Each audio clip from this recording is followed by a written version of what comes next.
Song hai ishang xiao, tao tao yang and xiao, a laugh across the sea, waves on both shores. The shrill ringtone startled Zhan awake. Drowsily, he reached under his pillow for his phone, intending to silence the alarm and squeeze in a few more minutes of sleep. But the object he touched felt strange. This doesn't feel like my phone, yet the vibration and ringing were clearly coming from it. He forced his eyes open with difficulty, only to grow even more confused.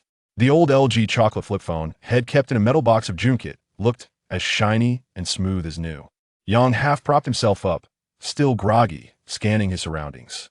Wait, isn't this the dorm room on the second floor of the branch office where I worked my first job? The walls were simply whitewashed, the tiled floor yellowed with age. The window facing the street was covered by a floral-patterned bedsheet. In the rectangular room stood two iron-framed single beds side by side. Opposite them were two desks. On his desk sat a silver-gray Asus laptop with a 15.4-inch screen. His roommate's desk held a clearly second-hand desktop PC. Between the beds were two simple fabric wardrobes, placed there to prevent peeking during gaming sessions. He slowly picked up the chocolate phone, flipped it open, and checked the date. Saturday, April 1st, 2006, 8:30 a.m. Half a minute later, the screen dimmed, reflecting a young face in its glossy black surface. It looked a bit like his younger self, but somehow sharper, slightly better looking than he remembered. He pinched his thigh absent-mindedly, not holding back. Pain shot through him instantly. Oh shit. The sting nearly made him leap off the bed. What the hell, what the hell, what the hell?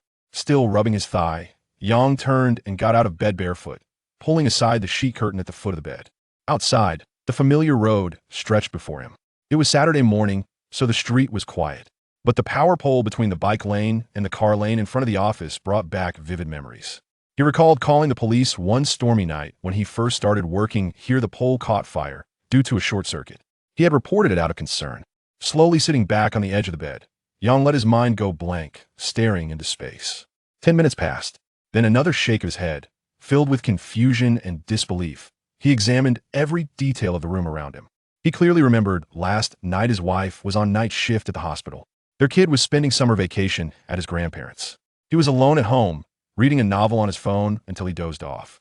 Then he vaguely remembered putting on his CPAP machine to help with snoring. The device hadn't been serviced in 6 months and something must have gone wrong. And then nothing.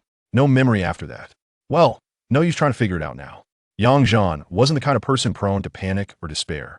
You could call it his past life, personality not overly ambitious, but never self-pitying either. Sometimes he gave in a laziness, sometimes he pushed forward with determination. By middle age, had weathered just a few minor ups and downs. Not unhappy, but never really fulfilled. He lived cautiously, quietly, enjoying others' colorful lives only through novels and stories. Feeling the cold tile beneath his bare feet, Yang soon accepted reality with a touch of regret, maybe even some secret joy. Well, since I'm here, he'll just make the most of this new beginning. He tossed the phone onto the bed. This was the same model head Bedgu, way big brother Wido bring back from Hong Kong. It cost him nearly 3,000 yuan back then, almost draining his savings. At the time, it was a real status symbol. Now though it looked pretty outdated, wearing only underwear and slippers, he shuffled down the hallway to the bathroom. Looking around the building, he was in 2.5 floors, about 150 square meters per level. The first floor was an open office area. The second housed 5 rooms and 1 bathroom.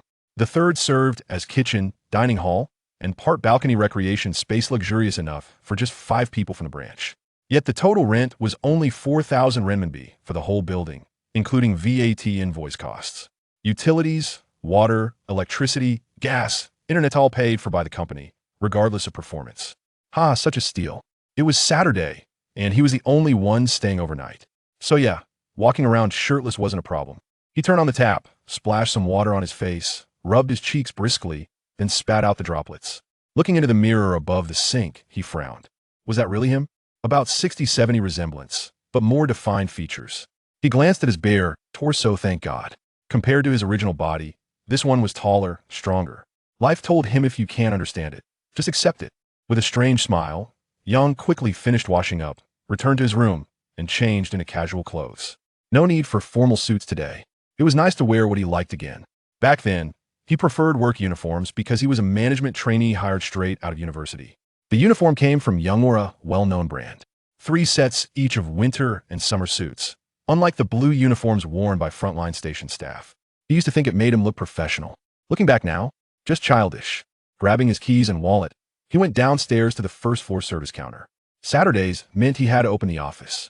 As the direct sales branch of Huisher Petrochemical Company's Greater Bay Area division, located in Auto Town, they were supposed to serve clients 247, just like the adjacent gas station. But in practice, most clients also took weekends and holidays off. So the branch followed regular business hours except Yang, the resident college graduate, stayed behind on weekends. He pulled up the rolling shutter, stepped outside, locked the glass door with a U-lock, then turned left toward the gas station 50 meters away. Before, he would have bought breakfast and returned to the office, opening the door and settling in with his novel while waiting for clients. Now, Yang preferred to walk around, reacquainting himself with everything. He didn't want to seem too different later on. Not far away, the gas station staff had just changed shifts. Strolling casually, Yang approached the cashier area and spotted the station manager and the meter reader stepping out. The manager was a petite woman. The meter reader was a young guy he vaguely recognized. Spotting him at the entrance, the manager smiled and called out, "Hey Xiao Yang, what are you doing?" "Nothing much, just wandering around." "You guys go ahead," Yang replied with a smile. "You got any orders for us?" She teased. "Oh Xiao Yang, you seem different today. Like you're glowing or something." "Huh, really? I feel a little handsomer every day," Yang said, a bit nervously. People who have been managers long enough could read faces like books. "You do look better," she laughed. "Too bad all our cute little female staff are way below your league now." All right, you keep walking. We got to check data in the back office." "Got it," Yang nodded and waved. Heart pounding a little faster, Yang moved away from them and wandered over to the empty lot beside the fuel tanks, where he saw an old friend in aging Toyota taxi head pickup truck. This was the branch's assigned vehicle. 14 years old, 14 liters per 100 kilometers, nearing its end of life. Other than some paint scratches and high fuel consumption, it ran fine. Plus, the company provided monthly fuel vouchers, so fuel cost wasn't an issue. Reaching into his pocket, he found the car key attached to his keychain. A warm feeling spread through him, couldn't deny how good manager Yin Feng brother Feng had always been to him. He remembered taking his driving test with Sun Deji, his dorm mate. Sun got AB license, while Yang got AC. They both got their licenses at the same time, but Boss Yin only allowed Yang to drive the car. Sun wasn't even allowed to touch the steering wheel. Normally, big companies required employees to get internal driver certifications before using company vehicles. But Brother Feng thought it was a hassle, so he just said, "Forget it, it'll take responsibility if anything happens." That's why the car usually stayed parked at the gas station on weekends. The old Yang would have obeyed the rules strictly. But now, who knows? Yang walked to the car, unlocked the door, and climbed in without adjusting the seat. Instinctively, he buckled the seatbelt and paused. It was dusty. All right, no one wore seatbelts back then. He hadn't once in 3 years of driving this thing. But good habits were worth keeping. He turned the key. The tank was full. With practiced ease, he shifted manually into reverse and backed out of the parking spot. For an experienced driver, whether there was a reversing radar or not didn't matter. Passing the on-duty refueling team leader, he rolled down the window and shouted, "Off to meet a client." With a wave, he smoothly drove out of the gas station. Chapter 2. A new positioning as the vehicle exited the gas station and turned left onto the two-way four-lane main road. It soon arrived at the roundabout at the heart of Auto Town, a mere 200 meters away. In 2006, Auto Town was remarkably simple, with a roundabout and two intersecting roads forming the town's central business district. Adjacent to the gas station, there stood a dilapidated high-rise office building, commonly referred to as an unfinished project, which the current economy could not support for such height. It would take approximately another decade before it was resold and refurbished. The road by the gas station leads to Huiyang District, and a few hundred meters further, it widens into a scenic thoroughfare typical of prosperous coastal provinces, a sight that could refresh the perspective of anyone arriving from the inland, much like the feeling Zhan experienced upon passing through shortly after graduation. The other three directions from the roundabout led to distinct landmarks: eastward to the seaside fishing port, southward to the maritime terminal and tourist hotels, and northward to the government administrative area, which connected through a rapid transit route directly into the city. Zhan intentionally circled the roundabout twice before turning onto the northern road, following his memory for another 500 meters before veering right into an irregular path. This route, frequented due to its access to the oil depot area, led him to a stretch of undeveloped coastal wasteland where he hoped to reflect peacefully on life while gazing at the sea. After traversing 3 or 4 kilometers, he passed the Navy Club Pier and a land reclamation project, eventually reaching the oil depot management area, comprised of several oil storage facilities. His company's regional oil depot was located within the innermost section, serving as the largest storage and transfer facility for refined petroleum. After navigating through the oil depot management area, the car ventured into a desolate coastal reclamation zone, where Zhan found a spacious patch of land to park. Turned off the engine and stepped out. He walked a few paces to the rocky shoreline, retrieved a 5-leaf god, lit it, and took a deep drag, slowly exhaling the smoke from his lungs, which offered a slight reprieve to his troubled mind. It was only at this moment that he truly began to accept the reality of his situation. He was indeed embarking on a fresh start. The next consideration was how to manage this renewed life. His previous existence had been marked by mediocrity and caution. In late 2007, he resigned impulsively, swayed by his good friend Jiang Qichao, who coaxed him to the bustling city of Pingcheng. With aspirations soaring higher than the sky yet lacking the requisite skills, he found himself, by the age of 35 or 36, merely settling down with a home, a spouse, and children, an outwardly harmonious life that belied an underlying sense of resignation and monotony, devoid of joy. Meanwhile, Qichao himself experienced the ebbs and flows of fortune, his gambling tendencies persisting. He was a good friend, devoted more to his buddies than to his own family. However, he faced the volatility of the stock market, initially winning but ultimately losing, resorting to leveraging and borrowing that left him with a debt of several million after a divorce and the sale of his home. Fortunately, he had numerous friends who supported him. He resolutely left his banking job and humbly joined another classmate, Chen Feng, eventually rising to become the vice president of the company, leading to gradual improvements in his life. In the course of life, the two brothers could offer each other only solace, this time, if he were capable. Zhan resolved to lend a helping hand. It is worth noting that his entry into this state-owned enterprise had been orchestrated by Qichao, who had strongly urged him to apply, despite Zhan never having submitted a resume. After graduation, Qiaoge and a group of classmates directly transitioned from school to employment at a company. Qiaoge, lacking a secured position, insisted on first traveling to Guangdong province to seek work. Thus, somewhat haphazardly, he accompanied them. Upon joining the company, Qiaoge presented his resume directly to the HR manager, fortuitously discovering that the manager was also from his hometown and took a liking to him, granting him an opportunity for an internship interview, which ultimately led to his formal employment. Securing a position at a state-owned petrochemical sales enterprise in a second-tier coastal city was a source of pride for Zhan. Hailing from a small town, as it allowed his parents to showcase his job without embarrassment. Regrettably, this group of individuals at that time did not take their jobs seriously. Their minds were set on using this position as a stepping stone to explore broader career horizons. A quintessential example was Qiaoge, who, merely a year into his employment and having just received confirmation, boldly resigned to indulge in instant noodles, having experienced the splendor and frustrations of urban life. Weary of a life characterized by passivity and caution, and accustomed to the ostentatious displays of wealth coupled with inner turmoil, he found the various narratives of deception and reversal in novels exceedingly mundane. In this lifetime, he aspired to become a wealthy young man admired by those around him in a small locale, perhaps embodying a more liberated experience of life that evoked envy.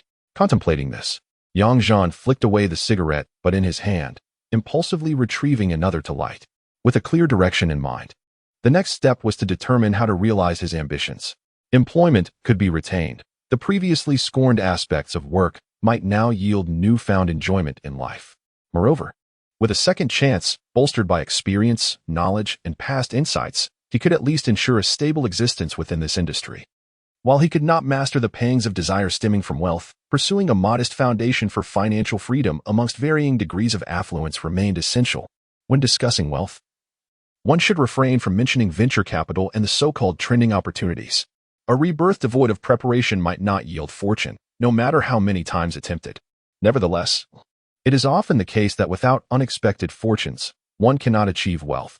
Thus, primary business income and windfalls must coexist. One must relinquish moral scruples and seize opportunities when necessary. For instance, the impending World Cup betting in June 2006 or capitalizing on the fluctuations in the domestic stock market under current conditions. As an avid football fan with over a decade of experience in financial services in Shenzhen, he had not only witnessed, but also partaken in the spoils of such ventures. He did not seek extreme wealth, but aimed for a foundation that would allow a fulfilling life. With over 2 months remaining until the World Cup, He had previously earned a few thousand yuan through connections during the last tournament. However, to achieve greater gains, preparation was essential. He planned to involve Wei Gu and Feng Gu, ensuring a reliable safeguard. Reflecting on his past, he realized that most of his friends and colleagues were amicable and harmonious, with only a handful of unpleasant individuals who, regrettably, he had ignored before. Moreover, it was crucial to bring some vibrancy to his current work. Engaging in this corporate environment proved to be quite enjoyable and secure. Yang Zhan, a graduate from a prestigious university in Hunan province with a major in marketing, joined the direct sales department, which, in the eyes of the then leadership, was a fitting role. However, the majority were unaware that the field of marketing bore little relation to direct sales. Conversely, those who entered the retail management and business management departments, engaging in marketing planning and promotional activities, showcased a greater degree of professionalism. Meanwhile, other classmates found positions in the human resources department, the general office, the finance department, and the retail management department. As part of the inaugural self-recruitment batch in 2004, these individuals naturally formed their own social circles, fostering strong relationships with their peers from the provincial company. Given such a favorable environment, it is puzzling how Yang Zhan failed to recognize his own situation in his previous life. As the sole university graduate assigned to the direct sales department under the business management division, Yang Zhan received considerable attention from the department leaders and relevant line managers, all eager for him to achieve notable success and set a benchmark for future recruits. Regrettably, Yang Zhan had previously placed greater value on the salary coefficients of his colleagues in other departments, where the coefficients for undergraduates in similar positions ranged from 1.3 to 1.4, while his own role offered a mere base salary of 800 plus commissions from direct sales. In the past, Yang Zhan spent his time in out-of-town of the Greater Bay Area, preferring solitude over socializing, which eventually led to feelings of boredom and loneliness. Coupled with fluctuating performance and unstable income, this might have been the reason why he was easily persuaded by his colleague, Brother Chow, to resign impulsively. However, the renewed Yang Zhan now perceives things differently. What of the 800 base salary? It grants me greater freedom. What significance does the salary coefficient hold? I possess countless strategies to secure an enviable income based on performance. As for loneliness, what is that? If I desire, it takes merely a short drive to find camaraderie. Reflecting on this, Yang Zhan subtly realized that it was during this period that he encountered a significant client who would sustain him for over a year. A dredging company from Jiangsu, having secured a local project, needed to dredge shipping lanes for oil storage areas on the outer islands continuously for over 10 months. This company's maritime operations required approximately 400 tons of refined oil monthly, an achievement that would multiply his performance assessment by 5 or 6 times. During the weekends, while Yang Zhan was on duty alone, the procurement manager, Uncle Zhua, inquired at a nearby gas station and subsequently sought out the operations department. Yang Zhan then took charge of the follow-up and coordination process. However, at that time, he had limited knowledge regarding such substantial business dealings, including aspects like discount pricing, monthly settlement limits, offshore tanker deliveries, and dock connections. Ultimately, it was only through the direct intervention of Minister Zhang, the assistant to the general manager and head of the business department, that the agreement was successfully finalized. This led to a situation where, despite monthly sales figures exceeding performance targets by several times, the business department retained the authority to allocate this portion of the performance distribution. As a result, despite Yang Zhan holding such significant clients, he could only manage a modest living. When his performance was subpar, his assessments were compensated from this sector. Conversely, in prosperous months, the allocation for this business would automatically diminish, which could indeed be infuriating. This time, he must take the initiative to secure this client. As for the notion that state-owned enterprises balance sales salaries, one can easily conjure numerous methods to acquire one's rightful share of income. Moreover, we do have contacts within various departments of the municipal company. Although we cannot decisively influence matters, offering suggestions can indeed sway leadership decisions. In the past, I was reluctant to forge connections to alter the course of events, but I am no longer hindered by such reservations. Once an idea arises, I shall act upon it. Yang Zhan discarded the cigarette, but from his mouth, bent down to pick up a stone, and hurled it towards the sea, releasing a loud roar to expel the pent-up frustration within him. The stone plopped into the water far beyond his expectations, momentarily leaving him astonished. Ah, this body is quite capable. He turned around, got into his vehicle, and drove away. Chapter 3. Surprises and clients. As Zhan drove back to the central business district of the town, he navigated southward along the road, recalling that the engineering company from Jiangzhou had rented a standalone house for their office on this very street. After covering a distance of approximately 400 to 500 meters, he found a spot by the roadside to park his car. Exiting the vehicle, he secured the doors and stood across the road, where he indeed spotted a new sign at the entrance of a residence. Jiangzhou Waterway Dredging Engineering Company Limited S. Huisher branch. Only one of the two roll-up doors was open, revealing individuals engaged in tea and conversation within. On a patch of cement beside the house, two people were playing basketball, with a hoop embedded into the wall and the backboard outlined in paint. Checking the time on his phone, he noted it was 9:55 a.m. Glancing around, he strolled into a nearby breakfast shop and ordered a bowl of pig offal rice noodles, nearly forgetting that he had yet to have breakfast.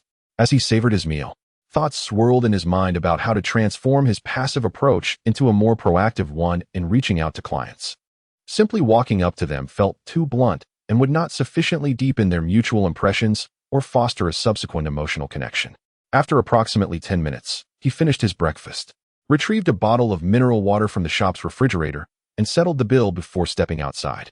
Observing the basketball game across the street, he noticed that Uncle Zwa, the rather portly gentleman, had even been drawn onto the court to participate. It seemed that the engineering vessels had yet to arrive, leaving the technicians and young administrative staff with idle time, which they chose to fill with a game of basketball to alleviate the tension of being in an unfamiliar place. Uncles was served as both the administrative and procurement manager, playing a vital role in the company due to his seniority, and he always looked after the younger staff in unfamiliar settings. Feigning nonchalance, Zhan ambled over to the basketball court and observed for about 10 minutes before discerning the situation. It appeared that a friendly match had been arranged between the engineering and administrative departments, with the losing side obligated to procure 2 cases of beer for the victors at lunchtime. The engineering department boasted a greater number of male employees, allowing them to field 3 players effortlessly, while the administrative team consisted of just 2 young male drivers, with the rest being female staff. Thus, Uncle Zwa had no choice but to join in, albeit reluctantly. Naturally, Uncle Zwa did not place much importance on winning or losing. Even if they lost and had to buy 2 cases of beer, the camaraderie would prevail, especially since the company cafeteria provided meals 3 times a day, adhering to standards suitable for offshore dining. The rules of the game stipulated that the first team to lead by 10 points would emerge victorious. Even before the game commenced, Uncle Zwa was already warming up in his leather shoes, and from his movements, Zhan could easily ascertain that he had never played basketball in his life. Although he held the highest position on the court, the others teased and joked with him, reflecting a harmonious atmosphere. As the match was about to begin, it was evident that Uncle Zwa was already sweating profusely, his shirt damp with perspiration, a clear indication of respect for his elders. Consequently, both teams allowed Uncle Zwa to serve the initial ball. The 2 young men from the administrative side, Xiaozhang and Xiaoli, were somewhat familiar to Zhan. Xiaozhang was the dedicated driver for their branch's general manager, polite and reserved. Both of them possessed some basketball skills, though they were far from the level required to dominate a half-court game. On the engineering side, the 3 young men clearly had a better physical foundation. With their skills evenly matched, the absence of Uncle Zwa effectively translated to an additional player for the engineering team, thereby ensuring they had a steady advantage over the administrative department. The back-and-forth exchange between the teams saw the engineering department maintain a lead of 2 points over the administrative department. This was primarily due to the fact that when the ball reached Uncle Zwa, the engineering team often refrained from defending, allowing him to take shots. Remarkably, Uncle Zwa was in good form, managing to score a couple of baskets. The game was characterized by far more missed shots than successful ones, resulting in a score of merely 6-4 after 10 minutes. After another 2 minutes of stalemate, the score remained unchanged, with missed attempts causing Zhan to chuckle and shake his head. At this point, Uncle Zwa was panting heavily, leaning on his knees and shaking his right hand, exclaiming that he was on the verge of exhaustion and in desperate need of assistance. He glanced around and exclaimed he needed to find an external player, as he could barely hold on any longer. However, after searching for a while, Uncle Zwa realized there were no other male players present apart from those from the engineering department. He then turned to the smiling Zhan and asked, "Hey, young man, are you free? Could you lend a hand as an external player? I'll treat you to lunch." The engineering team erupted in laughter, teasing Uncle Zwa, saying, "Ha, You can't recruit external players for a friendly match. Just take a breather, and we'll continue the game. Uncle Zwa, waving his hands dismissively, approached young Zhan and insisted.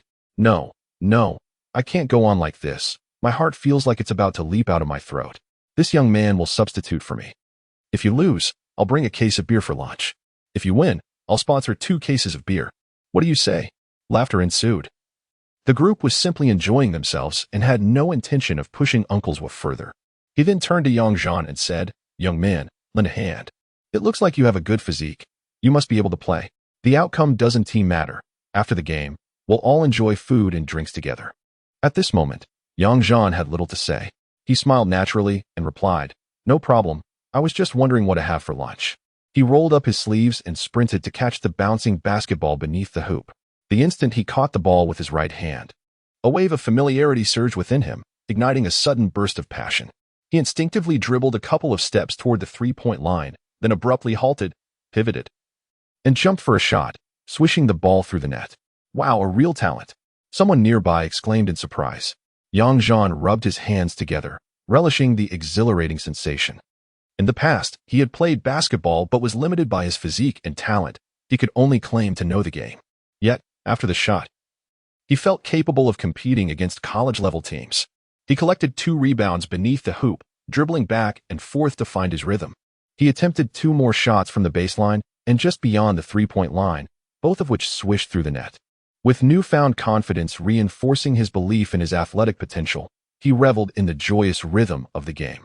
After a brief respite, Uncle Zwa, witnessing young Zhan's impressive skills, urged everyone to resume play. Winning or losing was inconsequential. Even a couch potato like him enjoyed watching a master dominate the game. On the court, the teams continued to play according to the original score. In the administrative department, Xiao Zhang and Xiao Li, both adept at their roles, willingly positioned themselves as supportive players. Yang Zhan initiated a serve to Xiao Zhang, who, leveraging his opponent's proximity, returned the pass. Yang Zhan, with the ball, gradually moved towards the right side of the basket.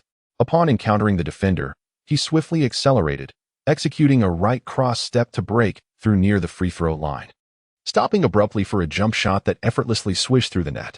The score was now 6-5. The scoring team maintained possession for the next offensive play as Yang Zhan, navigating around the defense, received the ball from Xiao Zhang. He seamlessly turned and penetrated towards the basket, executing 2 alternating hand dribbles to deceive the help defense, before gracefully leaping for a delicate layup that barely required effort. His hand even surpassed the bottom edge of the backboard. The score was now 6-6. Once again, Xiao Li served the ball. After receiving it, Xiao Zhang positioned himself to find Yang Zhan, who emerged from the backcourt. As he ran past Xiao Zhang, he received the basketball and, utilizing Xiao Zhang's screen, halted for a jump shot that found its mark yet again. The score was now 6-7. 6-9, with 5 consecutive baskets made. The engineering department found themselves at a loss. They simply could not defend against such relentless gameplay. Sometimes, the disparity in skill became so pronounced that the opposing team responded with a gentler approach.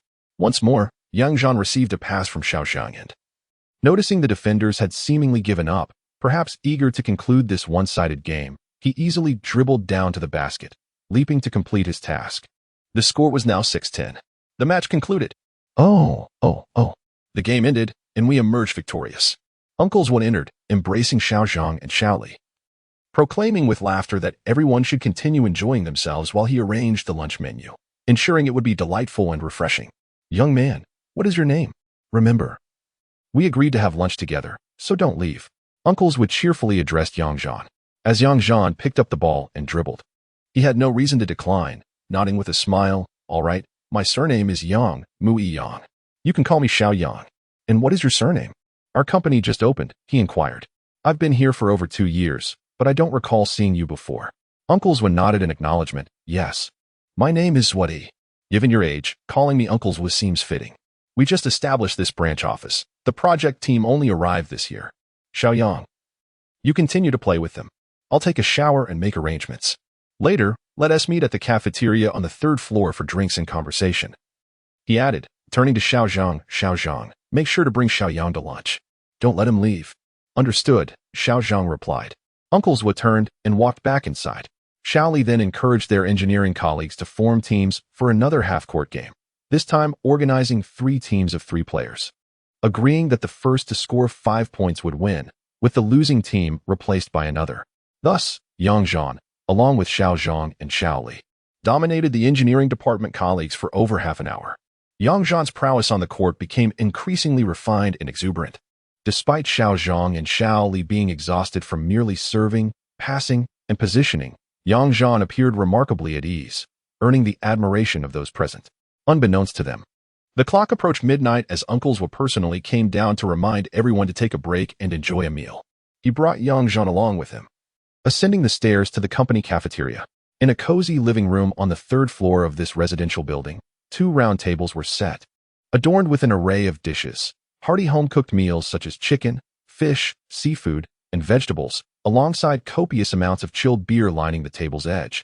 Each individual uncorked their bottle and drank at their leisure, reflecting a relaxed atmosphere where drinking was neither enforced nor encouraged. Once everyone had washed their hands and settled in, they began to indulge in the feast. Uncle Zwa invited Yang Zhan to sit at a table nestled within the group, and as they dined, he inquired, "How old are you, young Yang, and what is your profession?" Yang Zhan poured himself a glass, clinked it against Uncle Zwa's, and downed it in one gulp before responding. "Uncle Zwa, I am 24 this year. I graduated nearly 2 years ago and currently work in the operations department of a petrochemical sales company in the Greater Bay Area, right by the gas station on the west side of the roundabout." Upon hearing this, Uncle Zwa's eyes brightened. "What a coincidence. I was just thinking about our upcoming project. We have yet to find a supplier for fuel, and I intended to visit your gas station in a few days to inquire. Is your operations department able to wholesale diesel?" Anticipating this line of conversation, Yang Zhan swallowed a mouthful of greens, raised his glass to Uncle Zwa, and replied, "Indeed. Uncle Zwa, that is precisely our specialty. We are a state-owned enterprise's direct sales division for finished oil products, specifically catering to projects and corporate clients like yours. I can assure you, if you require diesel within this region, I will ensure it is handled seamlessly." Uncle Zwa chuckled, listening to you. "It seems like a solution has presented itself just as I needed one. This makes things considerably easier, as we embark on projects in unfamiliar territories. A significant portion of our costs stems from fuel consumption. Typically, when we undertake projects away from home, we hesitate to engage with private oil companies due to concerns over their capacity to meet our requirements, both in terms of supply and financial settlements. Moreover, the quality of fuel from private enterprises often raises our apprehensions. Despite our machinery being robust, we pride ourselves on the quality of our own dredging vessels and equipment." "Absolutely. Uncle Zwa, to speak candidly, even if our fuel quality were to falter, you could hold us accountable for any resulting losses, and we would not shy away from our responsibility. Furthermore, I can confidently assert that no other company can match our commitment to product quality." "Very well, young Yang. Over the next few days, we will meticulously assess our internal requirements for fuel and discuss our financial settlement plans. Do you happen to have a business card? Or shall we exchange contact numbers? In a few days, I will reach out to discuss how we can collaborate. Our anticipated demand may be substantial. Do you need to report this to your superiors, or can you devise a cooperation plan independently based on our needs?" Uncle Zwa suggested. Yang Zhan realized he had not brought any business cards that day, and though there might be some in his car, it would be inconvenient to retrieve them. He then took out his phone and exchanged contact numbers with Uncle Zwa, feigning a moment of contemplation before replying, "Uncle Zwa, if the demand for contracts is substantial, I will certainly need to petition for resource allocation from higher-ups. Furthermore, regarding the financial settlement you require, simply put, I will have to coordinate the budget approval for conditions such as monthly settlements. However, rest assured, you provide the data and present your requirements, and I will endeavor to advocate for you throughout the process. I do not wish to overpromise, but I am confident we can negotiate a mutually beneficial arrangement." "Ah, splendid. Come, Xiao Yang, we can discuss the details further once I have the data in a few days. It truly is both fortunate and delightful to encounter you today. Now, do not linger. Let us enjoy the meal." With great joy, Uncle Zwa used serving chopsticks to place food into Yang Zhan's bowl. Their leisurely meal, filled with in-depth discussions, lasted until 1:30 in the afternoon. They shared 3 or 4 bottles of beer, conversing about both professional and personal matters, establishing a sense of camaraderie akin to that of old friends. For Manager Zwa, he was a seasoned veteran accustomed to traversing various regions, effortlessly engaging in conversations from all corners of the world. As for Yang Zhan, having previously collaborated with Zwa for an extended period, He had a fair understanding of his temperament. Coupled with their shared experiences over the next decade, they could easily delve into discussions on any intriguing topic that arose. Chapter 4. Settling Emotions and Pursuing a Side Hustle. After finishing dinner, Zhan exited the Left E company and drove directly back to the operations department. At that moment, driving after a drink seemed trivial, yet he resolved to refrain from such behavior in the future. Upon arriving, he opened the glass door, locked it behind him, and ascended to his room. He played basketball for about an hour. Despite the lack of competition, he still broke a sweat. After changing into fresh clothes and taking a shower, he admired his reflection in the mirror. Returning to his room, he unplugged the power and network cables from his Asus laptop, intertwining them before carrying them downstairs to the office. As he felt the need to fulfill his duty and maintain appearances, he placed the laptop on his desk and connected it to the network cable that had been specially provided. The office housed only 2 computers for invoicing, situated behind the counter opposite the main entrance. Ideally, sales personnel were not entitled to office computers. Unlocking the glass door, he pushed it open, signaling the commencement of normal operations. Most weekends, the operations department remained open yet saw little foot traffic. Such was the company policy. The diligent adhered strictly to the rules, while the more cunning pursued their own agendas, risking misfortune if caught. Zhan had previously been a model employee, though that was uncertain moving forward. Nonetheless, the emotional upheaval he experienced today led him to prefer a more subdued approach, opting to maintain stability for the day. He powered on his computer, which lacked a login password. Surrounded by familiar faces, it had primarily served for reading novels and gaming, rendering security unnecessary.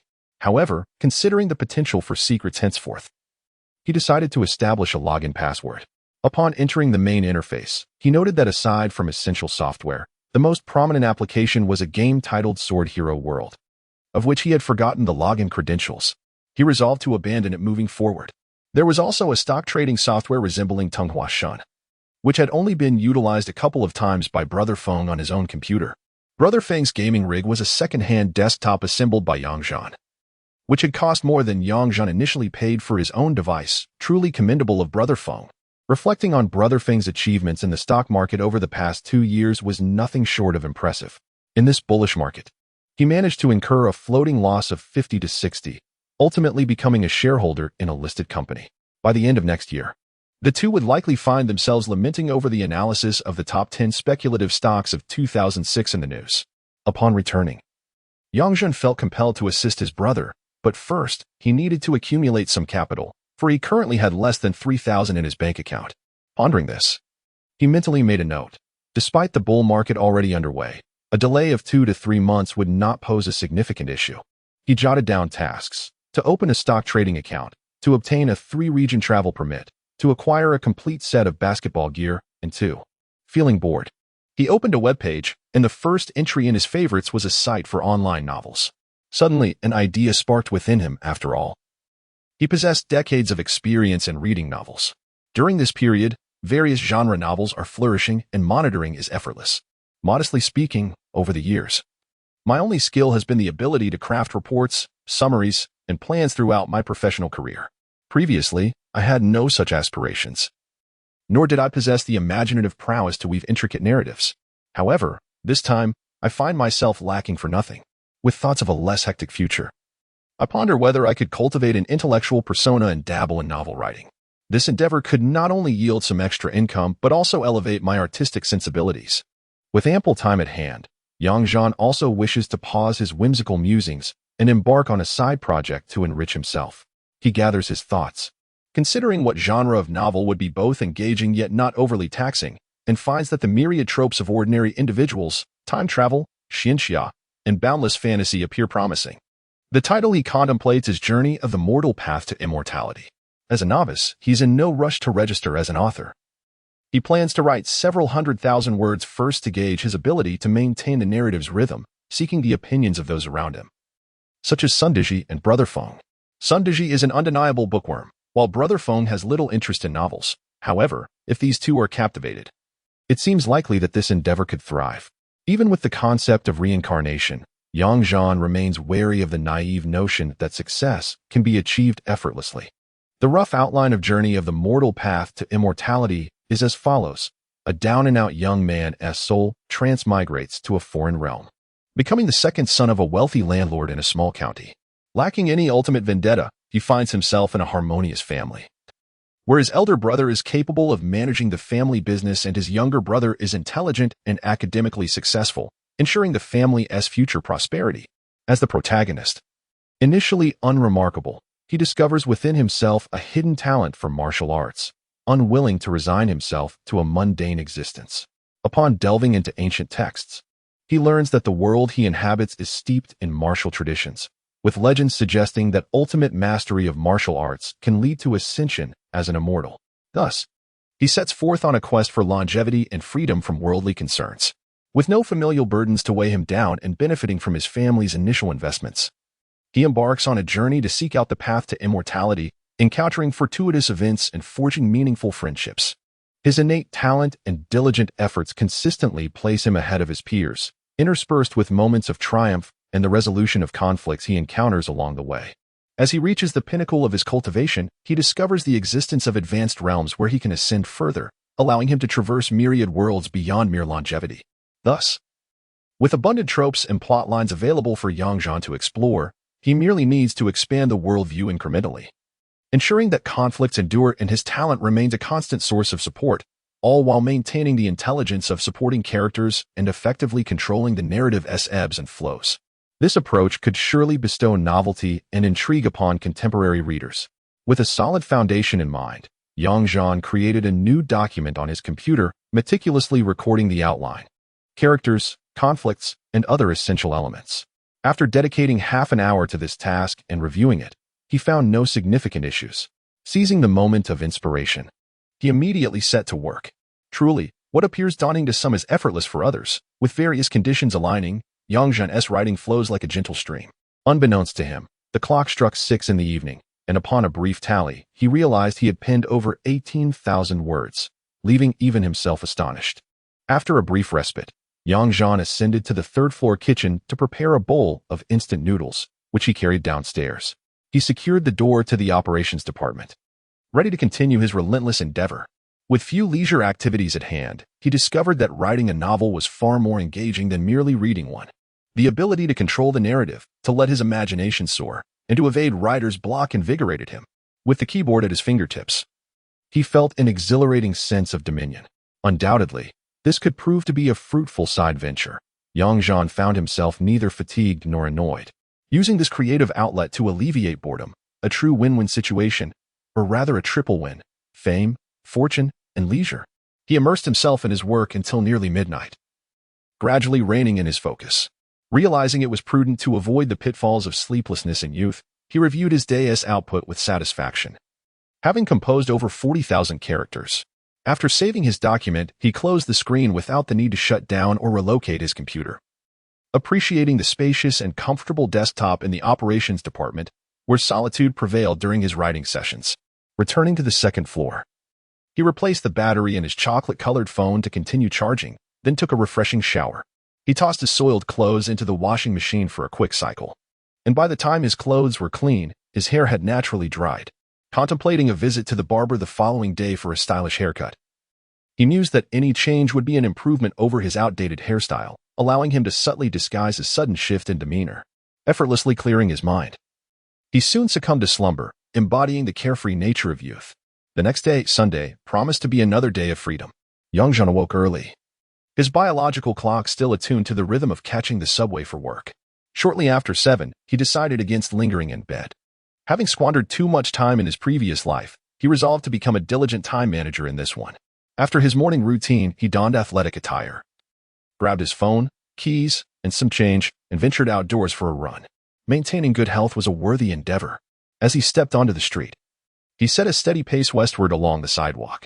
After about 400 or 500 meters, he entered a wide, scenic road with smooth pavement and lovely greenery, invigorating him as he ran. He continued until reaching the industrial park nestled between the town and the district, where he found a gas station conveniently located by the roadside, approximately 5 kilometers from the operations department. He dashed into the gas station's cashier area, purchased a bottle of mineral water, and took a couple of sips before resuming his run. Upon returning to the entrance of the operations department, he checked the time on his phone, estimating that he had spent just under 50 minutes covering the 10-kilometer distance, a commendable pace, especially considering he still felt energized.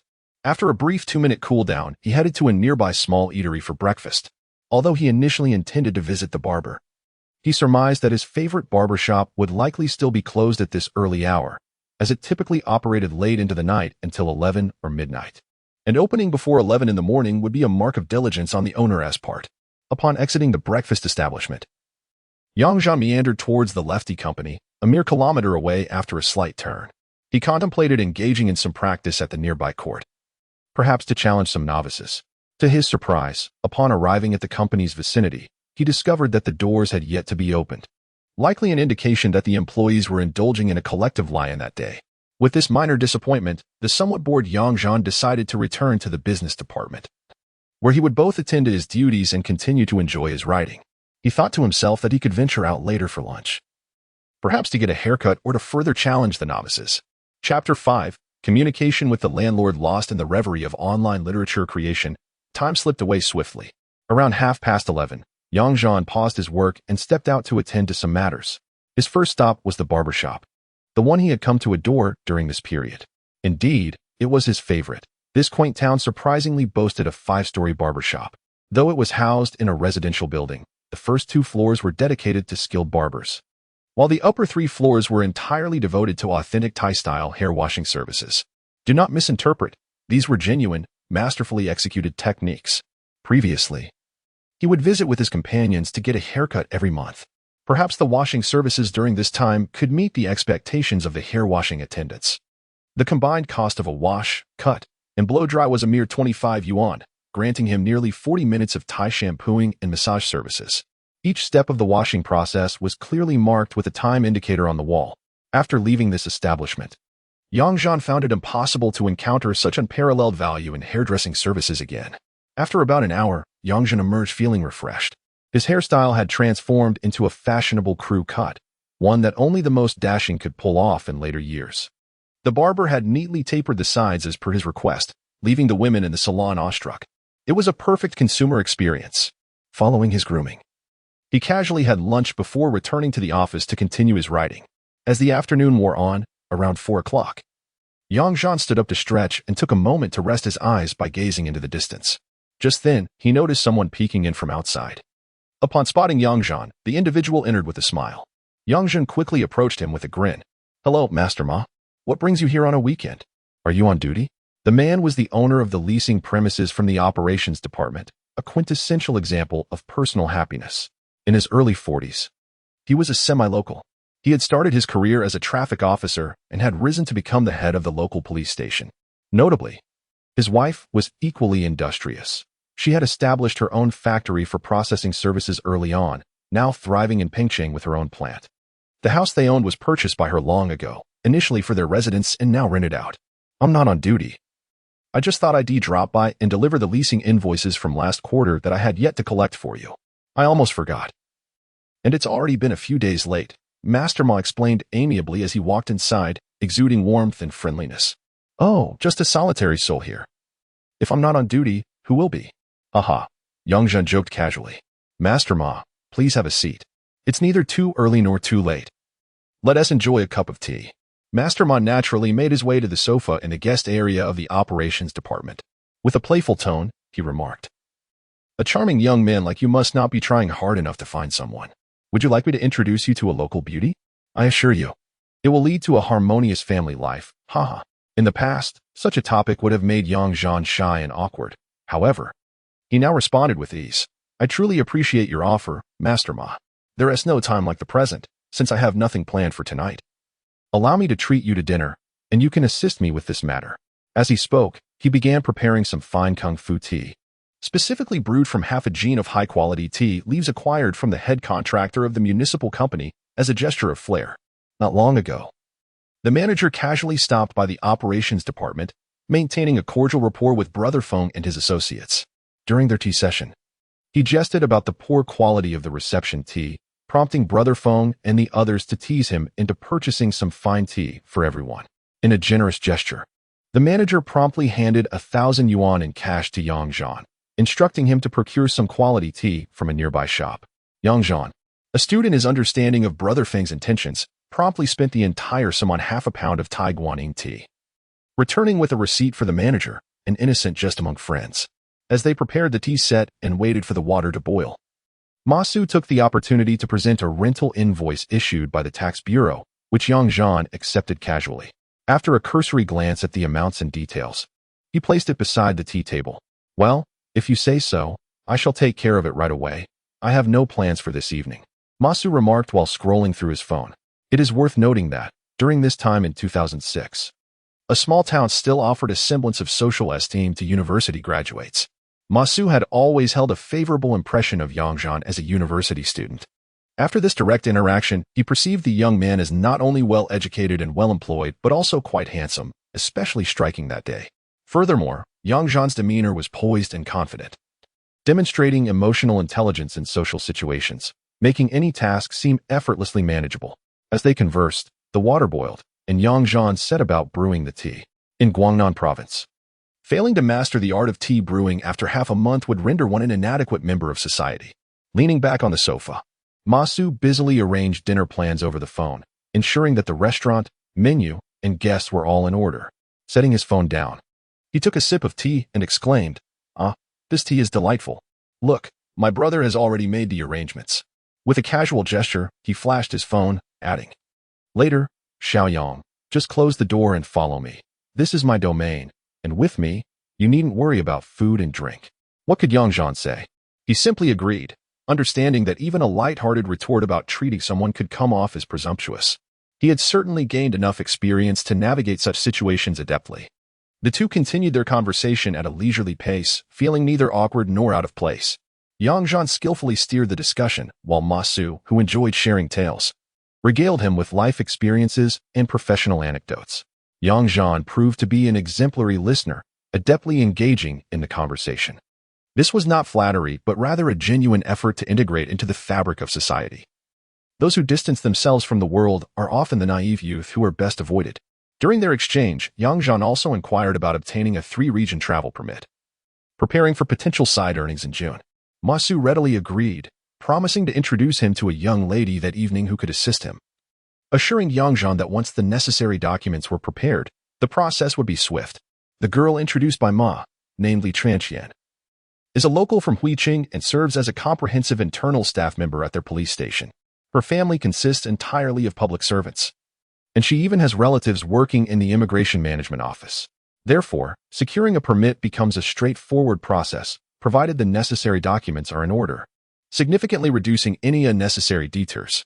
Unbeknownst to them, as they sipped tea and engaged in conversation, they had already changed the tea leaves twice. Ma glanced at his phone and noted that it was past 5 o'clock. He organized his handbag, retrieved his car keys, and said, "It's about time. Xiaoyang, are you ready? Let's head to the restaurant and wait for them." Naturally, Zhan complied, picking up the receipt from the table and placing it on his laptop keyboard before closing the screen. He hurried back to the dormitory to change into a slightly more formal polo shirt, aiming to convey a sense of seriousness. Beyond his work attire, he possessed few suitable options, yet his innate charm lent an effortless elegance to his ensemble, making his casual attire appear relaxed and carefree. After locking up the business department, he casually made his way to the passenger seat of Ma's car, which was an unremarkable, older model Accord, nothing out of the ordinary. "I'm taking you to a wonderful place. You probably wouldn't know of such hidden gems," Ma said with a smile as the vehicle started and smoothly merged onto the main road heading east. "Considering we have 3 meals a day in the cafeteria and entertain clients at regular restaurants, we certainly lack exposure to finer dining," Zhan humorously remarked, instinctively reaching for his seatbelt but managing to suppress the motion. Internally, he felt a twinge of anxiety at the thought of not fastening his seatbelt. Yet he pondered that in today's society, wearing one could either imply pretentiousness or old-fashioned sensibilities. He resolved to himself that when he eventually bought a car, he would ensure it came without a seatbelt buckle. He forgot that the seatbelt had not been properly secured around his body, as the vehicle automatically registered it as fastened without any warning. As the two exchanged banter while driving eastward, they took a turn down an unfamiliar side street after about 5 or 6 minutes. Continuing for approximately 200 or 300 meters, they parked beside a modest 3-story building along the roadside, akin in scale to the business department. After exiting the vehicle, Ma led Yang Zhan through the first-floor hall and up to a private room on the second floor. Despite it being just past 5 o'clock, all 4 private rooms on the second floor had their doors wide open, yet no patrons were present. The jovial portly owner, who had accompanied them from the first floor, engaged in light-hearted conversation with Ma, clearly indicating their familiarity. Upon entering the private room, the owner expertly opened the windows and turned on the fan while preparing tea for both of them. After brewing the tea, he offered cigarettes. And it must be noted that the smokers from Guangnan province are refreshingly unpretentious. Even the most prominent figures do not shy away from enjoying cigarettes costing over 20 yuan. Once the cigarettes were lit, Ma grinned at the jovial owner and said, "Old Chun, this is my younger brother, Xiaoyang. Please give him a business card. And when he comes to dine here, don't treat him like a newcomer." He continued, "Xiaoyang, this is Chef Chun, the owner of this private kitchen. If you wish to savor authentic local delicacies in this town, this is undoubtedly the best place. In the future, whenever you need a meal, come here. It will surely be more rewarding than dining at a large hotel." Boss Chun, with his warm hands, offered a business card. Yang Zhan, having conveniently pocketed a few of his own cards, politely exchanged cards with him. They engaged in the customary pleasantries of business interaction. "So, shall I arrange the dishes for today?" "Yes, as usual. There are 4 of us today, and Xiaoyang hails from Xiangnan, so you can make the arrangements accordingly." "Very well. Please enjoy your tea while I attend to some matters." "All right." When Xiao, Li, and Zhang arrive, just inform them to come straight up. With a nod, Boss Chen turned and departed. Chapter 6. The return of colleagues. The remaining 2 individuals in the private room resumed their familiar rhythm of conversation. Ma was imparting the wisdom of interpersonal relations and social etiquette to the young man he admired, while the supportive counterpart contributed wholeheartedly to the audience's enjoyment. As the clock approached 6, Ma made a phone call to inquire about their arrival. After hanging up, he announced that they were nearly there, prompting Xiaoyang to call out to Lao Chun at the stairwell, signaling that it was almost time to serve the dishes. Xiaoyang dutifully stepped out, also taking the opportunity to grab a package of over 20 red 5-leaf tea from the counter. The 2 men engaged in casual conversation, sipping tea and indulging in a smoke, a perfectly ordinary affair. The thought of whether to feign being a non-smoker in front of the ladies did not cross his mind. He preferred authenticity, believing that if there was a connection, it would flourish naturally, and if not, there was no need to force it. This was merely a leisurely endeavor to broaden his social network, devoid of ulterior motives. Upon returning to the private room, it was only 5 or 6 minutes before the door swung open and 2 smiling figures entered. The first was a woman in her 30s, dressed modestly, with a round face that exuded warmth and trust. The second was a striking young lady, scoring above 85 on the attractiveness scale, clad in a well-fitted dress and flat shoes, standing at approximately 168 centimeters. She possessed a sprightly charm that, while not breathtaking, was undeniably pleasant. Yang Zhan promptly stood up to greet them with courteousness, while Ma cheerfully introduced everyone. The charming young lady was undoubtedly Li Chanqian, and the amiable woman was their station as supervisor. Both resided in the urban area of Huiqing and, upon receiving Ma's invitation, decided to drive back to Auto. Since they had to return for work the following day, dining together this evening was merely a minor inconvenience. After taking their respective seats, Ma made a point to introduce Li Chanqian to Yang Zhan. "Chanqian, meet this handsome young man I've been observing for quite some time. Xiaoyang is an official cadre at the petrochemical company with a genuine university degree. He is intelligent, capable, and quite dashing. You two should engage more, after all. Friendships often blossom this way." He then turned to specifically introduce Li Chanqian to Yang Zhan. "Xiaoyang, this is Chanqian, a blooming flower at our police station, working in a core administrative position. She is not only beautiful but also diligent and sensible. Shake hands. From now on, you shall be friends." Yang Zhan promptly understood and turned to Li Chanqian, smiling as they shook hands.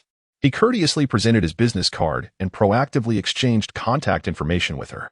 Naturally, the supervisor, Sister Zhang, was not overlooked in this exchange, and light-hearted banter ensued among the group. At that moment, the slightly plump owner, Boss Chen, arrived punctually, personally bringing the dishes with the help of a waiter. The meal consisted of 6 dishes and a soup, featuring chicken, fish, shrimp, crab, eggs, along with vegetables. For 4 people, these dishes were not extravagant, but certainly suitable. Upon seeing the food, Yang Zhan was confident in the flavors. Private dining establishments rely on fresh ingredients and top-notch culinary skills. Of course, There are those that thrive on premium ingredients and superior service, but Zhan, accustomed to the simplicity of everyday life, preferred the charm of a private kitchen that could create delightful flavors from ordinary ingredients. As for the ambience and service, he found them acceptable and had yet to cultivate a taste for opulence. Even with future wealth, he was unlikely to change his preferences. In the realm of beverages, each individual tends to select according to their own preferences. Interestingly, while Sister Zhan opted for a particular drink, Li Qianqian chose to partake in beer, eschewing the purchase of spirits or wine unless they were brought along by others. After sampling a few dishes, Ma Su raised his glass, joining the group in a toast. And as the liquor slid down their throats, the atmosphere instantly enlivened. An adept comic performer subtly adjusted the dynamics, transforming into a master of humor, skillfully maintaining the rhythm and flow of the gathering, thereby enhancing the conviviality at the table.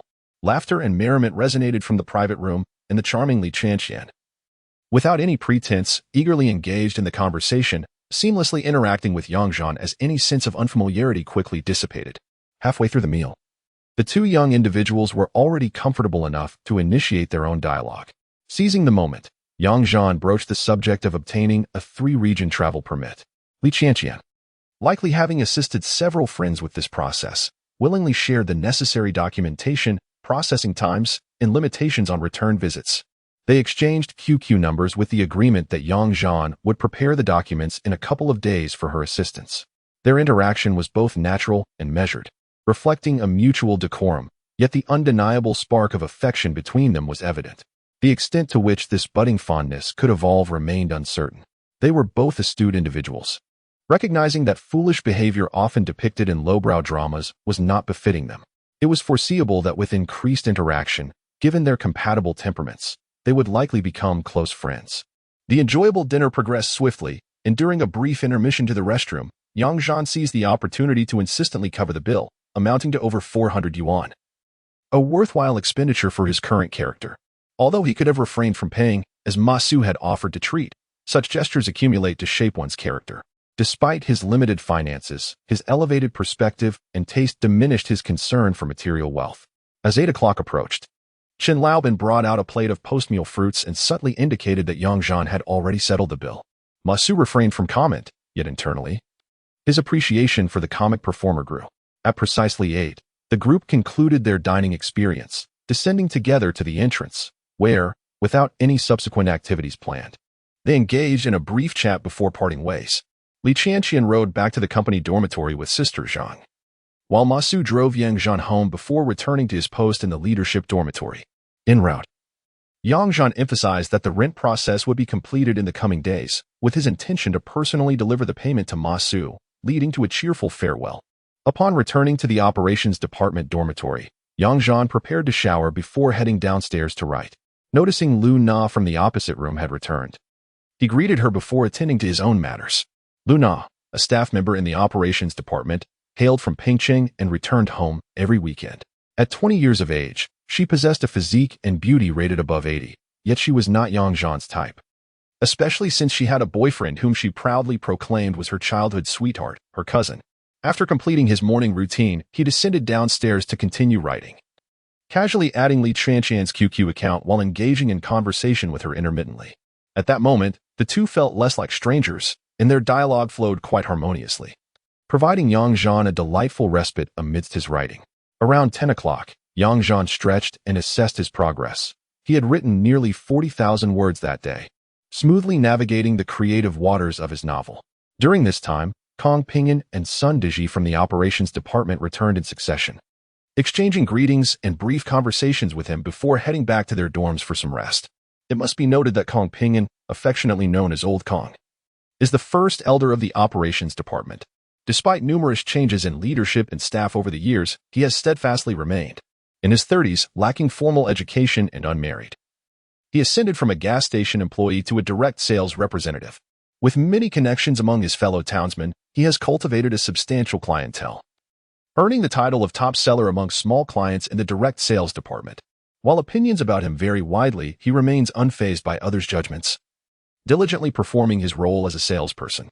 In addition to his sales income, Old Kong likely enjoys other lucrative benefits, which makes him relatively generous towards his colleagues, rendering him a uniquely significant figure within the department.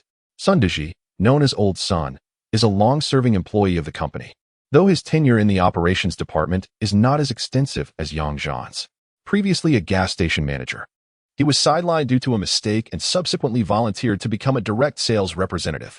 At 28, with a diploma and an unmarried girlfriend who works as an accountant in the retail sector, he is well acquainted with the internal processes of gas stations from his previous role. While he can assist with handwritten invoices for small side jobs, larger volumes pose a challenge. His presence in the operations department is not particularly welcomed. Feng Ge and Old Kong tend to exclude him, leaving him to rely on Yang Zhan in his efforts to integrate into the group. Speaking of Feng Ge, he is Yang Zhan's fourth leader in the operations department, and Yang Zhan himself has earned the title of a four-time veteran, although he cannot rival Old Kong's longevity. The operations department was originally a place for employees to wind down. When Yang Zhan arrived, the first leader had been left there for 6 months before being reassigned. The second leader, previously the director of a large retail area, suffered from a herniated disc and spent over 3 months in the operations department recovering before being promoted to director of the company's risk management department. He had once considered bringing Yang Zhan to his new department due to his writing and speaking skills, but at that time, Yang Zhan found him too calculating and refused to follow. Ironically, the leader has since thrived in his career. The third leader, Fu Yu, is a genuine senior from Yang Zhan's alma mater, and his peers affectionately refer to him as brother. At the age of 29, he has already attained a mid-level management position as the director of the retail area. Do not underestimate this. Within the state-owned enterprise system, such achievement is considered impressive for someone so young. Despite holding the same rank as the operations department director, his authority over people and matters is far superior. Although he has been promoted, he remains in the operations department for a few months while waiting for a position to open up elsewhere. Currently, he serves as the retail director in the Huiyang area, overseeing the operations of dozens of gas stations. When it was Feng Ge's turn, the company's supervisory department realized that it could no longer allow the operations department to languish in inefficiency. Thus, they dispatched Feng Ge from the business department, effectively promoting him and mandating him to rectify the department and enhance its performance. Of course, Feng Ge's transition was voluntary. He had previously been responsible for management within the business department, and he possessed a number of clients whose orders were often registered under others' names. Being merely a college diploma holder, he struggled with reading and writing, especially as more university graduates joined the business department. Consequently, he decided to immerse himself in frontline sales, which not only granted him freedom but also a promotion. However, underestimating Feng Ge would lead to a severe miscalculation. It is important to recognize that serving as the director of the operations department, particularly within a state-owned enterprise, is a noteworthy advancement to a middle management position. Others have not succeeded in attaining such a role for a reason. Many aspire to be promoted and leverage this opportunity to forge a successful career. Feng Ge's ability to step into this role is partly due to his adept interpersonal skills and harmonious relationships with various departments within the company. Additionally, his father is the president of a petrochemical company in Feng Ge's hometown, a small locality where he has held significant influence for many years, thus facilitating certain connections. Furthermore, the high-ranking officials in the city company, including the chairman of the labor union, share the surname Yin, which implies a deeper understanding of the situation. Chapter 7. Deceiving Brother Feng. Initiating the process as soon as I thought of Brother Feng, he pushed the door open and returned. The unassuming Brother Feng never drove between the two locations. On Fridays, he took the bus back, and on Sundays, he usually rode in a tanker truck from the city to the oil depot here. His old friend, Gu Weiwei, was the chief dispatcher for the entire company's land transport, and he arranged everything for Brother Feng each week with meticulous care. From the moment Brother Feng arrived at the operations department, he regarded Yang Zhan with special esteem. At just 29, he enjoyed the company of young and knowledgeable individuals. Moreover, both he and Yang Zhan shared a common background, as Brother Feng's wife was also from Xiangnan. Being a local, Brother Feng took great care of Yang Zhan in various ways. It turned out that whenever Yang Zhan failed to meet his monthly performance targets, Brother Feng would lend his own clients' names to him, thereby safeguarding his average income. Unfortunately, Yang Zhan had never valued this friendship and had not returned to visit Brother Feng for many years after leaving the company. "Oh my, Brother Feng, I've missed you dearly," Yang Zhan exclaimed dramatically, rushing to embrace him. Brother Feng, taken aback by the suddenness, pushed Yang Zhan away and said, "Get off. Are you out of your mind?" With a smile, he took a step back to scrutinize Yang Zhan and remarked, You've changed, haven't you? A new lease on life. With an air of flamboyance, Zhan swept his right hand across his temple, gazing at the lights at a 45-degree angle, and said in a deep voice, "This handsome fellow has recently meditated and gained clarity, comprehending the past and present. Thus, I have chosen to cut my hair as a declaration of my intent. From now on, I aspire to soar through the skies, my journey boundless. Brother, care to join me on this flight?" "Sure, but it seems you're just flaunting your style." Brother Feng replied, "Go ahead and take off. I'll be waiting for you to soar." "Why are you still in the office at this hour? Not playing games?" Brother Feng inquired, glancing at Zhan's desk. "Having spoken of boundless journeys, you're still indulging in games?" Zhan teased, pulling Brother Feng over to the computer. "Look, my friend is starting off as a writer, preparing for takeoff." Brother Feng gazed in astonishment at the computer screen, scrolling through the open document, unable to reach the end after a considerable time. And fixated on the screen, he said, "Wow, you've written so much. Is this all your work? Over 80,000 words? Can you finish this in 2 days?" Not only had Zhan written so much in 2 days, but he had also secured a major client and even had a romantic encounter. "That's impressive. Come, share your experience," Brother Feng exclaimed, releasing the mouse as the two moved to the reception area to brew some tea. As they prepared the tea, Zhan selectively reported on the events of the past couple of days, emphasizing his reasons for writing the book and the potential collaboration with Zhui Company.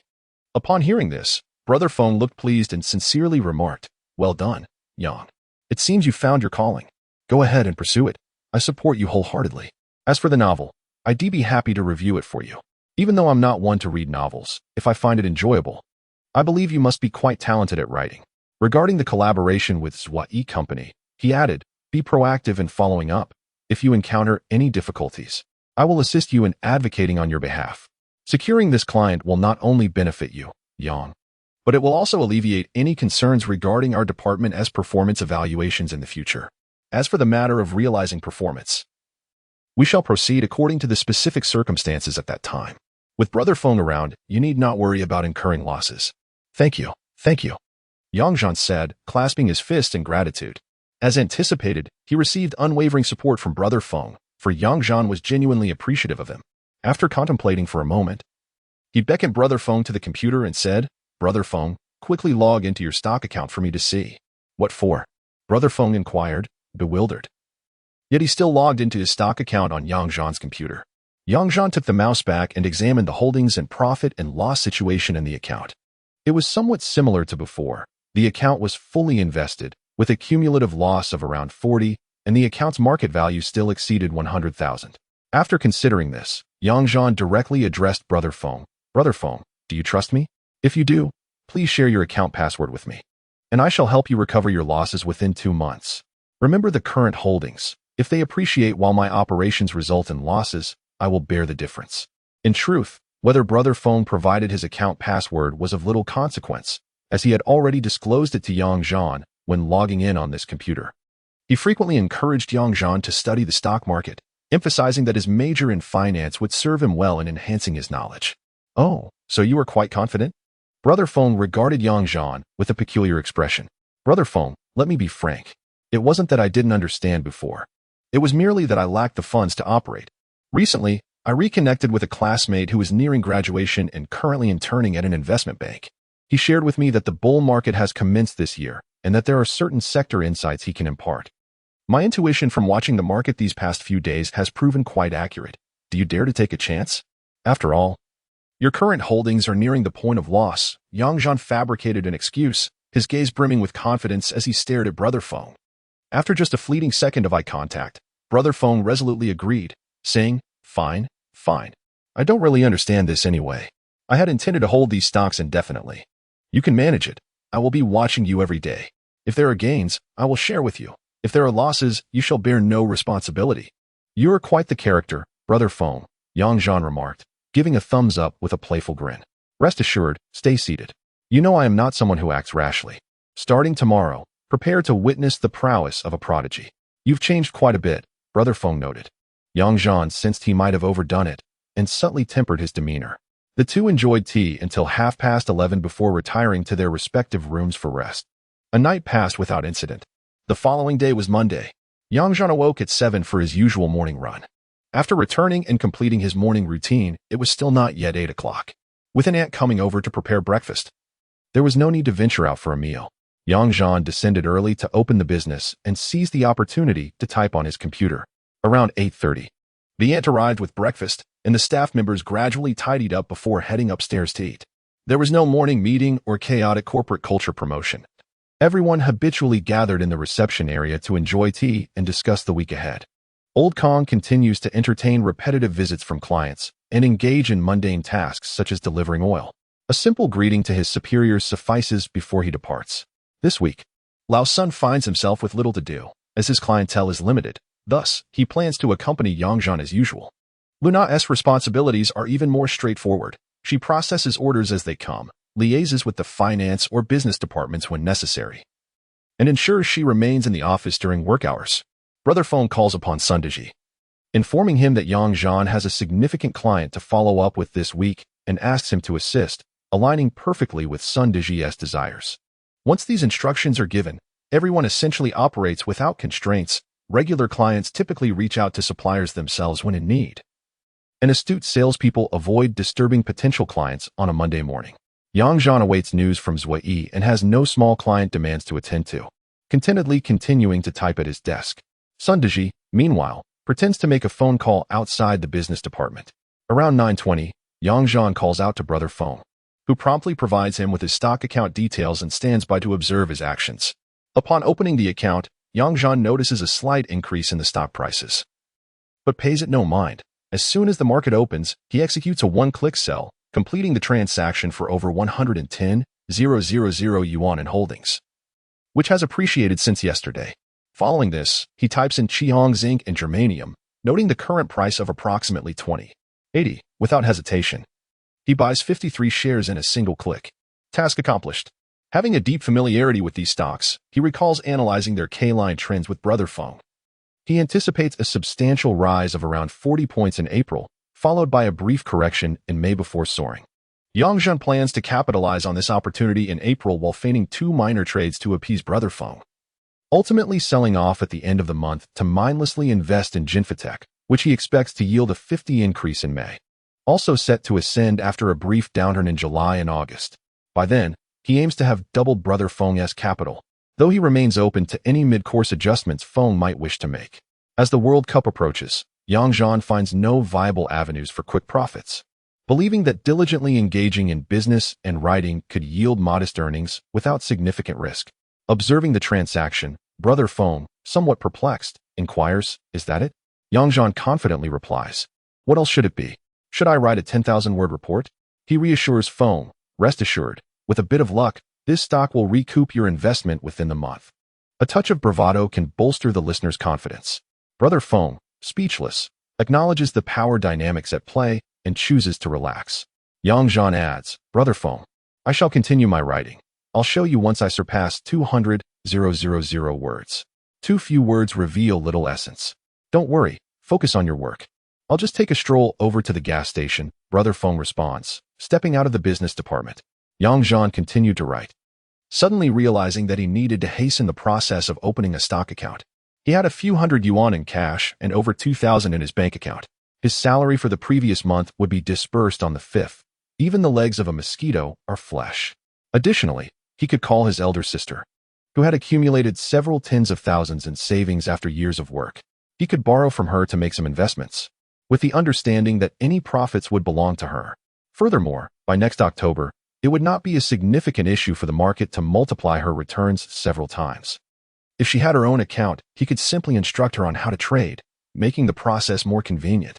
He also needed to take a photo for identification. He planned to arrange a meeting with the lovely Qian in the coming days to enjoy the delightful company of a beautiful woman. Chapter 8. Contacting my sister. Collaborative response without delay. Zhan, similar to Lao Sun, took his phone and made his way to the door to call his sister. The call was swiftly connected. At this time, his sister was likely assigned by her workplace to be a procurement cashier in the central region. He recalled that during this year's spring festival, she had invited their parents and himself to celebrate together. Presently, her job was remarkably relaxed. However, Zhan contemplated persuading his sister to return to their hometown for development after earning some money this year. According to her previous trajectory, It seemed that she had encountered emotional issues over the past few years, leading her to adopt a stance against marriage, living a solitary life even at over 40. Sustaining herself alone. Leaving that place might bring about significant change. Moreover, she had ventured out to work since she was 17 or 18, yet had not amassed any considerable wealth. Nevertheless, for her younger brother, she would always be there to assist whenever possible. For this reason alone, he was determined to ensure his sister's happiness throughout her life. During the call, he confirmed that his sister had opened her own stock trading account, and her savings had exceeded 60,000 yuan. Zhan earnestly advised her to invest all of it in Qihong zinc and germanium stocks, promising to guide her on when to sell. To bolster her trust, he fabricated numerous justifications, boasted about his own capabilities, and emphasized his access to insider information, sternly instructing her to keep this information confidential. After much persuasion, he finally convinced her to comply. Half an hour later, his sister sent a text message with her trading account details and password, followed by a call requesting Zhan to handle the transactions for her, assuring him that she would check her account after the market closed each day. Indeed, it was clear that they were truly siblings. After concluding the call, Zhan hurried back to his computer and logged into his sister's account, fortunate that they used the same brokerage firm, thus avoiding the need to download new trading software. Upon reviewing her account, he found a balance of 65,000 yuan, likely a recent deposit, as she seldom engaged in stock trading. With Qihong zinc and germanium shares currently priced at approximately 20.90, he proceeded to make a straightforward purchase of 31 lots in a single click. Task completed. After exiting the software, Zhan pondered for a moment, then unlocked his office desk drawer. In the second drawer, he indeed found a notebook, pressed beneath an envelope, which he estimated contained over 5,000 yuan in cash. This was a small fund accumulated by the business department staff, who had pooled together earnings from several minor, easily acquired clients. They felt uncomfortable pocketing this extra income individually, so it was set aside as communal funds, primarily for the salary of the cooking auntie and monthly meal allowances for everyone in the canteen.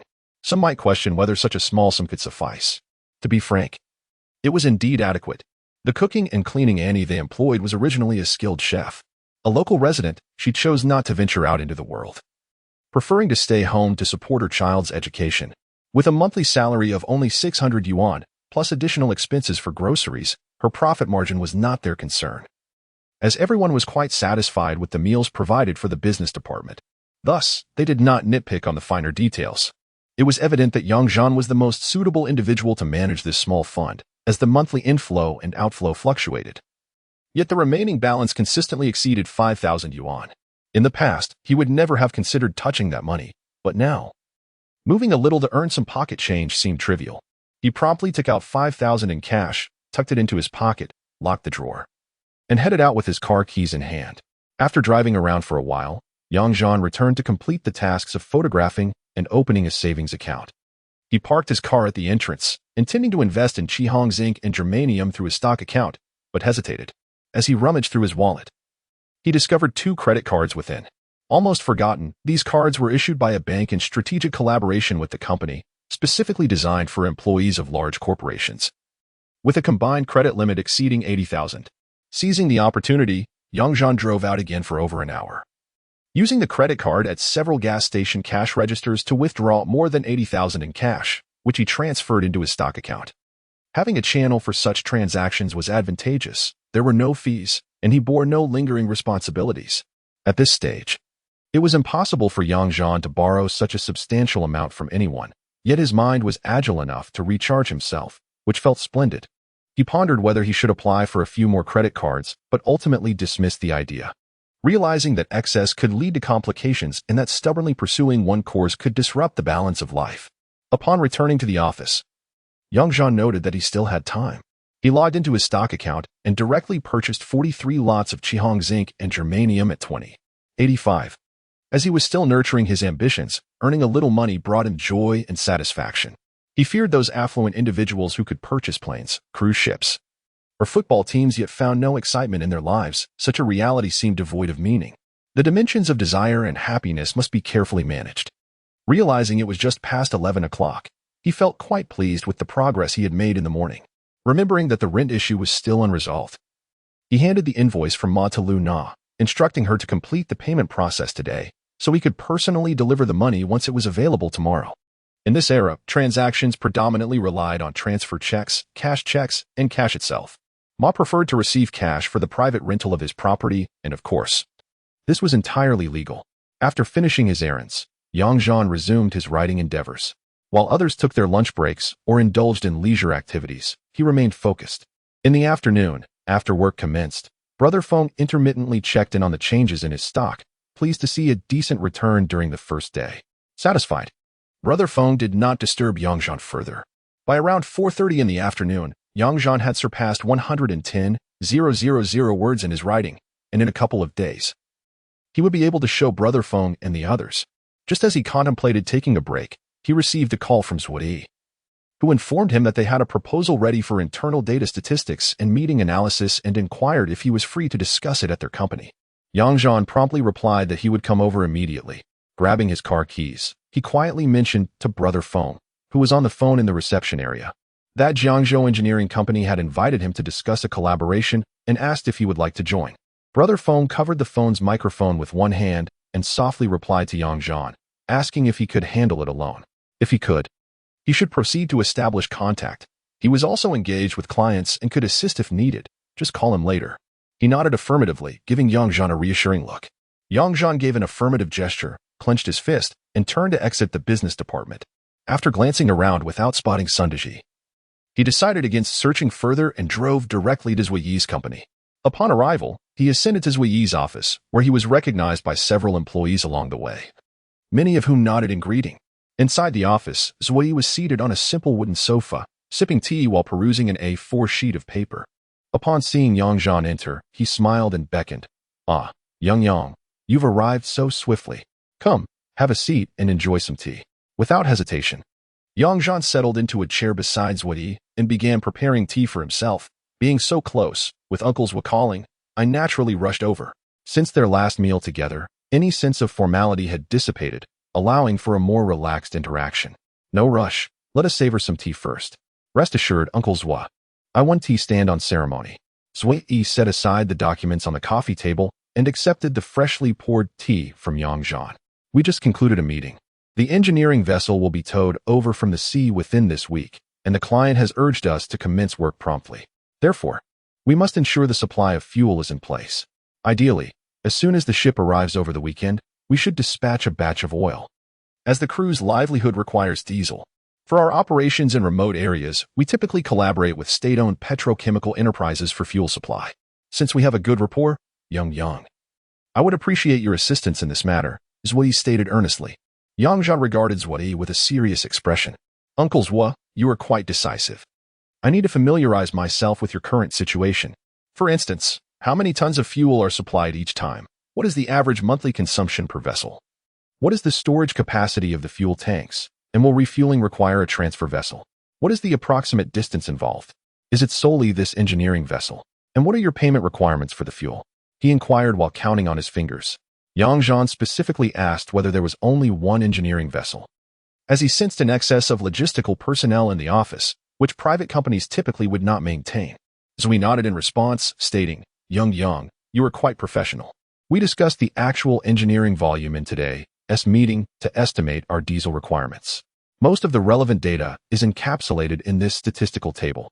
He then pushed the A4 sheet across the table towards Zhan.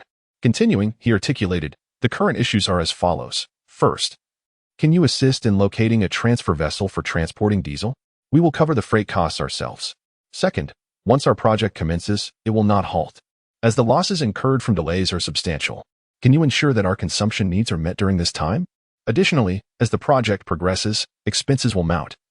And until we recover funds based on the work completed, we will face considerable financial pressure.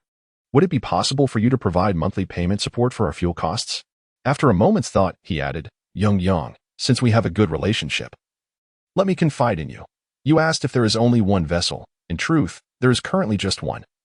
But another will arrive after the completion of the project in Jiangzhou this month. However, it is in the adjacent waters, a slight distance from here. In principle, the company mandates the diversification of suppliers. If your collaboration proves fruitful, I would rather not increase my workload in practical terms. Do you understand? There was an insinuation in Zhuyi's words. Upon hearing this, Zhan secretly acknowledged the truth of the matter. It was indeed a reflection of his former inadequacies. In his youth, he lacked substantial social experience and merely engaged in superficial work methods, maintaining a relationship with Zhuyi that was akin to that of familiar strangers. It was only rational that others would not extend their care towards him. Fortunately, the present version of himself is no longer deficient in this area of experience. Chapter 9. A mutual win-win situation. Zhan maintained a demeanor of earnest attentiveness, instilling a sense of respect in the speaker. The statistics on the A4 paper aligned closely with his recollections. Uncle Zhuyi, I won't embellish the situation. Regarding the first point, we have a mutual acquaintance who owns a dockside oil station. He possesses a 300-ton oil transport vessel that can meet your transfer needs. And I can personally facilitate the negotiations for you. As for the second point, the assurance of oil supply is indeed paramount. In the past 2 years, we have faced more than one instance of oil scarcity. However, once we establish our partnership, I will certainly strive to prioritize your company as a key client. The contract will be directly reported to the provincial office, and each month, the provincial company will allocate a separate dispatch plan for our prioritized cooperative clients, ensuring that your hundreds of tons will not encroach upon the city company's share. Zhan's response fostered a sense of trust. Regarding the third point, you have undoubtedly been collaborating with our system. The monthly settlement limits for each company are predetermined. Uncle Zhuyi, I consider you more than just an acquaintance. So I will speak candidly. Our entire city company currently has an overall limit of 400 tons. I confirmed this just this morning. And there remains less than 100 tons of available space in the existing monthly settlement limit. Zhan, blending truth with a touch of artifice, remarked, however, as you are a new major client, I will request the city company to propose an increase in the limit to the provincial office, which should not pose a significant issue. In reality, the so-called monthly settlement limit that Zhan referred to was merely a guideline established by the provincial business department for small to medium direct sales clients. For a large direct sales client like Zhuyi Company, negotiations would undoubtedly be feasible. Previously, the business department's leadership had approached this matter without earnest effort, capping the monthly settlement limit at 200 tons, which Zhuyi Company had accepted. However, subsequent discussions regarding the supply cooperation for another vessel had not taken place. Additionally, according to industry norms, for instance, if you were to procure 400 tons from me each month, the company would not approve a monthly settlement limit of 400 tons. You are well aware that such contracts are elusive elsewhere, Zhan remarked while sipping his tea. Indeed, Xiaoyang, you speak the truth. The other matters are negotiable. But if our demands rely solely on your supply, meaning that our monthly procurement could reach 500, 600, or even 800 tons from you, would you be able to secure a preferential monthly settlement limit? Zhuyi pondered slowly. With a smile in his eyes, Zhan replied, Uncle Zhuyi, to be frank, securing a sales volume of 200 tons from you is already sufficient for me to exceed my performance targets. You should understand the nature of our enterprise. If I were to achieve sales of 500 or 600 tons from you, aside from receiving an end-of-year commendation, it is highly unlikely that I would earn a commission on the surplus. This subtly hinted to Zhuyi that Zhan had no desire for excessive performance and set the stage for subsequent discussions. Certainly, if we approach this from the perspective of resolving issues for you, Uncle Zhuyi, I have a method to secure at least 50 of the monthly payment quota for the goods. This implies that even if you procure 800 tons of oil each month, you could benefit from a monthly payment policy for 400 tons. Such a ratio should adequately satisfy your financial requirements. Alternatively, if you wish to involve another supplier in the procurement process, I have avenues to assist you in locating a suitable candidate. You understand, don't you, Uncle Zhuyi? Zhan spoke tentatively. In truth, the reasoning was painfully apparent, yet Zhan failed to grasp it. Was the administrative and procurement manager of the engineering project merely reliant on a salary for sustenance? Much like Zhuyi, who transitioned from a bureaucratic background to the private sector, traversing various engineering projects nationwide, his monthly salary barely exceeding 8,000, which is commendable in this era, but who wouldn't desire to earn more? Upon hearing this, Zhuyi smirked, pointing a finger at Zhan, and remarked, not bad, Xiaoyang. Both understood each other's implications. Zhuyi turned his head, glanced at his phone, and proposed, it's already past 5, Xiaoyang. Tonight, Uncle Zhuyi will treat you to dinner. Let us dine out and discuss while we eat. With that, he stood up to tidy his desk.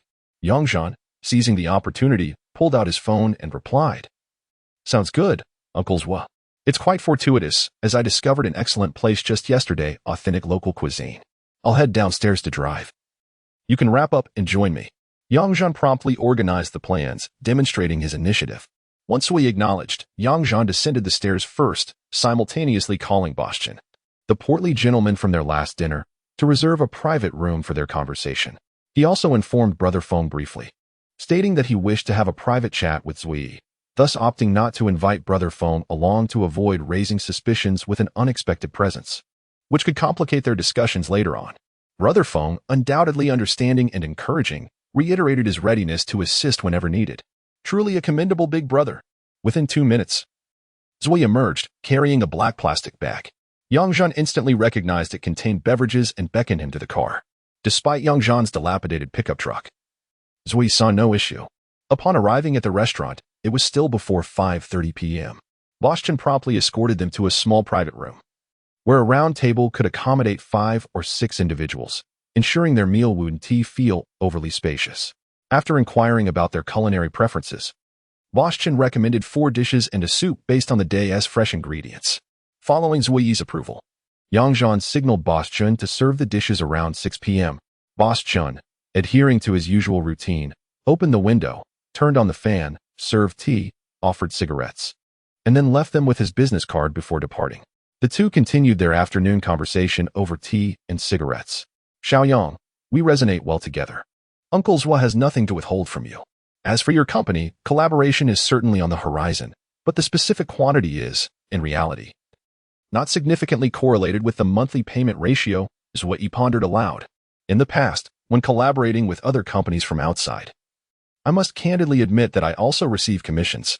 Naturally, even without this commission, I would still seek to partner with you, as it is evident that I require your collaboration to substantiate and enhance the legitimacy of my procurement.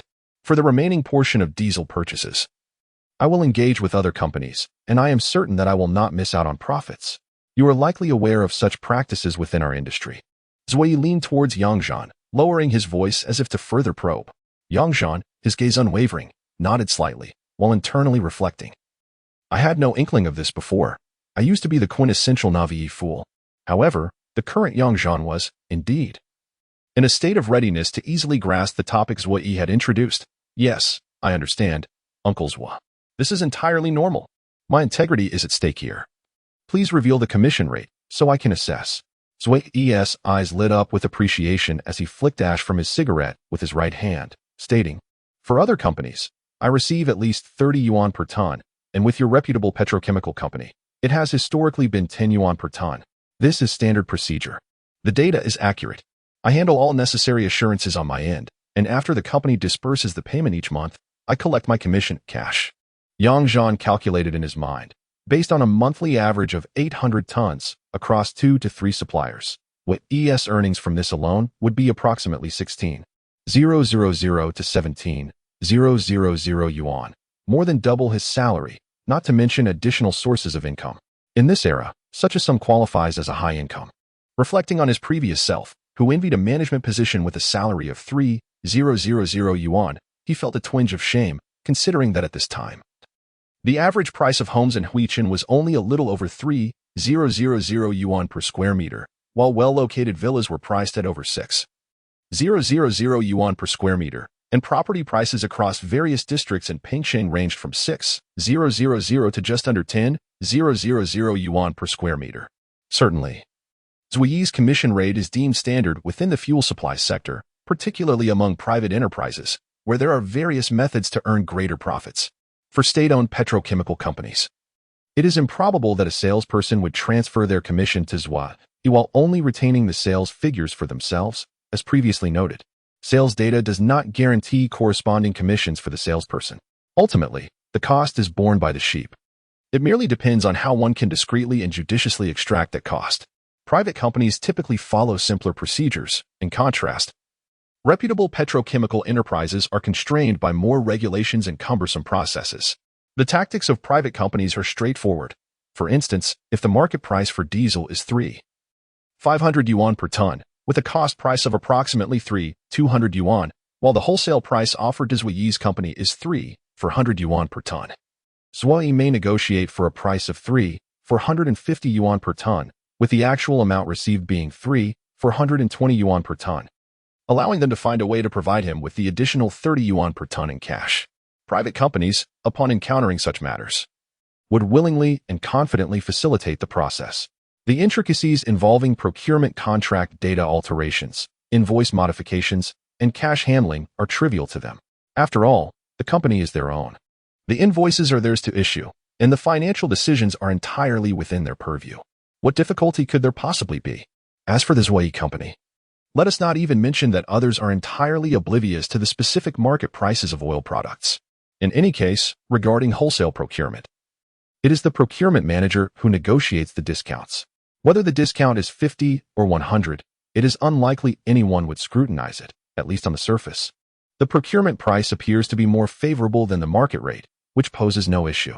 However, it is evident that such operations cannot be conducted within a state-owned petrochemical company. Firstly, the wholesale prices are determined by the system, and secondly, the invoicing cannot be flexibly controlled. At most, one invoice can cover 300 tons, allowing for some minor adjustments, such as issuing one invoice for 290 tons and another for 10 tons separately. Alternatively, under a fixed amount, one might issue documents converting tonnage to volume, thus creating an opportunity for arbitrage, but only when the density of the oil in the storage tanks is known. Of course, the profits are not derived from the payments made by clients to the petrochemical company, but rather from the surplus oil obtained through the ton-to-liter conversion, which can then be sold for cash. Naturally, should it be necessary to implement the private company's strategy of providing commissions to Zhuyi within the petrochemical company, it is feasible, albeit requiring special arrangements between various departments, which may not be cost-effective, and Yang Zhan would gain no benefit from this. Yang Zhan pondered the price differentials he could secure from private oil enterprises, as well as the necessary relationships and channels for monetization within the company. After 2 or 3 minutes of contemplation, he realized that all aspects could be realized, and after deducting various expenses, he could earn considerably more. Thus, he chose to be forthright and directly communicated with Zhuyi. Uncle Zhua, I shall not beat around the bush. If you entrust the procurement of oil products to me, I will offer you a comprehensive commission of 20 yuan per ton, whether sourced from our company or the private enterprises I liaise with. I will oversee every aspect of the process for you, allowing you to focus on other matters. When the time comes, I shall present the commission to you, sparing you the trouble of negotiating with multiple suppliers. Yang Zhan opted for a direct approach, assuring compliance with regulations and legality, promising to make the process as seamless as possible for Zhuyi. Zhuyi, contemplating while smoking, weighed the overall income against his expectations. Given that he had only recently arrived in this area, he was confident he could find suppliers, though the ultimate outcome remained uncertain. Additionally, he had developed a favorable impression of Yang Zhan. With years of social experience, he discerned Yang Zhan to be a reliable individual, leading him to a resolution. Oh, Yang, it seems we are quite compatible. Having known each other for merely 2 or 3 days, I already hold you in high regard. Zhuyi released his furrowed brow, setting aside his worries as he said, let us proceed as you suggest. We will initially utilize 400 tons through your petrochemical company's channels. When another vessel arrives next month, I will need you to assist me in sourcing an additional supplier. At that time, you shall determine how to allocate the quantities on both sides. Regardless of the circumstances, I expect you to secure a 50 monthly settlement condition from both suppliers. Zhuyi further stressed, you have your own methods, and I trust you without questioning the specifics. However, it is imperative that you execute this task flawlessly. Yang Zhan exhaled in relief, quickly smiling as he offered tea to Zhuyi, replying affirmatively, thank you, Uncle Zhua. I shall not burden you with excessive promises. You need only observe my actions. Knowing you, Uncle Zhua, has indeed been a stroke of fortune for me this year. I am truly grateful. We need not delve into the specifics here. I will initiate the application process on our side tomorrow. Please prepare some documentation for me. Once everything is settled, I will report back to you directly. With a chuckle, he added, today is a joyful occasion. Did you bring some wine, Uncle Zhua? I look forward to sharing a drink with you tonight. Zhuyi responded with a hearty laugh, and both men felt a sense of mutual satisfaction. Chapter 10 Finalizing the contract. The two dined from 6 to 9, and indeed, Zhuyi had 2 bottles of sauce-flavored Matai in his bag. To share such fine liquor with Yang Zhan indicated a significant regard for him. Thus, Yang Zhan, with keen awareness, insisted on paying the bill. An experienced drinker, he remained lucid after consuming a bottle of Matai, and now, Yang Zhan was also counted among the seasoned veterans. After driving Zhuyi back to the company, They agreed that Zhuo would come by the next morning to collect the documents, after which Zhan returned to the operations department. Once he freshened up on the second floor, he invited Brother Feng to join him for tea downstairs. On a Monday midweek evening, if Brother Feng was not out socializing, he could only smoke and play games in the dormitory of the operations department. Previously, Brother Feng had no interest in gaming, but Zhan had introduced him to it. However, Zhan had now mercilessly abandoned the pastime, a quintessential case of leading a good friend astray, leaving Brother Feng to flounder alone in his gaming endeavors. Even though Sun Diji also played the same game, without Zhan's presence, they lacked any synergy whatsoever. Consequently, Brother Feng was more than willing to set aside his mouse and accompany Zhan downstairs for tea. "You just got back, did you drink a lot? I can still smell the alcohol after your shower," Brother Feng remarked as he settled into the sofa opposite Zhan. "Not too much, just one bottle each of Matai." Zhan replied with a chuckle. "Come on, I know your tolerance. You can barely handle 6 liang before you're unfit to drive," Brother Feng teased. "Haha. Haven't you seen me jogging every morning? I've built my foundation successfully. My tolerance has greatly improved. You'll see for yourself next time." This was their customary banter. Once the tea was brewed, their conversation turned to business matters.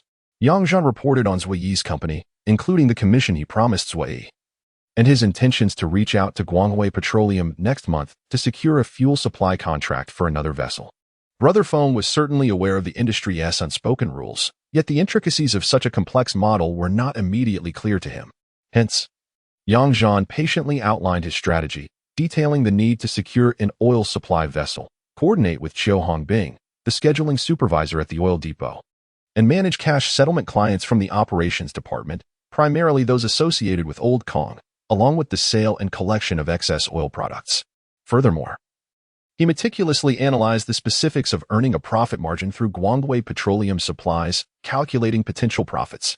Upon closer examination, he found that simply supplying his own company could yield a profit margin of 30,000 to 40,000 yuan each month, provided all aspects were managed adeptly. At a sales volume of 400 tons, if they were to supply through Guanghui Petroleum, the profit margin could be even more substantial. However, exact figures would need further discussion.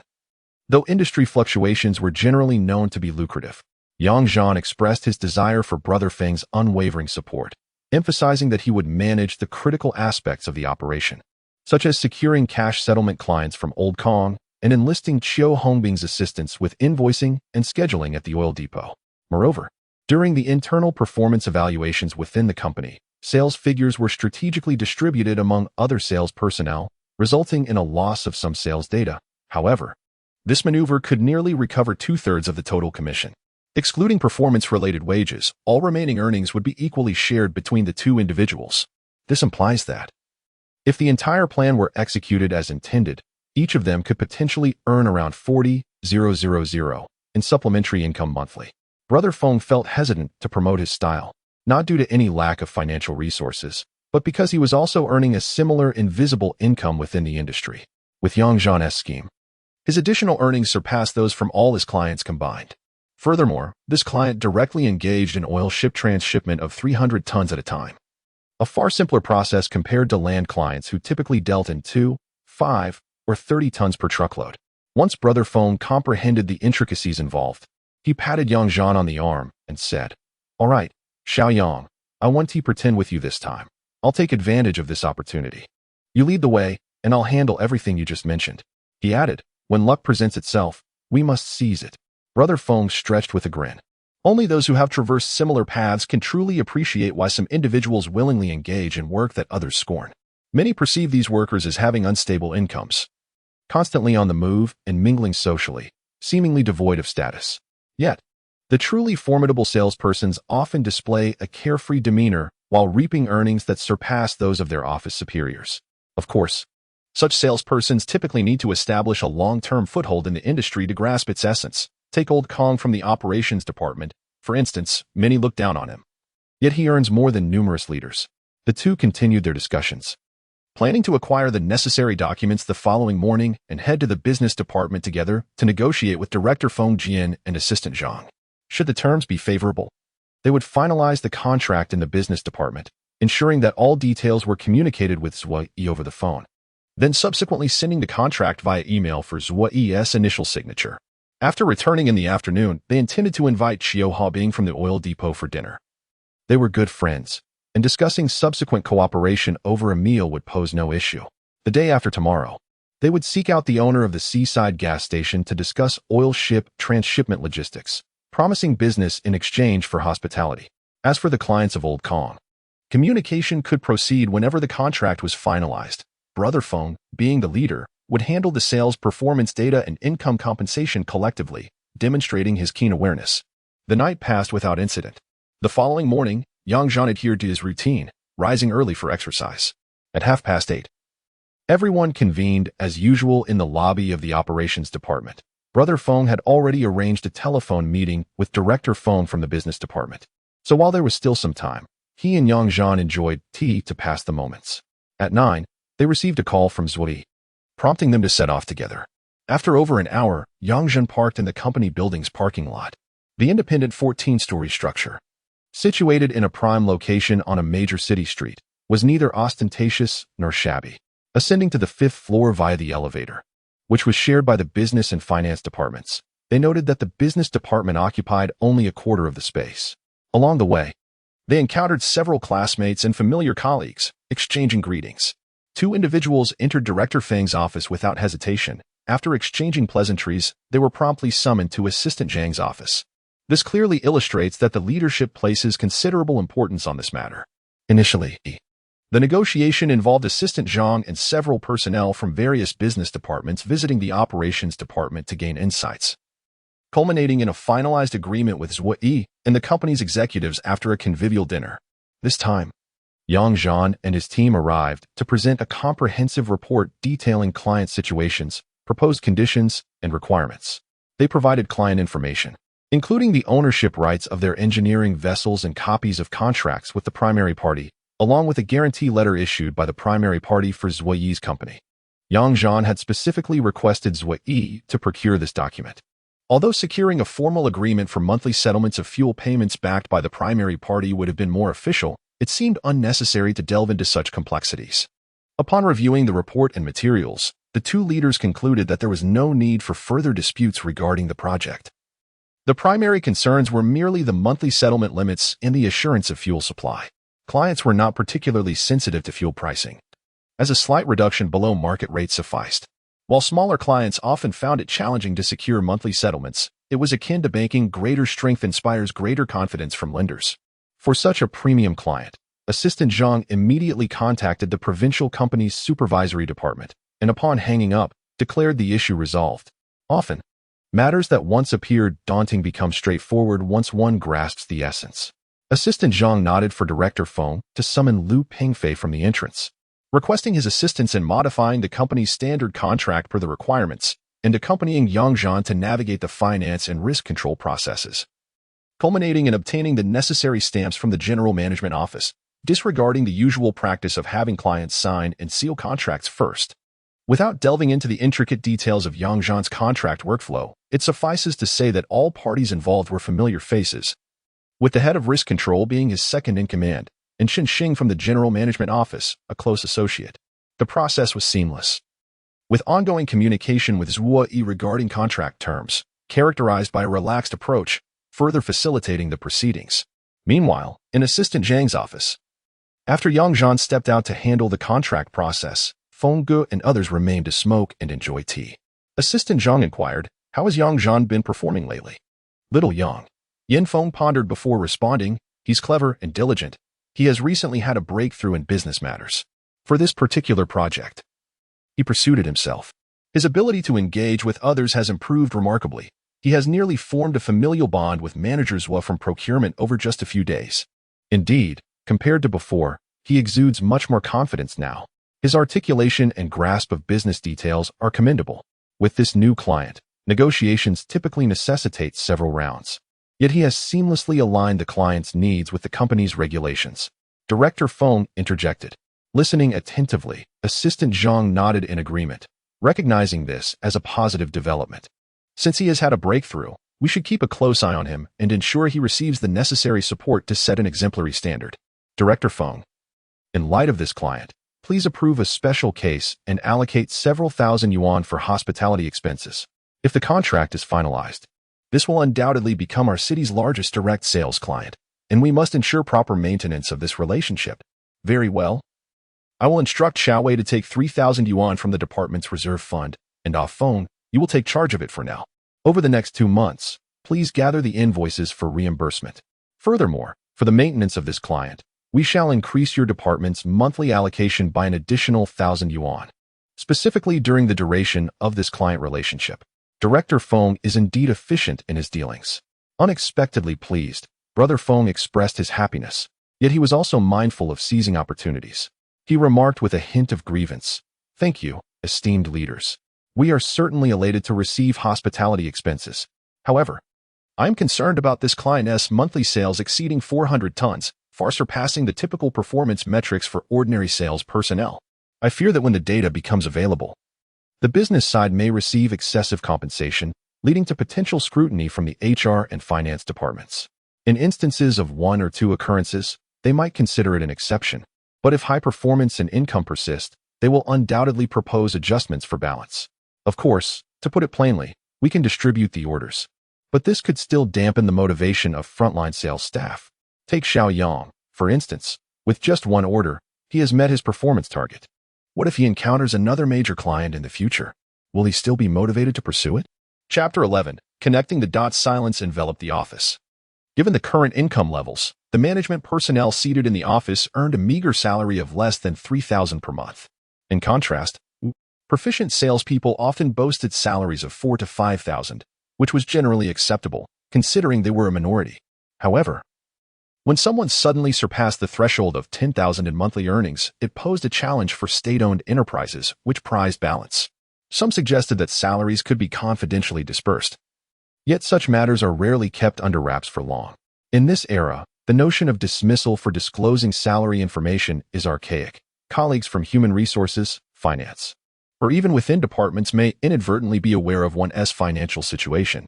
Alas, Zhan, the assistant, found himself unable to voice the matter, leaving Director Feng to state, "If a contract is secured this month, let it all be under young Zhan's name. The full amount should pose no issue. From next month onward, you will manage it yourselves." He cast a subtle glance at Yin Feng. Yin Feng, catching the look, nodded in agreement. It must be done this way for now. In truth, Yin Feng could have chosen not to broach this topic, but seizing the moment to express it meant that should he proceed this way in the future, the leadership's prior words would ensure no lingering resentment. As noon approached, Yang Zhan and Lu Pingfei finalized the process and returned to the business department with 4 contracts in hand. Yang Zhan took the opportunity to reconnect with old acquaintances, greeting classmates and juniors as he traversed different departments, suggesting they gather when time permitted. The juniors he referred to were university students hired in the year before, in the year after his own cohort. This past 3 years had seen a notable influx of fresh graduates, with subsequent years witnessing sporadic recruitment. Thus, the camaraderie among those who joined during this period was particularly strong. Upon entering the business department's office area, Yang Zhan spotted Feng Gu engaged in conversation at Xiaowei's desk, and he joined them. "Here you go, take this. It's the entertainment allowance specially approved by Zhang. Since you and Manager Zhua enjoyed some Mao-Tai, spend it wisely." Yin Feng jested as he handed over a brown envelope, playfully inquiring if the contracts were completed. Yang Zhan accepted the envelope, immediately gauging the amount inside. He raised the document bag in response, saying, "All done. Thank you, leader." He pocketed the money without a second thought. Perhaps it was the lunch hour drawing near. Or perhaps it was the return of Yang Zhan and Lu Pingfei that prompted Zhang to emerge from his office. He knocked on Director Feng's door and addressed those present. "Let us go. I'll treat everyone to lunch." Naturally, the leader's invitation was met with enthusiasm. The 6 of them descended to the restaurant behind the company for a typical working lunch. At the table, the leaders expressed their delight, commending Yang Zhan and urging him to set a good example for Lu Pingfei and Xiaowei, encouraging them to continue their efforts. After the meal, the leaders retired to their offices for a midday rest. Originally, Yang Zhan intended to return directly to the operations department. However, Brother Feng had plans to visit his uncle, a senior company leader. Realizing there was no pressing matter at hand, Yang Zhan wisely refrained from intruding. With some funds at his disposal, he ventured to a nearby shopping mall to acquire some athletic gear. When a man shops, his objectives are clear. He focuses on brand and style. and after trying on the items, he proceeds to check out. In less than an hour, Zhan successfully assembled a complete set of running and basketball equipment, including clothing, shoes, socks, slippers, and even a towel, along with a basketball. He expended nearly all of his freshly acquired 3,000 yuan. This reflects a change in mindset. Just a couple of days prior, he had invested all his savings and departmental funds into the stock market, driven by a sense of urgency to earn some small profits. Yet today, he nonchalantly spent what amounted to nearly a month's salary in just 1 hour. There is no right or wrong in this. It is simply a matter of feeling liberated.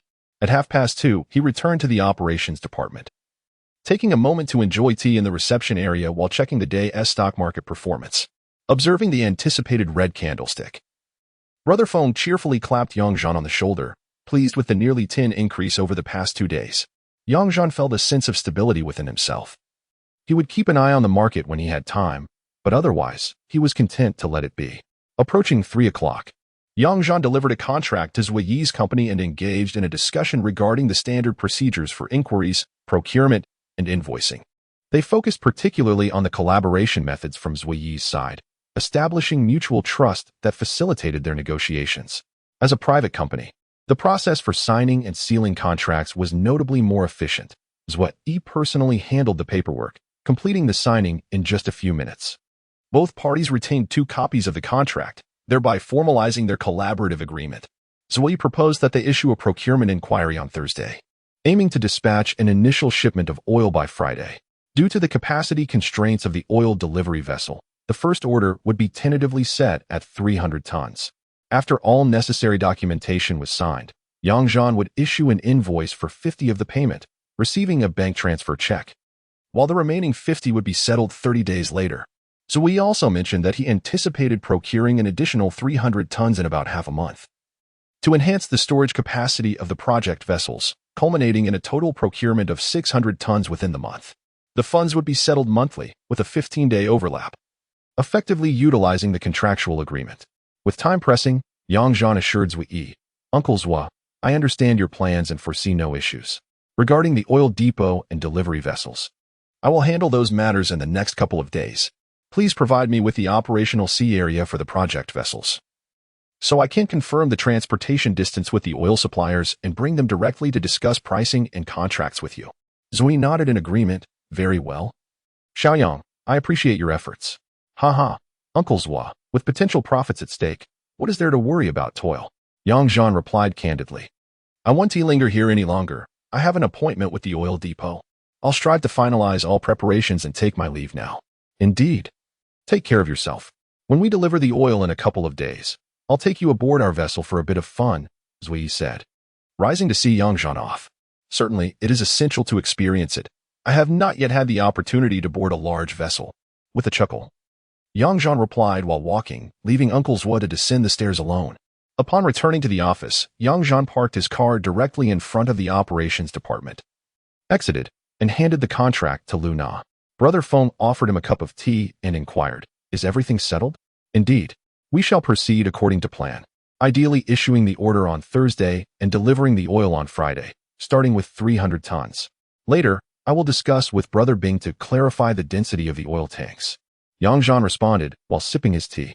In 2 weeks, another 300 tons would follow, and he exchanged a knowing glance with Brother Feng. Brother Feng clapped his thighs, stood up, and declared, "Then let us go. We shall head over now." After giving Lu Na a brief update, he and Zhan drove towards the oil depot area. Within 10 minutes, they parked in the administrative section of the depot. Although formally regarded as 2 separate legal entities, both the sales company and the depot fall under the jurisdiction of the provincial company, establishing a fraternal relationship between them. Yin Feng and his team were well acquainted with the operational management of the depot. Upon entering the second-floor business department, a cloud of smoke quickly filled the air as they lit their cigarettes. The spacious office had poor ventilation. It is worth noting that smoking is permitted in the office area, but strictly controlled in the operational zone of the depot, where even mobile phones are prohibited. To avoid any negative impressions, they refrained from opening the windows, opting instead to smoke in a somewhat stifled manner. Typically, they would time their smoking to avoid simultaneous indulgence. Yet Zhan recalled with amusement how each visit from Yin Feng's group would disrupt this unspoken rule. After exchanging pleasantries, The two men proceeded to Chiu Hongbing's private office, where they engaged in the customary routine of drinking tea, smoking, and casual conversation. Although they had arranged to meet the previous evening, specific matters were not to be discussed in the office. At precisely 5:30, the group rose to leave, with Chiu Hongbing accompanied by his loyal subordinate, Li Pei, affectionately nicknamed Pei Pei, a robust man who was a year older than Zhan. The four of them split into two vehicles. Chiu Hongbing drove his dilapidated Jetta, as his residence in the nearby Huiyang district made it more convenient to have a car for his daily commutes. They were headed to dine at the establishment of the jovial Boss Chen, where Zhan had previously reserved a private room. Boss Chen's voice had brimmed with joy during their phone conversation, having welcomed them for 3 consecutive evenings. What restaurant owner wouldn't cherish such patrons? Upon reaching the private room, Zhan confirmed that aside from himself, the others were all locals, allowing them to make more targeted culinary choices. In such gatherings, moderation is generally disregarded. Thus, for individuals ordered 8 dishes and a soup, a standard befitting their candid camaraderie. Soon, the table was laden with food and drink, and among familiar faces, the beer flowed freely. After 3 rounds, the conversation shifted towards collaborative efforts. In truth, Chiu Hongbing was responsible for only a few minor aspects. First, assisting in the timely monitoring of the density data for the oil tanks. Second, coordinating the dispatch of oil tanks based on Zhan's selections. Third, facilitating the oil loading berths at the depot. Finally, he would issue a separate oil dispatch document that met the necessary requirements, which would be handed over to Zwa for completion. The initial 3 tasks were essentially within their scope of responsibilities, and through the power of friendship, he managed to execute them flawlessly. The final task of fabricating a false document posed no challenge for them, as the office was replete with blank forms. All that was needed was the business stamp, conveniently stored in Chiu Hongbing's drawer. As for the risks involved, the client's purchasing manager was unlikely to scrutinize or pursue the matter. After all, who would willingly seek trouble? Of course, one cannot brazenly suggest that such matters could be settled over a mere meal. While it might work once or twice, maintaining long-term assistance requires more than just camaraderie. Ultimately, Brother Feng laid it bare. For clients like Zui, aiding once would yield a sum of 1,500, which would be directly allocated to Chiu Hongbing. In reality, what was there to divide? Chiu Hongbing merely needed to use a bit of verbal persuasion and perhaps have his subordinate Pei Pei facilitate a connection at the docks.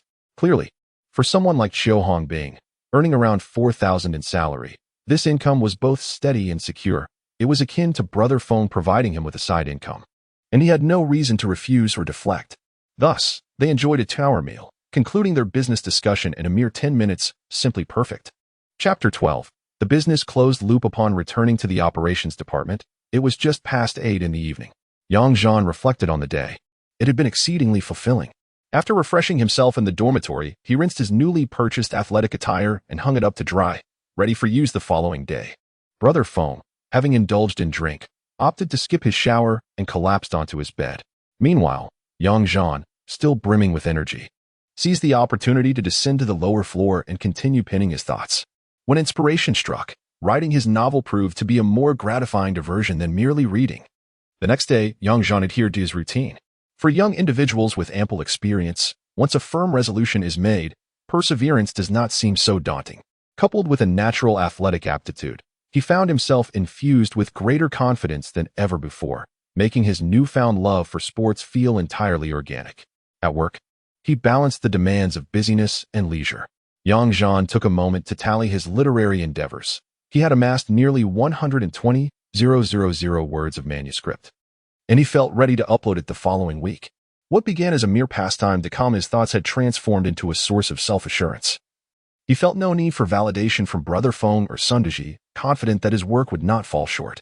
As the clock nudged toward 9:30, Brother Feng reached out to boss Li Jiangguo of the seaside gas station, inviting Zhan to accompany him for a face-to-face discussion, which would conveniently include lunch. The car traversed the town's central CBD roundabout heading east, eventually arriving at a winding path that led to a picturesque bay, surrounded by fishing villages. The bay cradled hundreds of fishing vessels. Occasionally, during a red tide, the water would take on a striking crimson hue, instilling fear in the unacquainted, though the color would soon revert to normalcy. Zhan had previously witnessed the spectacle of fishing boats lining up to set sail at dusk, their silhouettes stretching endlessly until they vanished around the island's bend. Under the slanted rays of the setting sun, He could stand on the shore for hours, utterly captivated. Bosley owned a private gas station within this bay, primarily catering to fishing boats and nearby machinery. The conditions were modest, and the equipment was rudimentary. He operated a small oil tanker with a capacity of 300 tons, employing only relatives. Though seemingly unremarkable, he was undoubtedly affluent.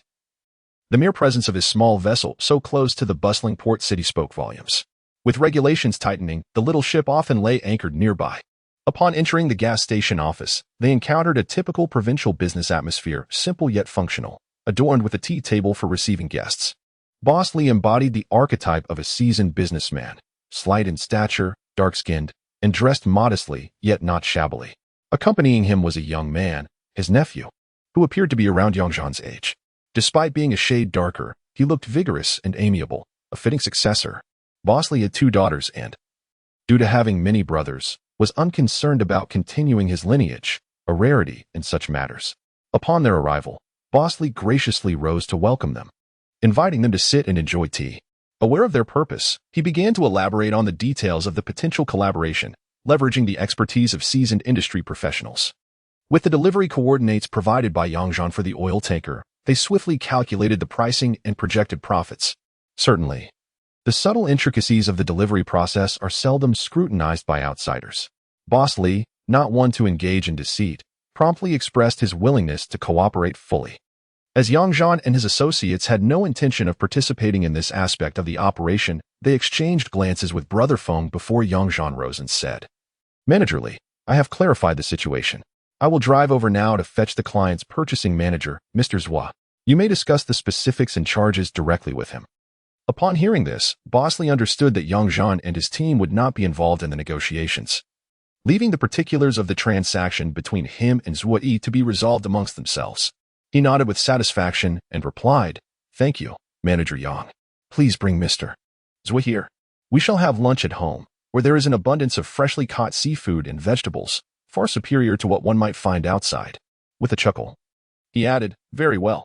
Brother Feng, please enjoy your tea while I go fetch Mr. Zhua." "Yes, do go," Feng replied. Mr.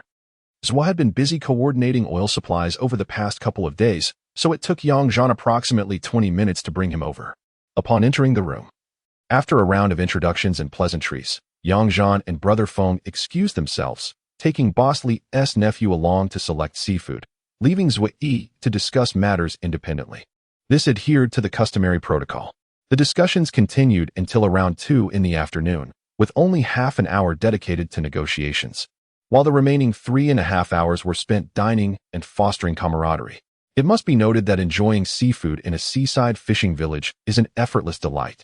Little Bosley guided Zhan and his team to procure several rare fish, shrimp, and crabs from local fishermen. The seafood prepared by the proprietress was exquisite, showcasing her mastery of the craft. It is no wonder that Bosley exudes such confidence in hosting clients for meals at his home, as it is undeniably more memorable than dining at a restaurant. After delivering Mr. Zhua, Zhan returned to the operations department, reflecting that they were nearly there.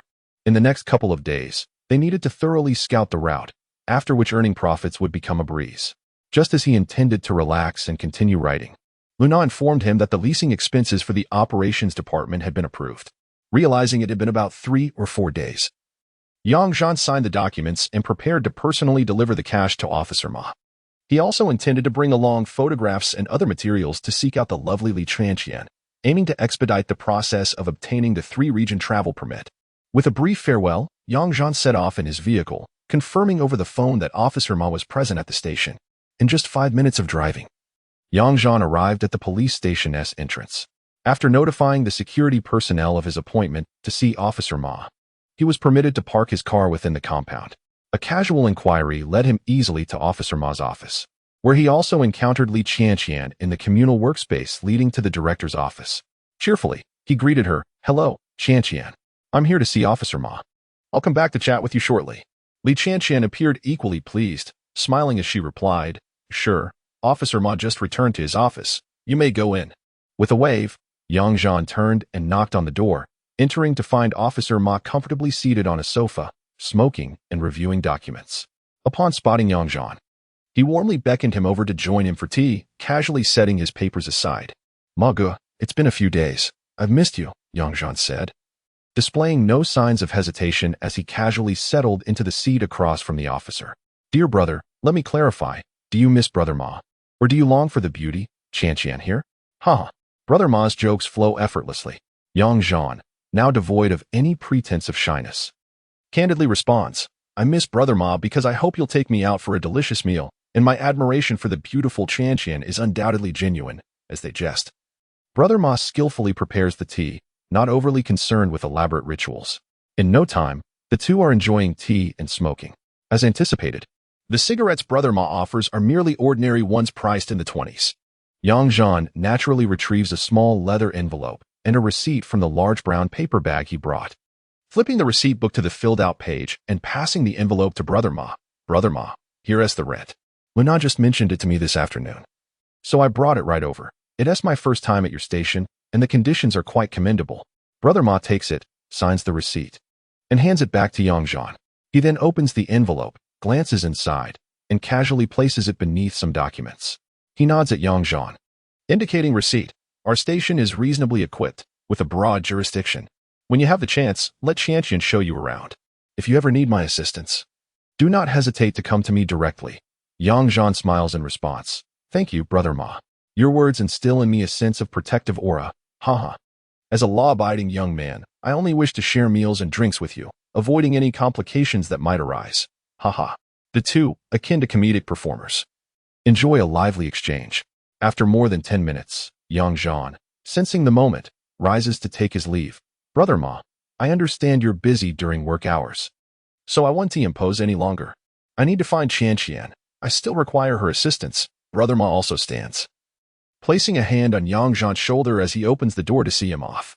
At the threshold, he calls out to Li Qian, who is looking this way. Qian, when you have the time, take Young on a tour of our station.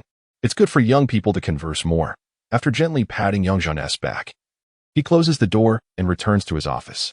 Yang Zhan, making full use of sincere eye contact, approaches Li Qian's desk with a smile. Beautiful Qian. Am I disturbing you? You are indeed, and what will you do to compensate for that? Li Qian responds without hesitation, speaking as if to an acquaintance. In truth, they have already become quite familiar through their online interactions, both possessing genuine personalities that allow for direct and unpretentious communication. If I must accompany you, I shall. I will dine with you tonight, watch a movie, take a seaside drive, bask in the starlight, and revel in the morning glow, Yang Zhan playfully counters. Li Qian, brandishing a file, feigns a strike, biting her lip and teasingly retorting. How unrealistic. Dinner is not arranged, so, handsome Yang Zhan, you shall treat me to a meal. Oh dear. Yang Gu is just fine, but this Yang Zhan title makes my hair stand on end. Yang Zhan shivers dramatically, extending his arm to show Li Qian. Exaggerating. Dinner is certainly not a problem. Dining with a beauty means I want to head to the plump boss Chen's place. Let us go to Zhonghai for a buffet. It's the most refined option around here. This is acceptable. I shall head over once work concludes. Li Qian glanced at her watch. There was still an hour left. Just now, Mom mentioned giving you a tour, so let us proceed. Yang Zhan hastily stopped Li Qian, who was eager to lead the way. Wait a moment. Allow me to hand you the documents first. I had mentioned needing your assistance with the pass last time. With that, he retrieved the materials from his paper bag. Li Qian accepted the documents, perused them briefly, and then returned them to her desk drawer. She cast a sidelong glance at Yang Zhan and remarked, No one visits the Temple of the Three Treasures without purpose. This adds another item to the ledger. Yang Zhan immediately performed a mock bow, lowering his head in a comical manner, and replied, As you wish, Your Majesty. The young lady must not have been so entertained in quite some time. As she laughed heartily, leaning back in her chair. Chapter 13. A date with Qian. The sense of unfamiliarity between the two had long since dissipated. After all, they were within a serious institution, and after sharing some laughter, they naturally composed themselves. Li Qian guided Yang Zhan around the courtyard of the establishment, which, while lacking in extraordinary features, boasted relatively superior working conditions. The sole delight for Yang Zhan was the presence of a gym spanning nearly 200 square meters. He had been seeking a convenient venue for strength training, as his daily running had become somewhat monotonous, and none of his acquaintances were fond of exercising, leaving him unaware of nearby facilities. Eagerly, he inquired with Li Qian about the possibility of utilizing the gym. Familiar with the premises, she explained that the equipment had been generously sponsored by a local enterprise, and the excess space within the police station was effectively a small perk for the staff. Encouraging the officers to maintain their physical fitness, a commendable initiative on all fronts. Li Qianqian herself resided in the dormitory during the week, occasionally visiting the gym. Though its actual usage was quite low, with only a handful of enthusiastic young individuals dropping by from time to time. Seizing the opportunity, Zhan asked Qianqian, "Is the gym open to the public? May I come here to work out?" Li Qianqian scrutinized him thoughtfully and replied, "You seem athletic. But do you usually work out on your own? I wonder if you're simply intrigued by the novelty and will lose interest like most others here." "Not at all. I run 10 kilometers every morning, rain or shine. I just lack a place for systematic training," Zhan retorted, pulling his short sleeves back to reveal his muscular arms. Teasingly challenging her, Li Qianqian playfully extended her index finger, pretending to poke his arm, but she certainly wouldn't follow through. She jested, "If you come by after work, I could accompany you for a workout. But mornings, I can hardly get out of bed." Zhan, rolling his sleeves back down, frowned slightly. Morning workouts could indeed cure the habit of oversleeping. If I come in the evening, I often get sidetracked by other commitments, making it hard to maintain a consistent routine. How about this, beautiful Qianqian? I can come by in the mornings to wake you up for a workout. With that, he mimicked a gesture from a television show, bending at the waist and rubbing his palms together in a comical display of servitude. Li Qianqian quickly stepped back, casting a sidelong glance at his antics, amused. After a moment of contemplation, she replied, "We could try it for a couple of days. I usually prefer evening workouts. If, after a few days, I truly can't manage the mornings, you'll get to know the folks at the entrance, and I can vouch for you. If all else fails, I can certainly leverage my connections to get you in." Zhan snapped his fingers dramatically, gesturing towards her with exaggerated flair. "Your kindness shall not go unappreciated, I assure you." He even patted his chest for added effect. Seeing his antics, Li Qianqian couldn't help but smile. Despite the current police uniforms being less tailored for a flattering silhouette, Li Qianqian still exuded a striking professional charm with her well-proportioned figure, capturing the attention of young men who, regardless of their feelings, would willingly steal a glance or two. Zhan is also inclined to observe more. The girls of today are not as affected as those of later generations. They interact naturally, seeking tranquility and comfort. If there is no spark of love at first sight, one should refrain from harboring excessive expectations. As a rational creature, it is prudent to spend time getting to know one another, whether as friends or potential lovers. Allowing time to make the choice. With over half an hour remaining before the end of the workday, it would be impractical to engage in idle chatter with Li Qianqian. Zhan agreed to drive out first and wait for her at the intersection outside, planning to dine together after work. One must always be mindful of their surroundings. This is not merely a matter of etiquette, but a reflection of one's perspective. After leaving the police station, Zhan parked at the nearest corner, stepped out to smoke and make a phone call. He primarily contacted Brother Feng to inform him that he would return later, and then called his sister to discuss stock matters, also inquiring about their parents' well-being. Previously, Zhan had a tendency to overlook his parents' needs, a common trait among young men just entering society. The two calls lasted less than 10 minutes. As always, Zhan preferred brief conversations, hanging up once matters were addressed. He found lengthy phone discussions exhausting, even with headphones. After finishing his calls, he noticed a new message on his phone. Today was payday, revealing an income of 680 yuan, leaving him momentarily speechless. For the remaining time, Zhan shoved his hands into his pockets, leaning against the side of the engine hood with one foot resting on the tire, staring vacantly ahead. His mind was blank until a hand waved in front of him, snapping him back to reality. "What are you thinking about? You've just been standing there like a statue," Li Qianqian asked with a playful pout. Upon regaining his composure, Zhan smiled and joked, "Just contemplating life, you know? Thinking about how to lavish my youth once I become successful." Glancing at his phone, he noticed it was already past 5:40 p.m. He openly admired Li Qianqian, who had changed into a light pink chiffon long-sleeve t-shirt and white jeans, complemented by flat shoes and a small handbag hanging from her wrist. She looked refreshing and lovely, neither ostentatious nor overly alluring. "Oh wow." He thought of whistling but managed to suppress the urge. "You look beautiful." He was more than willing to express his appreciation for her beauty, which made Li Qianqian smile brightly.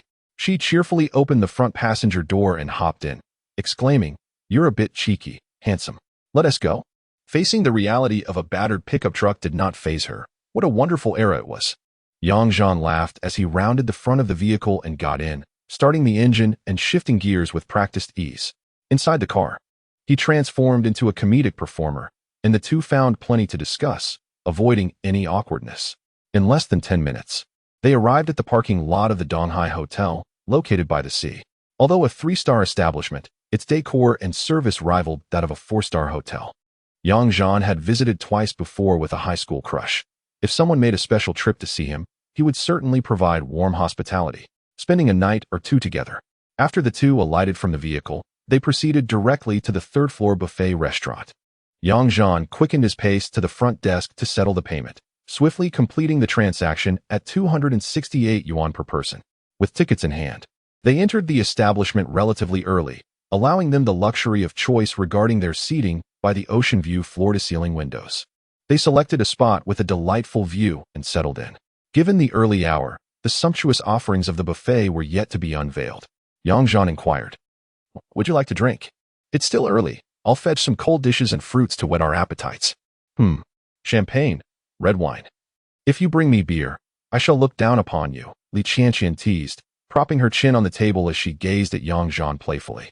Zhan chuckled and pointed at her before turning to retrieve the items. Shortly thereafter, he returned with an assortment of fruits and cold dishes, along with a bottle of champagne and 2 elegant wine glasses. Initially contemplating bringing 2 teacups to impress her, he ultimately decided against it, opting for a semblance of decorum instead. As he poured the champagne, the two clinked their glasses. Li Qianqian took a delicate sip, while Zhan downed his in one go, exclaiming, "I was quite thirsty." "Please, don't be so comical," Li Qianqian laughed, covering her mouth with her hand to stifle her amusement, clearly aware that Zhan's antics were merely playful and not indicative of ignorance. The two engaged in light-hearted conversation while enjoying their meal, occasionally glancing at the increasingly darkened sea, devoid of any ulterior motives or probing questions, creating an atmosphere of relaxed contentment. After half an hour, having finished the fruits, Zhan set off to procure the main attractions: steaks, lamb chops, and sashimi of shrimp and crab. While indulging in their meal, Li Qianqian asked, "Zhan, what do you usually do?" Swallowing his food, Zhan replied, "In the past, not much, but recently I've had an awakening. I've laid out many plans for myself, and with a major client secured this week, I'll be well provided for in the coming years. So, I need to stay busy for a while." "I meant, what do you do outside of work?" "Everyone has their moments of leisure and toil at work," she clarified. "Oh, outside of work? Well, I play basketball, run, dabble in stock trading, and write novels. Once I find some free time, I also wish to swim, play badminton, and go fishing. There are so many pursuits I'm currently engaged in or wish to undertake," Zhan stated, blending truth and jest. Li Qianqian paused, astonished, and asked, "Such a plethora of hobbies? You write novels too?" "Yes. I've just begun and have written nearly 200,000 words already. It's the kind of novel that you girls might not typically enjoy," Zhan replied, an air of pretentiousness subtly surfacing. "Not necessarily. I occasionally read novels myself." "What is the title of yours, and on which platform is it published?" Li Qianqian seemed genuinely intrigued by the prospect. Zhan, continuing to eat, responded, "The title is Journey of the Mortal Immortal, belonging to the fantasy genre. I plan to upload it on Qijian after I've compiled around 400,000 words next week." Li Qianqian's expression shifted to one of surprise and skepticism as she regarded Zhan. "Is that for real? When you upload it, do let me know. I'll subscribe to support you." "Do you find writing a book challenging?" "That varies from person to person. What is difficult for some may be easy for others. In any case, I treat writing this novel as a hobby, and it flows quite smoothly for me," he replied. "If this book turns out to be a tremendous success, I shall certainly express my gratitude to my dear fan, Qianqian." "Haha." Zhan jested casually. Li Qianqian, feigning annoyance, waved her fork playfully, retorting, "Who is your fan? I haven't even read the book yet. However, I shall remember your words. When your book becomes a bestseller, do not be stingy and avoid me." Esteemed online novelist. Zhan chuckled as he wiped his hands, extending his pinky finger across the table in a playful challenge. "Come, let us make a pinky promise. You subscribe to my book, and when it sells well, I shall present you with a gift of your choosing." Li Qianqian, undeterred by the childishness of the proposal, reached out to intertwine her pinky with Zhan's, both feeling a pleasant spark at the touch. Thus, Zhan later indulged in another round of salad, accompanied by some coarse grain staples, and eventually savored a cup of coffee. The two leisurely dined until 9 o'clock, concluding their delightful meal. Chapter 14. Doc refueling. At the break of dawn on the following day, Zhan arose as was his custom to engage in physical exercise. Originally, he intended to join Li Chuanqian at the gym. However, after an extended online conversation the previous night, she informed him that due to her late bedtime, she would forego morning workouts. Zhan did not press the matter, content to run alone. In the morning, with no inquiries or orders forthcoming from Zhuyi, the office buzzed with individual tasks. Zhan accompanied Brother Feng in reviewing the stock market before returning to his novel-writing endeavors. The past few days had been rather hectic, resulting in a lack of productivity, though he remained unperturbed. Around 10:30, a faxed inquiry from Zhuyi arrived. Although the price and order quantity had already been confirmed via telephone, the formal procurement order was necessary to fulfill procedural requirements, serving as documentation for subsequent monthly settlements and payments. Zhan and Brother Feng promptly sprang into action, contacting oil depot manager Qiu Haobing and shipowner Li. Their tasks included verifying the oil density for accurate tonnage calculations and negotiating the docking schedule for the oil tanker. After this series of actions, the office produced 2 invoices. Brother Feng quickly reached out to Old Kong and their clients regarding the smaller oil withdrawal order, aiming to finalize delivery and cash settlement within 2 days. Meanwhile, the larger order was confirmed with Qiu Haobing for a midnight pickup at the oil depot. The relevant documents would be collected from the depot's business department upon completion of the tanker S-loading. With all aspects confirmed, Zhan took the precaution of dining at Zhuyi's company cafeteria at noon to discuss the evening's logistics.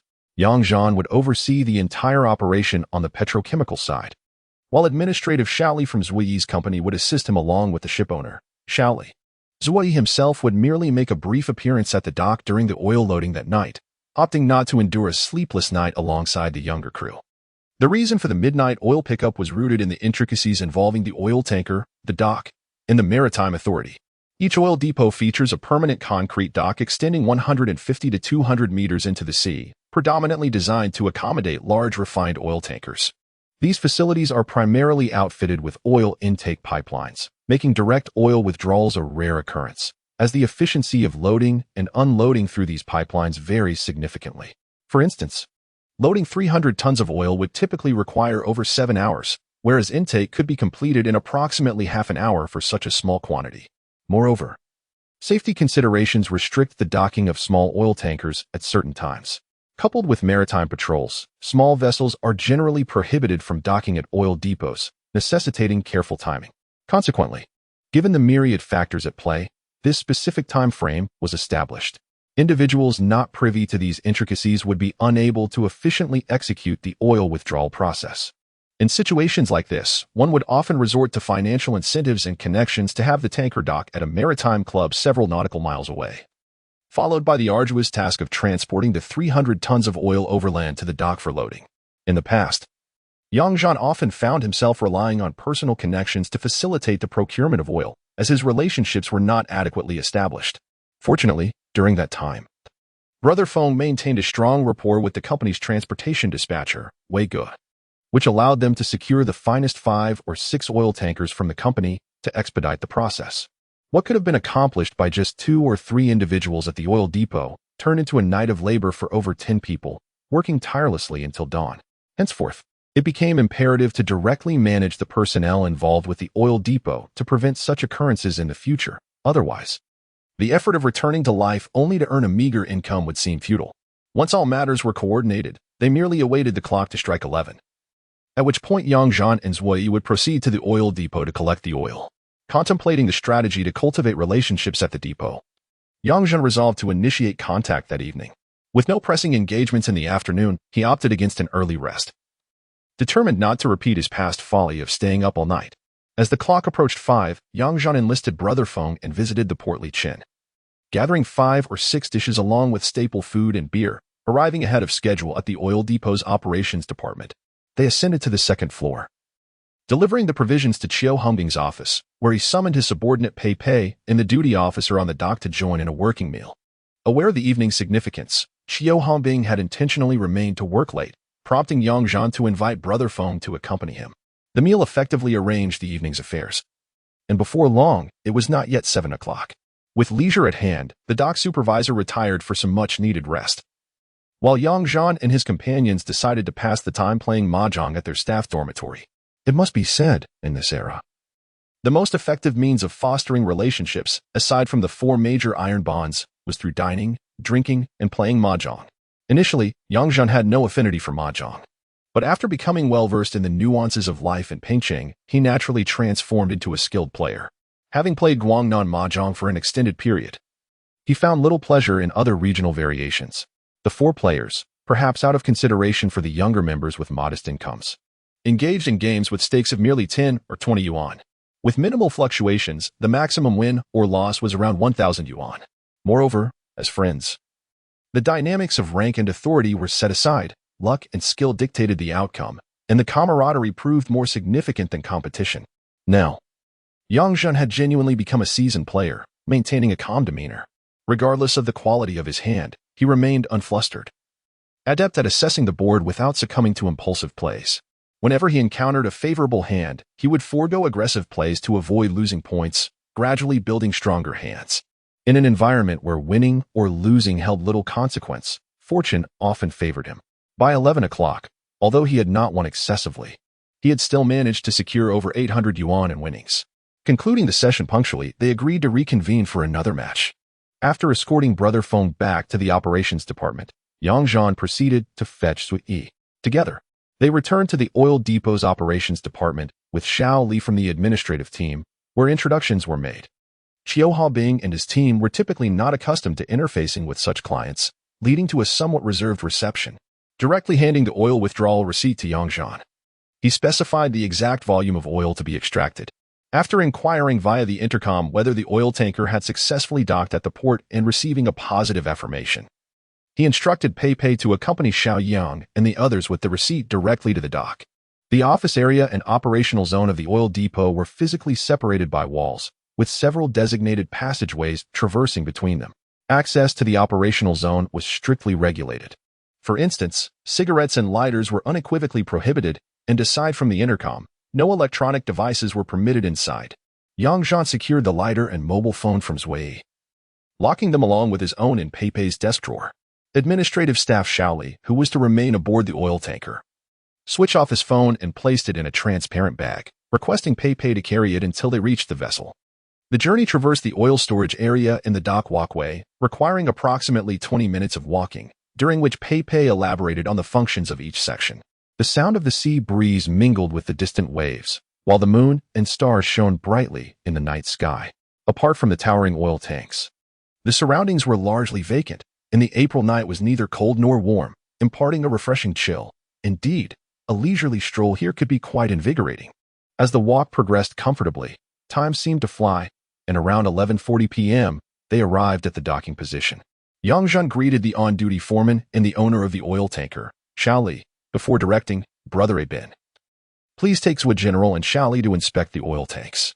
"Understood," Li Bin responded, assisting Zui as they stepped from the dock to the ship, cautioning him, "Be careful, the vessel is a bit unsteady." Administrative Xiao Li followed suit, while Li Bin opened the various oil tank hatches aboard the vessel, illuminating the interiors with a sealed flashlight, allowing Zui and the others to inspect the tanks for any foreign objects that could compromise the integrity of the stored oil. However, the presence of any compartments was known only to them. As long as they maintained the error within acceptable limits, no one would pursue the matter excessively. Once their inspection concluded, Zhan guided Zui back to the walkway, calling for administrative Xiao Li and Li Bin to verify the oil meter readings of the discharge pipeline. "General Zui, this meter is a non-resettable totalizer. Remember, the figure here subtracted from the data after tomorrow's refueling will yield the actual quantity of oil dispensed." Pei interjected, "You need not worry about our meter. It is inspected monthly by the Quality Supervision Bureau, with an allowable error margin of 0.03, and our readings are well within this limit." "Indeed. I have no concerns regarding that," Zui replied. "Given the size of your pipeline, how long will it take to fill once the oil is loaded?" "At this juncture," the dock foreman responded, "based on past experience, approximately 7 hours. Your vessel is small, and we will utilize natural flow. For safety reasons, pressurization is not permitted, which makes the process slower." Zui nodded in understanding. "I see. Then we must proceed at a leisurely pace. Xiao Yang, please instruct them to commence." "Understood." Yang Zhan first summoned the two Shaolis to record the meter readings, then signed and confirmed the relevant documentation before instructing the foreman to open the valve and commence refueling. The rhythmic sound of the oil pipeline functioning smoothly echoed in the air.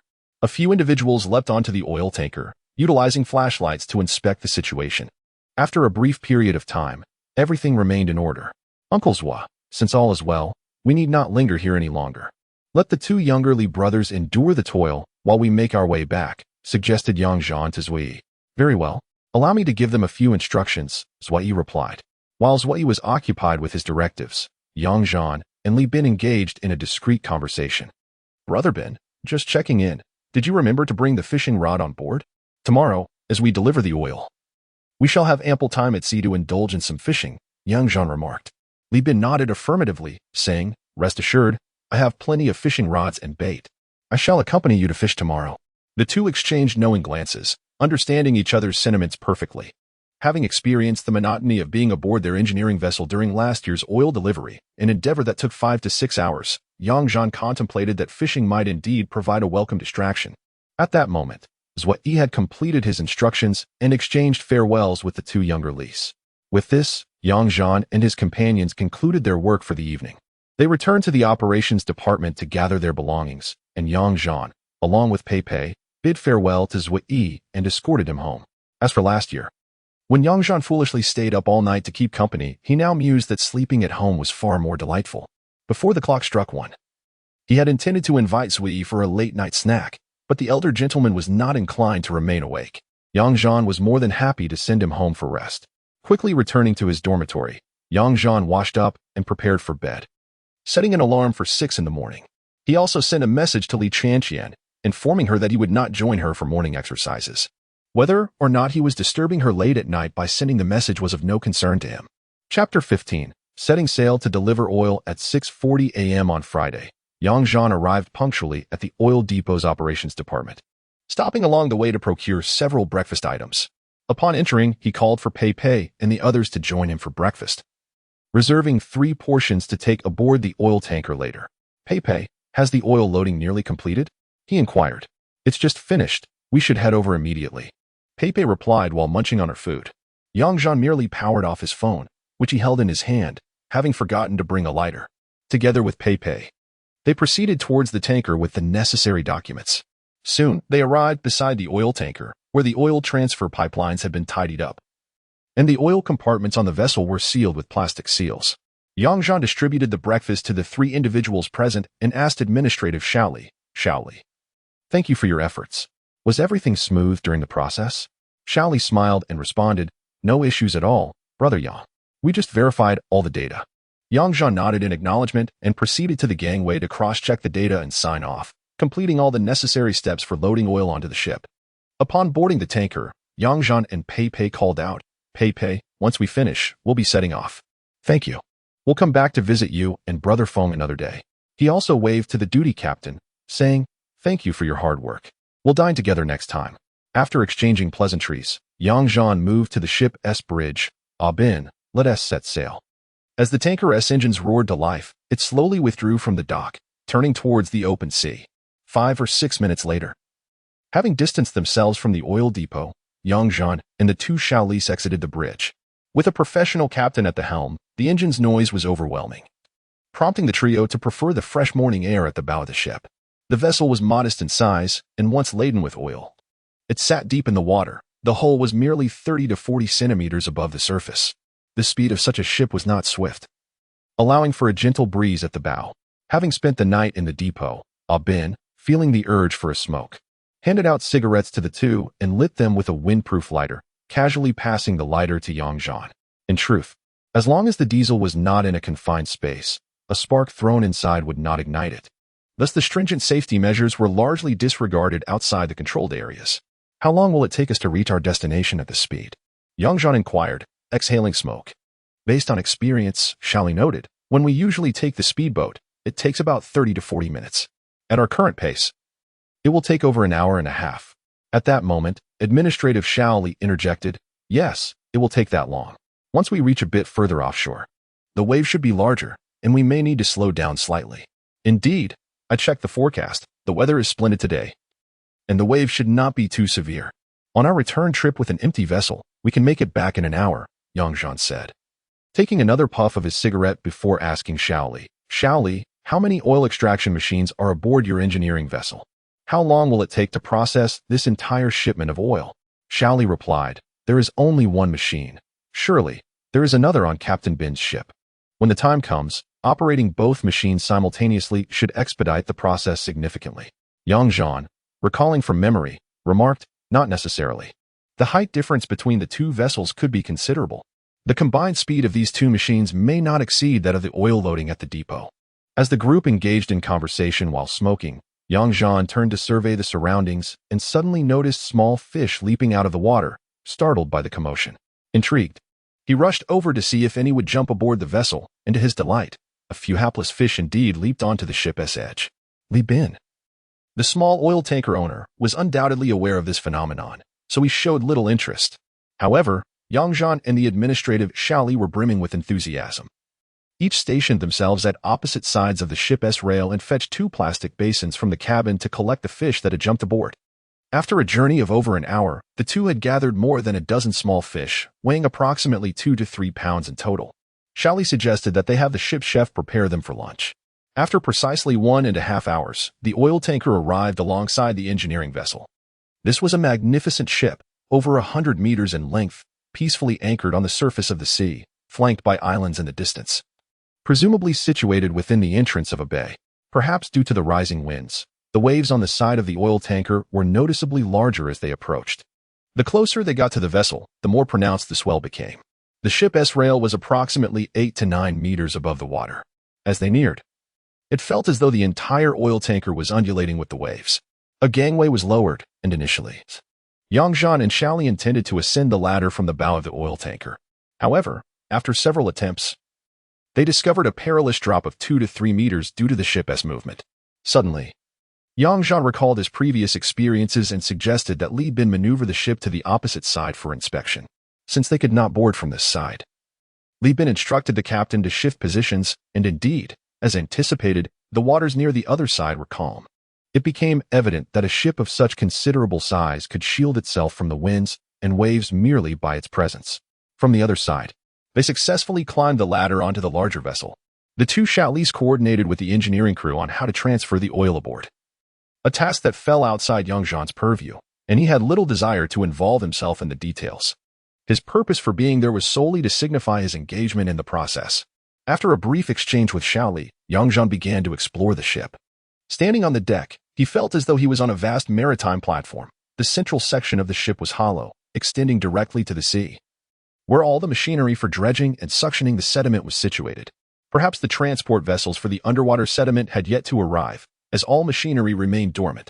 Once operations commenced, additional transport ships would be required to carry the excavated sediment to designated areas assigned by maritime authorities, preventing newly deposited sediment from randomly covering the seabed and disrupting the underwater ecological structure, particularly as there was a national-level turtle conservation base in the vicinity. Relevant authorities enforced stringent regulations. Thus, the engineering vessel would not commence operations until the transport ships were in place. After wandering for over half an hour, Zhan found nothing particularly intriguing and began to feel bored. Upon reaching the oil tanker docking area, he noticed that the dual-pump oil extraction had commenced, prompting him to seek out the small oil boat owner, Li Bin. Peering down from the deck, he observed Li Bin engaged in conversation with the captain of the vessel and called out, "Hey, Brother Bin, are you ready? If so, bring the equipment up. Just let the captain keep an eye on things down there." Li Bin glanced up and responded, "It's ready. Just a moment, I'll be right up." A few minutes later, Li Bin, laden with gear, climbed onto the deck. After reuniting, the two strolled around the deck, eventually finding a sheltered spot amidships on the leeward side to set their lines. They crouched down and retrieved 2 ordinary sea rods from Li Bin's tackle bag, joking about their hopes of catching a few grouper as they assembled their gear. At that moment, Administrative Xiaoli finished his tasks and approached with an engineer familiar to Zhan, both carrying fishing rods. As they neared, Administrative Xiaoli chuckled, "Brother Yang, are you all set? I called Yuan over to take us to the best fishing spot." He introduced his colleague, who turned out to be Yuan from the engineering department, someone Zhan had played basketball with before. Yuan remarked, "Brother Yang, you shouldn't fish off the outer rail. It's too high and not very conducive for catching. I'll guide you down to the central engineering area where there's a walkway right at sea level, and you won't be bothered by the sea breeze." As they helped gather the scattered items, Yuan explained, "Since engineering operations haven't commenced yet, we're still permitted to fish. The seabed hasn't been disturbed, so the local fish population remains unaffected. We've been fishing here for the past few days and have had quite a good haul. Let us see how lucky you are." Zhan relished the idea of fishing, though in his previous life he had seldom found the leisure to indulge in it. Occasionally taking his child to the park to catch small pond fish, all the while envying those who ventured out to sea for larger catches. Given the opportunity in this life, he was determined to pursue this newfound hobby. However, lacking the skills and experience to showcase before others, he contentedly followed their lead. Before long, they arrived at the spot Yuan had mentioned, a corridor 2 to 3 meters wide located in the center of the boat, close to the sea. Its precise purpose remained unclear, but it was quite convenient for fishing, and the group dispersed to prepare their lines. Zhan employed Li Bin's fishing rod, using some frozen baby octopuses as bait, which he cut into appropriately sized chunks with scissors. Li Bin instructed him on how to attach the bait and weight, emphasizing that no advanced techniques were necessary, as this area was still considered inland waters, making it improbable to catch anything enormous. The four of them spaced out by 5 to 6 meters and simultaneously cast their lines into the relatively shallow waters. Before long, Zhan felt the bottom beneath his line. While still getting accustomed to the fishing rod, he suddenly sensed it vibrating. A novice's instinct kicked in as he lifted the rod and began reeling in, the rod bending and moving with the pull. Though inexperienced, Zhan had watched numerous sea fishing videos and tried to recall the techniques, while the others merely cheered him on from the sidelines, not rushing to assist. Zhan was filled with excitement as he forcibly hauled the fish out of the water. At that moment, Li Bin beside him finally handed over a landing net. And with both hands working in concert, Zhan managed to bring the fish onto the deck. "Well done, Mr. Yang. Your luck is remarkable. This black sea bream weighs at least 3 or 4 pounds, Li Bin remarked as he secured his fishing rod against the railing to assist. Zhan grinned widely and replied, "Haha, I usually have quite good fortune. Is this indeed a black sea bream? How much is it worth?" "It's decent, not overly expensive, yet not exactly cheap either. It seems there are more fish below. Let us continue to catch a few more," Li Bin said as he helped remove the fish hook and place the fish into the prepared refrigerated box. With the line cast and fish immediately biting, Zhan's interest intensified, and he promptly set up the bait to continue fishing. Perhaps luck was genuinely on Zhan's side, for in less than an hour, all four of them had made a catch. However, the novice Zhan outshone them all, reeling in a variety of fish, including a 2-pound grouper. Around 10 o'clock, Zhan instructed the administrative assistant, Xiao Li, to arrange for the chef on the boat to select a few fish to take back, so that everyone could savor the fruits of their labor at noon. As for the small miscellaneous fish caught on the fishing vessel, they could be used to prepare a mixed fish stew, which added to the enthusiasm of the day. Chapter 16. External financial income at 3:30 in the afternoon. Zhan and the administrative assistant, Xiao Li, returned to Boss Li's fishing village oil station dock aboard an empty vessel. Both had made a bountiful catch, particularly Zhan, who, in addition to the fish consumed at noon, brought back 2 small grouper and several larger sea bass, black sea bream, and a 19-pound catch. With the weekend upon him and the operational department all to himself, he looked forward to preparing his own meals, having been a devoted husband in a previous life. His culinary skills were undoubtedly commendable. After bidding farewell to the Li family, Zhan hailed a motorcycle to first escort Xiao Li back to the company before riding on to the oil depot to retrieve the battered pickup truck for the operational department. On the way back, he coordinated with Brother Feng, confirming that another order had already been fulfilled and the oil delivered, with both parties cooperating seamlessly.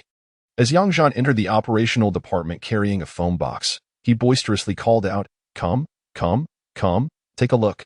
Freshly landed sea fish, esteemed colleagues. Purchasing these will be a decision you won't regret."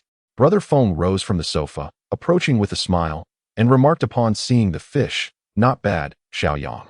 You managed to bring back these treasures while delivering oil? Did you catch them yourself?" Luna and Old Sun also gathered to see, just as someone pushed open the door and entered, exclaiming, "What delightful finds, Xiao Yang." It was Lin Xiaowei, the regular transport driver for the operational department, who had been handling Zhan's other orders over the past couple of days.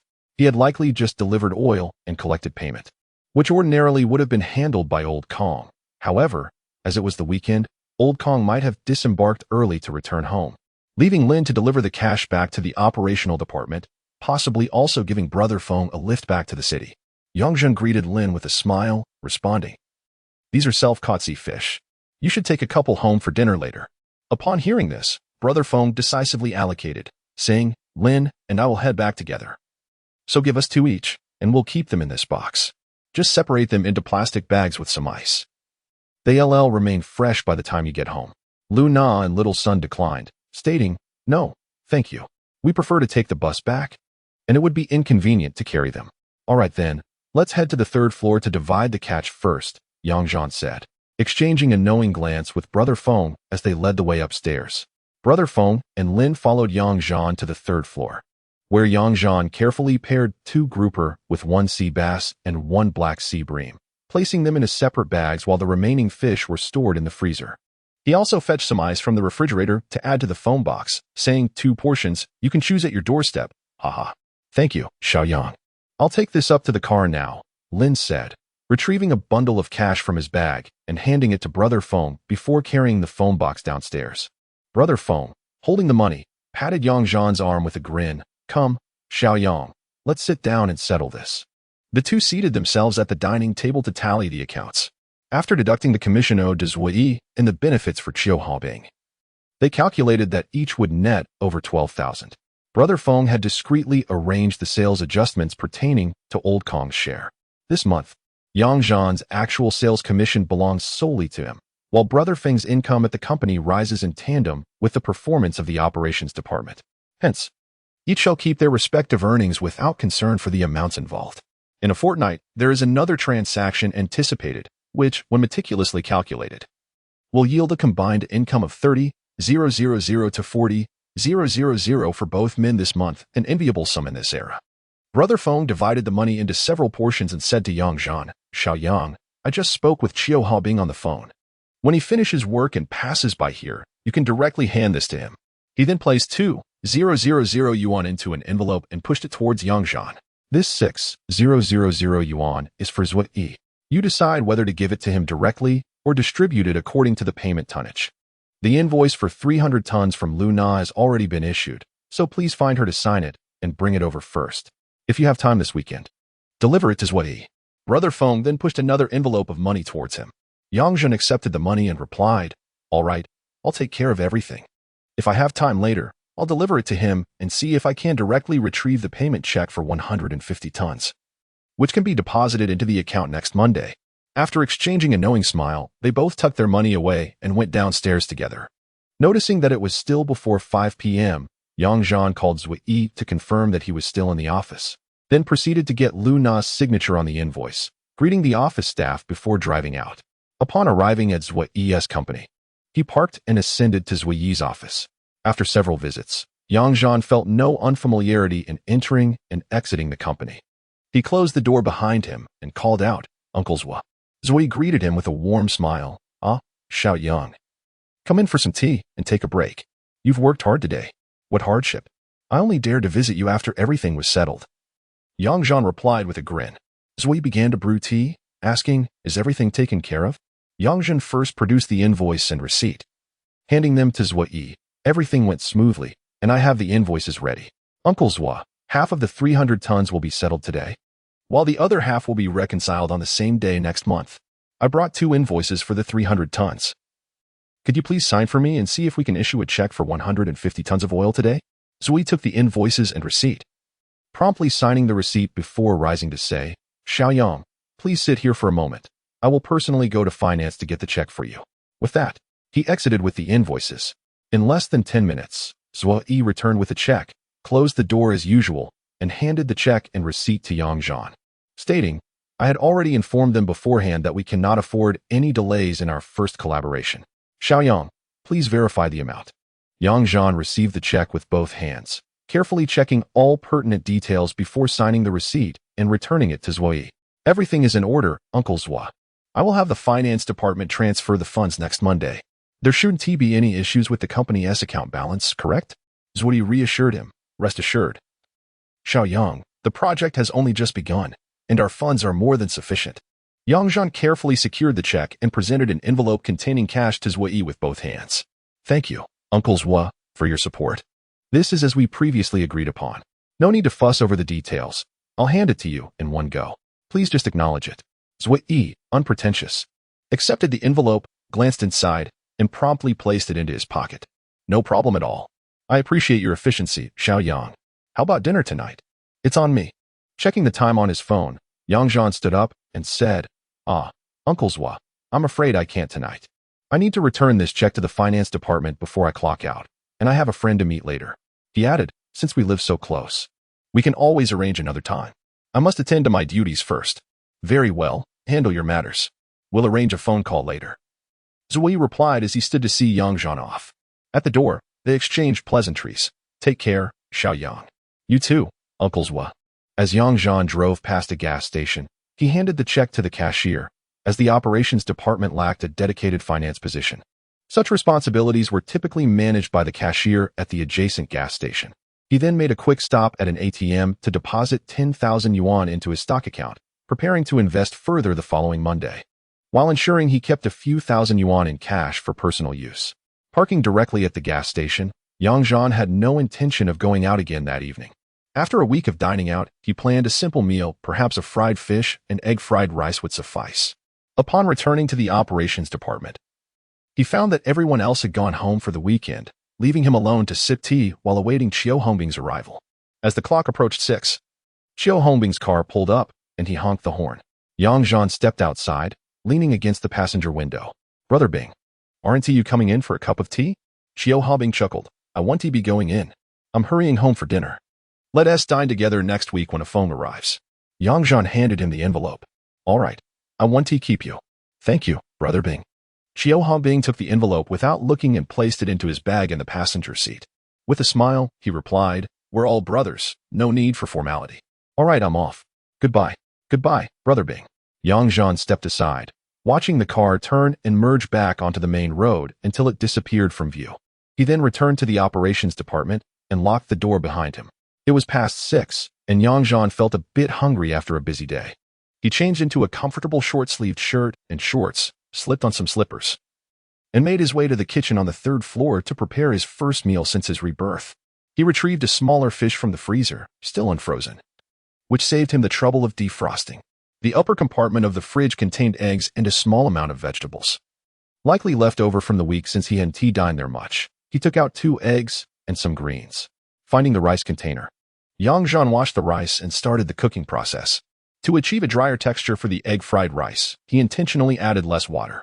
First, the sea fish is prepared by removing the scales and internal organs, then washed thoroughly and dried with kitchen paper.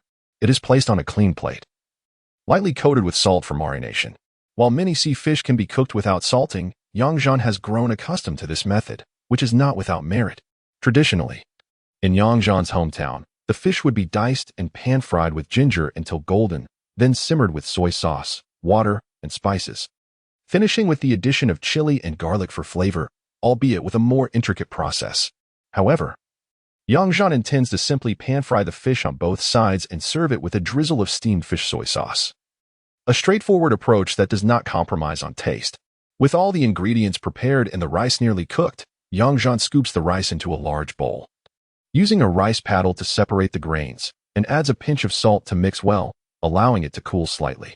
He retrieves a clean nonstick frying pan, places it on the gas stove, and heats oil over low flame, placing the fish directly into the pan.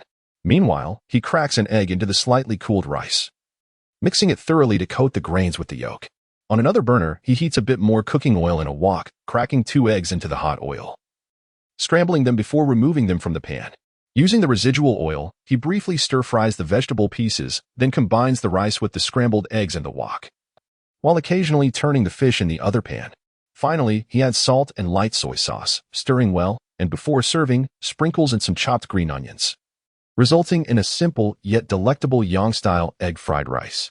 If he had more ingredients, Zhan would have concocted a hearty mixed fried rice, content with whatever suits his palate. At this point, the fish is perfectly cooked, plated, and garnished with a drizzle of steamed fish soy sauce, ready to be enjoyed. In just over 20 minutes, this simple meal is prepared, and with a can of beer retrieved from the refrigerator, Yang Zhan leisurely begins to savor his first homemade dinner. Chapter 17. Weekend gatherings after dinner, boredom settled in once more. Alone in a 3-story building, the emptiness occasionally amplifies the sensation of solitude. Reluctant to seek out company on a whim, I retreated to the computer downstairs to engage in some writing and chatting. Upon reaching the lower level and booting up the computer, I brewed a cup of tea in the guest area and first checked the stock market. It was quite promising, having risen over 10 points throughout the week, well within expectations. I then chatted online with Li Chanqian, who had returned to the city to visit her parents. She planned to bring back some documents for her relatives to assist with certain matters, and she would return to work in a week with everything sorted for Yang Zhan. Subsequently, I playfully teased my classmate Wang Cheng online. He had recently been assigned to the Huyang district as a retail division manager, working under senior brother Fuyu. Wang Cheng was an intriguing character, resembling a slender monkey, yet he navigated the company's social landscape with remarkable finesse. His love for leisure and his sociable nature ensured he could engage with anyone, whether it be through smoking, drinking, or playing cards. His talents were unparalleled in those domains. Particularly adept at drinking and playing cards, he would abandon his girlfriend at a moment's notice, even at midnight, should his colleagues or superiors require his presence. Consequently, aside from a few upright senior leaders, the middle and lower management staff were all quite familiar with him. Nonetheless, their relationships were not merely superficial. Wang Cheng, having graduated from university, maintained an average level of competence in his work. As a result, he was promoted to the Human Resources Department after a year. And when the company branched into 3 subsidiaries, several leaders expressed interest in having him on their teams. Wang Cheng and Yang Zhan shared a solid camaraderie, having attended the same school and studied the same major. During their internships, they were placed at the same gas station and both managed to charm 2 lovely colleagues there. However, shortly after Yang Zhan and his peers were reassigned to the company, his girlfriend resigned and returned home, severing their connection. In contrast, Wang Cheng's girlfriend was seconded to the HR department as an external staff member, which indicated her adeptness at navigating the workplace. Engaging in idle banter online, Yang Zhan teased Wang Cheng. "How long have you been over there? You haven't even come by to check in on us." Wang Cheng replied, "That desolate place isn't under my jurisdiction. I've only just arrived, and things are still chaotic. I'll swing by when senior brother Fu and I go for inspections." Yang Zhan persisted. "It's only a 20-minute drive. Come on. I'll treat you to a seafood feast." Wang Cheng countered, "No way, your place isn't lively enough. What is the point of having a meal with just the 2 of us? You should come here. Senior brother Fu is around too. And he used to be your boss. You should pay him a visit." Wang Cheng was not easily swayed. As the conversation progressed, Yang Zhan genuinely considered visiting them and said, "Meeting senior brother Fu is definitely on the table. What will you offer me? If we agree, I'll come by tomorrow afternoon." Wang Cheng replied, "What kind of hospitality are you expecting? A full-service experience here is nothing extraordinary. We won't bother with that. Let us play basketball instead. Tomorrow afternoon, senior brother Fu is gathering everyone in the area who can play for some practice. Your skills are average. Come over and let me show you a thing or two." When it comes to basketball, Yang Zhan is even more eager to participate. However, the question remains, who is truly dominating whom? Regardless, Yang Zhan is filled with unwavering confidence that he can assist in curbing his obsession with the game. "All right, my friend. I am not one to boast, but do you really think you can outplay me? Save your breath for now. Let us agree, I will come find you tomorrow afternoon. And on the court, you shall sing your defeat." Yang Zhan playfully teased him. Wang Cheng, though slender in build, possesses a certain athletic talent and, feeling provoked, was sure to retort, "Come on, if you lose tomorrow, you must refrain from singing any praises. Next time we gather in the city, you'll address me as little brother throughout. Do you dare? Ha ha ha. Little brother, keep that in mind. Tomorrow afternoon, be prepared to host. I shall arrive punctually." Yang Zhan replied with delight. Wang Cheng, undeterred, responded, "I'll arrange everything for your arrival. We'll play basketball in the afternoon, dine in the evening, and after dinner, I've set up the mahjong table for you. Are you brave enough to join?" He was deliberately provoking Yang Zhan, knowing that his previous skills in the game had waned. "Little brother, if you wish to reach for the skies, I shall accompany you all the way," he chuckled. Yang Zhan now felt emboldened. He feared neither victory nor defeat. It was a rare occasion to have a familiar face to play with. So there was no reason to back down. "All right, it's settled. I'll come over tomorrow afternoon. I could even make it for lunch if necessary." "I'm not concerned about that meal," Wang Cheng concluded. "Haha, just wait for me," Yang Zhan replied fearlessly. On Saturday, the following day, Yang Zhan rose early, no longer inclined to sleep in. After cultivating a habit of daily exercise, he found that running in the morning was far more invigorating than lingering in bed.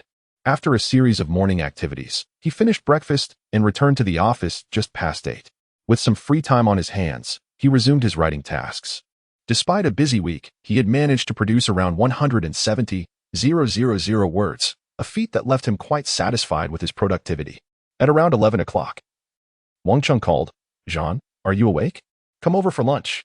"Ah, Mouse is visiting me today, so hurry and be my third wheel." Mouse was the nickname of his girlfriend, whose real name was Chen Shu, one of the two lovely flowers from their internship at the gas station. Though 3 to 4 years younger, she was remarkably more mature and sensible than them. Due to their previous interactions, she had always referred to Yang Zhan as her brother, and she often inquired if he would like introductions to her beautiful friends, demonstrating her selflessness and close friendship with him. Yang Zhan was pondering what to have for lunch. So he promptly replied, "My little sister is coming? Great, I'll be there shortly. I'll meet you at your dorm." After hanging up, Yang Zhan quickly shut down his computer, changed into casual attire, and packed his newly purchased basketball gear into a sports bag. He then grabbed a basketball and headed downstairs to his car. After approximately 20 minutes of driving, he arrived at the office area where Wang Cheng and the others were located. This site was situated on the outskirts of the city, next to a large gas station along the main road. The fueling area was neatly arranged with over a dozen fuel pumps, with an underground storage tank area positioned to the right. To the left stood a 2-story building at the corner, housing several offices and a dining activity room on the first floor, while the second floor contained dormitories. Behind the gas station, there was a concrete basketball court, enclosed by a protective wire fence, complete with specialized lighting for nighttime play. The gas stations within the jurisdiction of the company's regional offices are generally quite spacious. Each region manages dozens of gas stations, necessitating regular meetings and training sessions for the station managers. Consequently, the inclusion of some recreational facilities is not merely superfluous, but also serves as a means of enhancing the corporate image. Yang Zhan parked his vehicle directly in the marked area at the office entrance. Upon exiting, he glanced through the glass of the office and observed Wang Cheng and others engaged in tea and conversation within. Without hesitation, Yang Zhan took the car keys and entered the office. In the reception area, there were 4 individuals. Besides Wang Cheng and Chen Shu, there were also his senior, Fu Yu, and the station manager of this gas station, Kai Wenchang. Kai Wenchang was someone quite familiar to Yang Zhan. He had previously been the manager of a small gas station adjacent to the operations department and had only been transferred here 6 months prior. Being 3 or 4 years Yang Zhan's senior, he was a native of the area, a robust and jovial man. Despite his lack of formal education, he held a deep respect for those who were educated, which allowed him to forge a strong rapport with Yang Zhan during their year of working together. Upon entering, Yang Zhan made himself at home, choosing a seat with a friendly demeanor, greeting them with, "Senior brother, my dear fat friend. It has been quite a while since I last saw you. I'm here to seek a meal." He playfully patted Chen Shu on the head and gave Wang Cheng's thigh a hearty thump before settling down. The 4 welcomed Yang Zhan with smiles and friendly banter, while Kai, the jovial fellow, promptly set about preparing tea. Fu Yu, fixing his gaze on Yang Zhan, remarked, well, little Yang, I have been away from the operations department for almost a year, and you only now decide to pay me a visit?" Kai Wenchang chimed in jest, "Indeed. I have been here for half a year, and you haven't come to check on your elder brother. Are you worried I might not be able to afford a meal?" Yang Zhan immediately clasped his hands together in a gesture of apology, feigning submission. My fault. I accept my punishment. I have come to offer my respects to both elder brothers. Recently, I discovered an excellent private dining establishment with outstanding cuisine. When you find the time, Wang Cheng, I will arrange for you to visit, and I assure you, I will entertain you splendidly. Chen Shu, observing with a smile, remained silent. Wang Cheng interjected, "Your acknowledgement of fault is commendable. But claiming the existence of a remarkable private dining venue? Surely, Kai Wenchang must be aware of it? Do not mislead us, should it turn out to be subpar. Your punishment shall be doubled." However, Kai Wencheng quickly waved his hand. Wang, do not place such a label upon me. I have spent considerable time in AO2 town and truly am unaware of any private dining establishments. Our small gas station doesn't host any receptions. Now, little Yang is well acquainted with the area. If he says it exists, it likely is a new find. Fu Yu established the tone on this topic. Very well. Given your sincere attitude, I shall temporarily forgive you. He scrutinized Yang Zhan and continued, Little Yang, What have you been up to lately? You seem to have undergone significant changes. Zhan felt that Fuyu was astute, having noticed his transformation, and replied naturally, recently, fortune has smiled upon me. I secured a major client, managing to dispatch 300 tons of goods this week, completing the delivery just yesterday. Later this month, I have another 300 tons lined up. So I want to be dragging the department down. I've also taken up regular exercise, and both my health and mood have improved, which, as you can see, makes me even more handsome, haha. The four individuals exchanged astonished glances, and Fuyu, with a hint of incredulity in her voice, remarked, "What a fortunate situation. A major client consuming 600 tons a month. This surpasses the monthly assessment data of the operations department by more than double. Can you fulfill such an order?" The maritime client merely requires a 300-ton self-collection from the oil depot. As long as we coordinate with the depot, it's a straightforward task, she chuckled. Goodness. Why didn't I have such good fortune when I was around? With such clients backing him, Yanfeng must be living the dream. In contrast to our arduous efforts managing numerous tasks for minimal compensation, he now enjoys both ease and profit, Fuyu expressed with a tinge of envy. However, her words were merely for conversation. Should the opportunity arise for her to swap places with Brother Feng, she would undoubtedly decline 100 times. Not only is there a time-sensitive nature to clients, but Fuyu's current position offers a clear path for advancement, while Yanfeng's prospects for promotion are considerably limited. Furthermore, with Fuyu overseeing dozens of gas stations, no one would believe she only draws a fixed salary. Zhan chimed in, "Senior brother. There is no basis for comparison here. Our livelihoods are contingent upon the whims of fate, while yours is secure. We aspire to secure our own stable positions as well," he added with a smile. Listening intently, Qinshu quietly calculated and whispered to Zhan, "Oh, brother, your salary this month must be over 10,000. How impressive." Zhan merely smiled in response, as he had never contemplated his salary. Nonetheless, now that Qinshu works in the Human Resources Department, it is likely that once the salaries are distributed next month, all their colleagues and friends will be aware of it. He should find time to gather with them, lest he appear stingy after earning a good income. True friends may not always lend a hand during your adversities, but it is a blessing when they are willing to support you in your pursuits. Maintaining a balanced approach in relationships is essential, neither blindly trusting nor completely detaching. Chapter 18. The candidate team is a few individuals engaged in conversation. Time flew by, and before they knew it, it was nearly noon. Kai, the corpulent fellow, led the way to a modest yet charming restaurant nearby, where they enjoyed a sumptuous yet simple lunch. The meal was deemed extravagant as the five of them ordered over 10 dishes, yet it was considered unpretentious due to the small portions served at the establishment. Each dish cost merely a dozen or 20 yuan, but the flavors were remarkably delightful, resulting in the restaurant's bustling business. The parking attendants outside numbered 6 or 7. And with 3 floors of private dining rooms alongside a spacious hall, the venue was fully booked multiple times during peak hours. After their meal, the group returned to the office to sip tea and engage in light banter. Around 2 o'clock, a dozen individuals gradually arrived at the fuel station, comprising grassroots managers and attendants who played basketball. Upon inquiring with Wang Qing, they learned that Fuyu was the captain of the company's basketball team under the union's auspices. He was merely a captain who organized basketball activities for employees using union funds, but this year, it seemed he intended to rally company resources to participate in a basketball invitational organized by the district and provincial company. Teams were assembled from various institutions within the system, with little external publicity, serving as a self-entertaining event to enrich employees' leisure lives. Such activities had been held in previous years, yet the participation from the petrochemical company had been minimal. This year, Fuyu, showing enthusiasm and occupying a mid-level leadership position, possessed a certain organizational ability. After applying to the union, he received both policy and financial support. Consequently, Fuyu issued a company-wide notice, summoning basketball enthusiasts to try out for the team.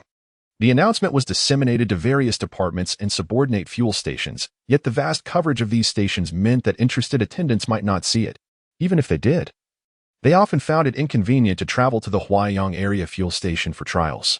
Such was the reality, and Fuyu had no better solution, fortunately. A dozen individuals still showed up. Wang Chang, as Fuyu's subordinate, took it upon himself to oversee the logistics, while Qinshu, representing the Human Resources Department, coincidentally came to support the event, as she had managed to arrange a meeting with her boyfriend, thus serving dual purposes. "Wait, how come I never saw the announcement?" Yang Zhanyu lamented to Qinshu. She replied, It's likely that your notice was sent to the adjacent fuel station. You rarely pick up documents, do you? Yang Zhanyu conceded, acknowledging that it was indeed a lapse on the part of the operations department. Generally, unless there was a significant call from above regarding important documents, the operations department would not actively retrieve their own company notices from nearby fuel stations. Wang Cheng took attendance of those present, preparing to provide the information to Qinshu as a record for employees who had taken leave to attend. As anticipated, the attendees were primarily employees from Fuyu's jurisdiction, with Yang Zhanyu being an unexpected participant who also signed up. Wang Cheng then moved 2 cases of mineral water from the fuel station sales hall to the side of the court, instructing those who had not changed into sports attire to do so in the office. Yang Zhan retrieved his equipment from the car and promptly took Wang Cheng's room key to change his attire, once adorned in professional basketball shoes. Yang Zhan felt an exhilarating surge in his combat prowess and overflowing confidence, realizing that he had yet to fully unleash his innate talent, which ignited a sense of urgency within him. Upon arriving at the court, he noticed Wang Cheng, already dressed, warming up by dribbling the ball. Observing the other participants, Yang Zhan surmised that Wang Cheng would not be taking to the court, as his skills were merely mediocre, compounded by his frail physique and insufficient height.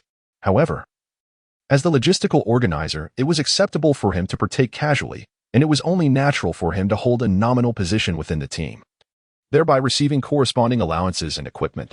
As Yang Zhan entered the court, he dribbled the ball he had brought and intentionally tossed it to Qinshu, who stood to the side, startling her into catching it.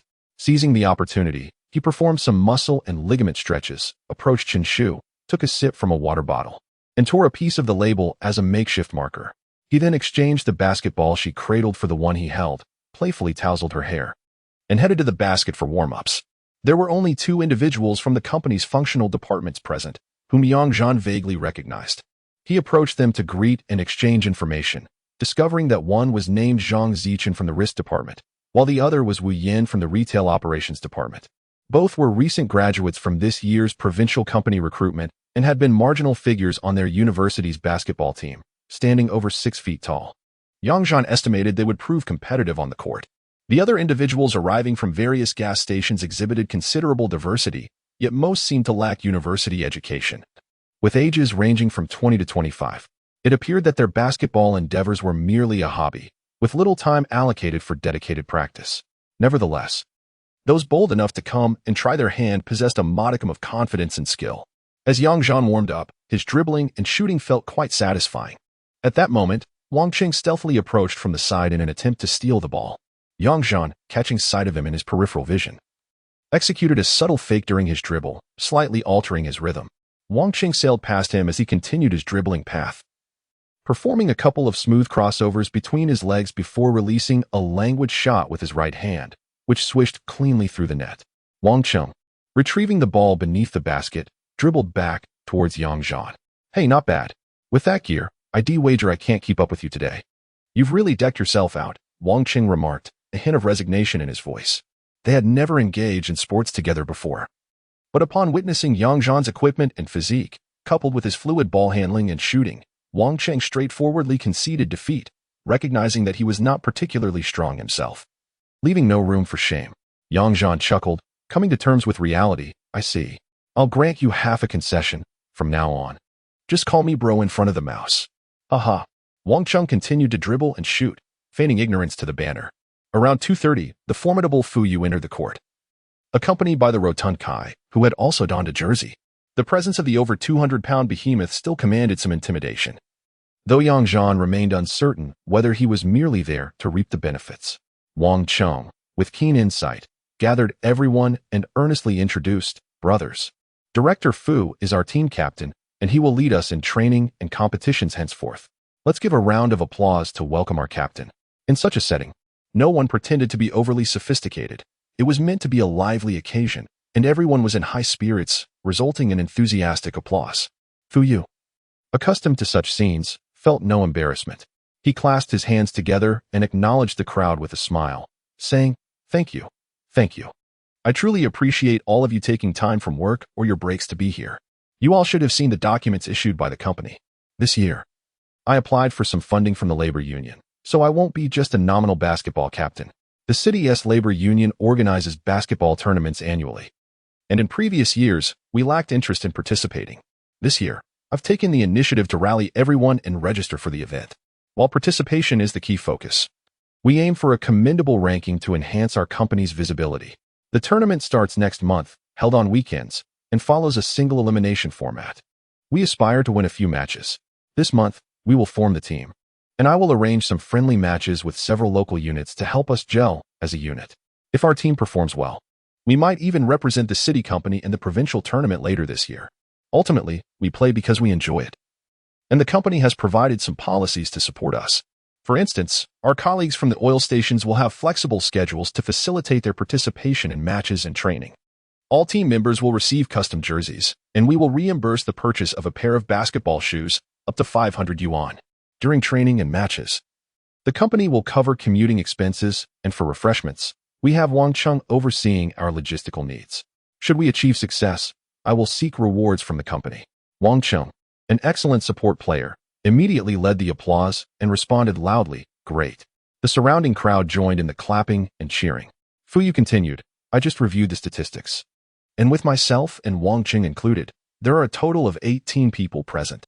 Chen Shu is not counted as she is our cheerleading captain sent by the company. If we perform well, she will organize the cheer squad to support us."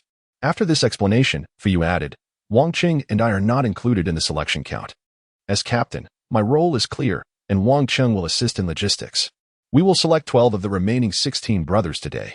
Those not selected will serve as reserve players, and those chosen are not set in stone.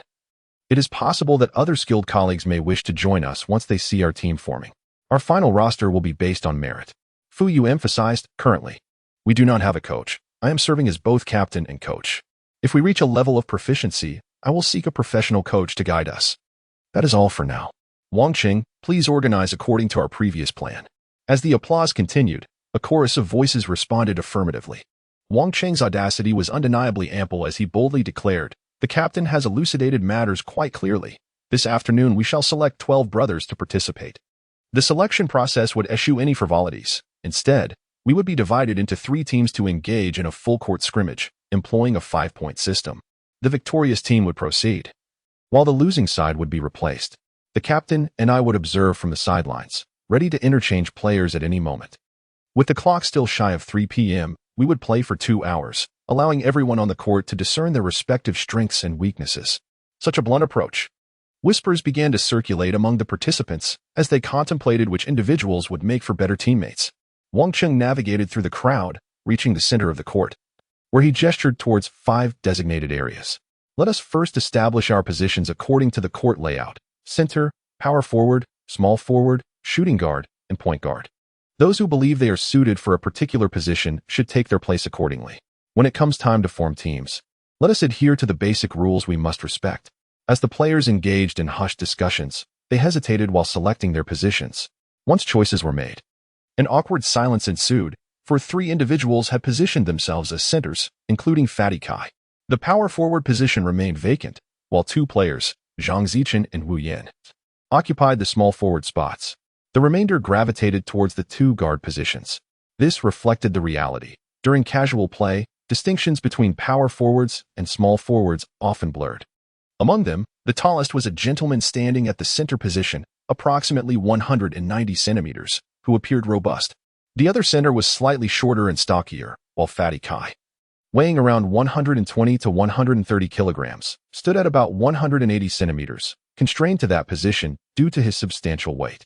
The remaining players ranged from 175 centimeters to 183 centimeters, with Wang Cheng being the shortest, barely noticeable. Zhan measured his height at 179 centimeters without shoes, and with basketball shoes, he could reach around 183 to 184 centimeters. Thus he claimed the shooting guard position. There was no alternative but to proceed with this straightforward method.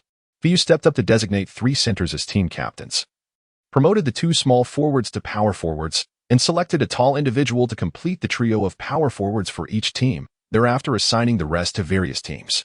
Being somewhat familiar with the players, he deemed this the most rational distribution. Zhan found himself on Fatty Kai's team, alongside power forward Zhang Zichen, maintaining his position as shooting guard. With the teams established, there was no further delay. Wang Cheng, with a whistle in his mouth, blew a sharp note and bellowed, "Let the games begin." Chapter 19. Showcasing Strength, Part 1. Yang Zhan's team was designated as Team 1, with the center from Team 2 and the second tallest center assigned to Team 3. After the teams were formed, each squad gathered briefly on the sidelines to discuss strategies. The center and small forward on Yang Zhan's team appeared rather average in terms of physical prowess, while Zhang Zichen, who was shifted to power forward, exhibited commendable skills. The newly assigned point guard, Chen Wei, exuded an air of nonchalance, yet Yang Zhan sensed that he might possess hidden talents. Curious, he approached Wang Cheng for more information. And his instincts proved correct. Despite being merely a gas station attendant, Chen Wei arrived in a BMW. His family owned property near the gas station where he worked. Academically, he had not excelled, leading his family to set minimal expectations for him. Thus, he took up employment at the nearby gas station to occupy his time and keep him out of trouble, with little pressure on him. He devoted himself to basketball and gaming, having attended various basketball training camps in his youth. However, standing at a modest height of 1.75 meters, he could only indulge in basketball as a hobby. Fatty Kai, the team captain, immediately clarified his role. Brothers, once we hit the court, I'll handle positioning, so you all can play freely. He instructed Zhang Zichen and Chen Wei to focus on scoring, while Yang Zhan was encouraged to seize opportunities for himself. With a round of applause to rally spirits, they took the court. The first two teams, Team 1 and Team 2, were set to compete. Wang Qing approached with a whistle, prompting the two captains to engage in a game of rock, paper, scissors to determine who would serve first. Fatty Kai emerged victorious and claimed the initial possession. As Yang Zhan positioned himself along the sideline, he passed the ball to point guard Chen Wei and sprinted ahead. While Team 2 established their defensive formations, Fatty Kai lazily jostled with the opposing center for position under the basket, while the other three players made tentative runs. Closely monitored by their respective defenders, Chen Wei dribbled the ball forward, exuding confidence and skill. His opponent was of similar stature, attempting to disrupt his rhythm with reaching gestures to steal the ball. With unwavering self-assurance, Chen Wei maintained control and, once beyond the three-point line, Yang Zhan eagerly offered assistance. Executing a screen. With Yang Zhan effectively obstructing the defender, Chen Wei abruptly accelerated diagonally, penetrating toward the two-point line. He then executed a sudden stop, launching a jump shot that found its mark effortlessly. The score was now 1:00. Applause erupted from the onlookers. Chen Wei turned to Yang Zhan, giving him a thumbs up, which Yang Zhan reciprocated with a high five as they began to build a rapport. As the opposition took their turn on offense, both teams fell into position. It was evident that the opposing team had strategized, as their point guard skillfully advanced the ball past half-court before passing it to the moving Wu Yan. Upon receiving the ball, Wu Yan utilized his body to shield Zhang Zichen while navigating along the three-point arc, eventually maneuvering to deliver a swift lob to the center. The opposing center, possessing both height and physicality, effortlessly established a position advantage over Fatty Kai. He leaned into Kai, receiving the ball with his right hand, and, with a sudden burst of energy, executed a spin dribble to break free. In a single stride, he reached the basket, leaping to deliver a hook shot that kissed the backboard on its way in. The score was now tied at 1-1. As possession shifted back to Yang Zhan's team, Chen Wei dribbled past half-court. Team 1 resumed their movements, but this time, the defenders from Team 2 adopted a more cautious approach, maintaining a safe distance from Chen Wei to thwart any potential breakthroughs. Zhang Zichen found himself entangled with Wu Yan, while the center, Kai Panzai, merely served as a decorative figure.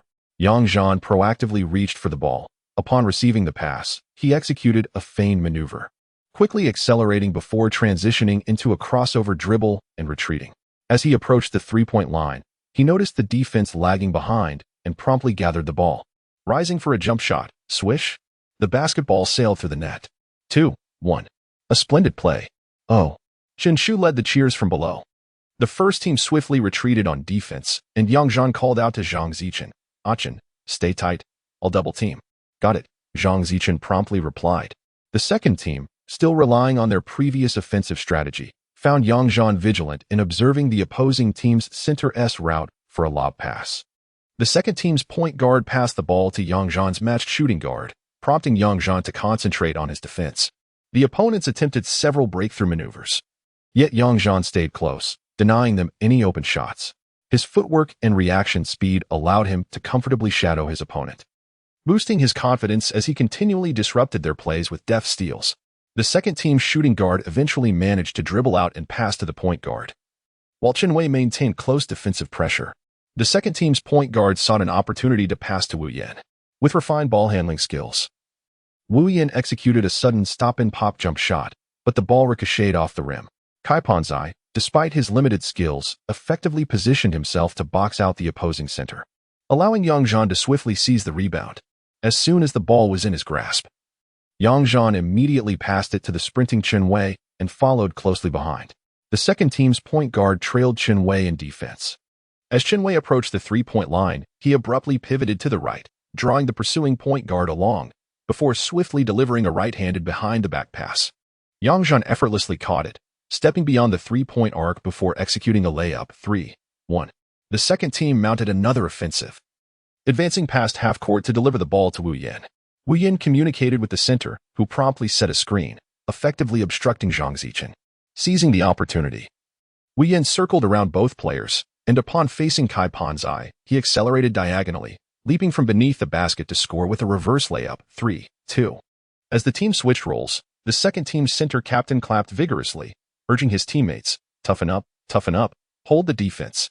However, his exhortations bore little fruit. As the ball crossed half-court, Yang Zhan exuded remarkable confidence, breaking free to receive a pass. He turned and accelerated, leaving his defender behind. The second team's small forward quickly rushed in to provide support, yet Yang Zhan executed a shoulder feint and a subtle change in dribbling rhythm that momentarily bewildered him. Accelerating once more, he broke through before the center could close in, gathering the ball for another jump shot, which swished through the net 4-2. Witnessing this, Fu turned to Wang Qing and exclaimed, "Wow, I didn't expect Yang Zhan to be this formidable. Indeed, I've hardly seen him play before. His speed, reactions, and rhythm are quite extraordinary," Wang Qing replied, his expression one of disbelief. "Fortunately, I conceded earlier. Otherwise, I'd be utterly humiliated in a one-on-one against him in the future." Fu Yu laughed heartily. Clearly, the second team couldn't keep pace with him. Chen Wei and Zhang Zichen are impressively steady, coordinating well even in their first game. "I must say, our team doesn't seem inferior." With the second team center, Zhang Wei, and Wu Yan, these five could form a formidable starting lineup. Wang Qing nodded, employing his tactical acumen. "Well, it seems that apart from center Li Xiaoping, the other players in the third team are not as formidable as these few. When the match comes, we can position Li Xiaoping as a power forward, while Zhang Zichen and Wu Yan can take on the roles of small forward and shooting guard. Zhan Bi and Chen Wei are both capable of playing the guard positions. Boss, just find the right moments to fill in. Whenever there's an opportunity, step in."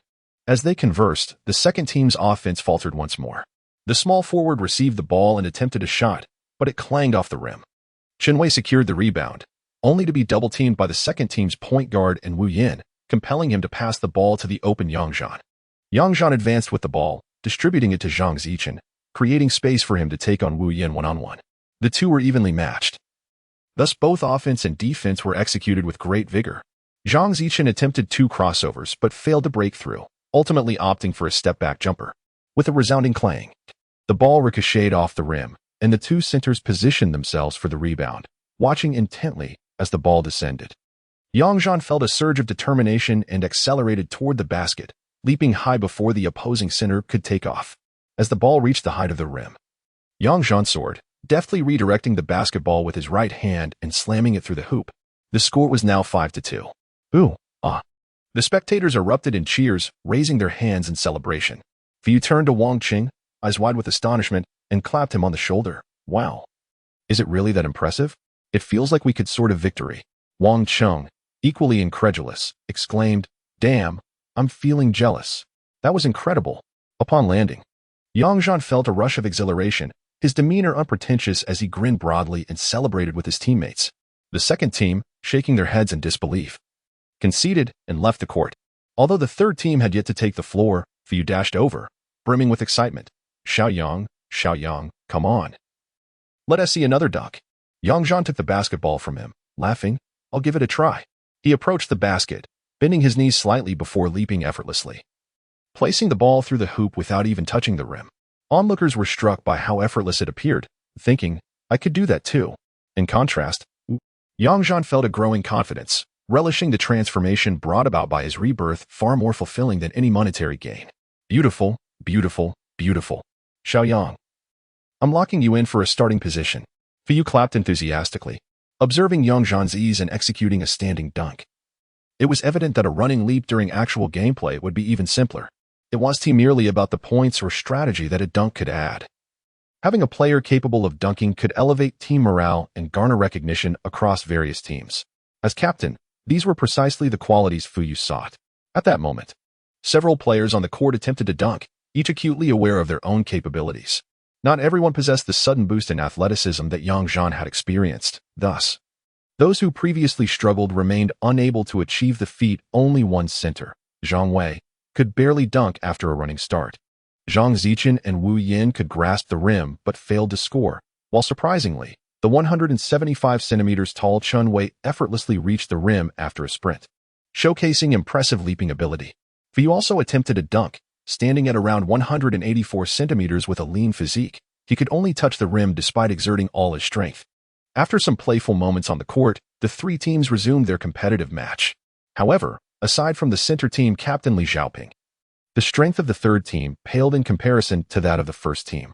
Consequently, the first team flourished in this round, with Zhan scoring 2 baskets and providing 2 assists, while Chun Wei and Zhang Zichen each contributed a score, and even the portly Kai managed to score a putback, concluding the match decisively at 5-1. In the third match, personnel changes were made. Fuyu joined the second team, and the third team's captain, Li Xiaoping, was reassigned to the second team as a power forward. This significantly bolstered the second team's strength, particularly in terms of height. Wu Yin shifted to small forward, while Fuyu took on the role of point guard against Zhan. The first team, having already played 2 matches, had established mutual trust in their cooperation and faced no issues with stamina, except for Kai, who was drenched in sweat. They decided to employ a small ball strategy, aiming to accelerate both their offense and defense, focusing on perimeter shooting while avoiding clashes inside with the 2 tallest and strongest centers of the opposing team. The question of whether Kai could keep up was hardly a concern. Referee Wang Chung blew the whistle to signal the start, announcing, "This round will consist of 10 baskets. Let the game begin." Chapter 20, Demonstrating Strength, Part 2. The game commenced with the first team taking possession. Upon receiving the ball, Chun Wei swiftly advanced, with his teammates accelerating in pursuit. As they crossed half-court, he passed to Zhan, who, in motion, caught the ball and accelerated forward. Fuyu closely trailed him. But in an instant, Zhan executed a right-side step, dribbled the ball on the ground, and abruptly changed hands, leaving Fuyu momentarily bewildered. Seizing that fleeting opportunity, Zhan leaped for a jump shot from a position just right of the 2-point line, the ball swishing cleanly through the net. 1 o'clock. Feeling the sting of humiliation after being outmaneuvered, Fuyu struggled to keep pace with Zhan. The first team quickly transitioned to defense as the second team initiated their offense from the backcourt. Chun Wei immediately harried the second team's ball-handling guard in the backcourt. As Zhan approached the half-court line, he joined in to double team, yet the second team's guard remained cautious, preemptively passing the ball to Fuyu. Zhan promptly pivoted to shadow Fuyu. Fuyu, protecting the ball, called for power forward Li Xiaoping to set a screen, but Zhan, emboldened, created some space and swiftly maneuvered around the screen to stay on Fuyu's heels. With no other options, Fuyu passed to the moving Wu Yin. Possessing an excellent field of vision, Wu Yin backed into the first team's small forward and lofted the ball into the paint. In the interior, Zhang Wei received the ball with one hand, leaning against Kai Pengzi, attempting to forcefully establish position for a traditional center play.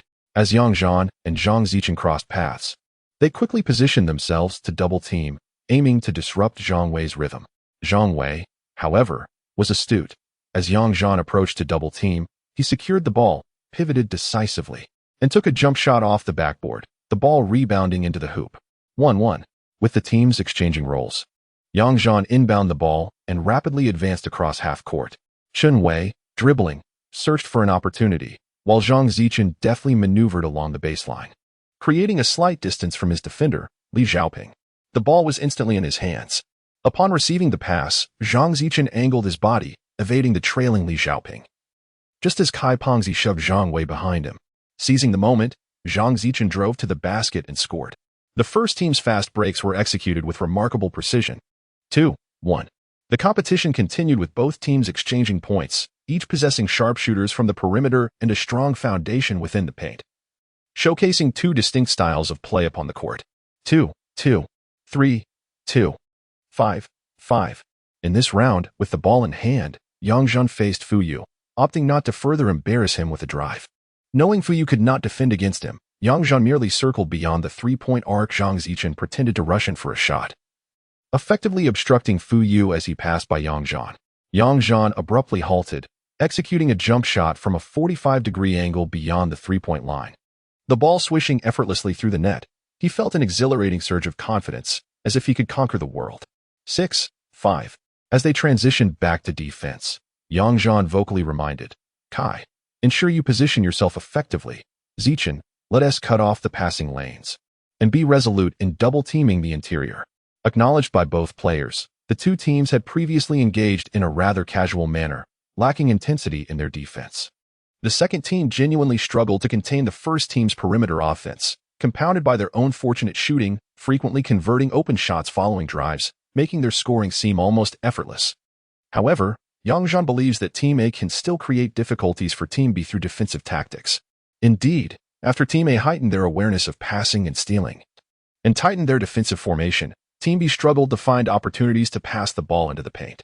Following a collaboration between Fu Yu and Wu Yin, they noticed that Yang Zhan had granted him considerable space, prompting an immediate long-range two-point shot. After releasing the ball, he felt uncertain about its trajectory and swiftly sought to move in for a rebound. Yang Zhan promptly pivoted to obstruct his movement, allowing Qinwei to leap from the side and secure the rebound, quickly initiating a fast break. Team A's small forward and Zhang Zichen rushed to follow, resulting in a 3-on-2 situation at the front court. After a swift exchange of passes, the open small forward executed a layup, scoring 7-5, establishing an advantage. As Team B commenced their offensive, they too altered their strategy. Center Zhang Wei pulled out to set a pick and roll, and after the play, he slipped to the baseline to receive a pass exploiting the defensive switch. Upon receiving the ball, Zhang Wei executed a smooth three-step layup from the free throw line, netting the shot. 7-6. Team A continued their fast-paced offensive strategy as their opponents could not contain it. Qinwei dribbled and passed to Yang Zhan, who quickly distributed the ball to the right corner where Zhang Zichen, finding himself unmarked, launched a three-pointer, which swished through the net. 8-6. During their retreat, Yang Zhan reminded, away, stay tight on your opponent. Watch for screens and positioning to draw fouls, allow them to take outside shots. All of Team A, aside from the somewhat sluggish Kai Pengzi, acknowledged the directive. Kai Pengzi, having engaged in a rapid succession of plays, was visibly exhausted, breathing heavily. Under Fu Yu's guidance, Team B adapted their approach, with their small forward penetrating and distributing the ball. Wu Yin received the pass and, leveraging his height advantage, executed a forceful jump shot that found its mark. 8-7. Returning to Team A's offense, Qinwei once again crossed half-court and passed to Yang Zhan. Observing from the perimeter, Yang Zhan noted that Kai Pengzi had effectively pinned Zhang Wei under the basket on the left side, while the right side was similarly occupied by Zhang Zichen. Seizing the moment, he initiated a breakthrough, employing a series of crossovers and deceptive movements to effortlessly bypass Fu Yu, advancing to the free throw line for a powerful dunk. The leap, the dunk, and the landing were executed with remarkable ease and grace. Oh, the crowd erupted in cheers. 9-7. This play seemed to determine the outcome of the match, concluding the back and forth at 10-8. In this contest, Yang Zhan single-handedly netted 6 points and contributed 1 assist, while Zhang Zichen scored 2 points, and both Qinwei and the small forward added 1 point each, with Kai Pengzi playing a supporting role. Managing to secure a few advantageous positions, the players on the court gathered at the sidelines for a hydration break, particularly Kai Pengzi, who, having played consecutively for 3 matches, found it challenging to move, letting out a groan as he slumped onto a bench against the wall. Wang Qing handed a bottle of water to Fu Yu, seeking his input before gesturing for everyone to sit in a circle. Distributing water to those without, he allowed everyone a moment to catch their breath, then addressed the group. Having played 3 rounds of competitive matches, several brothers have displayed clear advantages in skill and performance. I trust everyone can sense this. Let us invite the team captain to provide clarification. After listening to him, Fu Yu set down the bottle of mineral water, took a moment to gather his thoughts, and said, let us first finalize a few players. The first is Yang Zhan. He has the potential to become a core player in our team. I believe he can adeptly play as a point guard, shooting guard, or small forward, adjusting flexibly according to the dynamics on the court. After several rounds of practice matches, everyone acknowledged Yang Zhan's capabilities, and there were no objections. Fu Yu continued, next, We have center Zhang Wei and Li Xiaoping. Their stature as centers is indispensable for our team. He paused, then added, thirdly, Zhang Zichen and Wu Yan possess both the physique and skills suitable for the forward position, allowing for tactical adjustments as needed. Lastly, Chen Wei's proficiency as a point guard is beyond question. Wang Qing interjected, that gives us 6 players. However, we still lack a standout for the power forward position. I believe Fatty Kai can serve as a substitute in certain tactics, given his considerable weight. With a touch of humor, he supported Fatty Kai. Fu responded, Fatty Kai can indeed serve as a substitute center, allowing Li Xiaoping to take on the power forward role. We should closely examine the power forward and point guard positions and conduct a couple more rounds to see which players can fulfill those roles effectively. In reality, the 6 players chosen, along with Fu Yu and Fatty Kai, totaling 8, would suffice for this type of union competition. Unlike the NBA, there is no need for constant tactical substitutions. However, if budget permits, selecting additional substitutes is prudent, as stamina and injury considerations are paramount during official matches. Occasionally, extra players are required for training sessions, ensuring that even practice games for experience and teamwork do not fall short of participants. After a brief intermission, Fu Yu reorganized the teams. The selected players, including Yang Zhan, rested while the remaining 10 were divided into 2 teams to continue the 10-point practice match. The chosen players were encouraged to observe closely and collaboratively select the remaining teammates. Yang Zhan, possessing excellent stamina, felt invigorated after what was essentially a practice match with familiar teammates, where defensive intensity was moderate. Even after playing, he felt as though he had exerted little effort, estimating he could easily endure another hour on the court. Thus, he began practicing dribbling and shooting on the sidelines while observing the ongoing game. The 2 teams that Fu Yu participated in were intensely engaged, yet their actual skill levels were somewhat inferior to those of the main players off the court. Consequently, while the game appeared fierce, the efficiency of play was relatively low, marked by a series of disjointed exchanges. After over 20 minutes, no victor had emerged, making it difficult for those on the sidelines to discern who excelled, though identifying the less skilled players proved more straightforward. At last, when the practice match concluded, all 10 players on the court were utterly exhausted. It is worth noting that even in the NBA, no star player could sustain such prolonged engagement without rest, especially given the absence of timeouts and free throws to provide brief respites. Seizing the opportunity for a break, the 6 main players returned to the court for shooting practice and lighthearted play.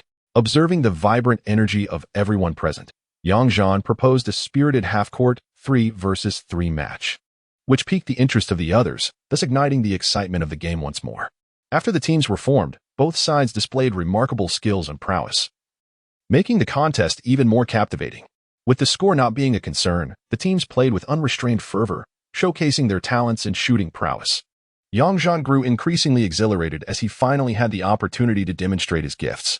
Whether facing Chen Wei or Wu Yan, he unleashed his agility and strength, seizing every opportunity to shoot without hesitation, achieving a staggering accuracy in both 3-pointers and 2-pointers. The sound of applause resonated from the spectators, who were thoroughly entertained. After more than 10 minutes of play, Fu Yu and Wang Qing exchanged glances. Goodness, I thought he was impressive before, but he has outdone himself, Fu Yu remarked incredulously. Indeed, it seems he possesses an almost unfair advantage. In future matches, we should simply allow him to take charge. With such efficiency, we need not fear any opponent. Wang Qing concurred, mystified by Yang Zhan's prowess, yet hopeful for the future. Fu Yu's eyes brightened at this thought, nodding enthusiastically, this strategy is quite brilliant. It's as if we have a superstar leading our team. He began to envision himself basking in glory after leading his team to victory over various rivals. Fu Yu also contemplated the necessity of having Chen Shu promote the basketball team within the company, ensuring that when they competed in the city, she would rally a considerable crowd to cheer them on. As the game approached the 30-minute mark, Fu Yu clapped his hands to gather everyone's attention. He and Wang Qing had already conferred about the 4 players who would ultimately be eliminated, and they intended to announce the names while the others took a break. After revealing the list, Fu Yu expressed his gratitude to all the participants, adding, the remaining 4 brothers will not leave empty-handed either. We will report our sizes to Chen Shu for a set of team uniforms. Let us take a moment to rest, as today marks the official establishment of our basketball team, and we shall celebrate together with a dinner this evening. Chen Shu promptly produced a registration book, saying, Gentlemen, please come here to record your uniform sizes. They will be ready by next week for you. Once the registration was nearing completion, Yang Zhan approached to sign up as well. Qinshu softly remarked, "Brother, I see your basketball shoes are new. Do you need another pair? If not, I can get you a receipt for reimbursement." Yang Zhan playfully patted her head in response. "Yes, if you have the receipt, please go ahead and take care of it. The reimbursed amount can go towards buying fruits for everyone. I'll purchase another pair of shoes when I have time. Good ones are hard to come by for 500. Thank you, brother. You are the best." Qinshu beamed, her eyes narrowing into joyful crescents. Chapter 21. Team gathering. Although the match had seemingly lasted for an eternity, it was still not yet 5 o'clock. After registering his size, Yang Zhan exchanged phone numbers with a few newly acquainted teammates, particularly with Chen Wei, with whom he had enjoyed a smooth collaboration on the court. Planning to play street basketball together in the future, Wang Qing approached Yang Zhan and whispered, "Zhan, the team selection is complete. Let's go. I'll find a couple of people, and we can head to play mahjong. Dinner isn't until around 6. Yang Zhan, holding the sports towel draped around his neck, glanced at Qinshu and replied, "With so many people here, is it appropriate for us to leave?" Wang Qing, unconcerned, said, "It's fine. Let them have some fun here for a bit. I'll just say goodbye to my senior and reserve a private room at the restaurant." Yang Zhan, feeling energetic and initially wanting to play a little longer, reluctantly agreed, seeing Wang Qing and Qinshu looking quite bored. "All right then, where are we dining? Should we change clothes and drive over?" "No need for a car. It's less than 500 meters on foot. Just change your wet jersey for a short-sleeve shirt, and I'll go find the others." Upon Yang Zhan's agreement, Wang Qing dashed off to gather the group. When Yang Zhan emerged in a short-sleeve shirt, he noticed Wang Qing waving from beside a car. Approaching, he asked, "Didn't you say we weren't driving?" Wang Qing replied, "Chen Wei insisted on driving over. Once we finish, he'll take off directly. No more chatter, get in." Yang Zhan had no choice but to sit in the back seat, where he saw that indeed it was Chen Wei at the wheel, with Kai Pengzi in the passenger seat and Qinshu also in the back. "Zhan Gu," greeted Chen Wei, turning his head. "Yes, away," Yang Zhan responded. The vehicle was a slightly modified BMW 3 Series, a model Yang Zhan quite admired. For a young man with a modest income, owning such a car was neither ostentatious nor shameful. Yang Zhan remarked, "Away, your car is impressive. Looks like you're living quite well." Chen Wei responded candidly, "Oh, it's just a simple life for me. As long as I don't cause trouble, that's the greatest contribution I can make to my family. I envy you all for having dreams, goals, and pursuits. Oh, the lofty pursuits of the ambitious. A simple life like yours is my aspiration," Yang Zhan joked, half seriously. Wang Qing interjected, "That's the truth. When I first graduated, I used to look down on folks like Away, thinking I'd make a name for myself, earn money, and rise to prominence. After 2 years in society, I've come to see the reality. A comfortable life like Away's is far more appealing." With a smile, Chen Wei remarked, "What's there to envy? I'm just a gas station attendant. You're all leaders." At that moment, Kai Pengzi revealed, "Attendant?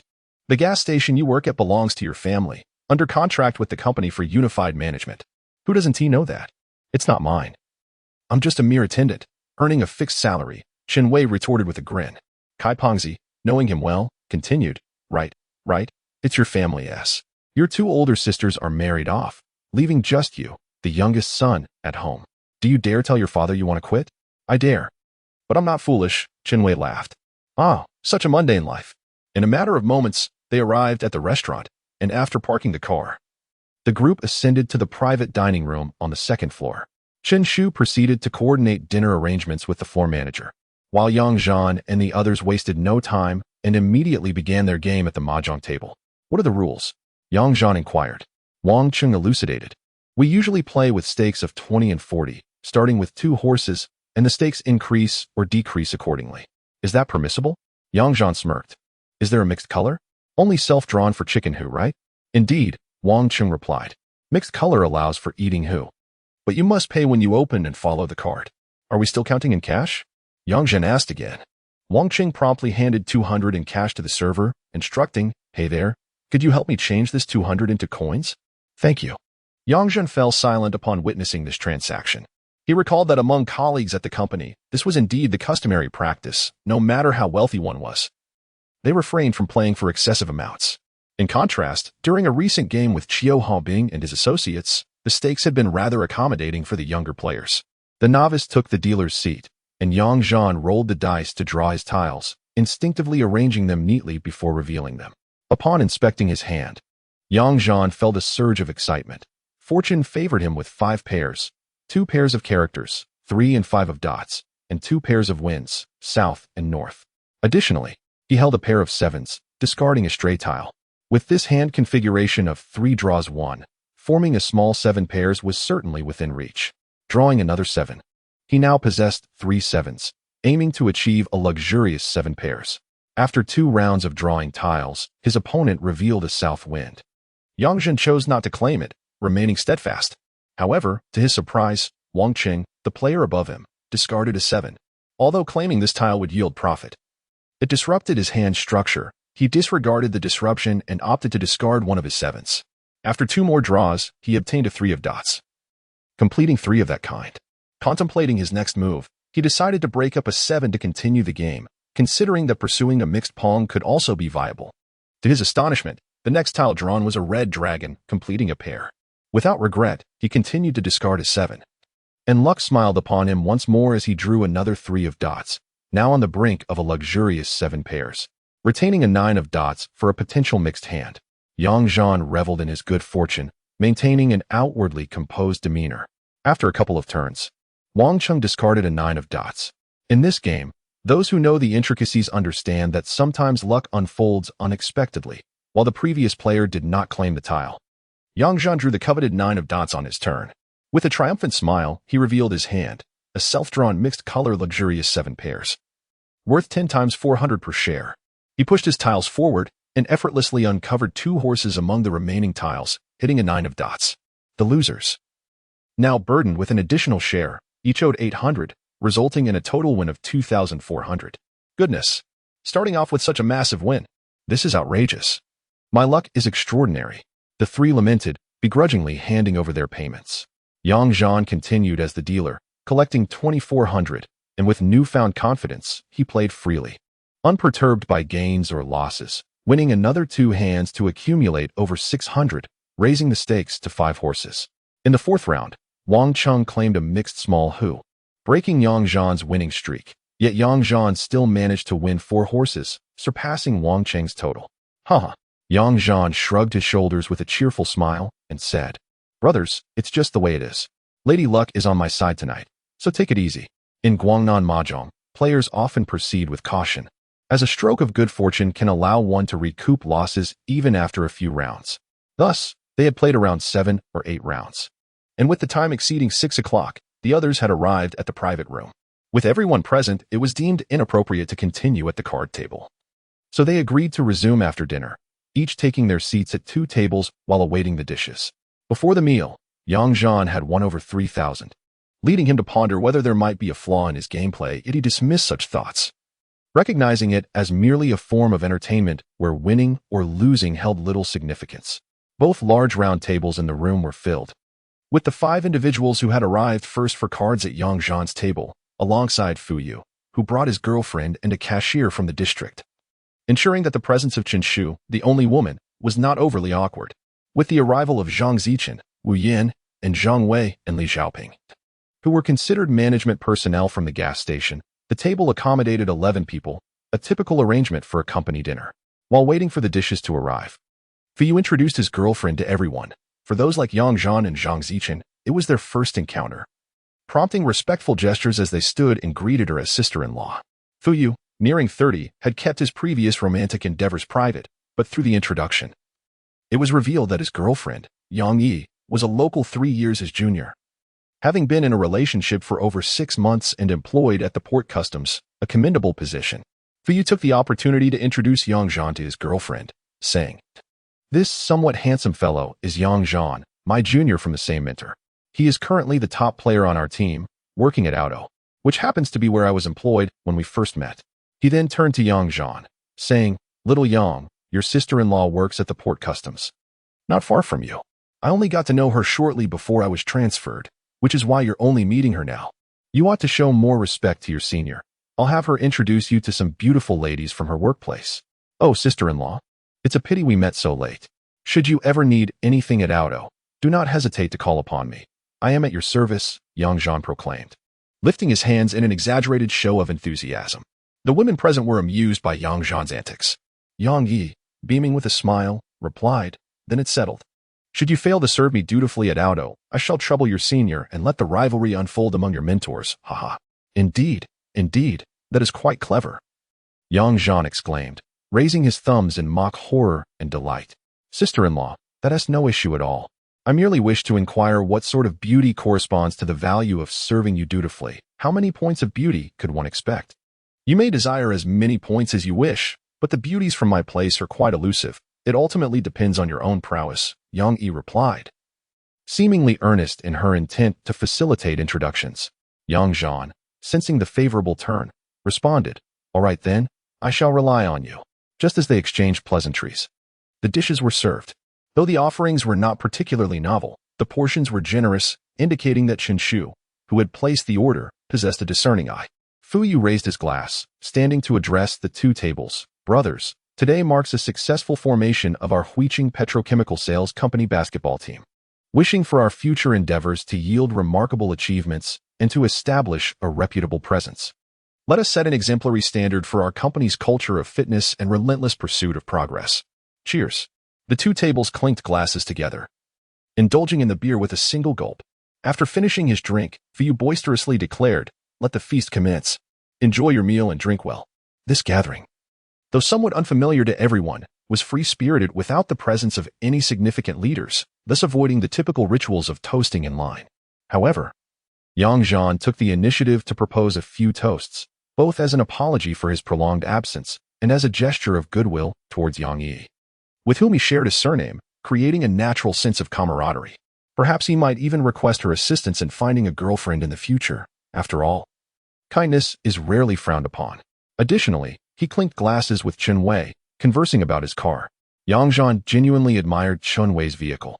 Feeling no desire for luxury sports cars like Lamborghini, Ferrari, or Koenigsegg, perhaps it was the essence of a middle-aged man that made him believe a car like Chen Wei's sufficed for daily commutes, and maybe in the future he could acquire a Jeep Wrangler for some adventurous outings. These were indeed tangible aspirations. As the meal neared its conclusion, Fu Yu announced at the table, tomorrow afternoon, I have arranged a match with General Li from Guanghui Petroleum.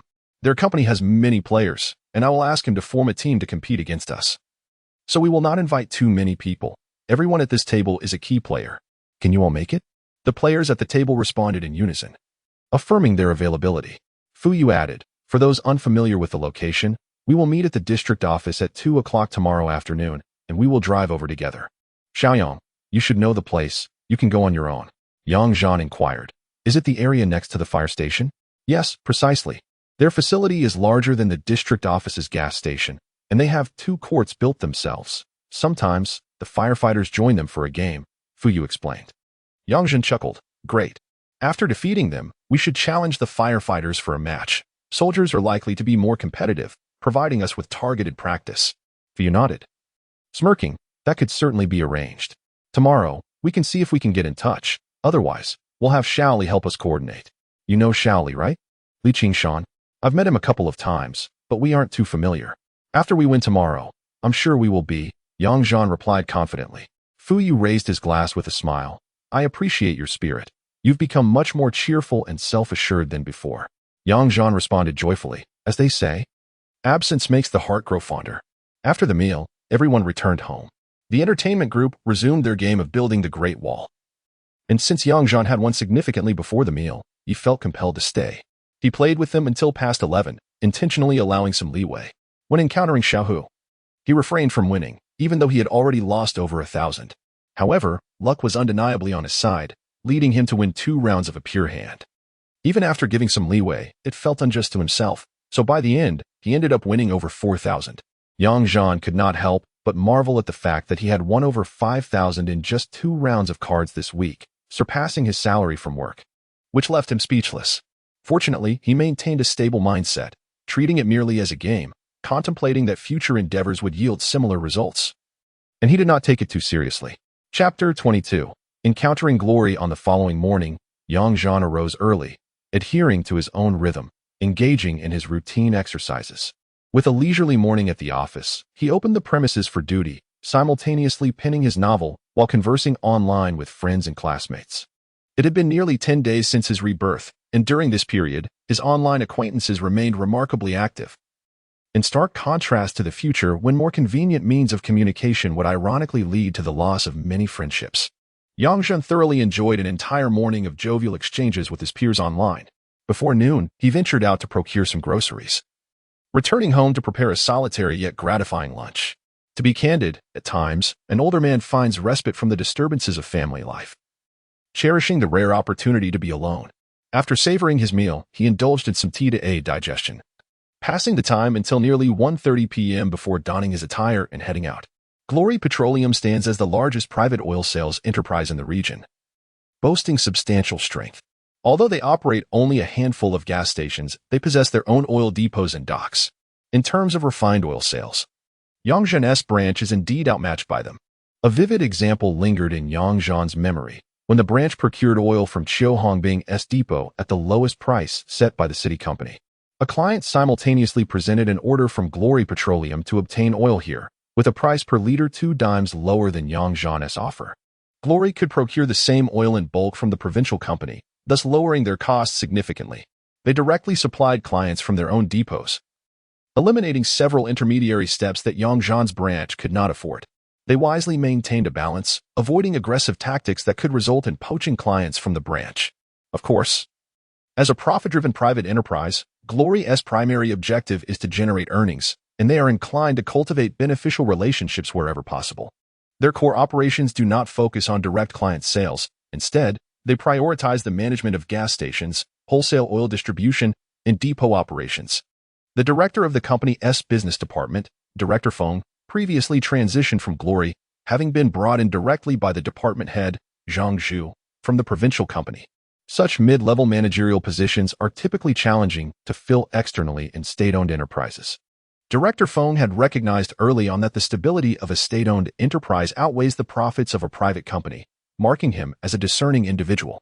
Consequently, the relationship between Glory Petroleum and Zhan's business line remained amicable. The branch was a mere 10-minute drive from Glory Petroleum's office area, significantly closer than to Fuyu's office. Approximately 400 meters down the main road, another broad thoroughfare leads directly to the development zone, which is actively seeking new businesses. The roads flanking this area are notably spacious, with Glory Petroleum having established a large gas station here. In the early days, land prices were considerably low, and Glory, as part of the industrial park development, acquired extensive plots. This allowed them to construct a larger gas station while also establishing regional offices and a land transport center. Thus, adjacent to the gas station, there are their office buildings and dormitories, with additional space allocated for the parking of their tanker trucks. The training base of the fire brigade lies adjacent to Guanghui, making them neighbors. One can easily surmise that for a private enterprise, fostering a positive relationship with such an authoritative unit is imperative. Consequently, they constructed 2 commendable basketball courts, ostensibly for the leisure and fitness of their employees. Yet the underlying intention is to encourage the firefighters to partake in recreational activities. Certainly, the fire brigade possesses their own courts. However, due to training schedules and nighttime restrictions, the convenience of having a court just a wall away is unparalleled, leading to frequent games between the firefighters and Guanghui employees. Zhan initially intended to approach Guanghui for discussions on potential business collaboration. Deepening this relationship would facilitate smoother conversations. Following a vehicle ahead, Zhan parked directly in front of the office building. Upon exiting his car, he noticed the driver ahead also getting out, and he vaguely recognized him, prompting him to greet, Kuan. Hearing this, Feng Kuan turned around, a smile spreading across his face as he responded, Manager Yang, long time no see. Observing Zhan clad in sports attire, he approached for a handshake, saying, You're here to play basketball as well? Director Fu scheduled a match for us this afternoon. It seems you're one of the key players. Zhan replied while shaking hands. I've been summoned as a reinforcement, here for some exchange with you. You play basketball too, don't you, Kuan? Feng Kuan led Zhan towards the office. I was just hurrying back. You know how much Shaoli loves to play. I'm the one who organizes it. It's not yet time. Let us go to Shaoli's office for some tea first. As they conversed, they arrived at Li Qingshan's private office. Upon entering, one could immediately appreciate the spacious and well-lit environment, tastefully decorated in a minimalist yet elegant style, highlighted by a large tree-root coffee table that significantly elevated the ambience. Li Qingshan, only in his late 20s and already married with children, had swiftly changed into his athletic attire and was enjoying tea beside the table. Director Li. This is Yang Zhan from Petrochemical, Feng Kuan introduced, guiding Yang Zhan to sit beside the coffee table while explaining. Li Qingshan, exuding warmth, greeted Yang Zhan with a nod. Manager Yang, it's been a while. Come, let us enjoy some tea and relax for a bit. Yang Zhan responded with an amiable wave. Hello, Director Li. I've been meaning to come by for tea and discuss business, and now we can play basketball together too. Haha. I hope to indulge in some of Director Li's fine tea. Feel free to drop by anytime, Li Qingshan replied. As he discarded the overbrewed tea leaves and retrieved a box of premium tea from the refrigerator, continuing the process of brewing, I have plenty of excellent tea here. Do try this freshly acquired Jin Junmei. At what time are Director Fu and the others arriving? Yang Zhan inquired, tapping the coffee table lightly in acknowledgement. Accepting the tea cup Li Qingshan offered. They're gathering around 2 o'clock, so they won't arrive until at least 2:30. The main issue is that our team is rather scattered, making it a bit troublesome to assemble. We wouldn't dare take the court without our key players, haha. Li Qingshan, sipping his tea, chuckled. What a joke. You represent a large company with thousands of employees. Do you really think you need to field your main players against us? Our team has only recently been formed, consisting entirely of newcomers. We are set to participate in the unit basketball tournament organized by the city's labor union next month. Mr. Li, will your team be joining as well? Yang Zhan is certainly aware that companies like Guangwei are ineligible to participate, yet that does not deter him from feigning ignorance. What qualification do we possess? This event is primarily arranged for state-owned enterprises and institutions within the system. I plan to approach the management committee another day to suggest they organize a basketball tournament for the development zone S units. Perhaps we could even sponsor it and participate. It seems Li Qingshan genuinely enjoys playing basketball, as he is already contemplating ways to organize a game. Yang Zhan jestingly remarked, once you have organized it, Mr. Li, we shall also join. After all, we too have a gas station in the development zone. Li Qingshan chuckled in response. Whether it comes to fruition remains uncertain. But should it, you shall be cordially invited. The two engaged in a light-hearted conversation over tea about basketball, while Feng Kuan stepped out after finishing 2 cups to change his attire. Li Qingshan shifted the topic. Manager Yang, how has your business been lately? If there is any potential for collaboration, do not hesitate to reach out. Li Qingshan is responsible for the wholesale and direct sales of Guangwei Petroleum Company, a key position designated for the son of the owner. Nonetheless, the department's management primarily falls under the purview of a vice president, with senior members supporting the young heir. While there are no evident power struggles, Li Qingshan aspires to achieve notable accomplishments independently. Being a second-generation affluent individual is not as effortless as it seems. Especially since he is not a reckless playboy, his main ambition is to elevate the family business to greater heights. Noticing that the other party had extended an olive branch, albeit possibly as mere pleasantries, Yang Zhan adeptly seized the opportunity. Mr. Li, just call me Xiao Yang, or Zhan if you prefer. As for clients, I do have a significant one in mind. You are aware of our company's situation. If we handle too many, we cannot manage them effectively, so sometimes half-truths can be more enticing. Li Qingshan became intrigued. Zhan, being in the same industry, I am well aware of your circumstances. What scale of client are we discussing? I assure you, I will not let you incur losses. Yang Zhan gradually divulged more information. Mr. Li, as you know, our operations department has a monthly performance requirement of merely 200 to 300 tons. The demand from this major client would easily cover our assessment metrics. This client is overseen by my uncle. They are our most esteemed client. What conditions can you offer from your side? With such statements made, no one would be foolish enough to dwell on irrelevant matters. Mutual benefit and collaboration is always the optimal choice for reputable enterprises. A monthly turnover of 300 to 400 tons translates to an annual accumulation of nearly 5,000 tons. To put it into perspective, a large gas station that sells over 10,000 tons annually is considered a 5-star establishment in the industry, yet this requires substantial manpower, management, investment, and effort. Therefore, such clients are immensely valuable to Li Qingshan, who is also quite adept at acquiring client orders from sales representatives of other companies. Li Qingshan pondered for a moment and said, Zhan, I am not one to play tricks. For quantities exceeding 200 tons each month, I can offer you 60 per ton, for 300 tons, 80, and for 400 tons, 100. This is the market rate. We will handle all back-end paperwork, invoices, and documentation on our end. You may choose either cash or bank transfer. Yang Zhan had already contemplated this, gazing intently at him. Mr. Li, I am certain your offer is genuine, Yet typically, such clients require several hundred tons monthly, which makes transportation a cumbersome task. However, my client can collect directly from the oil depot, managing their own freight for a single shipment of 300 tons, thus saving time, effort, and money. Furthermore, Mr. Lee, I hope you do not find it amusing, but my uncle entrusted me with this matter, and I am merely an intermediary. I have ways to recoup the amounts you mentioned through my company. It is just a bit more tedious. Li Qishan silently calculated and, with a straightforward demeanor, replied, If that is the case, Zhan, as long as you can guarantee a monthly volume of over 300 tons, I shall offer you 100 per ton for 300 tons and 120 per ton for amounts exceeding 400 tons. Consider this a wholesale price. My friend, this is my sincere offer. Zhan recognized that there was still room for negotiation, but was not greedy, as the profits from the same client had already diverged significantly compared to the previous year. Thus, he feigned contemplation and nodded decisively, stating, Very well, Mr. Lee. Let us proceed with these terms. I have 2 additional conditions. First, if the orders are picked up from our company's oil depot, I would require your team to assist me with splitting the orders, as I must also earn my share. This is customary. Indeed, that is simple, Li Qishan acknowledged, fully understanding. What else?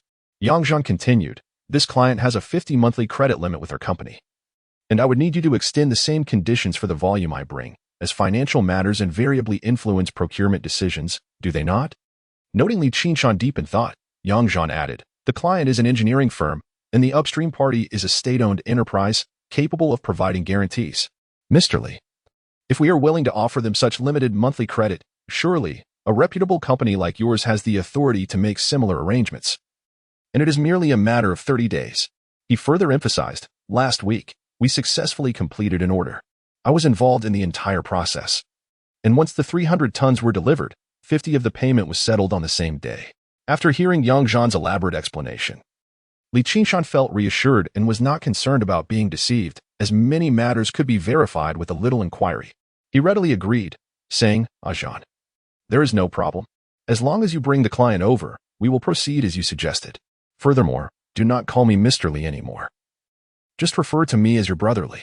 You may bring any clients my way, and I assure you, with my presence, collaborating with Guangwei will never leave you at a disadvantage. Zhan was delighted by this and raised his teacup in a toast to Li Qishan, saying, Thank you. Brother Lee, I am confident in this arrangement, and perhaps in the future, as I bring more clients your way, you might even consider granting me a managerial position within your esteemed company, haha.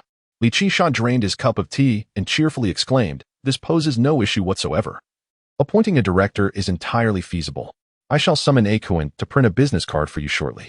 In the future, you can dispatch it whenever the need arises. Aha. He was not foolish enough to suggest that Zhan should transfer to their organization, firstly.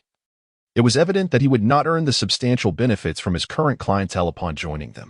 Secondly, Zhan, being a university graduate employed at a state-owned enterprise, enjoyed certain security. It sufficed that both parties could collaborate harmoniously. The fundamental details of their partnership were largely agreed upon, with an anticipated commencement of cooperation next month. Zhan mentioned that he would bring the clients over to sign the contract later this month. Thus, they shifted the conversation, awaiting the arrival of Fu Yu and the others. Chapter 23. Dominance on the court. At precisely 2:30 p.m., Fu Yu made a phone call. Upon answering, Zhan inquired, Senior brother, have you arrived yet? Fu Yu replied, We just parked and spotted your car. Where are you? Zhan stood up, gestured towards Li Qishan, and exited the office, saying, I've been here for half an hour, enjoying tea in General Manager Li's office. This way. He waved at Fu Yu while holding the phone. At that moment, Li Qishan also emerged at the doorway and greeted Fu Yu, saying, Director Fu, please come in for a cup of tea. He then addressed Feng Kuan, who had just descended the stairs. Kuan, take these gentlemen to the court and bring some water over. Have all our people arrived? Let's warm up first and get acquainted. Understood, General Manager Li, Feng Kuan responded. Fu Yu led Wang Cheng and Chen Shu into the office. General Manager Li, still maintaining your charm. You certainly have the better conditions here, he remarked. Li Qishan offered seats to the guests, casually lit a cigarette, and proceeded to brew more tea. Director Fu, you flatter us. Our humble establishment cannot compare to your large corporation, he replied. Fu Yu accepted a cigarette, lit it, and took a puff, saying, Those of us in the workforce cannot rival you, Mr. Li. He then introduced, This is Wang Qing, like Xiao Yang. my younger brother. I hope you will take good care of him. And this is Chen Shu, our company's administrative beauty, here to provide logistical support.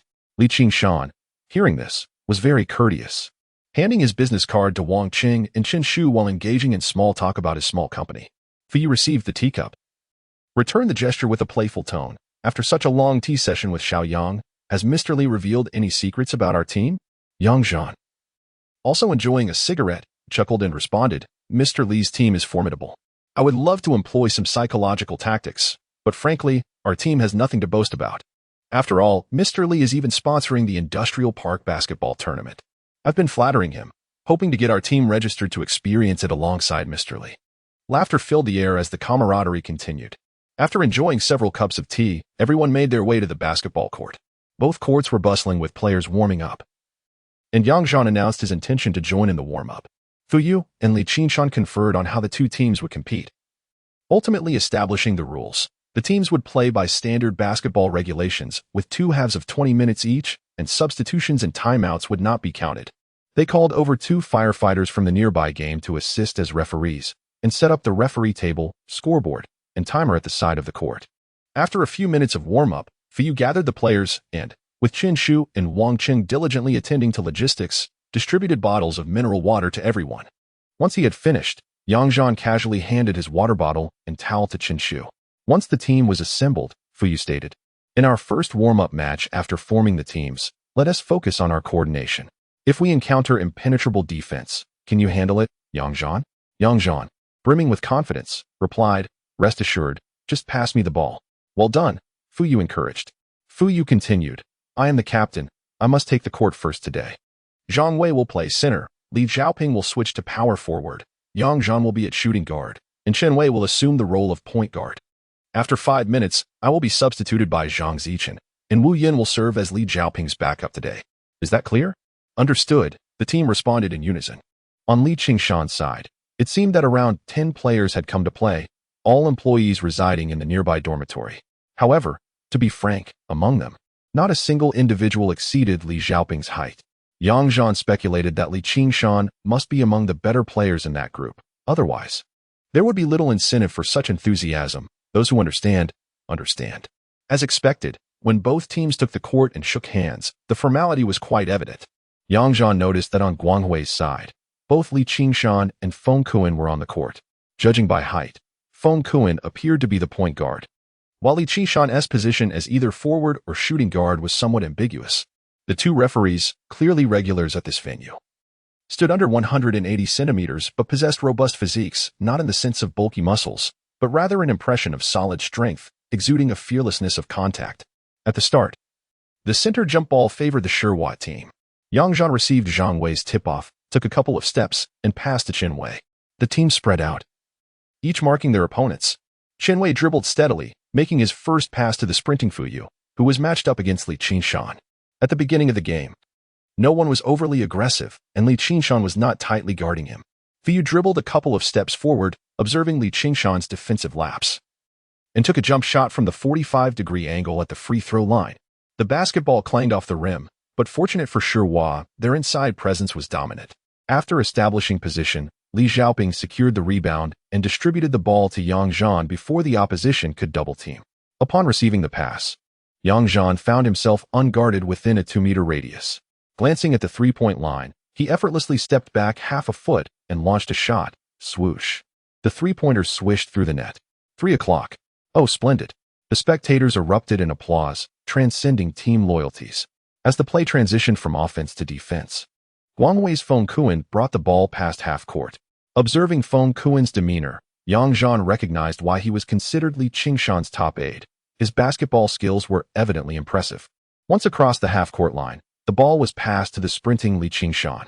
Following social convention, Shihua's defense was not particularly tight, and as Li Qingshan surged forward, his rhythm shifted skillfully, culminating in a sudden stop and jump shot from the side of the free throw line, scoring 2 points. 3-2. The crowd naturally joined in further cheers. With the customary time concluded, both teams commenced an open exchange of attacks. Approximately 5 minutes later, Shihua called for a timeout. At that juncture, the score stood at 17-12, with Shihua capitalizing on their inside advantage, exhibiting greater efficiency in securing rebounds and executing fast breaks. Fu, sipping water. Outline the subsequent strategy. I will step off, and Zhang Zichen will take my place. When I am off the court, let us enhance our defense and practice our coordination. Guangwei is not particularly strong, and we aim to establish a lead of over 10 points in the first half. Understood. Following the timeout, Sherhua resumed their offensive, while Guangwei made no substitutions. As the game approached halftime, the ball found its way into Yang Zhan's hands. He gestured for Zhang Wei to set a pick for the offensive play.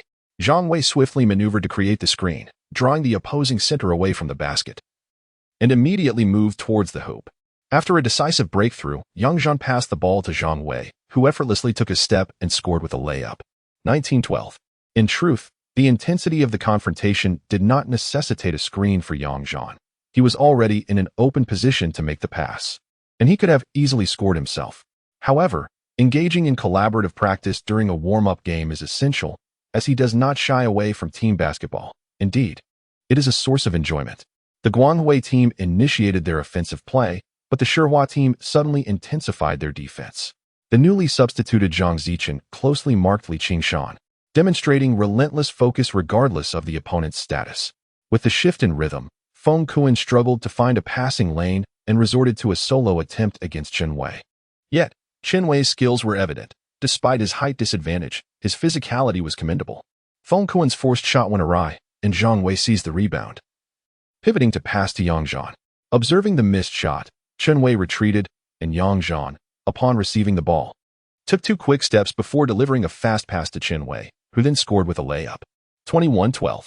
The rapid changes left the Guangwei team slightly disoriented, prompting Feng Kuan, with his keen understanding of the game, to call for a timeout.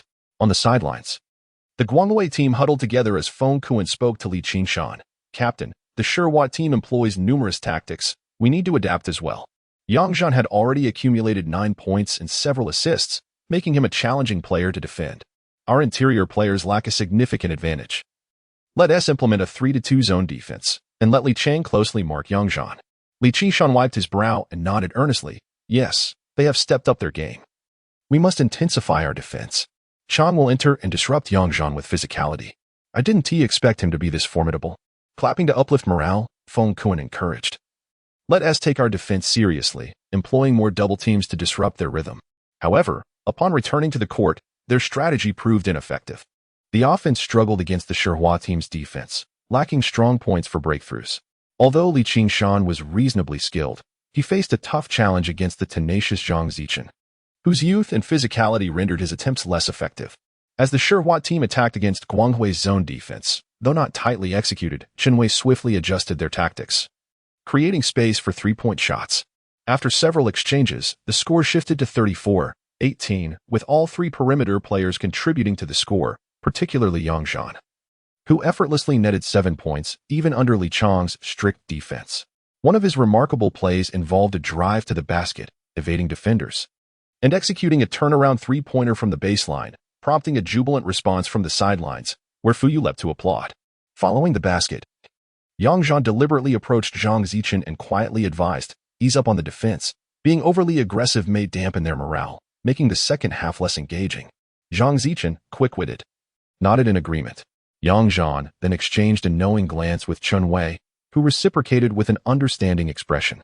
Subsequently, the Radiant team's offense flowed much more smoothly, and Li Qingshan's drives to the basket became less arduous. The 2 teams exchanged leads, with the score steadily climbing. However, the Radiant team became somewhat complacent in their defensive vigilance until Yang Zhan seized an opportunity to penetrate the paint. He executed a spectacular dunk over the vacated interior guarded by Zhang Wei and Li Xiaoping, eliciting a chorus of cheers from both the court and the audience. With a score of 45-28, the gap became increasingly apparent. The efficiency of the petrochemical team was indeed terrifying for an amateur basketball court. The halftime score likely reflected Yang Zhan and his team's intention to play conservatively. Fuyu felt a twinge of embarrassment about putting the starters back in during the second half. Li Qingshan and his teammates recognized the significant disparity in skill, leading them to adopt a more relaxed attitude, treating the game as a casual affair. After the halftime break, Fuyu, Fat Kai, and Wu Yin took to the court as the main players, with even Wang Qing managing to secure over 10 minutes of playing time. Yang Zhan remained on the sidelines, sipping water and observing the game, even assuming the role of a coach during timeouts to offer tactical guidance, relishing the experience. The referee's whistle signaled the end of the game. The final score stood at 72-58, with the Radiant team managing to avoid a more humiliating defeat. Naturally, they were aware that the petrochemical team had eased off in the final moments. It was noteworthy that Zhan, who had scored nearly 20 points in the first half, spent the second half as a spectator, and he was entitled to a bit of courtesy, as mutual respect was essential. As the teams left the court, Zhan, exhausted from playing the entire game, approached with a towel draped over his shoulder and a water bottle in hand, exclaiming, "Wow, Director Fu, that was fair. Your team is so formidable, you've utterly decimated us." Fu chuckled, though he refrained from boasting too much, responding with a humble, "You're too kind. We just had a good shooting night." Zhan felt satisfied with his performance, having emerged as the top scorer for the Radiant team. Although he was aware that the petrochemical team had deliberately eased up on him. Seizing the moment while they conversed, Zhan took a basketball to the court, playfully approaching the two referees and inquiring, "Brothers, are you from the fire department?" This was prompted by the fire department insignia emblazoned on their jerseys. "Indeed. We often play here. You seem to be quite skilled." One of the referees, a robust young man, replied enthusiastically. Zhan smiled modestly, "Not too shabby. You must have a team at your unit, given that you are wearing uniforms, right?" Zhan continued. The young man replied nonchalantly, "Our entire unit is composed of males. It wouldn't make sense not to play basketball and blow off some steam. Haha. We just form teams for fun." Zhan then laid his cards on the table. "I'm Zhan, and we've just formed a basketball team at the petrochemical company. Would it be possible for us to schedule a couple of games with your unit for some friendly competition?" Feigning a bit of trepidation, the young man chuckled. "I'm Wu Guoxing, a squad leader at the fire brigade. I'll discuss it with our captain. You all seem quite formidable. I suspect we would be on the receiving end of a beating. Typically, our games with the Radiant team are pretty evenly matched." Zhan did not press the matter, exchanging contact information with Wu Guoxing, agreeing to reach out directly when there was news. Engrossed in merriment, Zhan called out to Zhan, "Zhan, stop the game and let's have some tea." "All right," Zhan responded reluctantly. Fu then instructed the other team members, "Enjoy yourselves for a while. Tonight, Mr. Li has arranged a dinner in their canteen. Kai Fatty, please keep an eye on things." After that, they all entered Zhan's office, with Feng Kuan following to prepare the tea, while Wang Cheng also joined them. Once seated, they indulged in tea and cigarettes. Zhan chuckled, "Zhan, I was thinking that it wouldn't be worthwhile for you to participate in the development zones match. It would be akin to an NBA team competing in the CBA. It just loses its essence. How about I invite a few of you players to serve as foreign aid? After all, we all belong to the petrochemical sales industry, huh? It makes sense, doesn't it?" Fu was indifferent. His primary focus was on the City's competition and the provincial company's match in the latter half of the year, so he jokingly replied, "Mr. Li, are you aiming to strip us of our eligibility while also expecting our players to sell themselves? Shouldn't there be some rental fee involved?" Zhan, with generosity, retorted, "Director Fu, don't be so petty. You're not particularly invested in this small competition. I'm merely assisting you in team cohesion, haha. However, I won't neglect the brothers I invite. Each match will earn you 500 yuan, and should you clinch the championship, an additional 2,000 yuan. How does that sound? Consider it a little perk from you, Director Fu." The offer was quite enticing. Playing a few matches would equate to a month's salary. Fu, not wishing to obstruct the financial prospects of his team, readily agreed. Not only did he maintain Zhan's esteem, but he also secured a side income for the team members. What is not to like? Director Fu was commendable. Zhan poured tea and added, "Zhan, you will certainly assist us. Since you live nearby, when we require someone, I'll reach out directly to you for coordination. Is that agreeable?" Zhan saw no issue. With a hobby that could earn him some pocket money and ample leisure time, there was no reason to decline. "No problem, Mr. Li. Just be sure to prepare a spot for the trophy. Ha ha." Chapter 24. A week in the daily grind after a busy week. Zhan resumed his routine of clocking in. Each morning, he advanced his exercise time by half an hour, finally making his way to the police station's gym to work out with Zhan. Of course, Zhan only managed to persist for 2 days before succumbing to laziness. Utilizing his persuasive skills, Zhan gained the favor of the security guard and was granted free access to the gym. During the day, he spent his time in the office with Yin Feng, discussing stock trends and boasting. His novel's word count successfully reached 400, 000. Yet he refrained from allowing Sun Deji and Yin Feng to read it first. Instead, he perused his own work, deeming its quality above average, while considering its creativity and plot to be the genesis of a new genre. With unwavering confidence, Zhan created an author account and whimsically named himself One Night in the City, uploading 30 chapters, each approximately 8,000 words long, establishing a small climax to test the waters of reception. He then shared the book title and the uploading website with Li Qianqian and Sun Deji, encouraging them to read, save, and support it online. Subsequently, there was no further action. Zhan regarded this endeavor merely as a hobby, finding greater enjoyment in writing than in reading others' works. During moments of boredom, his imaginative thoughts flowed freely, and he chose not to press for more, simply awaiting market feedback. Li Qianqian finally came to believe that Zhan was indeed writing a novel, regardless of her personal preference for the genre. She honored her promise by saving it and contributing daily clicks and comments. Sun Deji, unlike Li Qianqian, genuinely enjoyed the novel after reading it. Its unique themes and plot were unlike anything he had encountered before. As an avid reader, he devoured the dozens of chapters in a single day. Zhan withheld the fact that he had additional drafts, opting instead to release daily updates of 8,000 words, planning to share more chapters once he secured a publishing contract. This situation led Sun Deji to eagerly urge Zhan for updates daily, even suggesting how the plot should develop and how characters should evolve. Zhan merely entertained his ramblings during moments of boredom.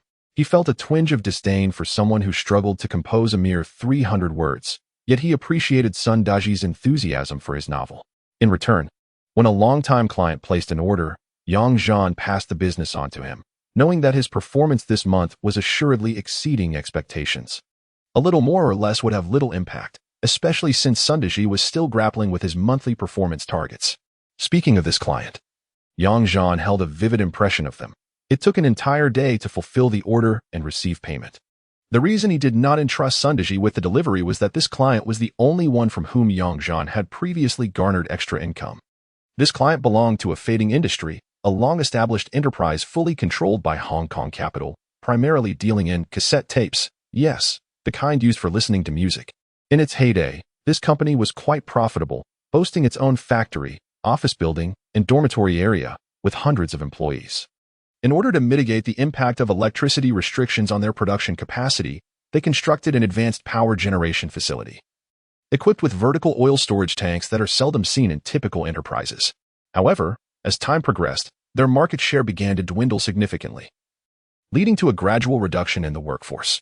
Previously, they would place an order of approximately 20 tons with Zhan every 6 months, adhering to very stringent standards and processes for receipt, which made it challenging to turn a profit.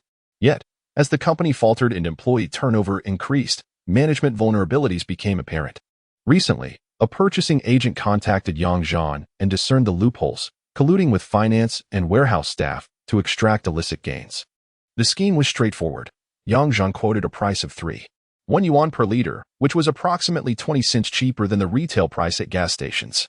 The purchasing agent accepted the quote, but demanded that Zhan alter the invoice to reflect a price of 3.35 yuan per liter, with the additional 0.25 yuan per liter to be compensated covertly. Following this, the purchasing agent could promptly settle the payment in cash through the finance department after signing for the goods, leaving no evidence to question the price weeks or months later. Such a troublesome client, once considered a lucrative opportunity by Zhan, had become manageable. Since the client received goods based on volumetric measurement, Zhan checked the oil depot's density and instructed Luna to issue a tonnage document, while asking Sun Deji to prepare a handwritten invoice based on the volumetric pricing using his collection of blank invoices. As for the quotation, it merely required a business stamp, making the pricing a trivial matter. He then called Brother Guo to arrange a large truck to deliver the oil. As Zhan drove with Sun Deji to revisit the company's former glory and decline. Upon completing the transaction, Zhan presented the purchasing agent with over 4,000 in unaccounted gains, while he himself profited by more than 2,000. It was a profound realization that understanding market dynamics makes it remarkably easy to earn money. Thus, attributing the company's performance to Sun Deji was of little consequence. Reflecting on the past half-month, Zhan had accrued nearly 20,000 in income, leading a pleasant life without aspiring to boundless desires. He retained a few thousand for personal expenses and invested the remainder into the stock market. This week, he spent considerable time in front of the computer, closely monitoring market trends, successfully executing 2 small trades, which provided insight into the overall upward momentum. Such operations were not overly complex. Within 2 weeks, the cumulative gains across 3 stock accounts surpassed 30. Initially, he aimed for a 40 increase over the month. However, due to the successful trades, he was certain to exceed this target by month's end. Yin Feng, who monitored the market daily alongside Zhan, was exuberant. Having previously been a mere novice in the stock market, after witnessing Zhan's deliberately ostentatious maneuvers, he began to hold a sense of admiration. Consequently, he proposed to Zhan that if they indeed reached a 40 increase by the end of the month, he would invest an additional 200,000 the following month, agreeing to split all profits equally. Such an advantageous proposition was naturally welcomed by Zhan under his guidance. Recouping the cost of 2 properties by October of the following year seemed entirely feasible. Moreover, with the impending FIFA World Cup in June, Zhan anticipated another opportunity for substantial gains. As for larger punches and kicks, Zhan harbored neither such intentions nor the requisite abilities. He retained memories of certain events from his past life, yet the annals of the future remained uninscribed in his mind, preventing him from combing through data like other reborn individuals to dominate circumstances. On the day he returned after collecting the payment, Zhan reserved a private room at Chef Chin's establishment, gathering all his colleagues from the department, including the driver Lin Xiaowei, for a dinner gathering. Aside from dining together in the cafeteria, it seemed the sales department had rarely shared meals outside. Special occasions typically involved calling the kitchen to add dishes, followed by a brief gathering in the cafeteria. The personalities within the department varied significantly, and Zhan had previously served as a mediator. For those engaged in business, dining out was a simple affair. Girls like Lu Na, who had boyfriends, often lamented about dieting and generally were not taken along for client dinners. After Zhan secured major clients, the entire department was aware, and colleagues lent a hand to some extent. He seized this opportunity to foster camaraderie among the team. Post-dinner, Brother Feng also took the initiative to book a KTV room for a second round of entertainment. With female colleagues present, it was purely a team-building activity, devoid of any chaotic elements. Ironically, upon entering the KTV, only Zhan and Lu Na possessed the ability to sing, despite their youth. The others typically avoided the microphone in such settings, preferring to drink and socialize. They were not like some middle-aged men who could effortlessly showcase their talents in nightclubs. As the team's spirit flourished, Old Kong promptly arranged a late-night snack session, with clear responsibilities assigned. Those in the sales department who had profited willingly covered the expenses. This highlighted that the previous reluctance was not due to stinginess, but rather the absence of an organizer. On Thursday afternoon, Zhan was summoned by Li Qinshan to join him for an afternoon of basketball. This was prompted by the arrival of several skilled players in the neighboring fire brigade, who had thoroughly defeated the Guanghui team in a night match the previous day, leading Li to invite Yang to bolster their ranks. That afternoon, as it happened, class leader Wu was absent, allowing Zhan to successfully impersonate a crucial reinforcement for the Guanghui team, delivering an outstanding performance that restored the team's dignity. Zhan's ability to lead the underdogs to victory completely impressed Li Qinshan, prompting Feng Kuan to present Zhan with business cards, enabling him to represent Guanghui Company in future business dealings, effectively opening new supply channels for him. On Friday, Zhan also visited Zhuo Company, where he shared lunch in their cafeteria and discussed procurement issues for the upcoming week. Following the delivery of oil products last week, the engineering vessel had commenced operations, and everything had been running smoothly for about a week. Consequently, as per the previous plan, an additional 300 tons would be procured around next Thursday to replenish the oil tank reserves. Zhuo also disclosed that another engineering vessel from their company was in the process of arranging a tugboat, and barring any unforeseen circumstances, it should arrive at the construction site by the end of the month. The procurement demand plan for the following month included 2 orders of 600 tons for the No. 2 vessel and a supplementary order of 300 tons for the No. 1 vessel, culminating in a total procurement volume of 900 tons. Zhan assured Zhuo that there were no issues regarding the supply of oil products. He presented a business card printed by Li Qinshan, elaborating on the specifics of Guanghui Petroleum. He clarified that they had reached an agreement with Guanghui concerning the collaboration terms, ensuring that the supply guarantees and monthly settlement ratios were aligned with the contract conditions of the petrochemical company.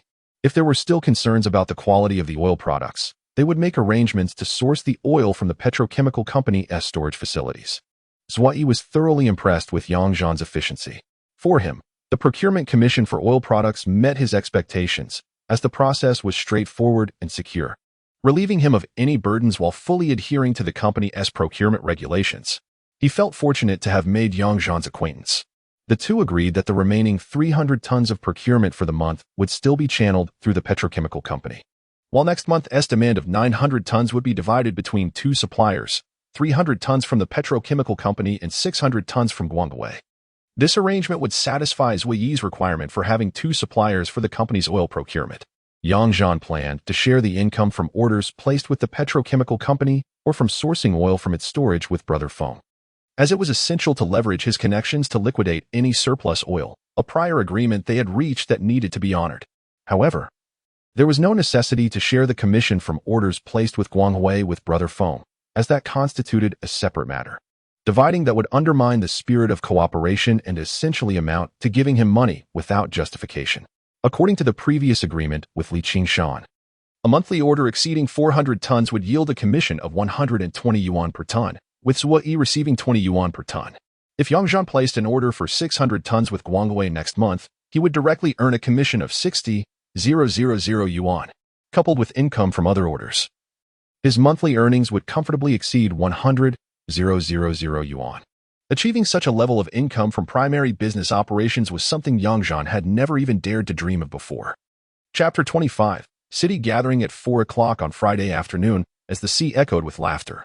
Zhan was engrossed in his writing at the office when a call from Wang Cheng interrupted him. "Zhan, what are you up to?" Wang inquired. "I'm busy with something significant. Speak your mind, don't hold back." "Hey, we're playing basketball tomorrow. Lao Fu asked me to inform you that we need to head to the city. Coincidentally, a Xing has arranged a gathering tonight. We can head over together, and later, we can stay at the mouse's place. You'll sleep in the living room. Her new roommate is quite a lovely girl," Wang Cheng leered. Zhan was well aware that Chen Shu's roommate was an attractive girl. She had been introduced to him in a previous life. Back then, he had eagerly invited all his classmates to their rented apartment, claiming he would cook for everyone. After toiling for an entire afternoon, he managed to prepare 7 or 8 dishes, of which only 2 were passable, resulting in a rather embarrassing episode. Even more humiliating was the fact that the girl, who was indeed charming, ended up in a relationship with a classmate named Zhu Jianfei, who had fervently promised to assist Zhan in pursuing her. Despite the fact that Zhan had made no actual attempts to court her and worked in a different area, Zhu Jianfei's actions left a sour taste. Recalling this incident, Zhan felt no desire for revenge. He chose to adopt a more relaxed perspective, acknowledging that good fortune often outweighed unpleasant experiences. He figured that spending an evening with friends would be a delightful way to alleviate his boredom. "Sure, how are you getting there?" he replied without hesitation. "Why not come over to my place? Coincidentally, Brother Feng is heading back to the city tonight, and I can drive him home."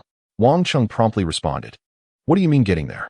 My driving license is still in the process of being acquired. Just wait for me.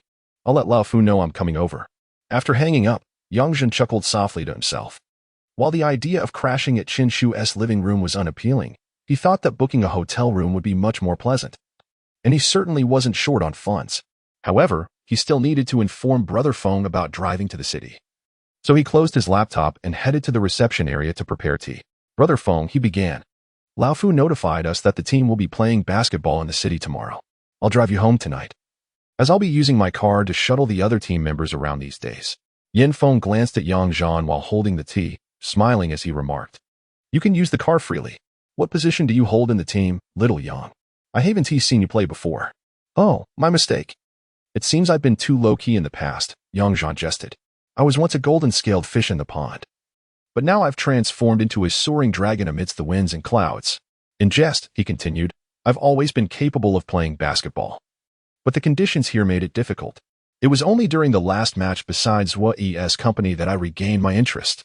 This weekend, I planned to visit Wang Qing, and as luck would have it, Lao Fu organized a basketball team. I joined in, and after 2 years of immersion, I now find myself unmatched." Zhan continued to boast. "Did you not see me at Guanghui yesterday afternoon? Little Li invited me to play as an external aide, and in the future, they will pay me 500 for each match I attend. So, Brother Feng, what do you think my status in the team is?" "Haha." Yin Feng looked at him skeptically. "Really? Don't exaggerate too much. Did you enter the team through the back door after you left?" Zhan rolled his eyes, exasperated. Brother Feng, you should know me better than that. If you don't believe me, come watch us play tomorrow. The administrative side of the company should also send a few people over. I'll let you witness the real-life version of Slam Dunk. Yin Feng chuckled and waved his hand. Forget it. I'm not into that. When you guys actually make it to the championship finals, I'll come to the venue to bring you water and towels. Deal? Yang Zhan clapped his hands together and said to Yin Feng, just for your promise to fetch water and towels, I'll bring home a championship for you.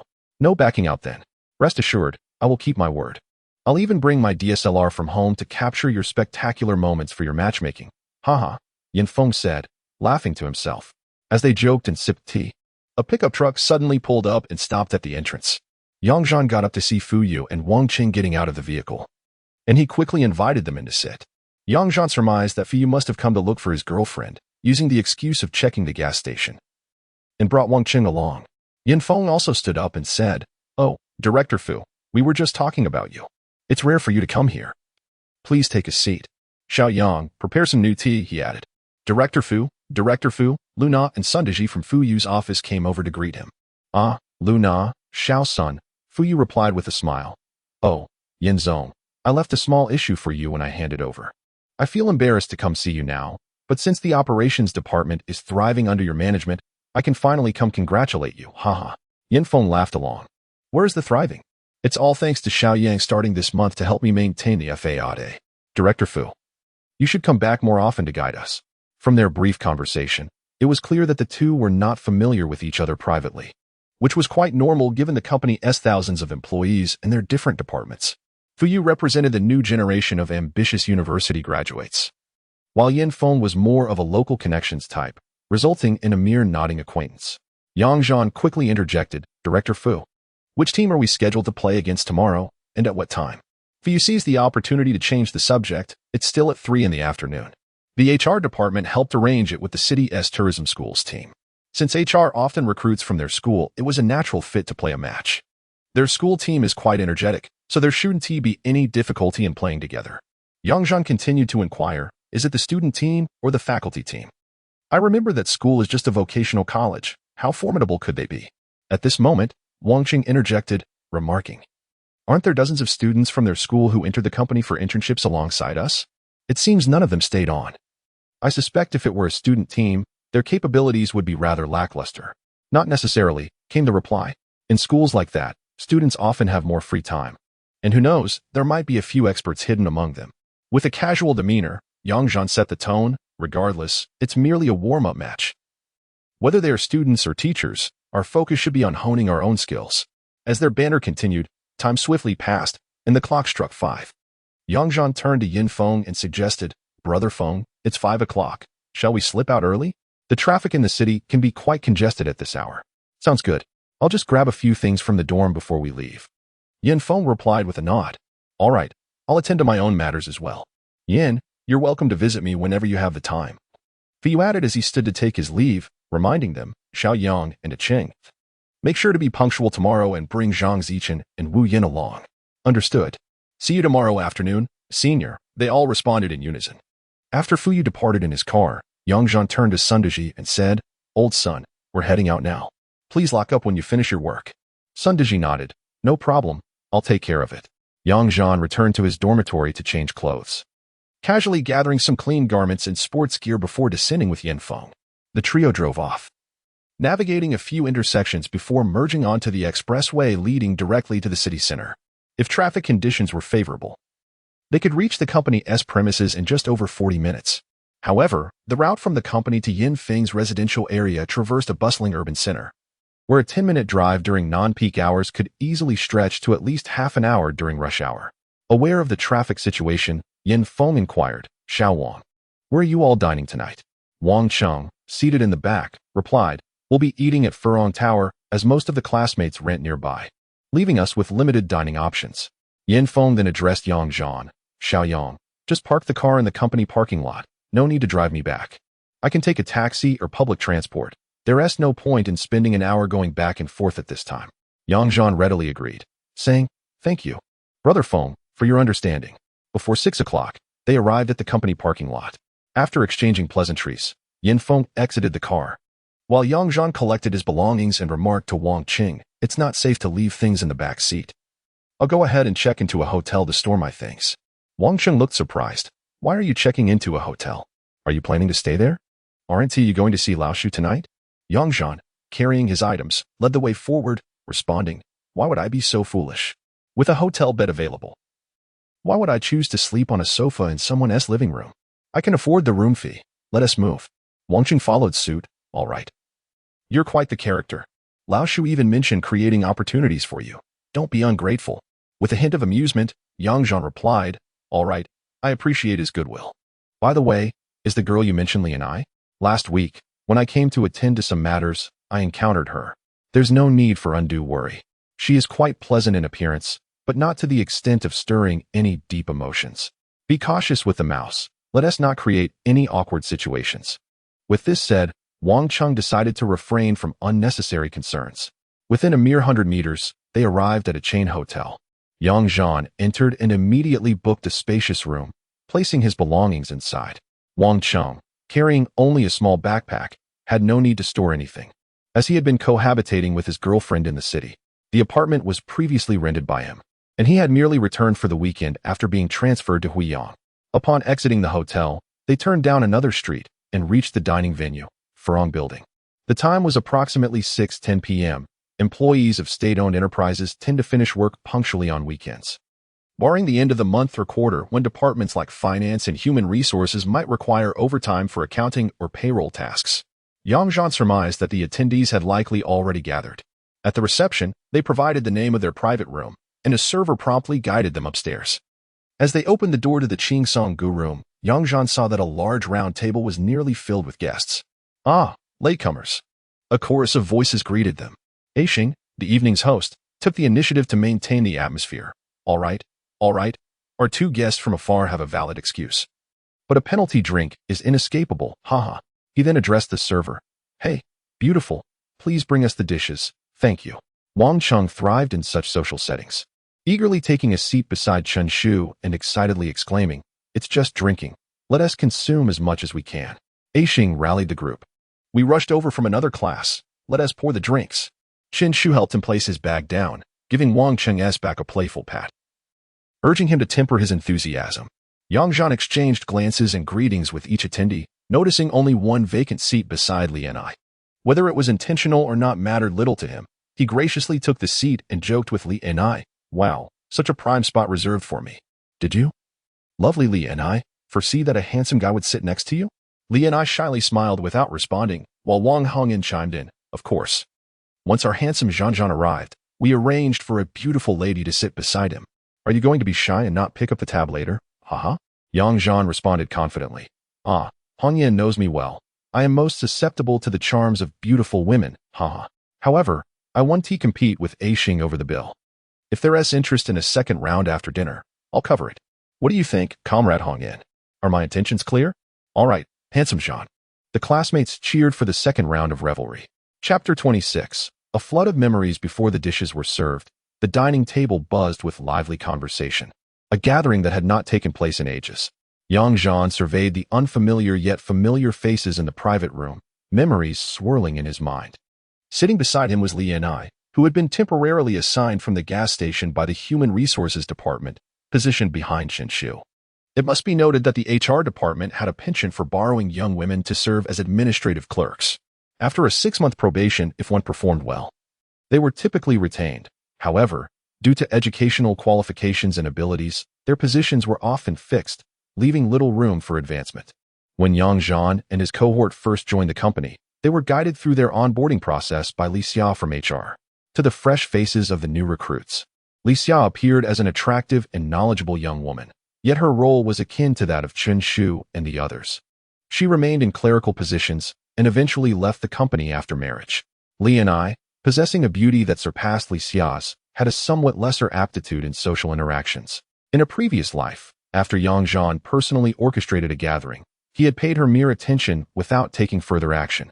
Eventually, she was pursued by Zhu Jianfei, who was in close proximity, yet their relationship lasted less than a year. The reason for their separation remained a mystery to Yang Zhan, and after their breakup, she resigned, never to be seen again. Next to Li and I sat Wang Hongyan, a classmate from the same university department as Yang Zhan, albeit from a different class. Frankly speaking, her appearance was that of a simple rural girl, and her demeanor was rather reserved and quiet, only displaying a more vibrant side among classmates and acquaintances. Nevertheless, her diligence and earnestness earned her the trust of her colleagues, garnering attention from their superior, Chen Ke. Wang Hongyan continued her tenure in HR. Yet due to Chen Ke's relatively young age of just over 30, her position remained stagnant. Eventually, she became the right hand of the department head, evolving into a senior figure within the team. Interestingly, she later married her senior, Wang Haiyan, who sat across the table. Haige, as he was known, embodied a flamboyant character, seemingly a stark contrast to her own, yet perhaps they complemented each other well. Their lives stabilized, and their careers flourished, marking them as a notably happy couple. Beside her was Luo Yuan, one of the only two women from Yang Zhan's group, possessing a striking beauty that surpassed Wang Hongyan's. She was a curvaceous beauty, above average in appearance.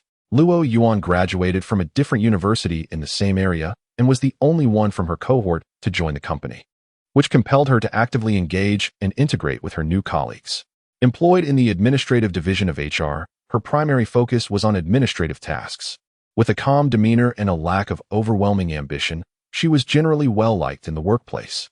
Upon her arrival, Luo Yuan developed a good rapport with Yang Zhan's close friend, Chao Ge, and their relationship had even ventured into ambiguous territory, as they had known each other prior to joining the company, naturally fostering a closer bond in this unfamiliar environment.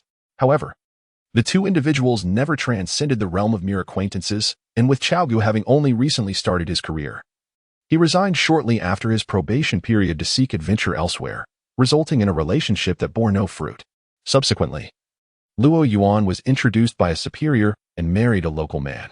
Her husband, hailing from a family engaged in small business ventures, possessed considerable assets and treated her with great kindness. Demonstrating her own resolve, she bore 2 sons and subsequently left her job to become a full-time homemaker, while also assisting her husband in managing his business, thus leading a fulfilling life. Beside her sat Bai Dongdong, a refined young man with glasses, who shared a close bond with Yang Zhan to the extent of lending him money. Bai Dongdong, a graduate in computer science, joined the company and began working in the retail management department, focusing on network management. His diligent efforts contributed to significant advancements in the company's digital infrastructure, encompassing fuel cards, public accounts, and website maintenance, eventually earning him the position of deputy director. Among this group, he was the earliest to marry, having been introduced to a fellow townsman by relatives. Their courtship lasted less than a year before they obtained their marriage certificate, and his family even purchased an apartment for them in the city, making him the first among his peers to own a home, a quintessential trajectory for a technical professional, marked by stability and happiness. Next to him was Xing, the organizer of this gathering, having taken a 2-year hiatus to work after high school before resuming his studies. He was slightly older than the others, exhibiting greater maturity and composure. With a robust physique, he pursued a degree in law, harboring dreams of becoming an attorney.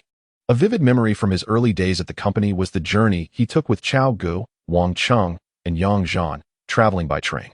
Each of them carried only a single suitcase filled with clothing, whereas Xing brought along 2 oversized suitcases, one of which was entirely packed with books, weighing so much that the wheels broke under the strain.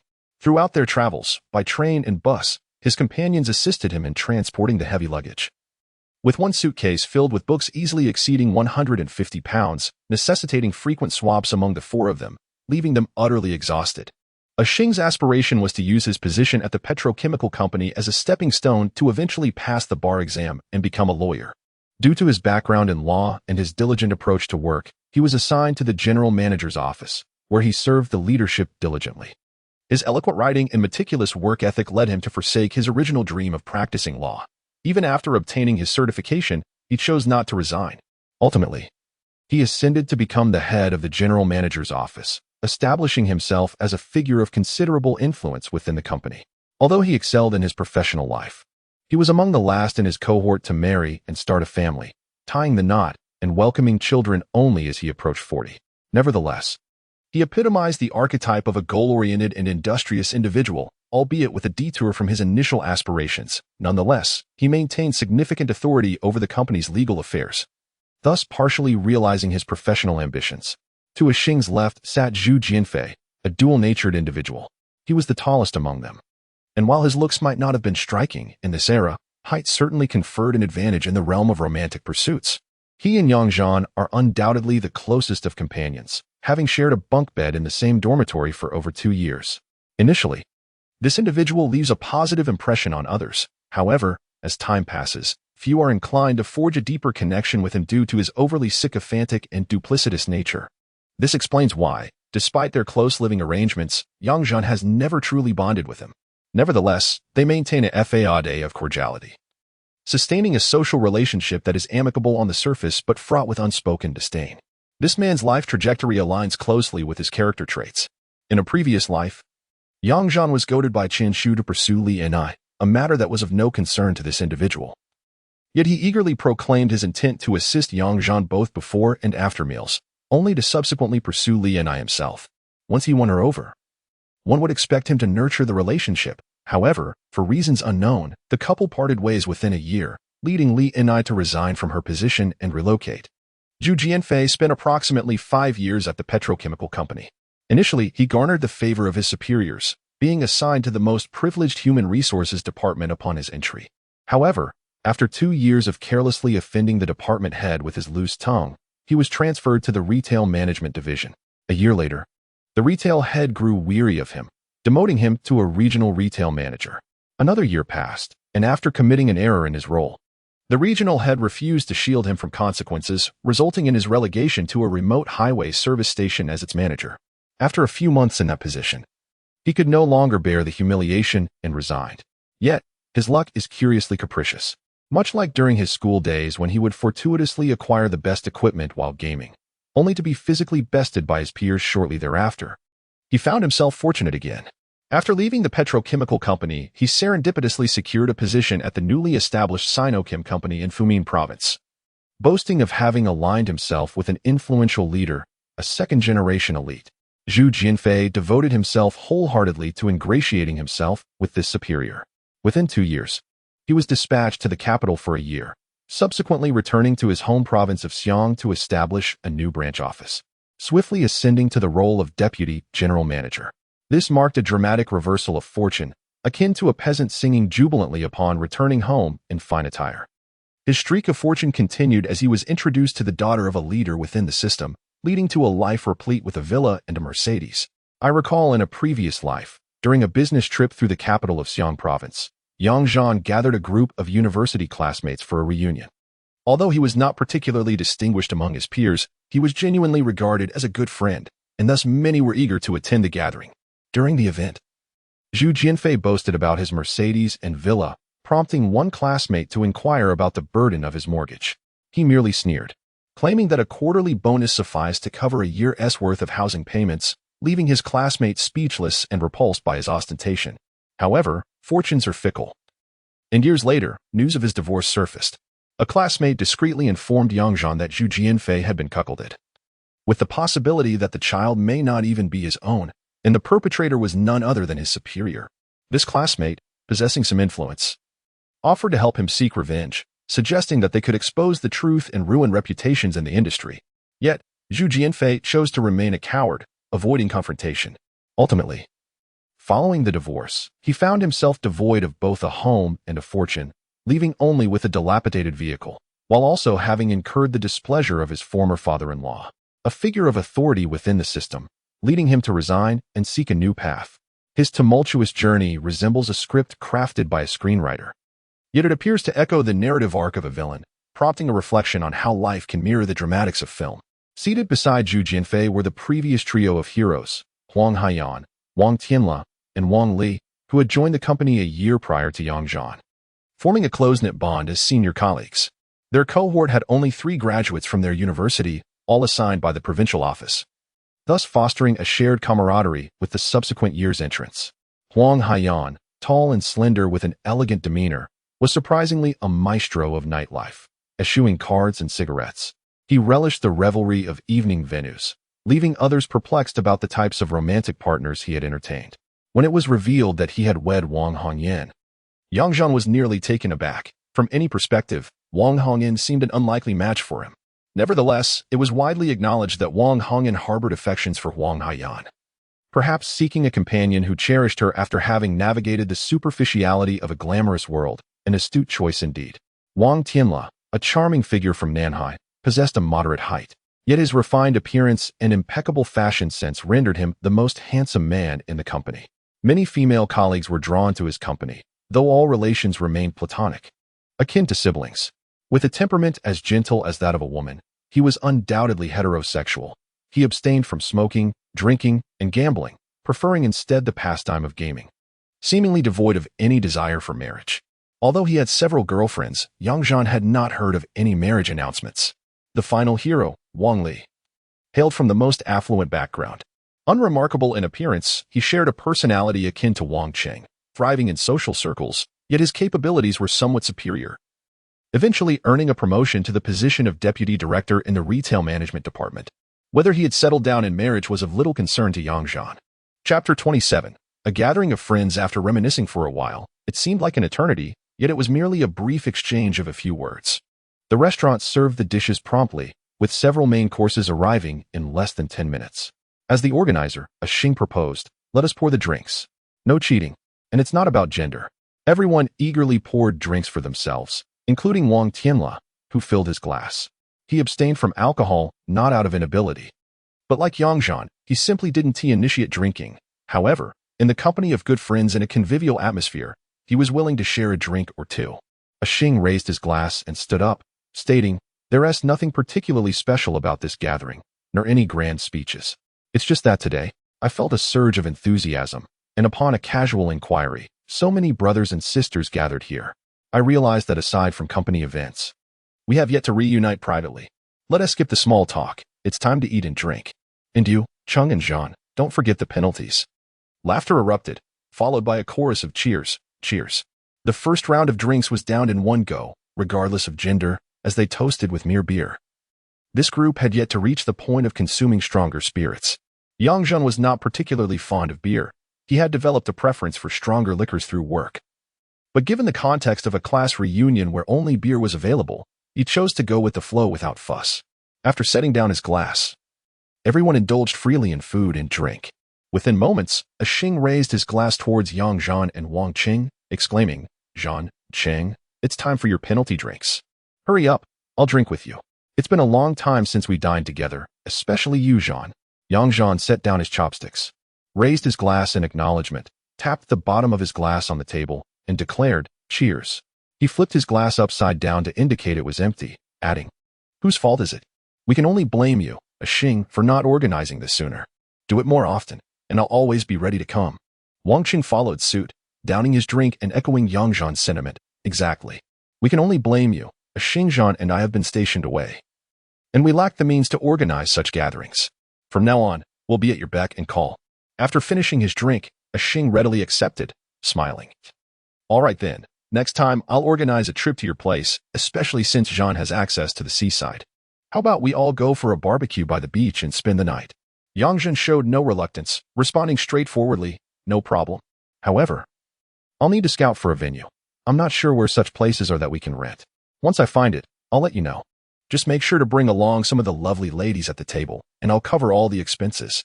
Sound fair?" The others at the table cheered in delight at Zhan's proposal, swiftly shifting the conversation towards plans for seaside fun. As they chatted, Luo Yuan redirected the focus back to Zhan, saying, "Hey, have you all noticed how much Zhan has changed during his recent visits to the company compared to before? Zhan, confess, have you encountered some good fortune? You seem to have become even more charming. Have you perhaps caught the eye of a wealthy woman?" Wang Hongyan chimed in, "Indeed, Zhan has transformed significantly. Hurry up and disclose the truth." After listening, Zhan had already composed a draft in his mind. He raised his glass and said, "If the two lovely ladies wish to drink with me, they need only say so. My charm has always been present. It is merely that I have chosen to refrain from showcasing it recently. After all, with the arrival of spring, if I do not reclaim my allure, I may find myself without a girlfriend, haha." At this moment, Zhu Jianfei interjected, "It seems that Zhan has some ulterior motive for being here today. You are surrounded by beauties. Do not hesitate to display your gallantry. Hee hee hee." Chen Shu joined in the teasing. "Yes, yes, brother Zhan. Quickly share a drink with our lovely and I. With handsome men and beautiful women together, do be a bit more proactive, ha ha ha." Wang Cheng, seated nearby, had already dismissed Zhan's earlier remarks, neglecting to remind Chen Shu of them. Faced with this scenario, Yang Zhan was no longer the hesitant individual of the past. With a radiant smile, he raised his glass, stating, "Of course, we must drink, but let us not startle the lovely and I, making it seem as though I have come solely to attract attention. Let us first drink with Luo Yuan and Hong Yan. Now that you have finally acknowledged my charm, I would be remiss not to toast you both. Drink is drink, who fears whom?" Wang Hongyan declared as she lifted her glass. Luo Yuan, being more astute, quickly intervened, saying, "How can one person toast two at once? Each should have their own glass. Let Zhan and Hong Yin drink first." Yang Zhan did not quibble. He clinked glasses with Wang Hongyan and downed his drink, then poured another glass to toast Luo Yuan. Amongst friends, Luo Yuan ceased her playful antics and shared a drink with Yang Zhan.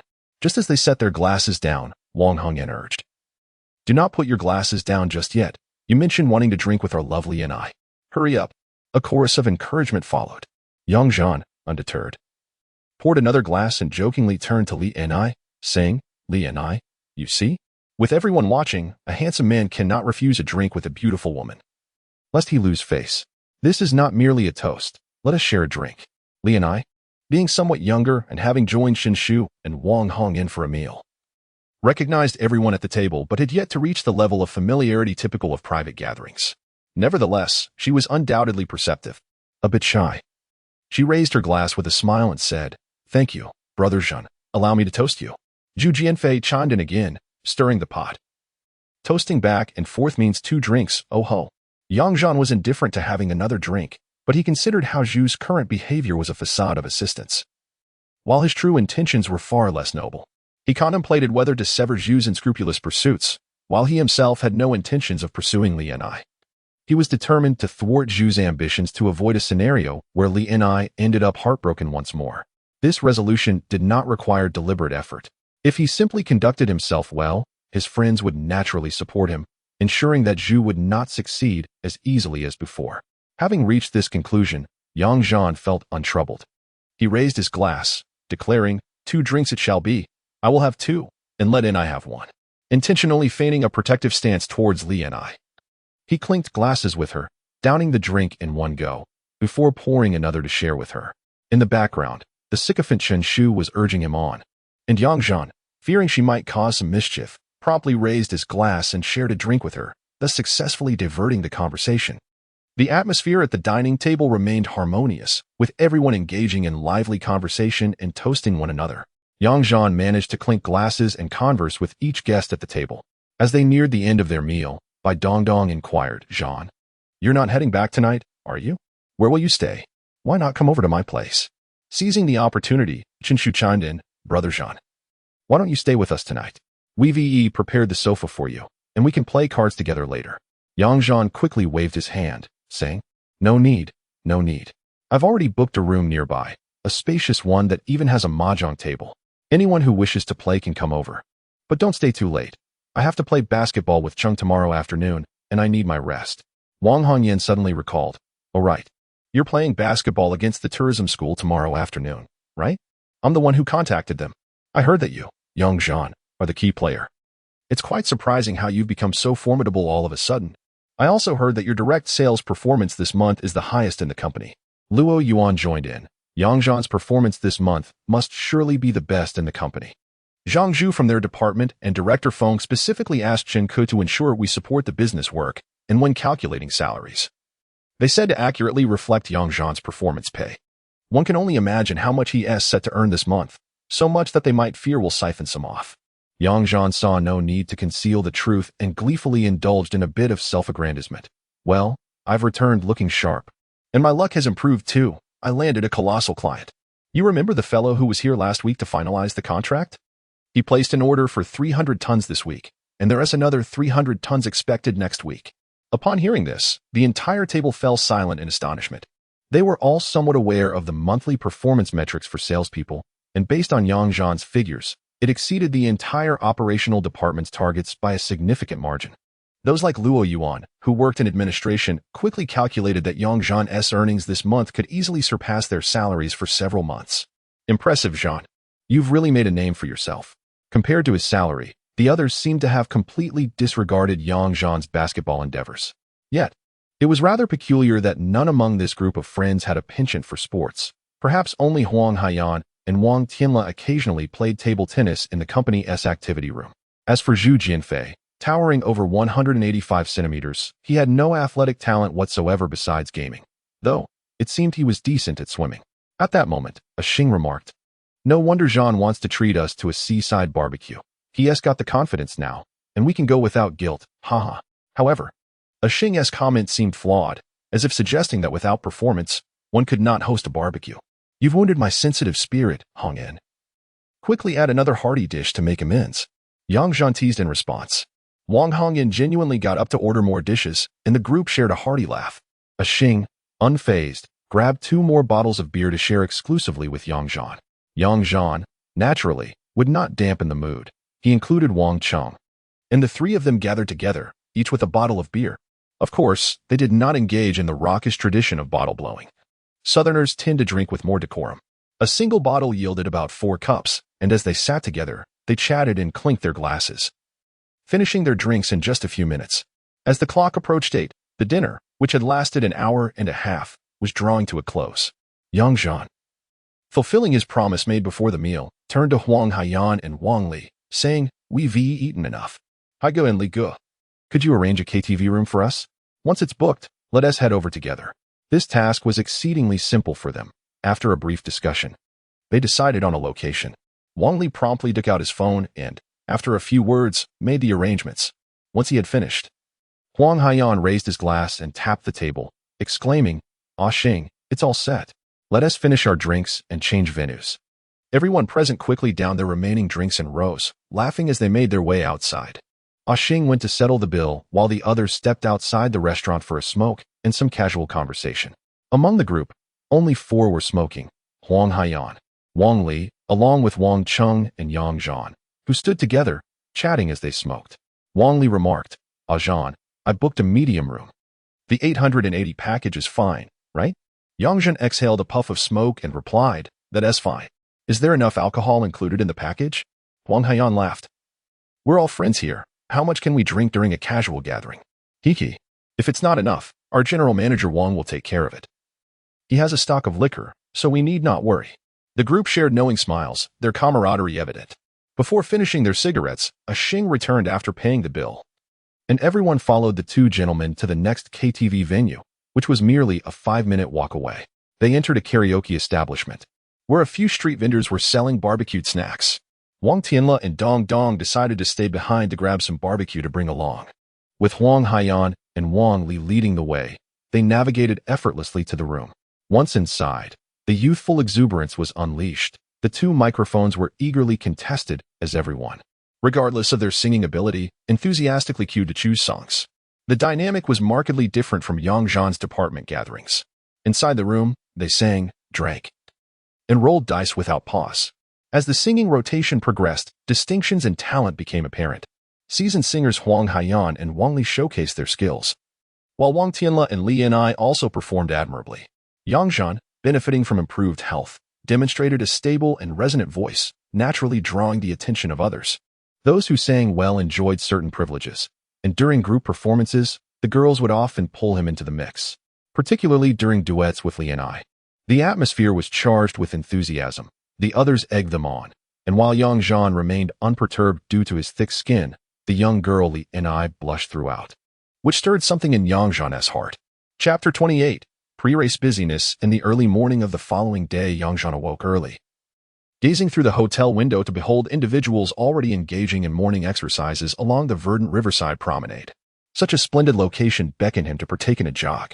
He donned his athletic attire, opting for a pair of sneakers that were more suitable than his basketball shoes. After hydrating and relieving himself of the previous night's accumulation, he ventured outside to commence his morning run.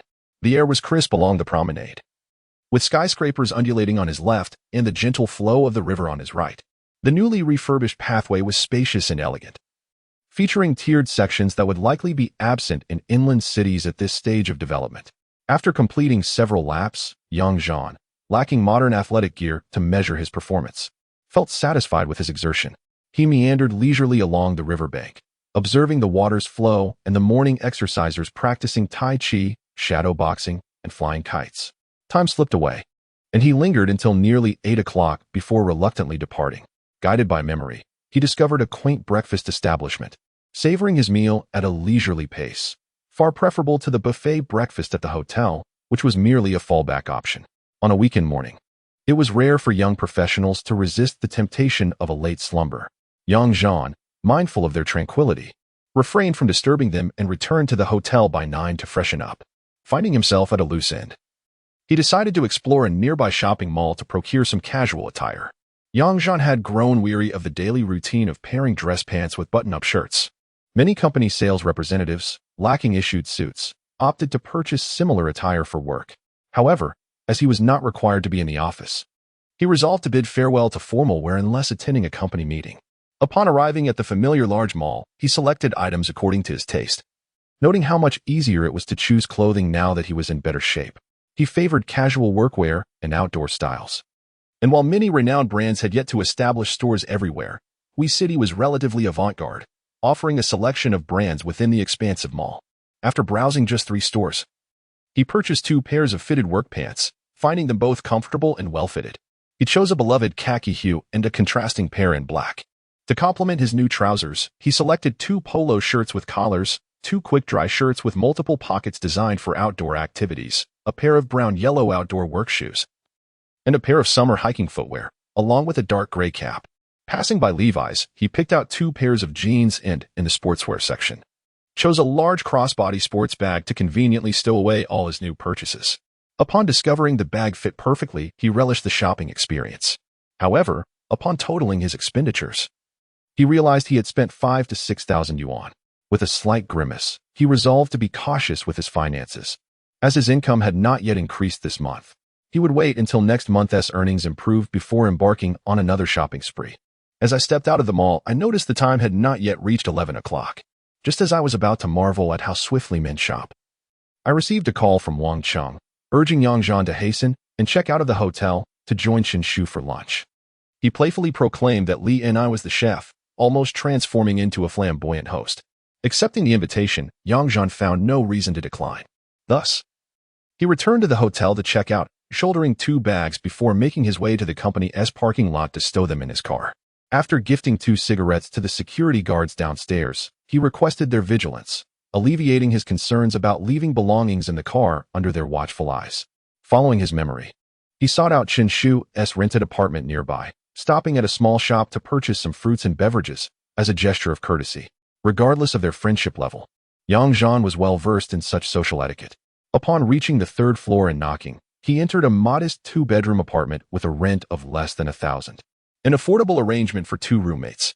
Chen Shu opened the door, greeted him as brother, and took the items from Yang Zhan's hands, discreetly gesturing towards the kitchen, indicating that Li and I was already busy preparing. Yang Zhan, somewhat speechless, gently ruffled her hair as he made his way into the living room. Discovering Wang Qing immersed in a computer game in Chen Shu's room, he first acknowledged Li and I at the kitchen doorway before retreating to join Wang Cheng for a smoke and respite. Noticing Yang Zhan's arrival, Wang Qing turned with a sly grin, and Yang Zhan immediately understood that Wang Cheng had disregarded their previous conversation. Resigned, he chose not to reiterate. Wang Qing remarked, "After lunch, we'll head over around 1 o'clock. Zhang Zichen and Wu Yin will be joining us. Wang Hongyan has invited several interns from the company to bolster our numbers, and Xing and Wang Tianle will also come to play. There will be plenty of girls from the school, so they can treat it as a weekend outing." Yang Zhan interjected, "We must take this seriously. Losing in front of so many would be embarrassing. How will we manage with such a crowd?" Wang Qing took a drag from his cigarette and replied, "You needn't worry about that. The team uniforms ordered by the mouse have already arrived. Xing will arrange a minibus to transport everyone along with the supplies. And we won't even have to concern ourselves with water." Yang Zhan could only respond with a chuckle, appreciating the advantages that come with a powerful company, especially a state-owned enterprise. He reminisced about his early days at the company when they were driven to the oil station for their internship, with the station manager mistakenly believing they were high-ranking officials, nearly causing an amusing misunderstanding. As they chatted, Chen Shu and Li and I had already prepared the meal. Yang Zhan and Wang Qing made their way to the dining table, where 3 meat dishes and 1 vegetable dish were laid out, presenting a delightful home-style feast. The simple yet comforting meal was enjoyed, and afterward, the group relaxed in the living room over tea and conversation. Around 1:30, they rose to depart, arriving downstairs to find Zhang Zichen and Wu Yin waiting. Chen Shu led them upstairs to the administrative warehouse to load the completed jerseys into the pickup truck. 6 individuals boarded Yang Zhan's vehicle, with Chen Shu arranging the seating. Li and I occupied the front passenger seat, while 3 men settled in the back.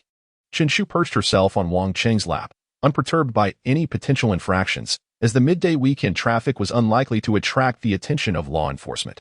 The journey from the company to the tourist school traversed through the bustling urban landscape, and despite the relatively short distance, it took over half an hour to arrive. The school's regulations were not overly stringent. Upon confirming the route at the entrance, Yang Zhan drove directly to the sports hall. As they disembarked to retrieve their belongings, Yang Zhan had 2 bags, which he had placed in the front seat prior to driving.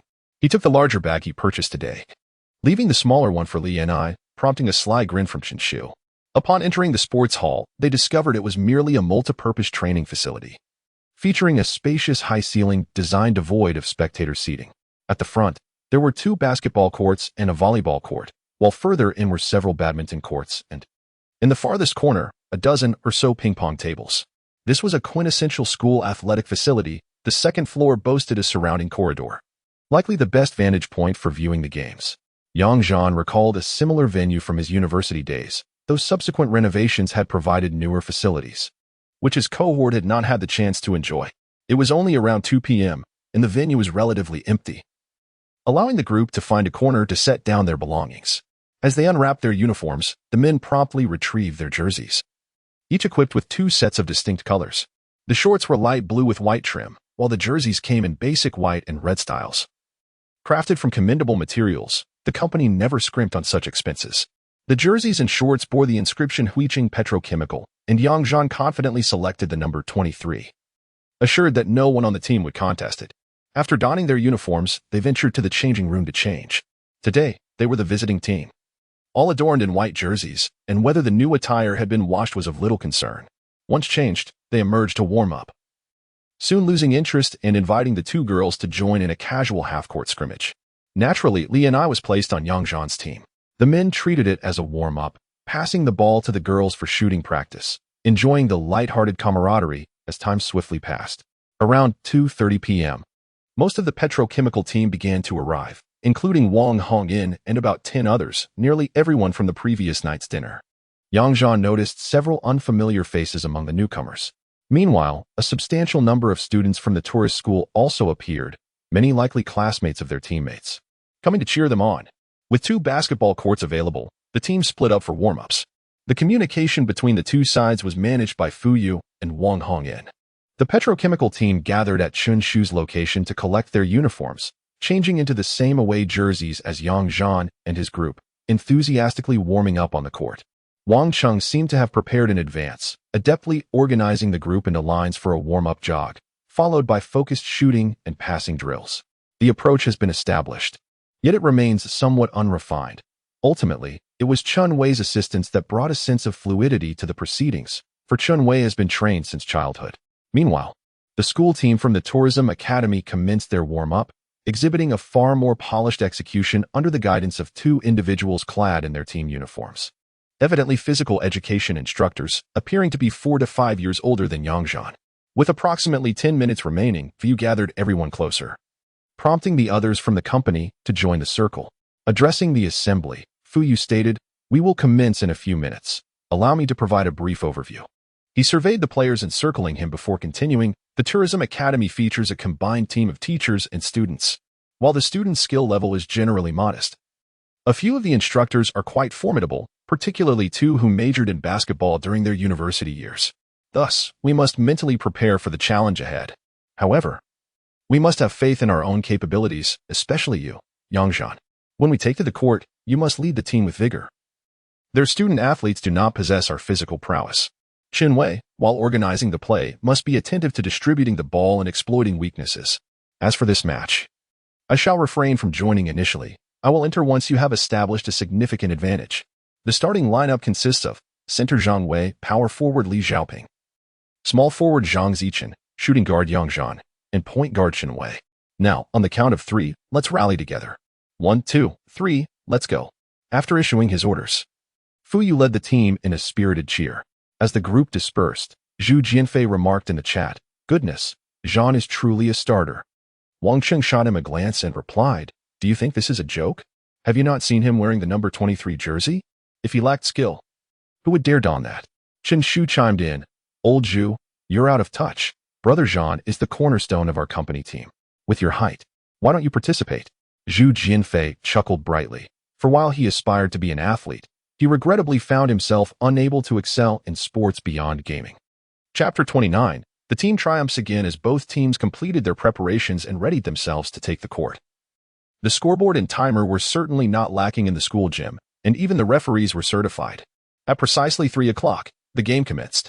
During the jump ball at center court, the center from the visiting school's faculty student team was notably tall, standing at least 195 centimeters, though not particularly robust, exuding a sense of limited athletic prowess. As anticipated, the slightly shorter Zhang Wei emerged victorious in the jump ball, allowing Chen Wei to initiate the offense. The two teachers from the opposing team played as guards, exhibiting a strong physical presence, yet neither Chen Wei nor Yang Zhan showed any trepidation. Yang Zhan coordinated with his teammates to create space, while Chen Wei executed a series of passes before penetrating the lane. In the moment when the opposing center moved to cover, Chen Wei delivered a brilliant assist to Zhang Wei, who, upon receiving the ball in the paint, performed a deft turn and banked in the first basket. 2 o'clock. The faculty student team took possession and began their offensive play, with the point guard demonstrating considerable experience. Chen Wei and Yang Zhan allowed their opponent to cross half-court. Observing the dynamics on the court, Yang Zhan assessed that the faculty student team had a height advantage in the paint, yet doubted their ability to match the physicality and skill of the Shihua team. Thus, he aimed to extend their defense, inviting the opposing team to attempt their offense inside. Away, Zichan, expand the defense and disrupt their outside shooting, let them attack the interior. Yang Zhan signaled to his teammates. Acknowledging his cue, they intensified their defense against the perimeter shots. The faculty student team, not to be outsmarted, was composed of professional players. Thus, at the outset, they were inclined to test their luck with inside plays. Indeed, the guard, utilizing a screen, passed to the center in the paint. The faculty student team's center received the ball with his back to the basket and executed a series of maneuvers, only to find himself unable to advance. Without assessing the possibility of an outside shot, he opted for a step-back turnaround jumper, which, surprisingly, was executed with commendable technique, resulting in the ball circling the rim before finally dropping in. 2. The crowd erupted in cheers as the faculty student team's supporters clearly displayed more enthusiasm than those of the Shihua team. Both teams guarded the perimeter closely, each granting opportunities in the paint. Yang Zhan, confident in his judgment, directed the perimeter players to create dual opportunities for their interior. The next 2 plays validated his strategy, showcasing the Shihua team's superior physicality and agile footwork, resulting in high-efficiency shots under the basket. Conversely, the faculty student team's shots, though high in elevation, strayed far from the basket, culminating in missed attempts. 6-4. The Shihua team seized the rebound and launched a counterattack. The opposing team's defensive rotations were proactive, recognizing the Shihua team's strength in attacking the paint, and promptly adjusted their strategy, with 2 players retreating to maintain vigilance against the Shihua team's interior threats. Zhang Wei and Chen Xiaoping, not inexperienced, capitalized on the moment to distribute the ball to the perimeter. Zhang Zichan, upon receiving a pass, quickly relayed it to Yang Zhan, who was poised at the corner. With an open look, Yang Zhan launched a 3-point shot. Swish, it found nothing but net. 9-4. The crowd erupted with applause as Wang Cheng led the charge, finally igniting a wave of momentum. As the student-teacher team launched their offense, they adapted their tactics. The point guard, acting as the coach, initiated a pick-and-roll with the center. After creating distance from the defender, Chen Wei, he chose not to pass to the center, but instead executed a jump shot from the sidelines, effortlessly sinking a 3-pointer. The score was now 9-7. Yang Zhan and Chen Wei exchanged glances, acknowledging the impressive play of the teachers. After the petrochemical team scored a 3-pointer, they felt compelled to respond with one of their own, mindful of the audience witnessing their every move. As the petrochemical team advanced to the half-court, Chen Wei directed his teammates to spread out. Zhang Wei and Li Xiaoping distanced themselves from the basket, while Yang Zhan and Zhang Zichan executed cross-court runs to alter the defensive dynamics. Just as Yang Zhan slipped along the baseline toward the basket, Chen Wei lobbed the ball from the perimeter. Many onlookers were perplexed. Even if Yang Zhan caught it, he would have little time to pivot for a shot, with the defender closely tracking him and providing scant space. Yet, upon seeing the incoming ball, Yang Zhan felt an electrifying surge and soared into the air, unleashing a powerful dunk near the rim. With a resounding thud, his fingertips struck the rim, causing a brief sting, but Yang Zhan felt invigorated. The score was now 11-7, and cheers erupted from both the court and the stands, celebrating the stunning play. Yang Zhan sprinted back to high-five Chen Wei, both of them laughing heartily. The synergy of their collaboration was as exhilarating as the dunk itself. On the sidelines, the petrochemical team's female supporters, though only 5 or 6 in number, were far less boisterous than the student-dominated cheer squad of the student-teacher team. However, this play emboldened them, and they cupped their hands around their mouths to amplify their cheers. Go petrochemical! Go Yang Zhan! This moment bolstered the morale of the petrochemical team, enhancing their defensive focus. The student-teacher team attempted to regain momentum with an outside shot, but under the pressure of the petrochemical team's defense, their shot veered off course. After switching sides, the petrochemical team executed their movements with greater urgency. The two interior players set effective screens for the perimeter players, creating space, and as they repositioned inside, they disrupted the opposing defense. Chen Wei's passes were precise, allowing Li Xiaoping to receive the ball and score effortlessly. The score advanced to 13-7. The pace of the game was rapid, with the petrochemical team maintaining high offensive efficiency, while the student-teacher team struggled to devise an effective strategy, relying instead on individual prowess, resulting in mediocre shooting percentages. After 15 minutes of play, the score reached 30-18, with the petrochemical team enjoying a 12-point lead. The student-teacher team called for a timeout, and both teams retreated to their benches to reassess their strategies. Fu encouraged the starters to take a seat, while nearby girls rushed to provide water and towels. Li and I, without her previous shyness, brought water to Yang Zhan, and after handing him a towel, fanned him with a notebook, embodying a caring demeanor. Clapping his hands to capture everyone's attention, Fu expressed his delight. Well done, brothers. Our teamwork is improving. We've established a lead, and our primary goal now is to enhance team cohesion. Let us rotate a few players for the remainder of the first half. Upon witnessing the collective nod of agreement, Fu continued, Yang Zhan, take a moment to rest. We must conserve energy for the slaughtering knife. If we extend the score too rapidly, it may hinder our team's development. Yang Zhan smiled and nodded in assent. Fu then added, Zhang Wei, step off for a breather. Li Xiaoping will assume the center position, while Wu Yin and I will take the court. Yang Zhan observed from the sidelines, ready to guide tactical adjustments as needed. Is everything understood? Okay, understood. As the two teams resumed play, the student-teacher team made substitutions as well, replacing their center with a power forward and introducing another point guard. The two teachers shifted to shooting guard and small forward roles. The student-teacher team's interior combat capabilities improved, while the Shihua team saw a slight decline in strength in those positions, resulting in an even more intense contest. The score tightened, with both teams executing coordinated strategies. Chen Wei faced diminished defensive pressure, and as a young player eager to showcase his talent, he excelled, contributing 4 points and 3 assists in the remaining 5 minutes. The first half concluded with a score of 40-30. During the 15-minute halftime, Fu Yu, pleased with the score's stability, discussed further substitutions with the team. As the second half commenced, Shihua replaced both Chen Wei and Zhang Zichen, allowing Kai Fatsi to take on the center role, while Li Xiaoping returned to power forward, exhibiting no signs of fatigue after the break. The student-teacher team's substitutions were unremarkable, with both core teachers remaining on the court. However, the shortcomings of Shihua's lineup became evident in the second half. While the center excelled in physicality, concerns regarding mobility and rebounding arose. The newly introduced point guard, Zhang Sheng, who hailed from the same training ground as Chen Wei, managed ball control but lacked the organizational prowess of his predecessor.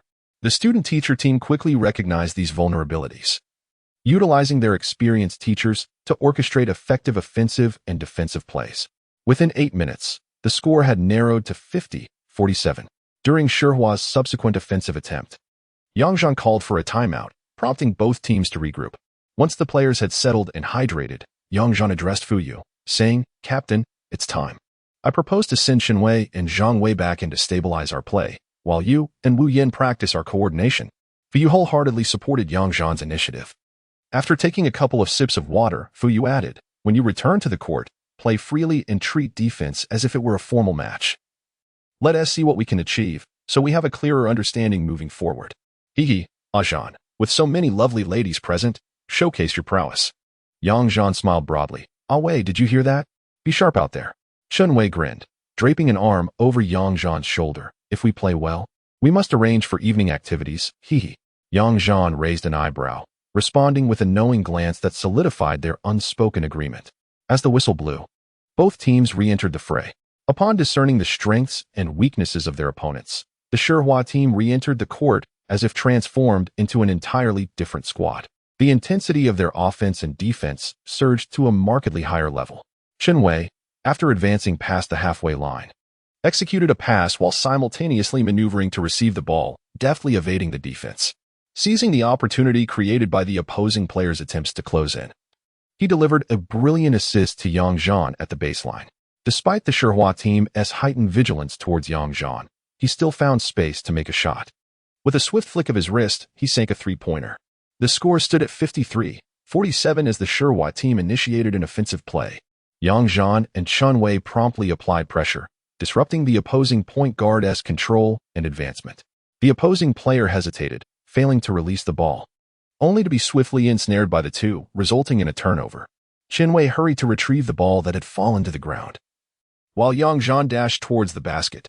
Upon reaching the hoop, he received a pass from Chen Wei, who aimed directly for the rim. With no alternative, Yang Zhan leapt to execute an alley-oop dunk. Fortunately, he succeeded, albeit nearly startled by the intensity of the moment. The two celebrated with a fist bump, remaining on the court to await the opponent's inbound. The score now read 55-47, and the atmosphere buzzed with renewed excitement. The Shihua team sensed that their opponents were now taking the game seriously, prompting them to play cautiously as they advanced the ball past half-court. Yang Zhan and Chen Wei instinctively returned to a defensive stance. Once again, the Shihua team struggled to coordinate against the opposing team's tightened defense, relying solely on individual prowess to score. Meanwhile, the Shihua team enhanced their defensive positioning and double-teaming efficiency, leaving the Shihua team in a state of discomfort, hastily attempting shots that clanged off the rim. As the game transitioned from offense to defense, the Shihua team swiftly crossed half-court. The ball found its way into Yang Zhan's hands, and facing the defense from the Shihua team's coach, he signaled for isolation, eager to undermine their confidence. With a low dribble and quick steps, he advanced, while the defending coach mirrored a crab-like defensive posture, just beyond the three-point line. Yang Zhan executed a shoulder feint to the left, but instead, he sidestepped to the right, leaving the defender momentarily uncertain. Upon entering the paint, the opposing power forward moved to assist, prompting Yang Zhan to perform a deceptive shot fake.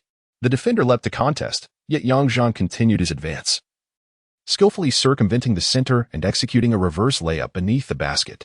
The score was now 57-47, and cheers erupted from the crowd, especially from the girls on the Shihua team, who leaped in applause, with young Li Inai displaying her excitement and radiant smile. Yang Zhan had already amassed an impressive 7 points since the start, vividly illustrating the disparity in skill between the two teams. The ensuing minutes unfolded like a showcase for the Shihua team, as Yang Zhan refrained from forcing points, allowing the team's play to flow increasingly smoothly. Even Pu Yu felt invigorated on the court, and the passing and coordination were remarkably satisfying. With 5 minutes remaining, the Shihua team called for a timeout, the score reflecting a staggering 67-52, as the Shihua team had surged with a remarkable 17-5 run in just a few minutes. The teacher-student team believed that with only 5 minutes remaining, it was impossible to catch up, so they called a timeout to substitute players for the remaining garbage time. Conversely, the petrochemical team felt that today's training was quite effective, and after a brief respite, they also substituted in their reserves to pass the time. Both Kai and Wang were granted the opportunity to play, and the substitutes from both teams engaged in a lively and spirited exchange during the remaining minutes. Ultimately, the score stood at 75-60, with the point differential unchanged, rendering the effort somewhat futile. Chapter 30. Be a matchmaker after the match concluded. The clock had not yet struck 4:30. It was still rather early, and one could scarcely expect any subsequent activities following such a warm-up game. Hence, the players began to disperse, each preparing for their own plans. They all gathered around Chen Shu to check in, where expenses such as travel and meals would be collectively distributed with their salaries. Most of the individuals brought by Wang Hanyan returned together, while others like Huang Haiyan and Wang Li certainly intended to explore the tourism school further. Fu Yu, having exchanged pleasantries with the opposing team, drove a few players back to Huiyang, eager to reunite with his girlfriend on this leisurely weekend. Qinwei and Yang Zhan headed to the changing room. And taking advantage of their moment alone, Qinwei curiously inquired, "Zhan, is that girl who brought you water your girlfriend?" Yang Zhan was momentarily taken aback by the unexpected question. Yet, noticing a hint of anticipation in Qinwei's demeanor, he retorted, "What do you mean? If she isn't my girlfriend, what are you implying?" With a sheepish grin, Qinwei replied, "If she is your girlfriend, I'll abandon my thoughts. But if she isn't, then, haha, perhaps you could introduce us." Yang Zhan was astounded by Qinwei's audaciousness and incredulously asked, "Really? You just met her, right? Please don't tell me it's love at first sight. You, the charming playboy, ought to tread carefully. She is from the administrative department. Not my girlfriend, but rather Qinshu's roommate." Upon hearing that she was not Yang Zhan's girlfriend, Qinwei's face lit up with joy as he earnestly stated, "Brother, who was being reckless? This isn't my first encounter with her. Once, while I was out driving, I spotted her at a gas station in the city.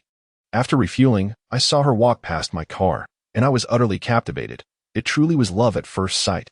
I didn't expect to see her again today. I genuinely like her." Although others had expressed similar sentiments, Yang Zhan felt a twinge of disbelief, pondering whether this was some sort of play. However, he was sincerely not inclined to pursue a relationship with Li Ni himself. His intention was merely to outshine Zhu Jianfei and thwart his attempts.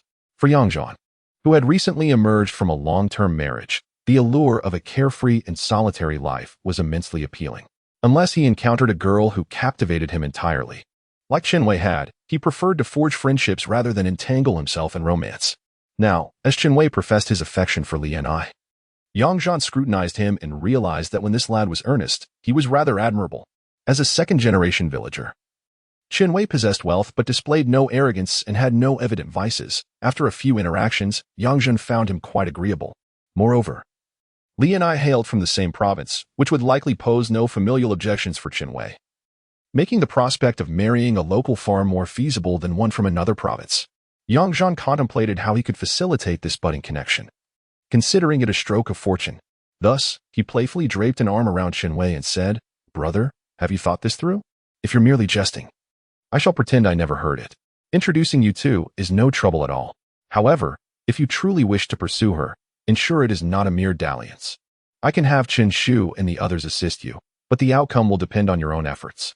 Upon hearing this, Qinwei beamed brightly, exclaiming, "Zhan, you are like a brother to me. In my village, where the youth around me have already settled down and started families, my parents incessantly arrange blind dates for me. Yet, should I encounter someone I find appealing, I would undoubtedly pursue her as a potential wife." Yang Zhan pondered and found some truth in Qinwei's words. Indeed, within the community, those who do not venture into the workforce typically marry early and start families. At his age, being unmarried in the village is quite rare. "All right, my friend, I believe you," Yang Zhan chuckled. "Aren't you organizing an event this evening? Let's take things step by step. Invite Wang Qing along. I will discreetly speak with him and Qinshu about having dinner together."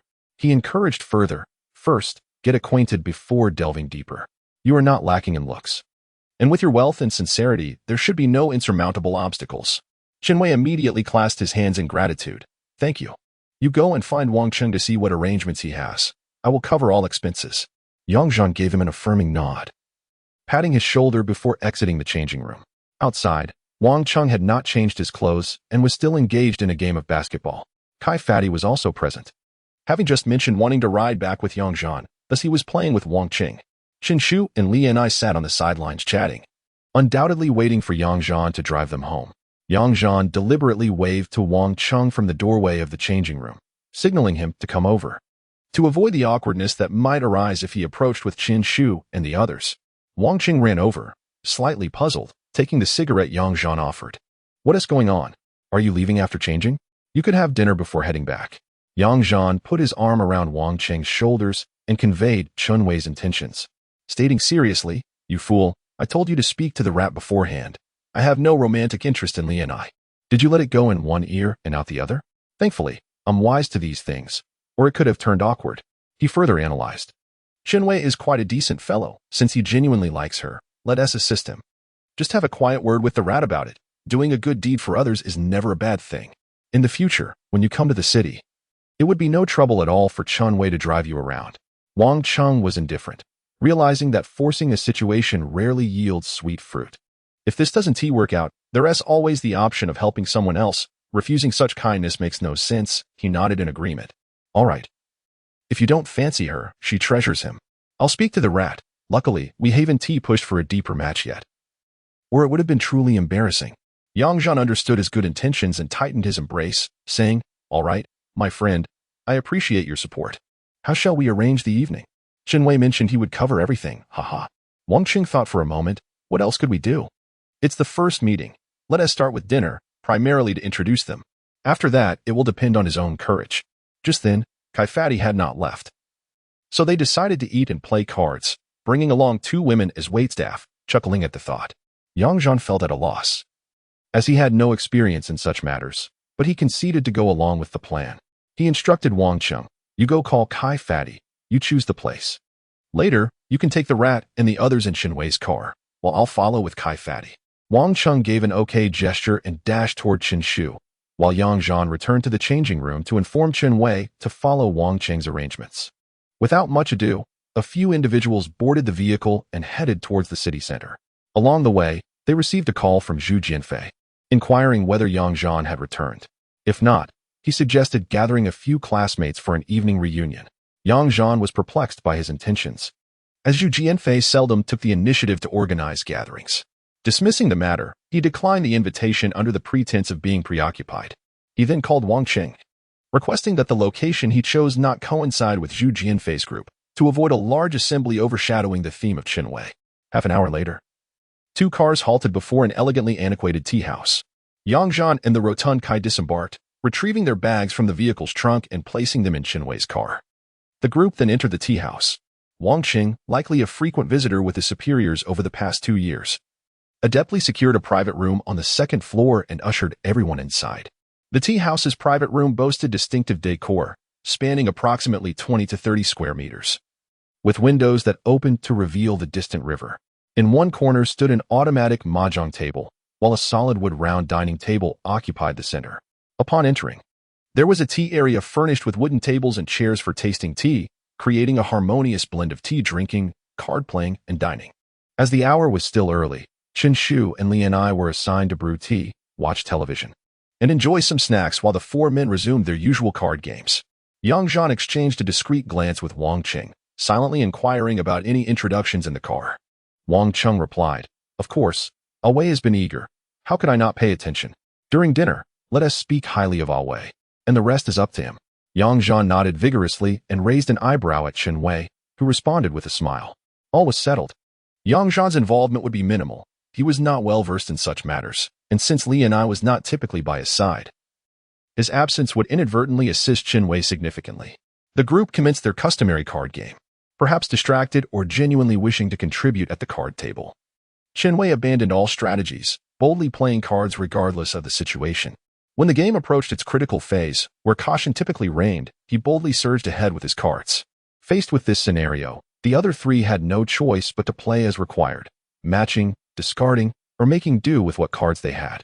As a result, within less than 40 minutes, Zhan and his companions had 1 against 1, while Wei had incurred losses exceeding 3,000. Amidst the bewildering game, Zhan and his companions frequently jested with remarks like "Thank you, boss," and "Wei Gu, you're so generous." Meanwhile, I and Shu were drawn over to observe the game, with Shu lingering behind Qing, while I instinctively gravitated towards Zhan's side. Zhan deemed this situation untenable and inquired, "I, do you know how to play?" I nodded and softly replied, "Yes, we play during the holidays at home. The rules are quite similar to yours." Zhan, seizing the opportunity to jest, remarked, "Wei, your luck seems to be lacking today. Perhaps we should send the lovely I to assist you, lest you claim we are ganging up on you." Wei was a clever individual, quickly seizing the opportunity. He beckoned I with both hands, wearing a charming smile, and said, Yes, come here, little I, help me out. If we win, we'll split the winnings. If we lose, it's on me." I, without much hesitation, took Wei's seat and softly remarked, "My skills are quite average. I usually play small cards at home. Don't blame me if I lose." Observing her lack of hesitation, Zhan sensed that this girl likely enjoyed playing cards.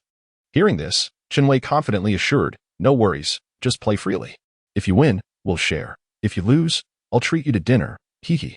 As Li and I gathered her cards, she glanced back at Qin Wei and smiled, saying, "That sounds wonderful. I can't lose." Wang Qin chimed in, "Little and I. Remember to make your plays. If you give away a loss, we'll split it, and he'll treat you to dinner. 2 profits are better than 1. Yang Zhan joined in the laughter, appreciating Wang Qing's cleverness. At that moment, Qin Wei felt compelled to speak more, saying, "It's fine, Little and I. Don't listen to them. Whether you win or lose, Brother Wei will treat you to a lavish meal, Japanese or Western, your choice." With support firmly established, the game resumed. With a change of players, the 4 at the table finally played at their normal levels. Seated behind Li and I, Qin Wei demonstrated emotional intelligence, only reminding her of the cards on the table while refraining from interfering with her playing style. As the game progressed, the discrepancies in scores lessened. Li and I's skills were commendable. Her willingness to play indicated a degree of confidence in her abilities. Yang Zhan initially considered easing the game to allow Li and I a few wins, providing Qin Wei with an excuse to pursue her afterward. However, he realized that if she lost more to Qin Wei, it would offer an even better excuse. Ultimately, Yang Zhan recognized he lacked the ability to dictate who would win and simply abandoned the notion of easing the game, focusing on playing strong hands. After all, he had previously won the most and was indifferent to his potential losses. Yang Zhan discovered a pattern. The less he cared about losing, the better his luck became. Perhaps this principle applied to others as well, but Yang Zhan found it particularly effective for himself. Thus, during one round, as the game progressed, Yang Zhan was already 1 tile away from a 13 orphan's hand, yet there was not a single 9 of dots on the table.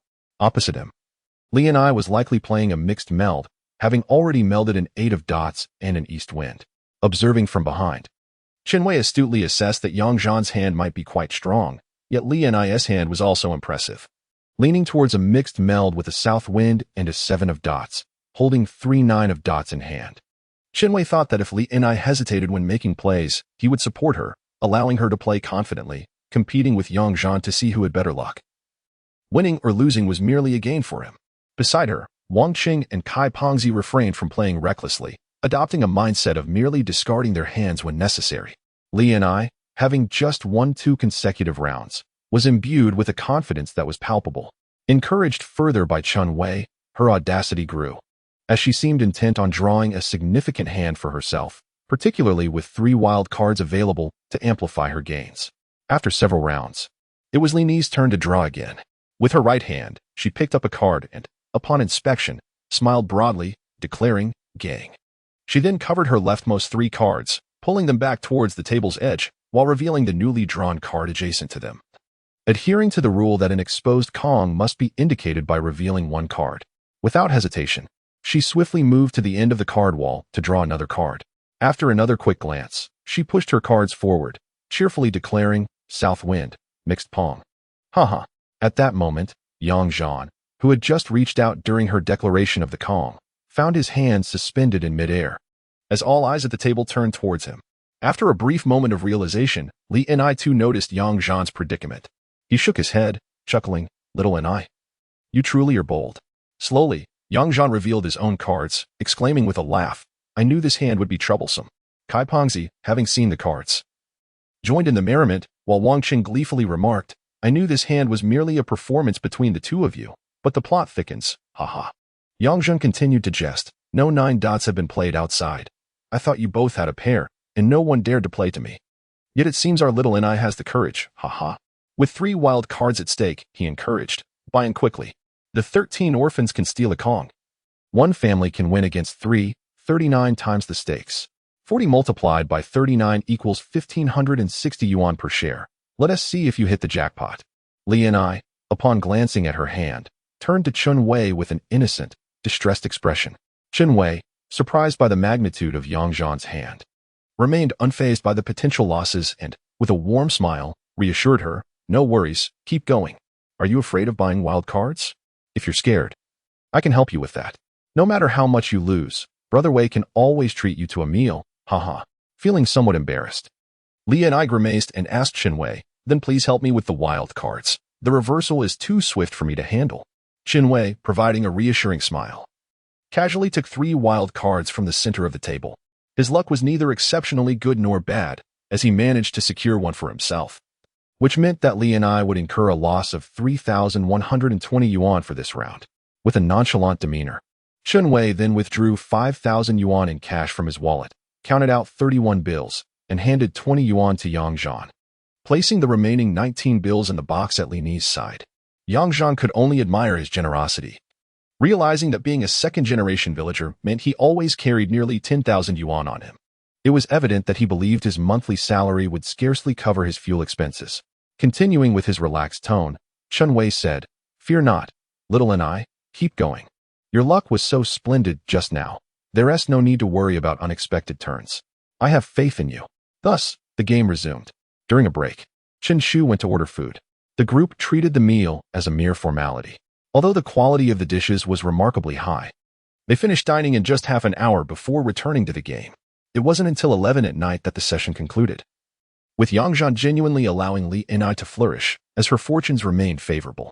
In the final reckoning, Yang Zhan emerged victorious with a profit exceeding 3,000, effectively reclaiming over 1,000. Wang Cheng and Kai Pengzi each garnered a few hundred, while Li Ni, aside from the exceptional hand of 13 orphans against Yang Zhan, managed to recover nearly 2,000. Of course, the leniency exhibited by the other three players played a significant role as well. For Chen Wei, Li Ni's assistance in the game resulted in a loss of merely a little over 1,000, aligning with his expectations. Despite the loss, he remained quite pleased. Consequently, they divided into two groups, with Chen Wei continuing to escort guests, while Yang Zhan and Kai Pengzi drove home. Chapter 31. Solitude as a delight. At precisely 7 o'clock a.m. on a Sunday morning, Yang Zhan arose half an hour later than usual. Nonetheless, he ventured out for a jog and took the opportunity to enjoy breakfast outside. Another solitary day lay ahead. Yet, for Yang Zhan, this solitude was a pleasure. He was unburdened by the responsibilities of a wife and children, with all his time belonging solely to himself. He could choose to remain at his computer all day, indulging in his desires, or step out with just his keys and wallet. He could smoke without the need to hide in the kitchen with the exhaust fan running, or sequester himself in a well-ventilated restroom. He no longer had to ponder what his family would eat for breakfast, lunch, or dinner, nor did he have to consider the necessity of taking them out for recreational activities. Thus, having been reborn, Yang Zhan occasionally found greater joy in reliving the freedom and unrestrained nature of bachelorhood. Although he readily accepted introductions to potential girlfriends, in truth, Yang Zhan preferred to cultivate friendships over romantic entanglements.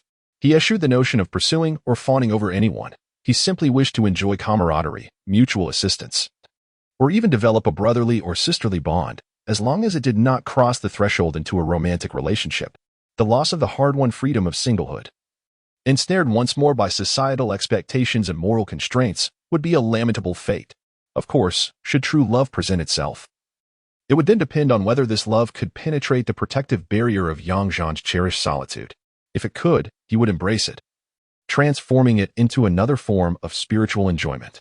Yang Zhan resolved to afford himself at least 2 more years of solitary freedom, firmly rejecting the melodramatic missteps of typical reborn characters who hastily bind themselves to others. Such actions were certainly not the priorities of a man who had just regained his independence. Upon returning to the office, Yang Zhan did not rush to open his post. Instead, he contemplated tidying up his living quarters in the dormitory. He sorted through the clothes and trousers he had purchased the day before, tossing them into the washing machine for a rinse. He realized just how lackadaisical his living conditions were. The second floor housed 5 rooms, each occupied by a different individual. But Yang Zhan's room was the largest, accommodating 2 beds. Initially, he shared this space with Sundaji, as it was convenient for gaming together. However, after Sun's girlfriend began visiting frequently, he opted to move to the smallest room, leaving his computer desk and other belongings in Yang Zhan's room. The room contained little more than an iron bed, a computer desk, and a fabric wardrobe. Aside from that, it was sparsely furnished. 2 suitcases and a collection of unworn shoes were crammed beneath the bed. The bedding, comforter, duvet cover, and pillows were merely functional, accustomed to the warmth and tidiness of family life. Yang Zhan initially found no fault in his new living arrangement, but as he adapted, he recognized the conditions were woefully inadequate. If Yang Zhan were still a penniless young man, he might not have minded such living standards. However, having achieved a certain level of success, he could no longer tolerate the disarray. Reflecting on it, he recalled that just this month, the company had assigned an intern who now shared this cramped room with him. No, this simply would not do. Yang Zhan felt a burgeoning resolve within him that he could no longer remain in such conditions. Determined that financial security was within his grasp, Zhan suddenly found himself disinclined to continue residing within the confines of the operations department. A burgeoning desire to seek out an independent residence began to envelop his thoughts. Naturally, purchasing property in this area seemed an impossibility, as the local real estate held little value. However, contemplating a modest dwelling by the seaside, complete with land, appeared to be a viable option. AO2 Town, situated along the coast, was home to the local fishermen, including Mr. Lee from the nearby gas station. He resolved to visit in the afternoon, hoping to take a step closer to realizing his dream of living by the sea. This distance was merely a 10-minute drive, thus. Commuting by motorcycle would pose no challenge for Zhan, who had previously endured hour-long subway journeys. With this notion in mind, he found little motivation to tidy his living space and opted to endure a few more days in disarray. He merely hung his freshly laundered clothes on hangers, changed into comfortable loungewear, and proceeded downstairs to fulfill his duty at the front desk. As per his routine, he opened the door, brewed some tea, and booted up his laptop. Sipping his tea, he began to peruse the news online, only to be struck by the discomfort of using his outdated notebook. He mused that once he relocated, he would invest in a superior desktop computer, forgetting that this laptop had been purchased less than 6 months prior. Zhan discovered that there was little news of interest online. With the World Cup less than 2 months away, teams were currently engaged in extensive preparations. The status of his 3 stock accounts remained consistent with his expectations. His sister's account exhibited no changes, while Zhan intended to gradually increase his capital investment. Presently, the stakes were low, allowing him to disregard cost considerations.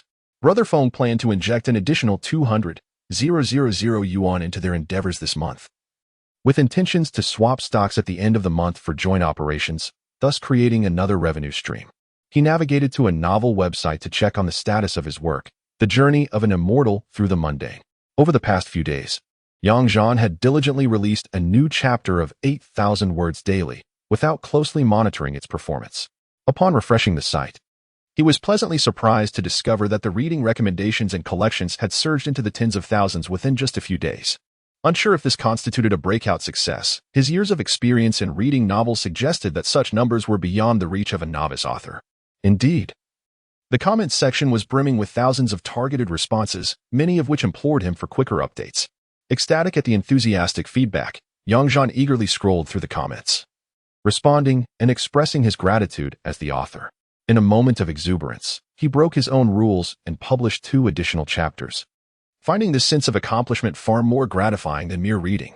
Finally, in his private messages on the back end, he discovered a note from the website administrator, inviting him to supplement his information and extending an official proposal for a publishing contract.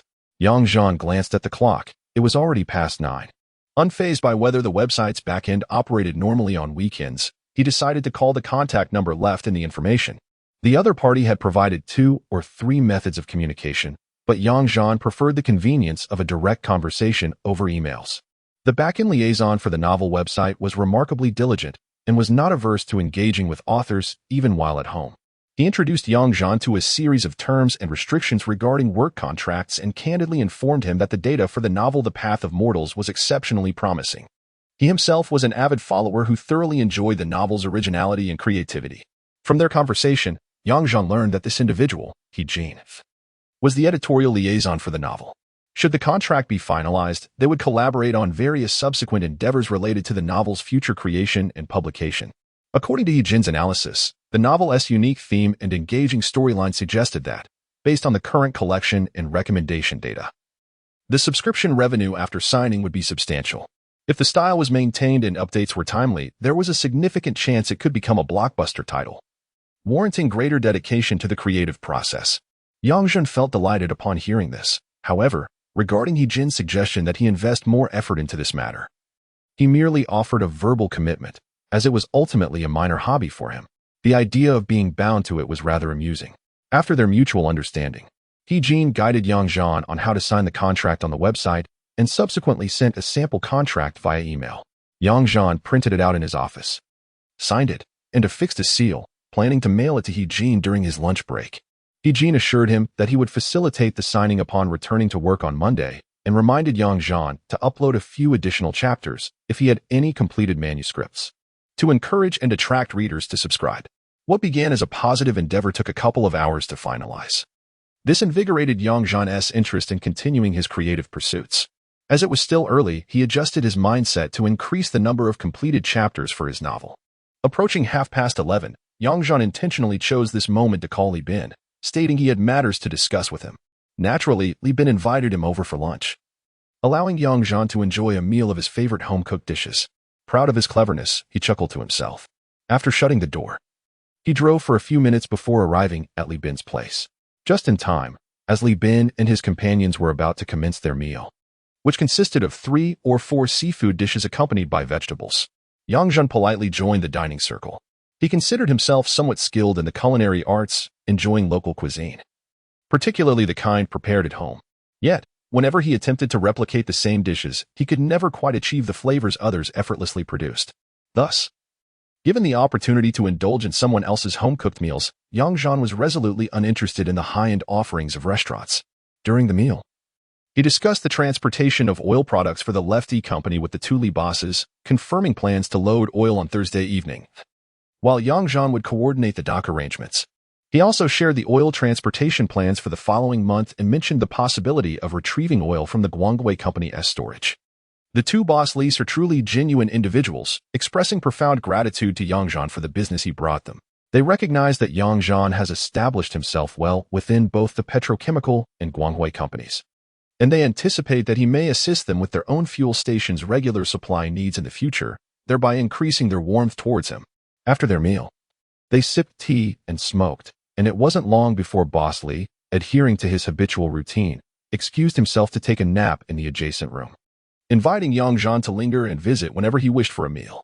Thus, the two remained in the office, enjoying tea and light banter. Yang Zhan then inquired, "Brother Bin, is there a fishing tackle shop in your village? I would like to procure a set of sea rods." Li Bin, while sipping his tea, rolled his eyes and replied, "Zhan, let us clarify this. We are a fishing village. How could there possibly be no fishing tackle shop?" He set his teacup down and rose, saying, "Come on, I'll take you to a familiar shop and have them assemble a set for you. Given your novice level, a few simple pieces will suffice. I have plenty of rods at home, but if you enjoy fishing, it's best to have your own set to learn and experiment with." Nodding in agreement, Yang Zhan followed him. They strolled to the other end of the harbor, which was lined with seafood wholesale shops, the houses along the street converted into storefronts. Yang Zhan recalled that this area would later transform into a bustling fishing village attraction, where the wholesale street of seafood would become a vibrant culinary avenue, with wholesale operations relocating further away or into narrow alleyways. As they walked, Yang Zhan asked, "Brother Bin, your village is by the sea, but the water quality in this bay is poor. Are there any nearby beaches or rocky areas suitable for swimming and exploring the shore?" Hearing this, Li Bin realized Yang Zhan had not fully explored the village, and he gestured behind him, saying, "Of course, just a few hundred meters back along the way we came." Li Bin then pointed to the area ahead, explaining, "This section is the fishing port, where boat stock and commerce occurs. The houses you see are densely packed in a style typical of urban villages. The truly pleasant environment in the village is in the area I just mentioned." He continued to indicate the other side of the bay, saying, "Across the slope of the sea over there is another stretch of coastline. Later, I'll take you there to find a good spot for fishing." This bay serves as a communal reserve for the village, with many locals having constructed 2-story homes along the shore, each with a courtyard. If there were opportunities for development in the future, creating some tourist accommodations here would be absolutely ideal. Yang Zhan felt genuinely inspired. This was precisely the idyllic place he longed for, one facing the sea. Therefore, he urged, "Let us hasten to purchase our supplies and see if that area is as splendid as you say." Upon arriving at the location, Li Bin facilitated the shopping selection and bargaining, as Yang Zhan could not discern quality from appearance, only choosing items he found appealing. They spent over 1,000 yuan on several items, which, according to Li Bin, constituted a decent set for a beginner. Within half an hour, they concluded their shopping and began their journey back. Chapter 32. Facing the sea. Yang Zhan walked back with his fishing gear bag alongside Li Bin. Li Bin handed him a cigarette and remarked, "The equipment in your bag should suffice for now. Once your skills improve, we can explore other options. That shop we visited earlier is owned by a friend of mine. You needn't worry about being overcharged. If you require anything in the future, just seek him out." Yang Zhan accepted the cigarette and lit it, responding, "Yes. I will practice for a while before making any decisions. By the way, do you know the best fishing spots nearby? I can take you to a good location later." In the fishing village, most people are engaged in their daily dealings with fish and have little interest in fishing from the shore, Li Bin replied. Once your skills are a bit sharper, I will take you to the petrochemical area, where there is a mountain that hasn't been reclaimed, revealing a prominent reef area. It's often a good spot for catching quality fish. Sounds great. The two continued their conversation as they reached the coastal slope. Zhan gazed out in awe. Wow. It was no surprise that he was astonished. Just a slope away, it seemed as though one side represented the fishing industry and commercial district, while the other embodied a tranquil residential area. This coastal slope, a natural formation, divided the sea into two distinct sections. To the left lay a naturally splendid fishing village bay, while to the right, the islands appeared to gaze back, creating the illusion of a vast inner lake encircled by water. As a fishing village, its positioning shielded it from the tumult of the open sea. In the distance, numerous islands rose like mountains, effectively blocking the ocean's winds and waves, leaving the village facing a relatively expansive inland sea.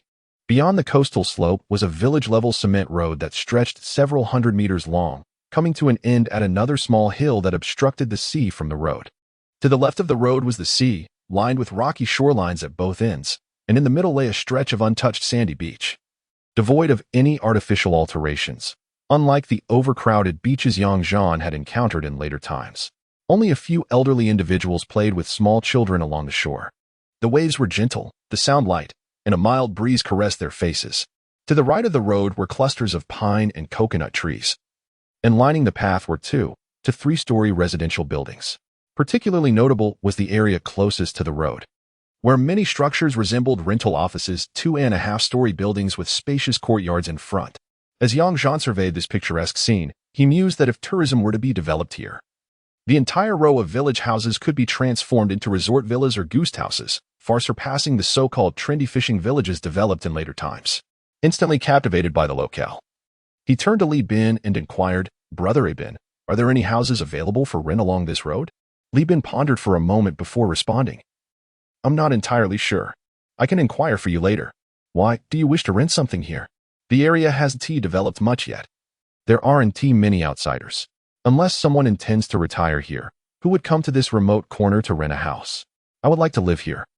Zhan chuckled in reply. As someone from the inland, I yearn to reside by the sea. I've grown weary of living in the office and have longed for a place of my own. He then pointed to a cluster of houses ahead and tentatively asked, Are these houses available for sale? Do they belong to the village's collective land? Li Bin looked at Zhan with a hint of surprise, remarking, You city dwellers certainly possess a different perspective. In our village, everyone aspires to reside in high-rise apartments. Yet you wish to purchase a house in our village? Are you planning for an early retirement, perhaps? He chuckled lightly.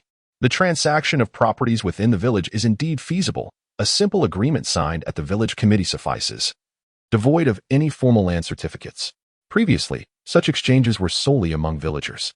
If one finds a suitable property, it is not overly difficult to arrange through the village committee with a modest fee. We have grown accustomed to our current living conditions, finding no particular allure in them. However, if you are genuinely interested, I can inquire about it over the next few days and inform you once I have any news. The two continued their leisurely stroll while conversing. Yes, indeed. I am serious. Bin Gu, please lend me your earnest assistance, Zhan replied earnestly. This splendid locale genuinely enticed Zhan to consider acquiring a residence, not for the purpose of investment or profit, but rather to relish the beautiful surroundings and fulfill a long-held desire for tranquility and nature. Presently, with insufficient funds, he contemplated renting for the time being, with intentions to purchase and renovate according to his taste once he was financially able, thus satisfying that yearning for a serene existence. In April, the weather was still quite pleasant.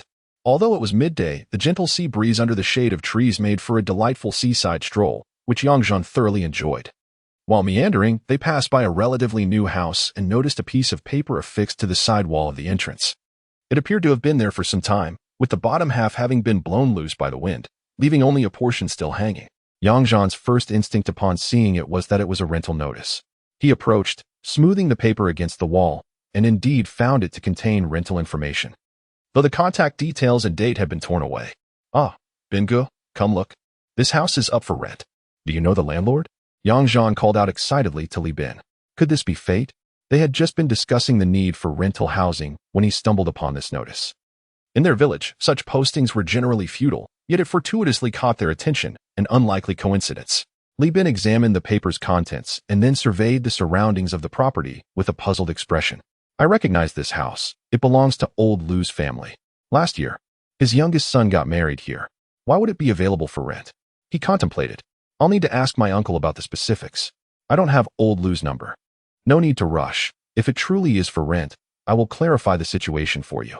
He recalled visiting the house during the wedding, noting its fashionable layout and decor, which seemed scarcely occupied since the marriage. His youngest son is quite accomplished. I heard he went abroad. Perhaps he seldom returns. And leaving the house vacant is less advantageous than renting it out to maintain some foot traffic, Li Bin speculated. Zhan, uncertain of his friend's analysis, inquired. Was this house specifically built for old Lu's youngest son? If he has gone abroad, why does he not live here himself? Li Bin chuckled and remarked. Old Lu's family is certainly not lacking in housing. They possess 2 6-story buildings on the wholesale street that are hardly rented out. He has 3 sons and 1 daughter. Yet only the eldest resides nearby. The youngest has gone abroad, the second son is engaged in business in the city, and the daughter has married into the provincial capital. Behind their home, there exists another old house with even more spacious grounds. If they were to reside there, it would be in that old house. Observing Li Bin's nonchalant demeanor, it seemed they truly did not perceive the allure of this place. It is understandable, after all, as those raised here often yearn for the broader world beyond. Zhan, still somewhat perplexed, inquired, how does their family possess so much land? Did they build this house solely for the youngest son's marriage? Are they wealthy? Ha. They are not exactly wealthy, but they are certainly comfortable. Li Bin responded with a smile. This parcel of land was allocated by the village long ago. My uncle possesses a plot over there as well, which was already built before, but they simply renovated it for appearance's sake. Have you not noticed how similarly the houses outside are constructed? Initially, they all used a single blueprint and made slight modifications. Upon hearing this, Zhan began to comprehend. If this house were to be sold, how much would it fetch? Would old Lu's family be willing to sell? I'm not entirely sure whether they would sell. I would need to inquire to find out, Li Bin replied, pulling out a cigarette and offering one to Zhan before lighting his own. Taking a puff, he continued, such a house should not be overly expensive. The land was distributed by the village, and the construction costs are minimal. The renovations might have incurred some expenses, perhaps totaling around 200,000 to 300,000. Certainly not exceeding 400,000. No one would invest in purchasing here. With that amount, one could acquire 2 apartments in Huayang. This price seemed quite reasonable. Yet there was a concern that old Lu's family, not in financial distress, might have no intention of selling the property. If they choose not to sell, there is little we can do.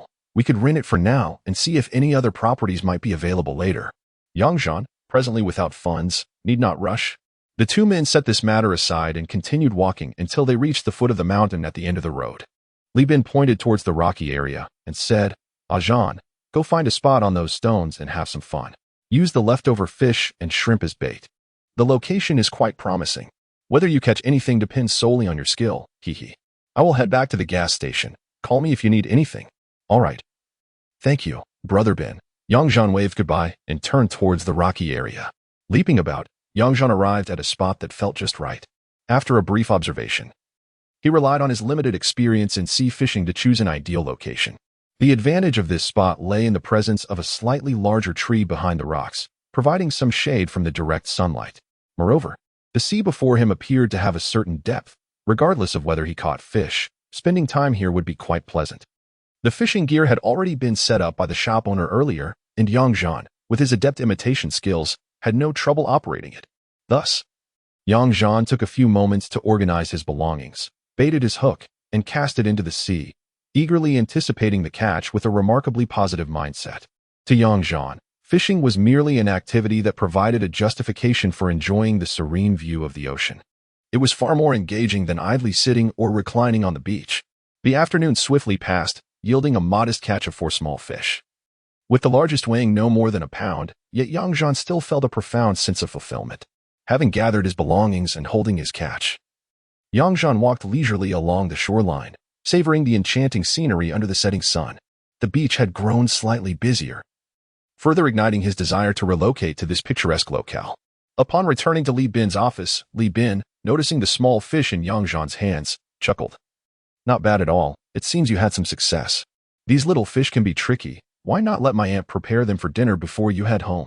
Yang Zhan was more than eager to find a solution for dinner. Having caught just a few small fish, I would feel embarrassed bringing them home. It would be splendid if the boss's wife could prepare them, and I could enjoy a meal with you, haha. Just a casual meal. Feel free to come by any time if you enjoy the food, Li Bin remarked with delight, having observed Yang Zhan's fondness for his culinary offerings. Li Bin went to the kitchen to take care of the fish, which coincidentally was already being prepared. Yang Zhan took the initiative to offer Li Bin a cigarette and gratefully accepted a cup of tea that Li Bin handed to him. Having been unprepared for the day of fishing, he had not even brought a bottle of water and was now quite thirsty. After finishing one cup, he poured himself another. When Li Bin returned from the kitchen, he announced, Zhan, this afternoon I spoke with my uncle and Lao Lu. The house is available for rent. However, he is currently at his daughter's home in the provincial capital and will call you in a couple of days to discuss it further. Yang Zhan was elated upon hearing this news. Any progress was welcome. That sounds wonderful. Thank you, Mr. Li, for your assistance. Li Bin, smiling, replied. It's no trouble at all, just a phone call. If we cannot secure a rental from Lao Lu, I will help you find another place. However, his younger son's house has recently been renovated and is ready. It would be quite convenient for you to move in with just your belongings.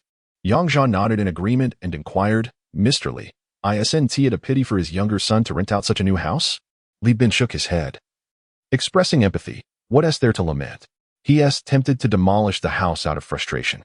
His younger son finished his studies abroad, returned home for a wedding, and then went back to America, effectively becoming an immigrant. He is unlikely to return to live in that house. Lao Lu's family isn't lacking in foreign relatives to boast about, but it feels akin to losing a son. One can only imagine their frustration. In such a situation, it is undoubtedly disheartening for parents. Yet Yang Zhan had encountered similar scenarios in his own life. As the saying goes, a foolish son brings blessings through his return. An exceptional son serves the nation. An outstanding and self-reliant son contributes to the construction of capitalism. Few engaged in further discussion on the topic. In a few days, when Lao Lu returns, there will be ample opportunity for negotiation and discourse. Ultimately, Yang Zhan enjoyed another dinner, bringing an end to today's leisurely moments. Chapter 33. The arrival of Viagra the following morning, Yang Zhan stepped out for his workout and called Li Qianqian, offering her a wake-up service. As they had planned to exercise together the night before, the distance of approximately 3 kilometers was effortlessly traversed by Yang Zhan, serving as a simple warm-up. He exchanged greetings with the security guard on duty and swiftly entered the gym, where he found Li Qianqian still in a daze, seated on a bench near the entrance. Yang Zhan approached and waved his hand in front of her eyes, teasingly saying, Hey, Sleepy Qian, are you still not awake? Having grown quite familiar with each other, Li Qianqian snapped back to reality, yawning as she replied, Energetic Zhan, do you not realize that Monday mornings are the hardest to rise? How ruthless. Yang Zhan chuckled, finding her amusing. The key to a productive day lies in the morning. A spirited lad is here to accompany you for free workouts every day. Consider yourself fortunate. Rolling her eyes, Li Qianqian tossed a brown envelope at Yang Zhan. Your documents are ready. As if anyone is oblivious to your early morning intentions. Here is a piece of advice. Don't disturb a beauty's slumber on Monday mornings, okay? Yang Zhan accepted the envelope, opened it to check the documents, and with a smile, clasped his hands in gratitude, saying, Your kindness is unspoken. Let us get moving. Reluctantly, Li Qianqian followed him inside but suddenly recalled something, exclaiming, Oh, your novel seems to be receiving quite a positive response. I've seen numerous comments urging for updates. When will you be signing a contract? Yang Zhan, feeling somewhat boastful, replied, I signed yesterday. I plan to release a few more chapters in celebration of the contract. You can proudly tell others you have a friend who is a renowned author, ho ho. Wow, you secured a contract so quickly. Li Qianqian ignored his playful jibe and tugged at his sleeve, saying, Then I'll subscribe tonight to fulfill my promise of support and hopefully receive an author gift. Yang Zhan recalled their agreement and had no intention of shirking his obligations, but he still felt the need to feign concern. Rest assured, astute Qian. The agreement will be honored. As they exercised and chatted, the atmosphere remained light and pleasant. Yang Zhan suddenly remembered something and said to Li Qianqian, Oh, by the way, Qian, I wish to purchase a motorcycle. Do you have any good leads from your precinct? In truth, Yang Zhan could buy a motorcycle from any vendor, as he had no particular requirements and certainly did not aspire to be a reckless youth. However, friends are meant to help each other, so he casually inquired. Li Qianqian seemed puzzled and asked, What do you need a motorcycle for? Are you fond of the biker lifestyle? Don't you usually drive a car? Yang Zhan, therefore, explained that he was renting a place in a fishing village and needed a means of transportation. Li Qianqian, however, latched onto the detail about the seaside cottage, facing the ocean, with sandy beaches and rocky shores, expressing her enthusiasm. Is there truly such a splendid place at Auto? Having been here for over a year, I have yet to visit the seaside. Zhan, the charming gentleman, promised to invite me once he has settled into his new home. Naturally, Yang Zhan readily agreed and shifted the conversation. What about the car situation? Do you have any connections? If I were still living at the company, driving the company car wouldn't be an issue. However, now that I reside elsewhere, commuting in it feels somewhat inappropriate. If my novel earns well in a couple of months, I might consider purchasing my own vehicle. Without pondering whether Yang Zhan was boasting, Li Qianqian replied, I certainly do not have any connections. As a newcomer in the office, how could I possibly have such relationships? Aren't you on good terms with Director Ma? He used to be a traffic police officer and is now a prominent director. Perhaps you could seek his assistance. Well, discussing such trivial matters with Li Qianqian was one thing, but specifically seeking Director Ma's help for this would be akin to throwing away a watermelon to pick up a sesame seed, so he decided against it. When Yang Zhan returned to the dormitory, it was still not yet 8 o'clock. Sweaty from his workout, he intended to take a shower before others awoke. As he stepped out with a change of clothes, he noticed Lu Na from across the hall also emerging. After more than half a month of exercise, Yang Zhan's muscular definition had become quite pronounced. The quick-drying, fitted shirt he wore clung to him due to perspiration, catching Lu Na's eye in a way that revealed a hint of admiration. It must be said, attraction is a universal trait. However, a melodramatic turn of events was unlikely. Lu Na remained steadfastly loyal to her childhood sweetheart, her cousin. Having worked together for quite some time, they were familiar with each other, and Lu Na teasingly remarked, Wow, brother Zhan, you rise early to work out every day, and your physique is becoming ever more impressive. Yang Zhan chuckled, pulling at his fitted shirt to emphasize his shoulder muscles. Indeed, the goal is to allure with charm. Haha. Excuse me, I must dash to the restroom first. With that, he swiftly entered the bathroom, leaving Lu Na with a look of playful defeat at the doorway. Once he had freshened up, the monotonous rhythm of work began anew. In the operations department, most clients dealt with small orders. For instance, a serious direct sales account manager like Kong Ping'an typically aimed for a monthly performance target of around 100 tons, while Yang Zhan and Sun Deji had a target closer to 60 tons. Despite Yang Zhan currently handling an order of 300 tons, this was an unusual circumstance. Generally, a client would place orders of 2 to 5 tons, and encountering a single order of 20 tons would be considered a significant client. Most of Old Kong's clients fell into this category of small orders. To meet performance targets while delivering 5 tons of oil per truck, one would need to spend at least half of the month on the road. If a 2-ton order came in, even more time would be required to manage it. However, small orders had their own advantages. Lin Xiaowei, allocated to the operations department, primarily handled these smaller transactions. Just as large orders had their profitable methods, so too did the smaller ones offer a steady stream of income. Yang Zhan had previously dealt with few clients of this nature and had not fully grasped the intricacies. But observing Old Kong's comfortable lifestyle was evidence enough that he had found his own way to thrive. Sun Deji once served as a station master, managing a few clients while merely striving to meet performance targets, still in the nascent stages of his career, with much left to explore. Yang Zhan harbored confidence in his capacity to expand and strengthen his endeavors, yet he had not fully tapped into the potential of his major client, Zhi. Thus he was not in a hurry to branch out into other projects. Furthermore, he had other interests and hobbies, deeming it unnecessary to relentlessly pursue business, as it did not constitute a requisite for a joyful life. Consequently, throughout a particular morning, the members of the operations department busied themselves with their respective tasks, while the idle were left to their leisure. Yang Zhan, seated before his computer, indulged in writing, pleased to see that his novel had secured a contract, and had subsequently published 5 chapters in succession. He occasionally refreshed the back-end data, discovering a steady influx of subscriptions and rewards for his work, a situation that appeared exceedingly optimistic. Around 11 o'clock, Yin Feng stood behind Yang Zhan, both observing the commendable rise of their stock portfolio, sharing whispered jokes that bordered on the absurd. Suddenly, a figure entered the room, donning sunglasses, a briefcase slung over his shoulder, hands shoved into his pockets, exuding an air of pretentiousness. Upon noticing the lack of reception in the waiting area, he bellowed, Hey, you lot, why aren't you coming out to greet me? Yang Zhan and Yin Feng raised their heads from behind the partition, smiling as they stood to approach the newcomer. "Oh, Wei Gu, your presence is a rare honor," Yin Feng exclaimed, while Yang Zhan added, "Wei Gu, splendid to see you. I've missed you dearly." The latter statement was indeed sincere, for it had been over a decade since Yang Zhan last encountered Wei Gu, and he genuinely felt a sense of longing. "Haha, at least you two have some sense," Wei Gu replied jovially. "It's midday, and here I am. Have you not invited me out for a fine meal?" Yin Feng glanced at the clock, noting it was only 11. "It's just 11. Let us enjoy some tea first. Why rush to eat? Can we possibly let Wei Gu go hungry?" Yang, prepare some tea for Wei Gu," Yin Feng instructed. Wei Gu, truly unconcerned about being an outsider, removed his sunglasses, tossed his briefcase onto the sofa, and sought the most comfortable position to recline, crossing his legs and exhaling deeply. "Oh, I nearly died of fatigue after a morning meeting at the oil depot. I dashed over here to avoid being dragged to the cafeteria. That would be utterly dull. Are you free this afternoon? Shall we arrange for some company to play cards after lunch?" Yin Feng inquired with a smile. At the mention of cards, Wei Ji's interest peaked. "I have no pressing matters. The scheduling plans are already prepared in the computer. I only need to send them back. I have no desire to head home." "So you make the arrangements." Wei Gu was indeed an intriguing character. Although he held a modest position, he occupied a role of considerable significance.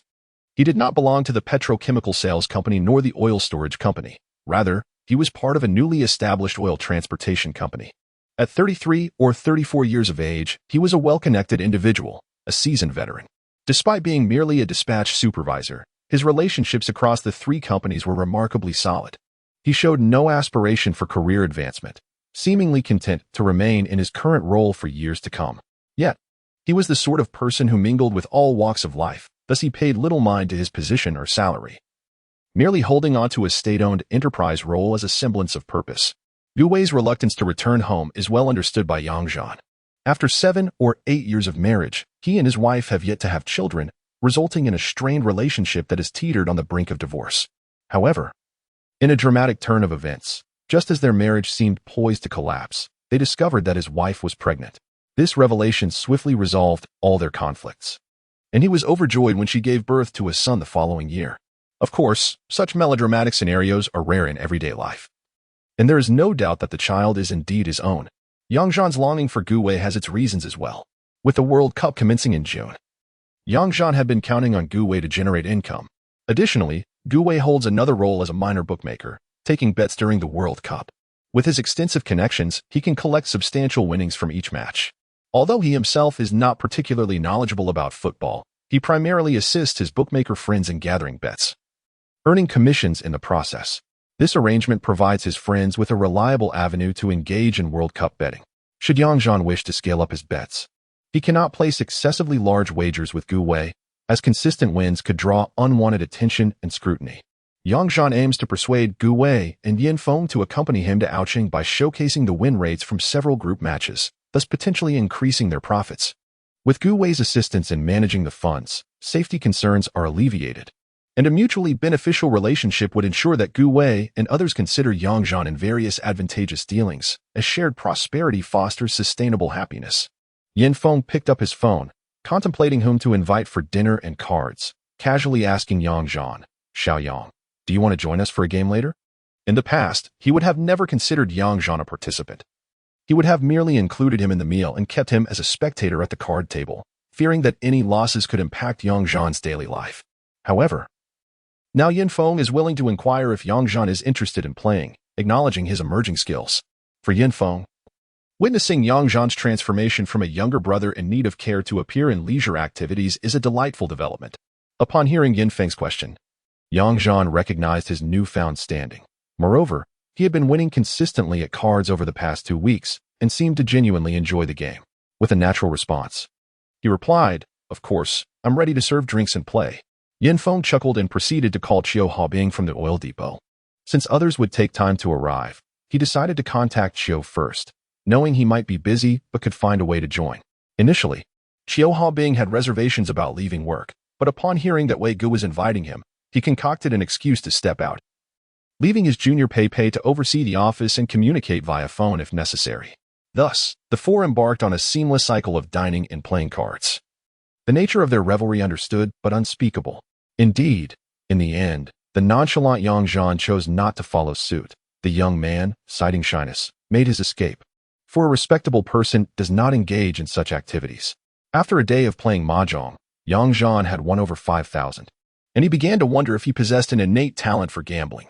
Alas, if he were to earn the meager salary he once did, it would be far more pleasurable to seek out card games daily, though such musings remain mere fantasies. Yet, he could not help but recall a colleague from the city operations department named Guang, who seemingly earned several times his salary from playing cards each year. Now that is a true master of the game, proven by the test of time.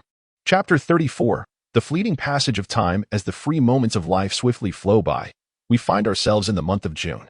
Young Zhan has increasingly adapted to the carefree lifestyle of youth. Unhurried and devoid of worries, he embraces work and friendship. Each day is filled with fitness routines, casual gatherings for card games, and leisurely fishing outings, all while his income steadily rises. In late April, the company assigned an intern to the operations department. A chubby tall young man named Lu Xiaohua, a quintessential recent graduate, naive yet eager. Yin Feng initially intended to accommodate him in a storage room on the first floor to avoid having him share a room with Yang Zhan. However, Yang Zhan graciously declined the offer and seized the opportunity to move out of the operations department, relocating to a seaside villa he had long desired. This coastal abode, fortuitously designated the number 168, soon became known as Yang Zhan's residence. Through the introduction of Bosley from the gas station, Yang Zhan swiftly reached a rental agreement with the landlord, Lao Lu, for a monthly fee of 500 yuan. Should he wish to purchase the property later, it could be secured for a total of 380,000, with an additional fee of just over 10,000 yuan to have Lao Lu finalize the agreement with the village committee.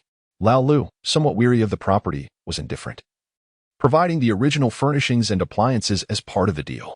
Although these items appeared somewhat outdated to Yang Zhan, they were nonetheless practical for his current needs. Thus, he found himself fortunate, albeit some regarded him as a fool, each to their own perspective. Yang Zhan enlisted the help of the cooking aunt from the operations department to thoroughly clean the house inside and out, and for a monthly fee of 300 yuan. He hired her to come weekly for maintenance, making 168 essentially ready for immediate occupancy. Naturally, he invested considerable effort in procuring daily necessities, bedding, and various household items. Establishing utilities such as water, gas, electricity, sanitation, and internet service was no trivial task, requiring over a week to finalize, including ventilation to air out the space. Choosing a weekday, Yang Zhan packed his belongings and, in the presence of his colleagues from the operations department, officially moved into 168. That evening, he invited the aunt to assist in preparing a meal, hosting a gathering to mark his formal settling in. The camaraderie among the colleagues in the operations department was amicable, yet only Yin Feng had the audacity to request a room from Yang Zhan. He brought along some household items, intending to reside either at the operations department or 168. With Yang Zhan warmly welcoming his presence, Yin Feng, adept at navigating social dynamics, did not pay rent but instead, as a housewarming gesture, brought back 2 new computers from the city, one for each of them to place in the study, thus alleviating Yang Zhan from the need to purchase computers himself. To facilitate commuting, Yang Zhan planned to casually buy a scooter in Huiyang. However, before he could organize the house, he received a call from Ma Suo, who had learned of Yang Zhan's need while dining with Li Qianqian. Through previous connections, Ma Su managed to procure a Yamaha R6 motorcycle for Yang Zhan at the price of 8,000 yuan, with a mere 1,000 kilometers on the odometer. It could be considered nearly new.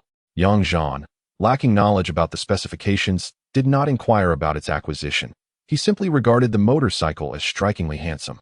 Naturally, the vehicle's documentation was in order, and Ma Su even arranged for Yang Zhan to obtain a motorcycle license, which deeply touched him. In gratitude, he invited Ma Su and Li Qianqian to dine at 168, evoking a touch of envy in them for his newfound bourgeois lifestyle. While Yang Zhan resolved his commuting needs, Yin Feng, having occupied a room at 168, brought over his Honda Accord, which he seldom drove, for commuting purposes. To maintain a low profile, he typically parked it inside 168, alleviating concerns about commuting in inclement weather.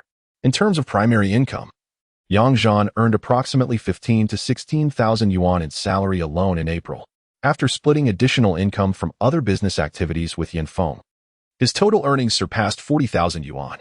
In May, upon joining the Guangwei Company's supply chain, He garnered a commission of 60,000 yuan solely from the 600 tons of business.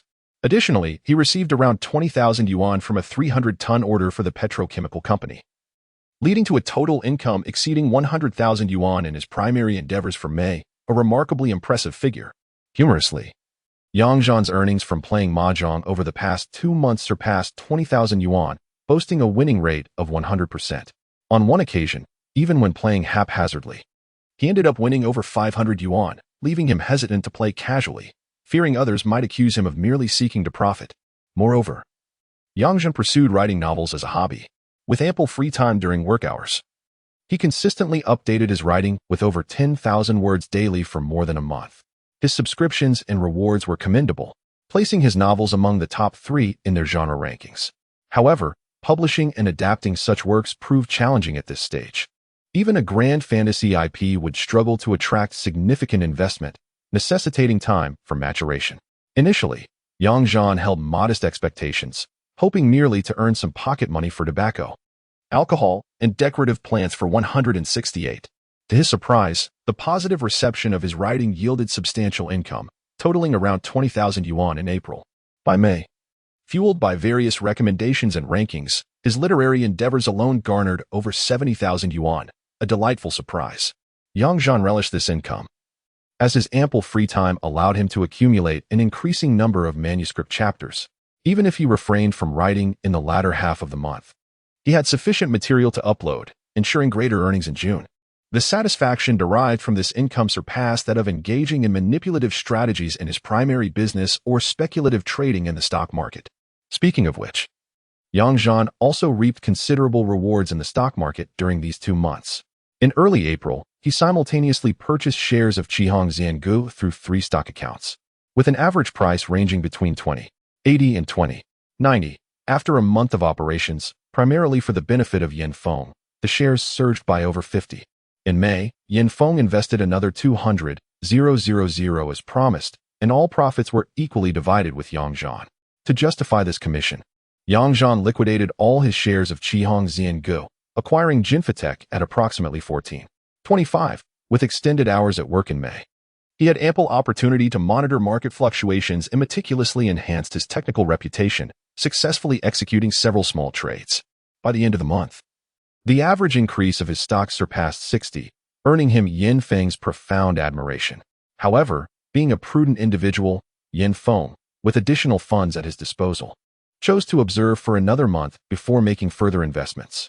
Consequently, the principal amount in his sister's stock accounts remained unchanged, while the value of her holdings escalated from 65,000 to over 140,000. Yin Feng's initial capital was over 110,000, and with the additional 200,000 invested in May, his holdings approached 590,000. Of this amount, approximately 110,000 was owed to Yang Zhan, leaving him with around 480,000.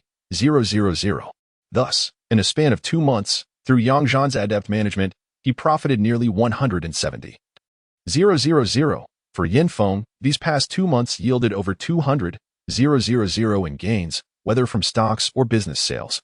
And witnessing Yang Zhan's increasingly adept maneuvers nearly compelled him to revere Yang Zhan. This newfound success also facilitated many of Yang Zhan's endeavors, granting him greater freedom at work. In Yang Zhan's personal account, apart from the initial capital of over 80,000 derived from cashing out his credit card, he later invested an additional 200,000, bringing his total stock funds to over 500,000. Coupled with the 110,000 he could claim from Yin Feng, Yang Zhan's assets reached over 500,000 within 2 months, excluding the portion withdrawn via credit card, all of which were poised for sustainable growth over the next 1 to 2 years, enhancing his confidence in life. As for the basketball team, the situation turned somewhat amusing. The Union Cup basketball tournament, originally scheduled for mid to late May, was postponed due to the World Cup. A certain leader deemed it inappropriate to conduct a basketball tournament before the World Cup, insisting instead on organizing a football match to engage the public. Consequently, the basketball tournament was rescheduled for after the World Cup. Yang Zhan initially considered participating in the football match, but it was evident that the availability of football fields was significantly less than that of basketball courts. and the company's football enthusiasts could not muster a formal team. Thus, he opted out. This was a common predicament. It is typically challenging for organizations with dispersed offices to rally numerous participants for large-scale football matches, especially with such tight timelines. Ultimately, the number of teams participating in the football match was limited, predominantly comprising teams from governmental agencies, and Zhan ceased to follow the subsequent matches and results. However, on the contrary, the basketball tournament organized by Shan, sponsored by Guanghui Company, was successfully held, and it was impressively named the Guanghui Cup Basketball Invitational Tournament. This event has significantly enhanced the company's image within the region. A total of 24 teams participated in the Guanghui Cup, progressing through rounds from 24 to 12, then to 6, and finally to 3 teams competing in a round-robin format to determine the champion, runner-up, and third place. To ensure his company's victory, Shan enlisted Zhan to gather several key players from the petrochemical company. In addition to Zhan, Qinwei and Zhang Wei were also invited.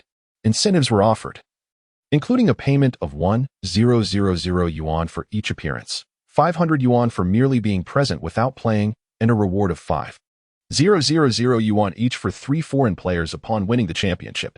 Of course, among the trio, only Zhang Wei placed significant value on these financial incentives, while the others were primarily motivated by camaraderie and their genuine passion for the game. Throughout the latter half of May, Zhan and his companions played a total of 8 matches for the Guanghui team, including both warm-up and official games.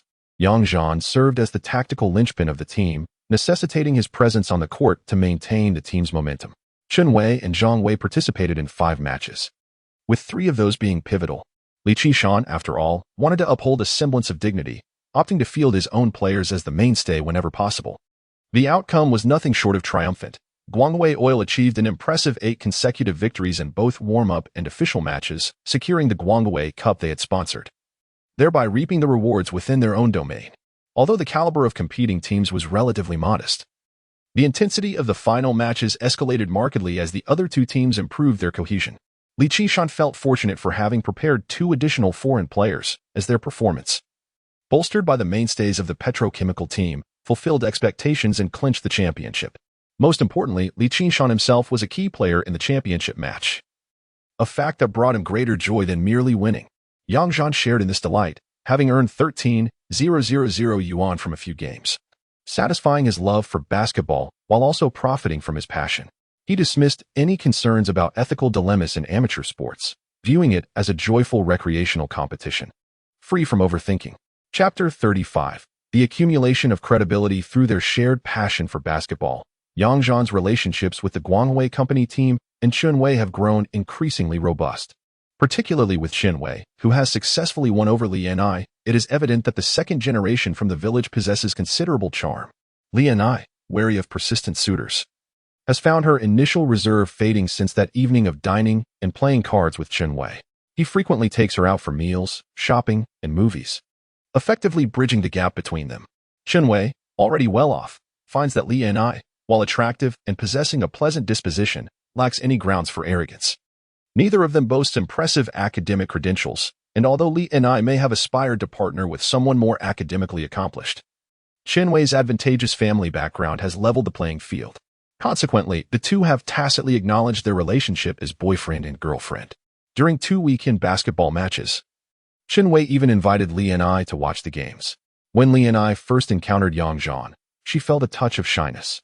But after a few playful jabs from Zhan, she easily assumed a supportive role akin to that of Qinshu, enthusiastically cheering for both Zhan and Qinwei from the sidelines.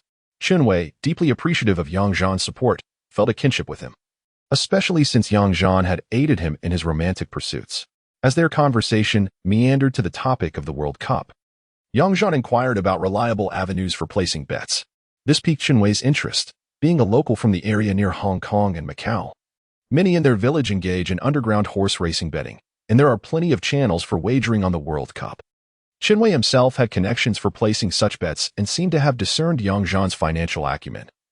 Having observed his transition from driving an old pickup truck to riding a Yamaha motorcycle worth several tens of thousands, with aspirations to purchase a BMW shortly.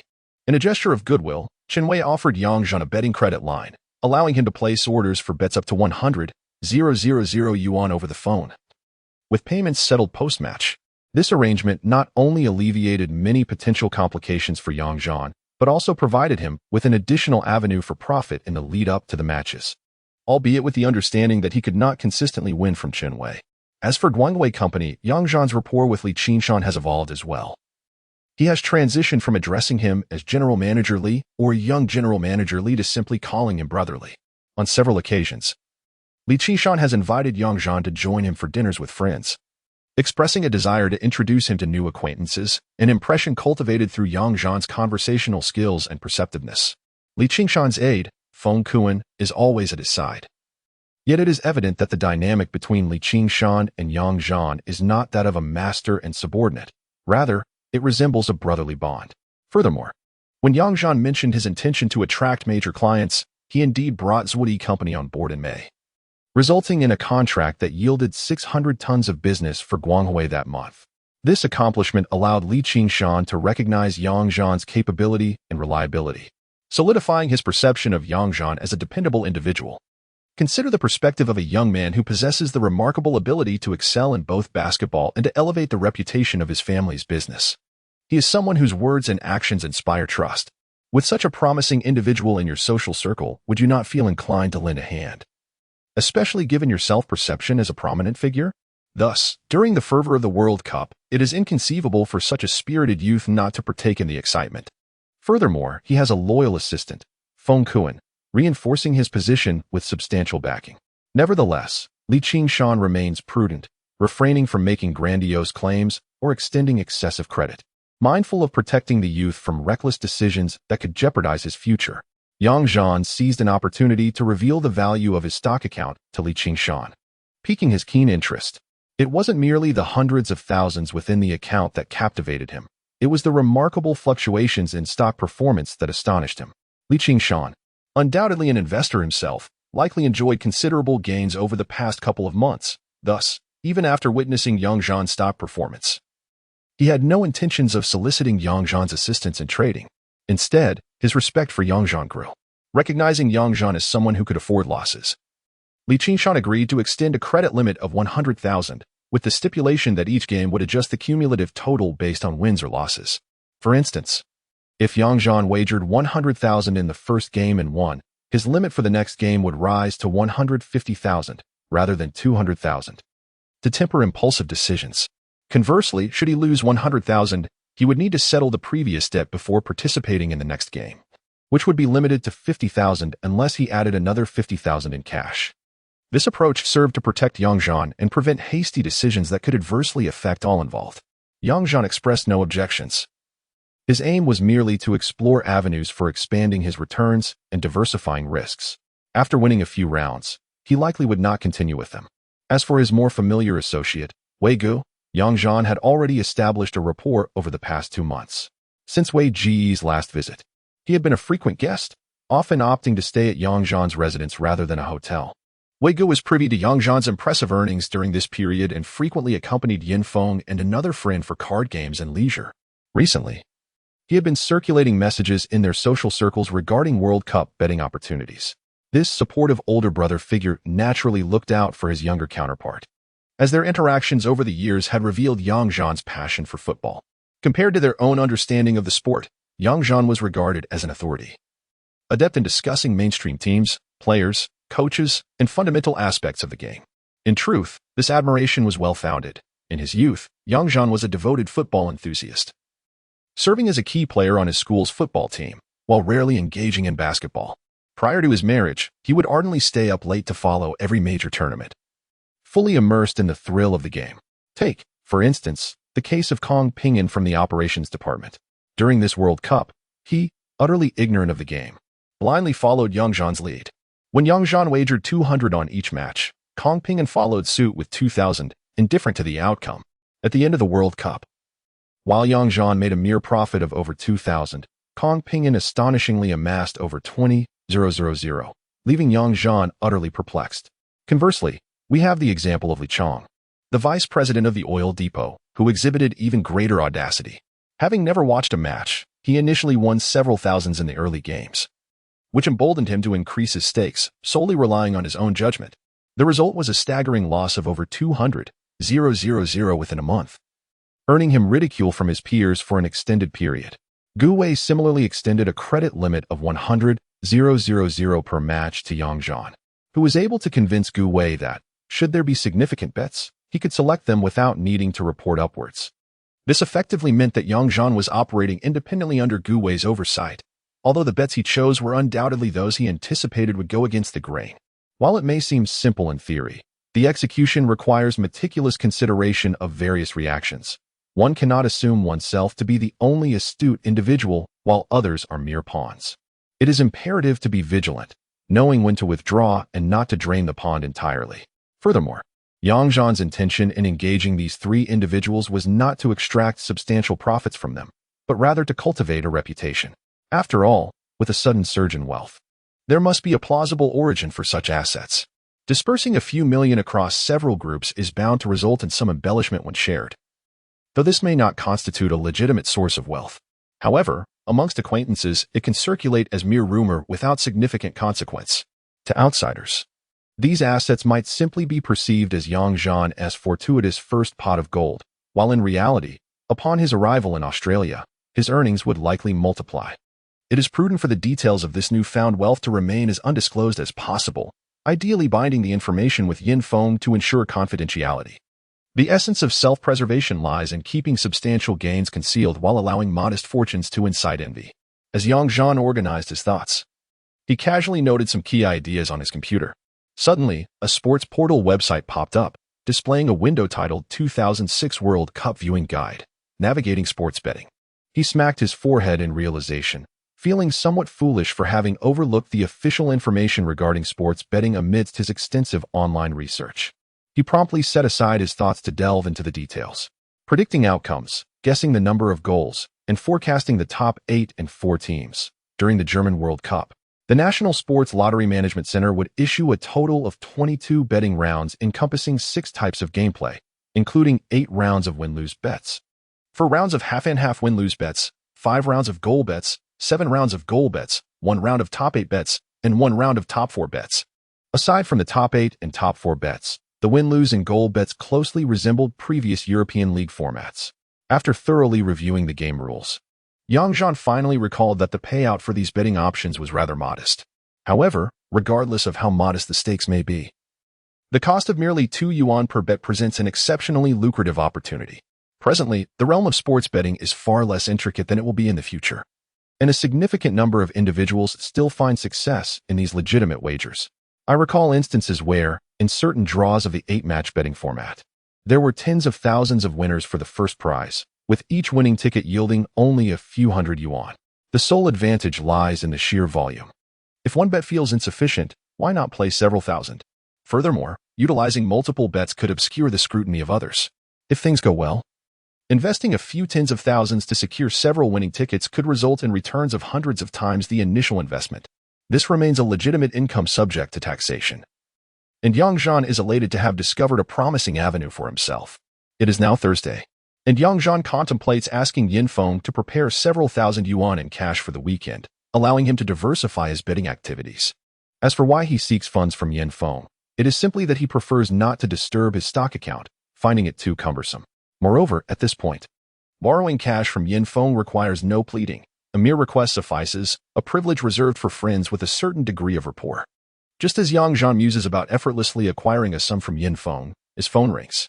Upon seeing the caller ID, he smiles, rises, and steps through the glass door of his study onto the semi-terrace of the 3rd floor. There, he welcomes the gentle breeze while gazing at the dark expanse of the sea and answers the call. Zhan, what mischief are you up to? Took you long enough to answer, comes the voice of Jiang Qichao. Hearing his brother's voice fills Yang Zhan with delight. He truly is a brother. What mischief could I possibly be up to? Just enjoying the breeze, admiring the sea, and appreciating the sight of swimsuit-clad beauties. Haha. Get lost. You don't even live by the sea. What are you doing looking at swimsuit beauties at this hour? You wouldn't understand. Here. Listen to the sound of the waves, Yang Zhan teases, holding his phone towards the ocean. Hello? Hello? Jiang Qichao calls out over the line. Yang Zhan brings the phone back to his ear. Did you hear that? Authentic sounds of the sea, haha. My friend, I've long since moved to the seaside. Come over. I'll show you the joys of the affluent, haha. At this moment, Jiang Qichao, unable to counter Yang Zhan's banter, redirects the conversation. Enough of that. I've just jumped to Pingcheng. Come visit me when you can. But first, could you send me 2,000 yuan? Bad luck struck. I've been here just 2 days, and my kidney stones flared up, forcing me to consider hospitalization. I'll pay you back with next month as salary. So hurry up. Fine. Consider it karma. Yang Zhan reflects, realizing he had just been contemplating borrowing money from Yin Feng, only to be met with a request from his brother. He is well aware of Jiang Qichao's struggles with kidney stones, as the latter had recently transitioned to a new job in Pingcheng, having been poached. In later years, Yang Zhan would also be drawn into this small company by Jiang Qichao, spending many youthful years there, a thought that brings tears to his eyes. There is no need for excessive explanation. The funds will certainly be sent. Without substantial cash flow, several thousand yuan is hardly a concern for Yang Zhan at this point. He is well aware of Chao Ji's personality. He is certainly not the type to save money before marriage. Yang Zhan promised to transfer money to him first thing tomorrow morning. Nowadays, online banking is not as convenient. It can only be done through the counter. Originally, he had intended to persuade Chao Gu to come work at Haudo in a couple of months, but after some contemplation, he decided against it. That fellow yearns for the vastness of the stars and the ocean. He cannot remain in a small place. Perhaps he will meet him next month in Pingcheng.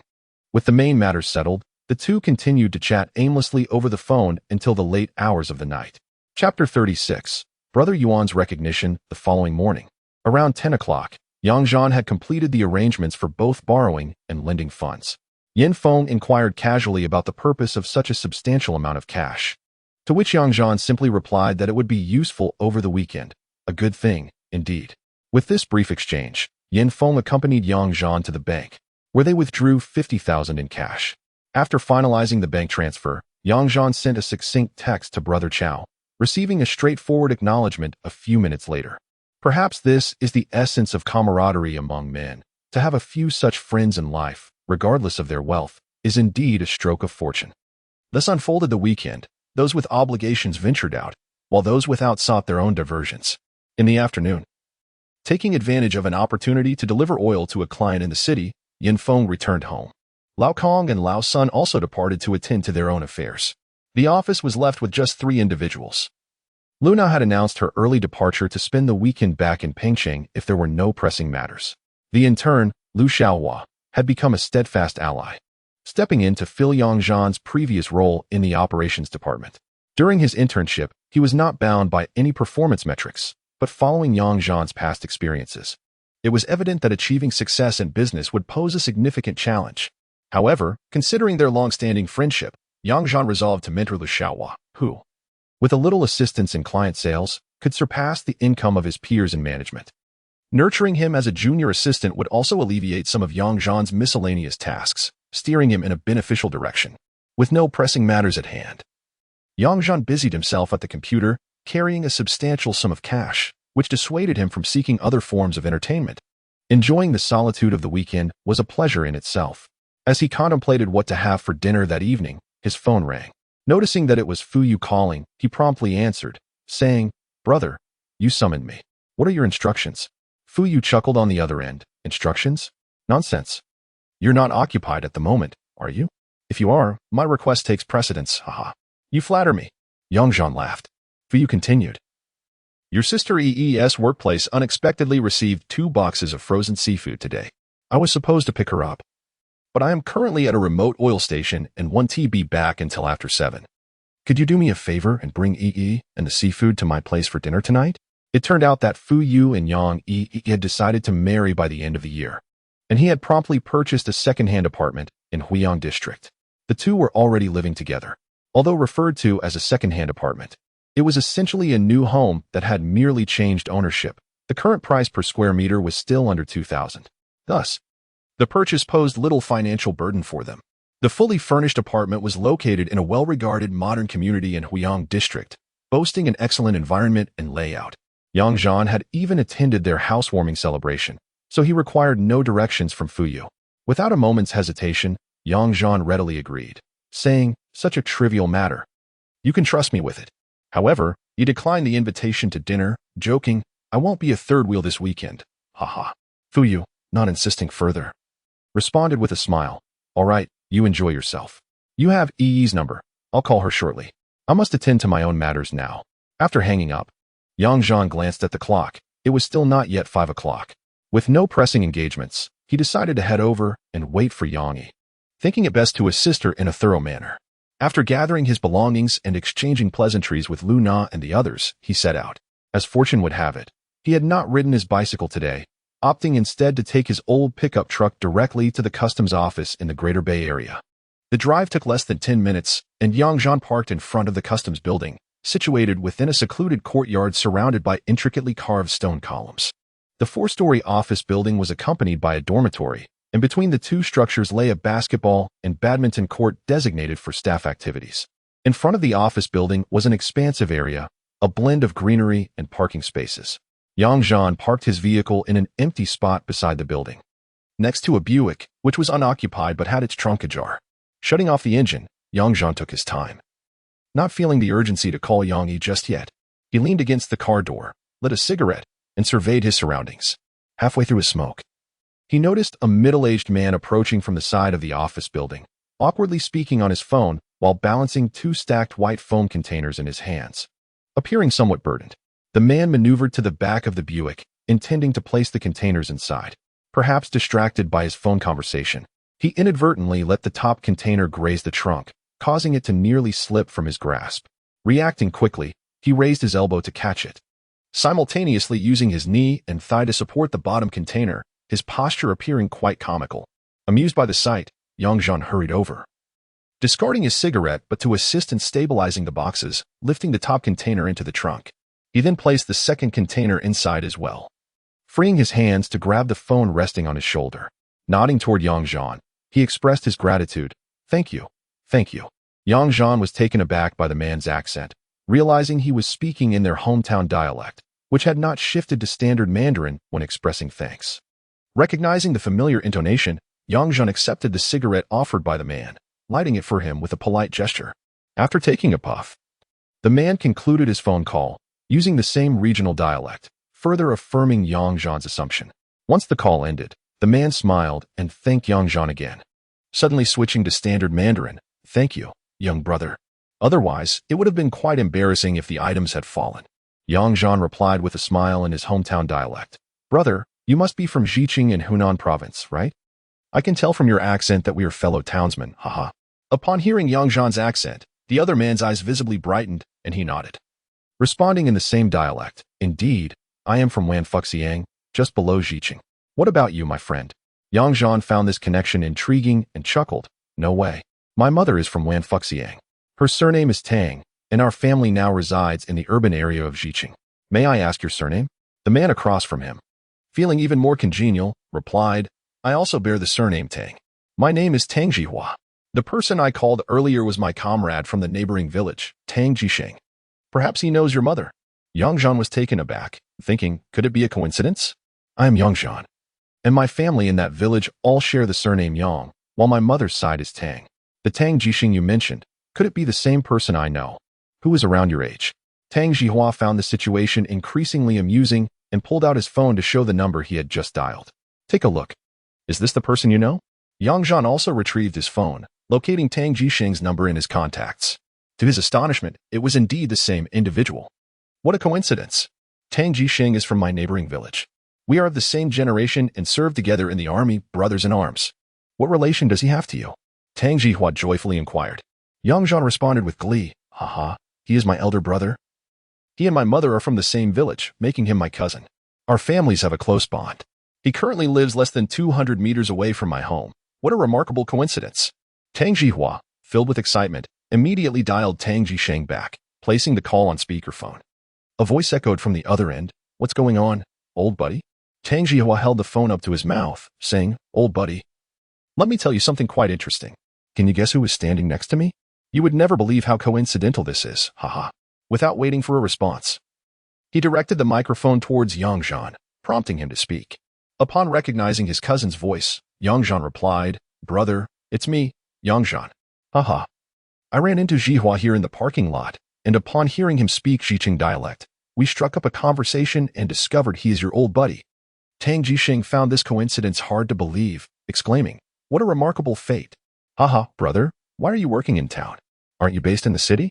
Yang Zhan explained the situation, adding, I came to the customs today to pick up a friend and happened to bump into Jihua in the parking lot, as our cars were parked side by side. What a stroke of luck. Speaking of Tang Jisheng, he was quite a legendary figure, a lifelong soldier by nature. He was known for his generosity and charisma. His family background was exceptionally complicated.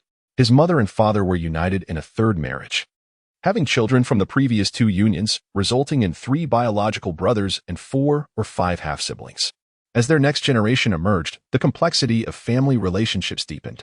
He, positioned as the second to last among his siblings, possessed the remarkable ability to unite all his brothers and sisters.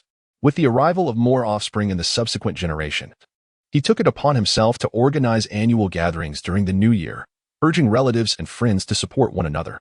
Within his family, he held the highest regard and authority. Professionally, he epitomized the perseverance of a rural youth. After serving in the military, he was appointed as a court bailiff in the local district court. Through sheer determination, he diligently studied, transforming himself into a judge, ultimately retiring as the chief judge at the departmental level, a commendable achievement in a small town. However, in recent years, he faced considerable challenges. Although his position remained stable, his wife and some friends had invested in several buildings in their hometown. While the construction was completed, the management and rental aspects faltered, leading to substantial debts for his family. Fortunately, they persevered and, upon selling the properties, their fortune soared. Years later, he was able to purchase a home for his daughter in Pengcheng outright, enjoying a splendid and carefree retirement. On a phone call, Tang Jisheng remarked, Jihua, my brother Zhan is in your vicinity. You know the local scene well. Please look after him. He is also your brother. Do you hear me? Tang Jihua nodded in agreement, responding, rest assured, our connection is strong. He will be my brother as well. You need not worry. I will take care of him in this area. After concluding the call and exchanging a few more pleasantries, they hung up. Tang Jihua promptly exchanged contact information with Yang Zhan, presenting him with a business card from the car. Upon examining the card, Yang Zhan noted the title of deputy director. It was no surprise that someone of his age had attained such a position. After a brief mutual introduction, Tang Jihua glanced at his watch and said to Yang Zhan, well, brother, our bond has been established. I had intended to leave early for another engagement, and the time is now upon me. I shan't be overly formal. I will attend to my business and reach out to you in a few days. If that is agreeable? Yang Zhan, of course, expressed no objections, cheerfully urging him toward his vehicle. It's all good, brother. I am also awaiting someone. I reside in AO2. Simply call me if you need anything. You go ahead with your matters, and do not worry about me. Tang Jihua started the car, extending his right hand for a brief handshake while exchanging a knowing glance before driving away. Watching the vehicle depart, Yang Zhan smiled, returned to his spot by the car, and lit a cigarette, continuing to wait. Chapter 37. The elegant shadow of Qinshan. Moments later, the phone rang. Yang Zhan answered, holding it to his ear. Hey, little brother, are you downstairs? He inquired. With a smile, Yang Zhan replied, indeed, I've been here for several minutes. Have you finished work yet? On the other end, Yang Yi responded, I'm upstairs, coming down shortly. I just saw you chatting with someone through the window. That person must be our leader, Tang, right? How do you know him? You made me hesitant to come down early.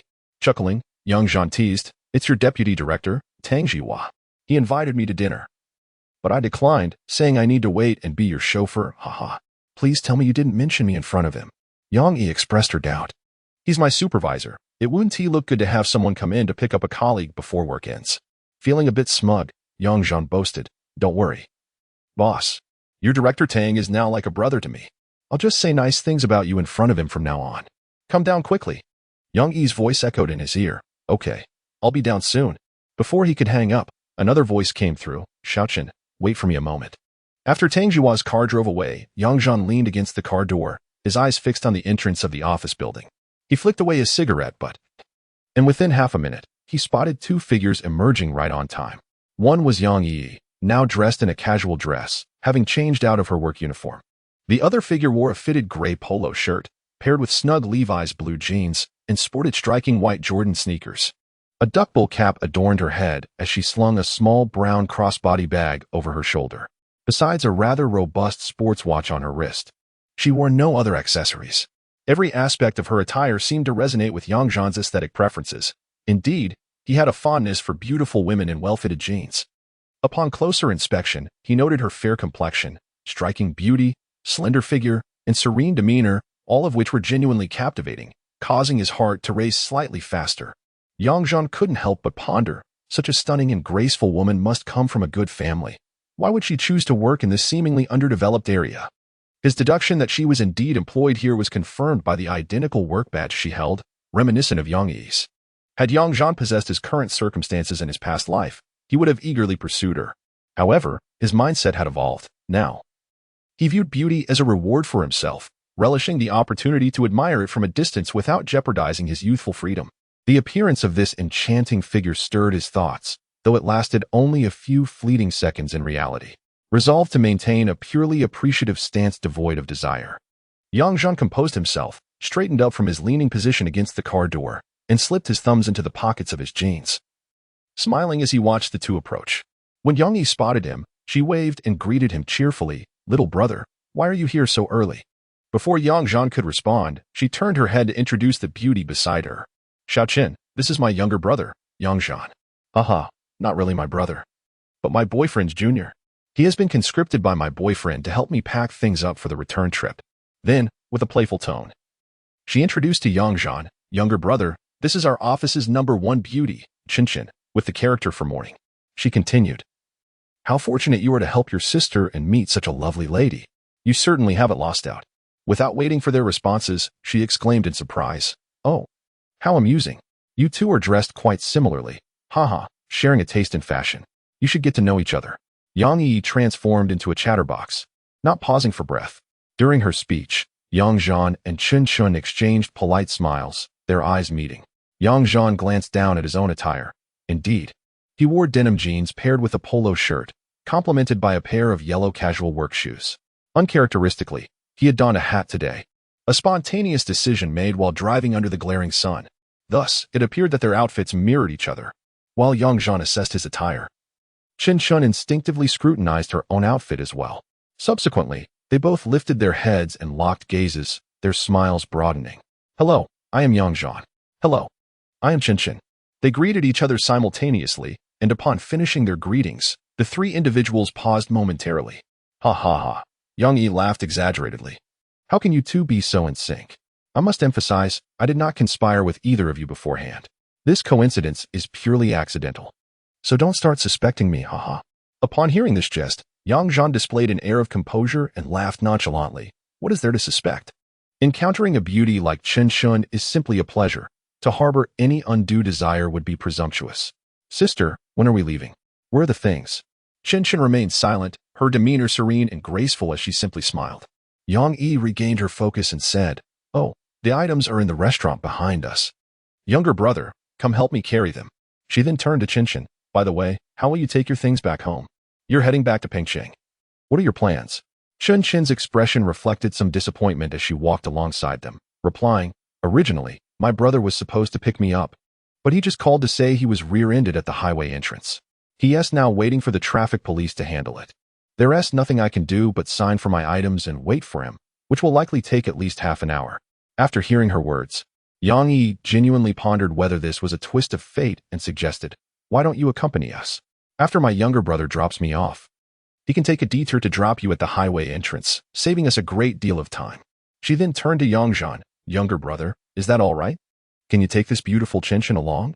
Zhan, naturally, bore no reluctance toward the idea, and although he had no particular thoughts on the matter, the opportunity to gaze upon a beauty was certainly welcomed.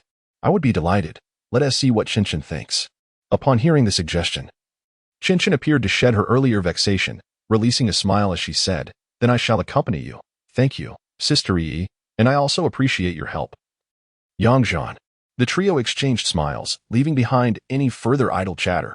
Upon arriving at the dining hall, the two women signed for their benefits, while Zhan efficiently transported the items to the vehicle in 2 trips, carrying 2 boxes at a time. After a brief wait in the car, Qinshin returned from the dormitory with a small luggage bag, taking a seat in the back. Yang Yi chose not to occupy the front passenger seat, instead joining Qinshin in the rear. Once the two were settled, Zhan removed his hat and placed it on the passenger seat, casually ruffling his hair before turning to announce their departure, smoothly shifting gears and driving off. Yang Yi, seemingly aware of some details about Qinshin's family and circumstances, refrained from matchmaking or introductions, instead engaging in a conversation with Zhan about work and life from the back seat. Zhan, focused on the road, did not indulge in any rearview mirror antics, concentrating on driving without participating in their dialogue. Occasionally, Zhan, seated on the right side of the back seat, would steal glances at Zhan during their conversation. Zhan, while driving, exuded a certain charm, one hand on the steering wheel and the other on the gear shift. His movements were fluid and assured, maneuvering the battered pickup truck with grace and stability.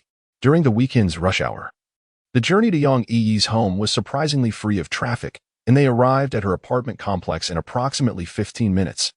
Zhan assisted her with the luggage up the stairs, while Yang Yi bid farewell to Zhan, reassuring her that Zhan was a trustworthy individual, and that there would be no issues with him escorting her alone. With the engine still running, Zhan waited downstairs. A couple of minutes later, Zhan emerged, and Yang Yi offered a simple reminder to drive safely. As he approached the vehicle, Zhan noticed that Zhan had moved from the back seat to the front passenger seat. Appreciating her politeness and not assuming the role of a passenger while treating him merely as a driver, Zhan entered the car and smiled at Zhan. Noting that she was holding the hat he had placed in the passenger seat, which further elevated his perception of her. As they drove out of the community towards the highway entrance, they navigated through the main thoroughfares of the city, encountering some traffic, although the distance was short. The travel time might extend. Zhan turned to Zhan and inquired, "Zhan, has your brother resolved the rear-end incident? Was it on the highway, or had he exited already? If it's on the highway, he'll need to come down, as our direction would be incorrect." Zhan turned her face to Zhan and replied, "I just spoke to him. It's almost settled.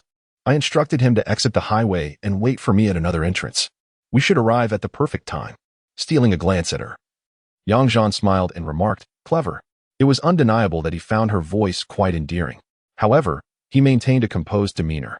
After receiving Zhan's compliment, Zhan seemed genuinely pleased, yet simply replied with a thank you.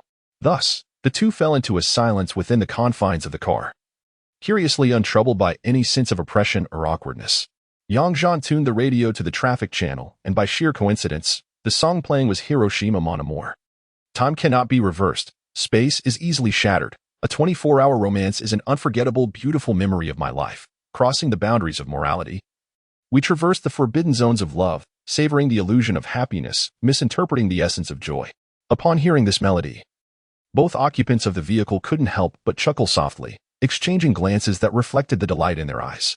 Thus, amidst the strains of the radio, they silently advanced through the flow of traffic, the day's broadcast filled with classic love songs, which infused their dilapidated pickup with a touch of fate. They felt no irritation at the traffic jam. Instead, time seemed to fly by.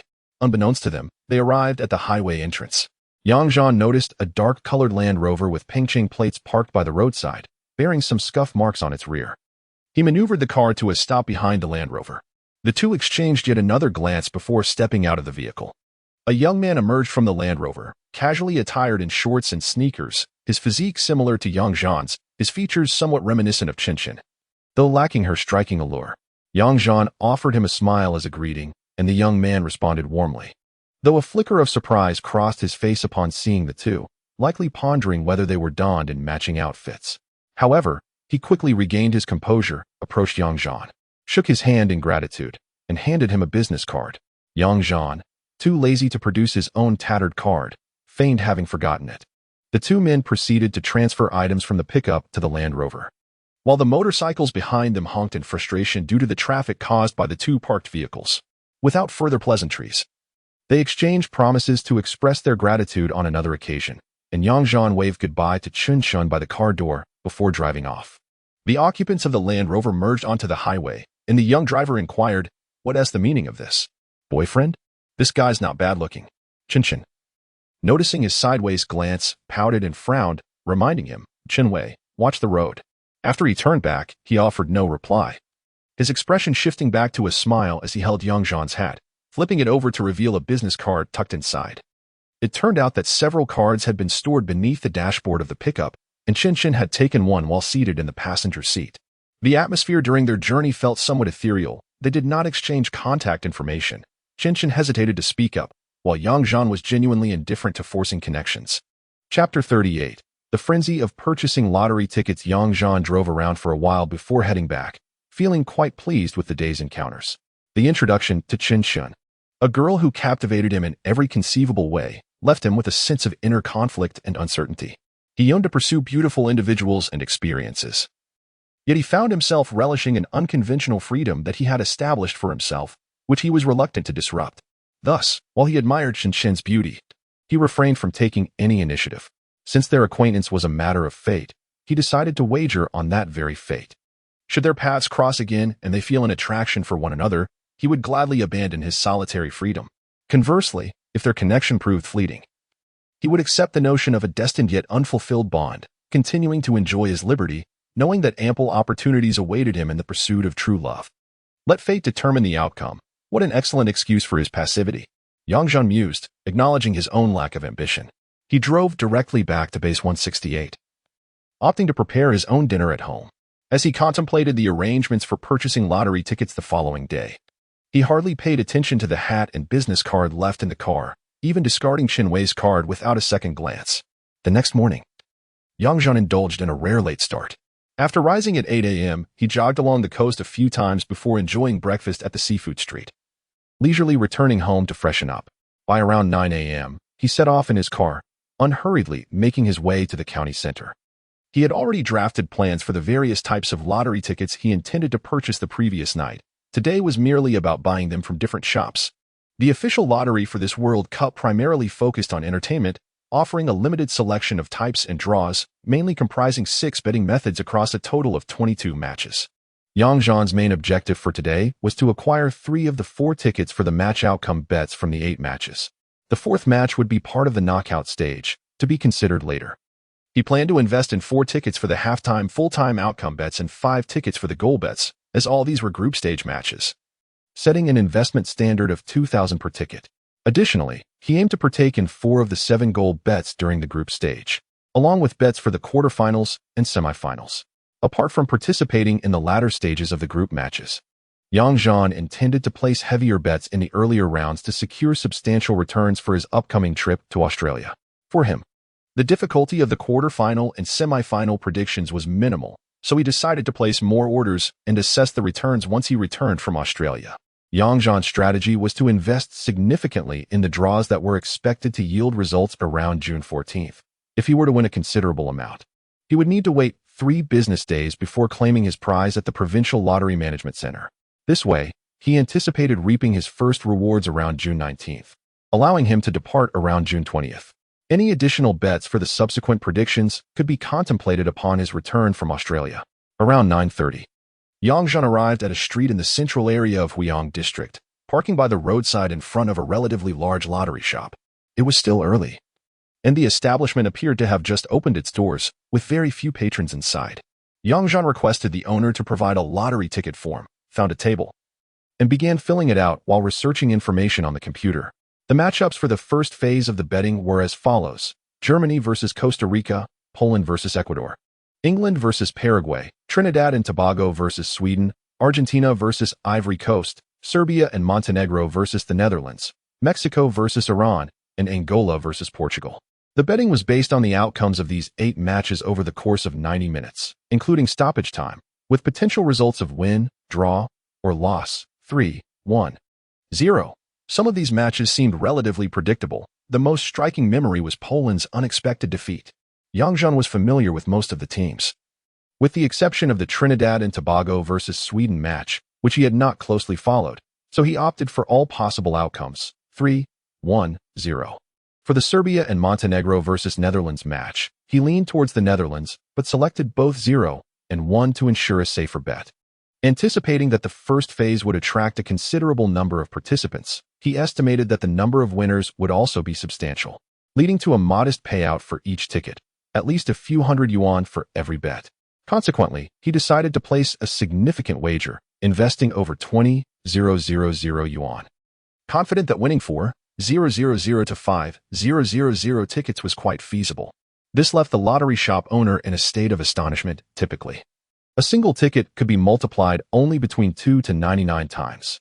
Zhan, not having assessed the situation accurately, handed over 20,000 yuan for ticket purchases.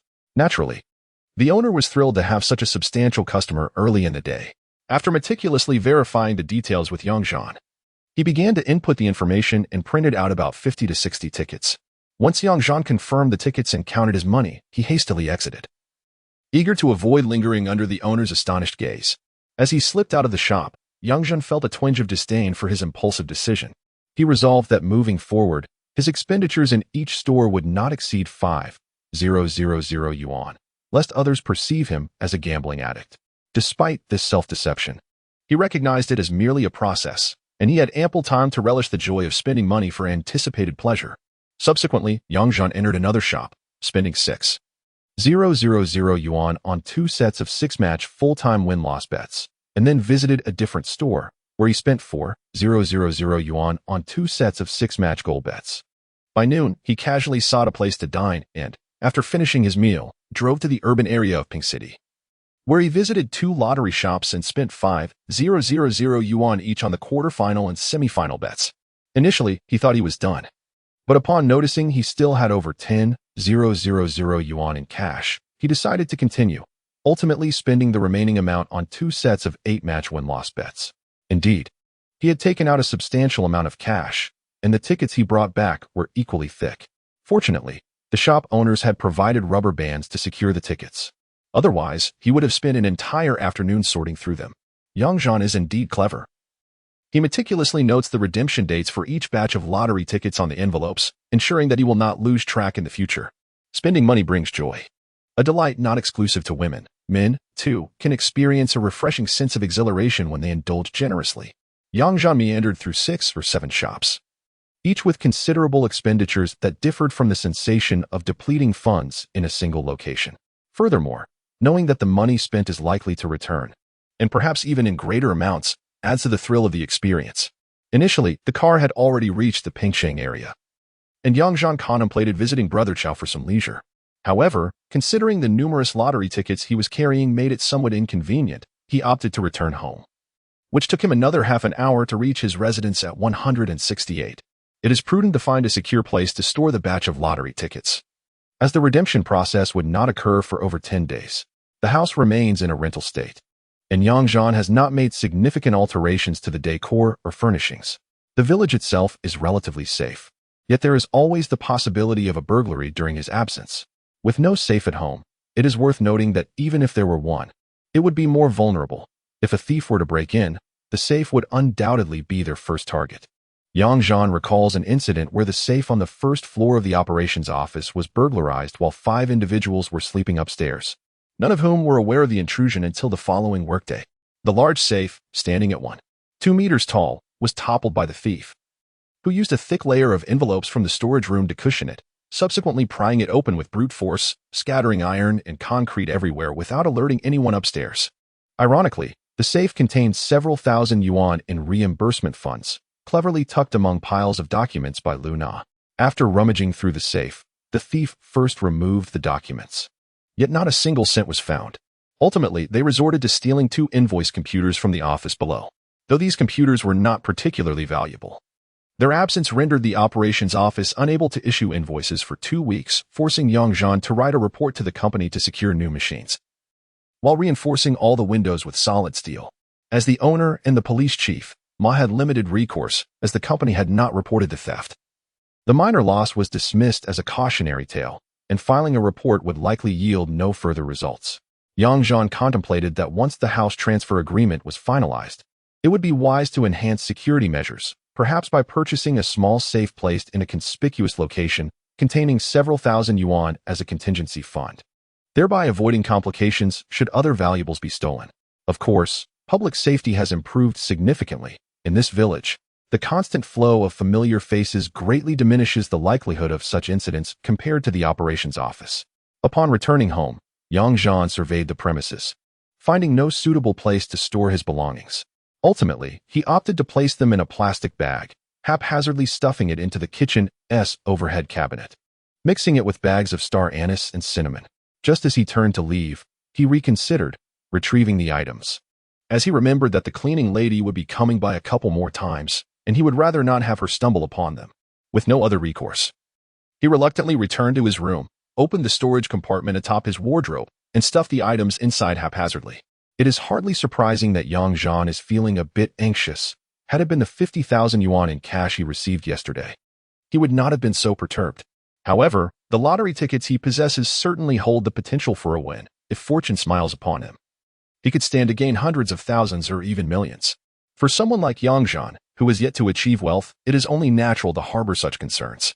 The crux of the matter lies in the fact that losing these tickets post-competition transcends mere monetary loss. It signifies a forfeiture of opportunity. With still more than half a month to go, Zhan feels uneasy about where to safely stow these items. Carrying them daily is not a viable option, as it would be exceedingly inconvenient. After some contemplation, he resolved to visit various banks the following Monday to inquire about the availability of private safe deposit boxes. Should he find one, he intends to rent it, thereby alleviating his anxiety.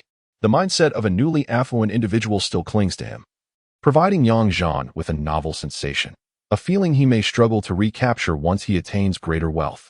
The genuine thrill, tinged with a hint of anticipation, serves as a reminder to cherish this experience and to heed the warning to avoid a life of emotional numbness in the future.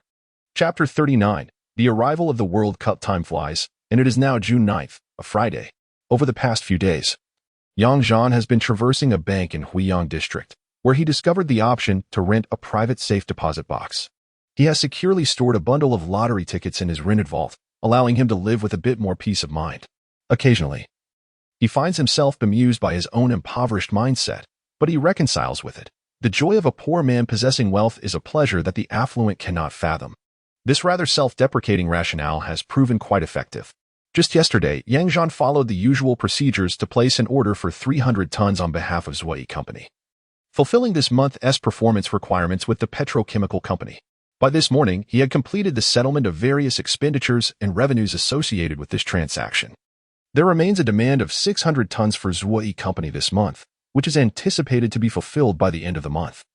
Utilizing the sales channels of Guanghui Company, allowing Zhan to orchestrate everything from a distance. With the salary settlement on the 5th and the proceeds from yesterday's transaction, Zhan now has over 20,000 in cash at hand, which he can utilize for some discreet betting, providing a reliable source of pocket money. Earlier in the week, Zhan received a call from Tang Zhihua, who directly invited him to dinner at his home. Such an invitation signifies a genuine brotherly bond. Zhan consulted his cousin, Tang Zhixing, who advised him not to overthink it, noting that they are not only close friends but also fellow villagers. It would be beneficial for them to maintain their connection, as it could prove advantageous in the future. His cousin likely perceives Zhan as a young man just starting out in society, and having a supportive older brother figure in a distant city is undoubtedly a positive aspect. Though Zhan would have preferred to treat him to a lavish meal rather than dine at his home, he felt obliged to acknowledge his cousin's sentiments and thus brought along some fruit and 2 bottles of wine to Tang Zhihua's residence. This meal solidified their brotherly bond, as Tang Zhihua is over a decade older than Zhan, yet shares the same generational status, making it comfortable for Zhan to address him as brother, as they enjoyed a familial meal, sharing drinks and conversing. Tang Zhihua's son had yet to graduate high school, and his wife hailed from Hunan province, which made for a pleasant dining experience. Zhan subtly disclosed some details about his situation, ensuring that their relationship remained amicable without any expectations of mutual benefit. This allowed Tang Zhihua to recognize Zhan's capabilities and left him somewhat astonished that this young man might be faring even better than himself, further solidifying his view of Zhan as a sincere and composed individual with potential, contemplating that they could support one another in the future. If Tang Zhihua were to voice these thoughts, Zhan would undoubtedly be taken aback, as often, when one does not force certain matters. Opportunities for mutual advantage may arise spontaneously.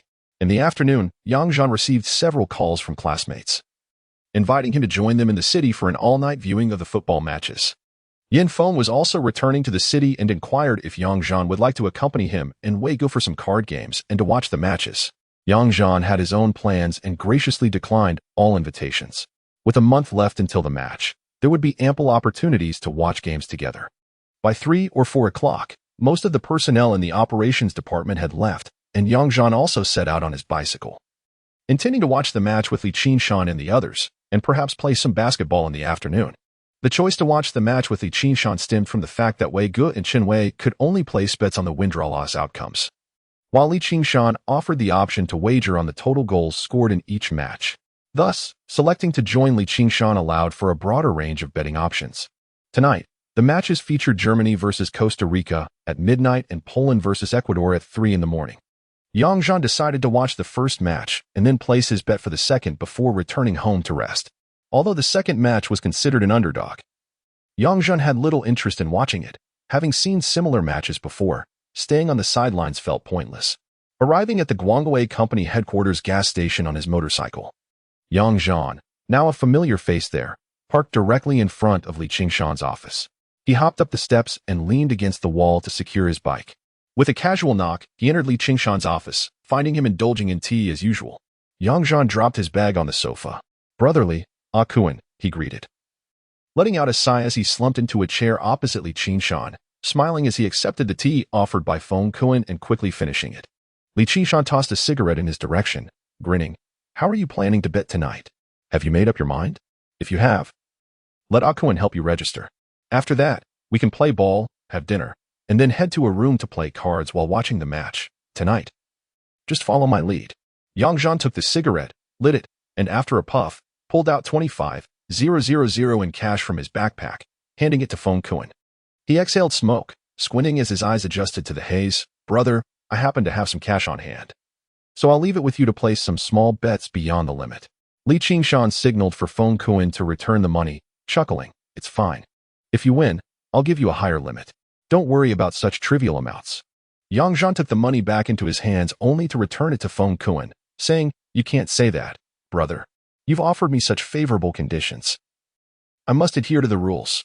For tonight's first match, I'll go with a limit of 100,000, 50,000 on Germany winning by 1.5 goals. And the remaining 50,000 plus this 25,000 on a total of 6 goals being scored. I foresee a goal feast for the opening match." "All right then. We're all adults here, so I won't push you further. It's all up to your luck and skill. I can assure you that if you win, you'll receive your winnings," Li Qingshan replied with a carefree demeanor. In truth, he wished to advise Zhan against betting so heavily. After all, in his eyes, Zhan was still a relatively new worker, and regardless of how much he earned, he was not yet a big boss. If his good friend won, that would be splendid, but if he lost, it would be disheartening to witness. Thus, he resolved to keep an eye on him. If he lost over 300,000, he would prevent him from making such substantial bets again, all out of goodwill. Zhan expressed his gratitude with a fist salute and then pulled Kuan aside to finalize his bets for the evening. Upon observing Kuan holding the betting odds for tonight's 2 matches, including the outcomes and total goals, and noting that Guwei only had the single-sided handicap odds, Li Qingshan's side surprisingly offered a plethora of handicap options. The various handicap odds for the German team did not significantly alter the profit margins after accounting for the results. Yet the Polish team presented a minor upset. Zhan decisively chose to place a wager on Poland with a 1-goal handicap. Recalling that Poland lost 0-2 to Ecuador in that match, Zhan's total stake for the first game amounted to 125,000. According to the displayed odds, a wager of 50,000 on the win-draw-loss market could yield a profit of just over 40,000. However, with a stake of 75,000 on total goals at odds of 3-5, he could potentially profit over 187,000. Thus, Zhan's available funds would reach 25.2 million. Unfortunately, the betting limits at Li Qingshan's establishment remained constrained, leading to an agreement with Kuan to wager only 100,000 on Ecuador if the first match resulted in a loss. Conversely, should the first match yield a victory, he would stake the maximum of 300,000 on Ecuador, with his limit at Li Qingshan increasing to 150,000 after a win, supplemented by his own funds. Some might question the conspicuousness of such betting methods. In truth, many affluent individuals or those unfamiliar with the sport often engage in such wagers. The odds post-handicap, typically hovering around the low ones, lack excitement for them. Often, beyond standard bets, they indulge in some unique single wagers. The primary clientele that Li Qingshan caters to includes affluent individuals and heirs, hence the existence of these betting strategies. While Guwei and Liwei focus solely on win-draw-loss betting due to their clientele. After concluding the betting, Zhan promptly contacted Guwei and Chunwei to place their bets as well. They had little deliberation and opted for wagers on the German and Ecuadorian teams. Lacking the presence of Gu Wei, there was no intent to cancel any bets. Once everything was settled, the group enjoyed tea before heading outside to play basketball around 5 o'clock. Coincidentally, a larger contingent from the nearby fire brigade had gathered, resulting in the spontaneous formation of two teams for a full-court game. The essence of this match lay not in winning or losing but in the enjoyment of the game, leading to an extraordinarily lively atmosphere both on and off the court. Young Zhan played with great vigor and enthusiasm, oblivious to the pair of eyes observing him from outside the court for over 10 minutes. The onlooker was Chen Chen, a connection that could only be described as fateful. Since their introduction the previous week, Chen Chen had acquired Yang Zhan's business card and learned his workplace, yet she felt no justification to approach him directly, as she wished to maintain a sense of propriety. This week, with her car repaired, she had been driving to work and back over the weekend. On 2 occasions, passing by Yang Zhan's office, either it was too early and the office had yet to open, or it was too late and Yang Zhan had already left for the day. Through the glass door of the office, she only caught a glimpse of a young man inside. Today, as she prepared to return to Pingcheng after work on the weekend, Chen Chen deliberately slowed her speed while passing Yang Zhan's office. Unfortunately, just past 5:30, the office doors closed for the day. With a tinge of regret, Chen Chen reluctantly drove home. As fate would have it, the fuel light illuminated just after she had driven a few kilometers. She took the opportunity to pull into a nearby gas station to refuel. While paying, she caught a glimpse of Yang Zhan playing basketball through the glass window behind the cashier. Surrounded by strangers, Chen Chen lacked the audacity to approach him.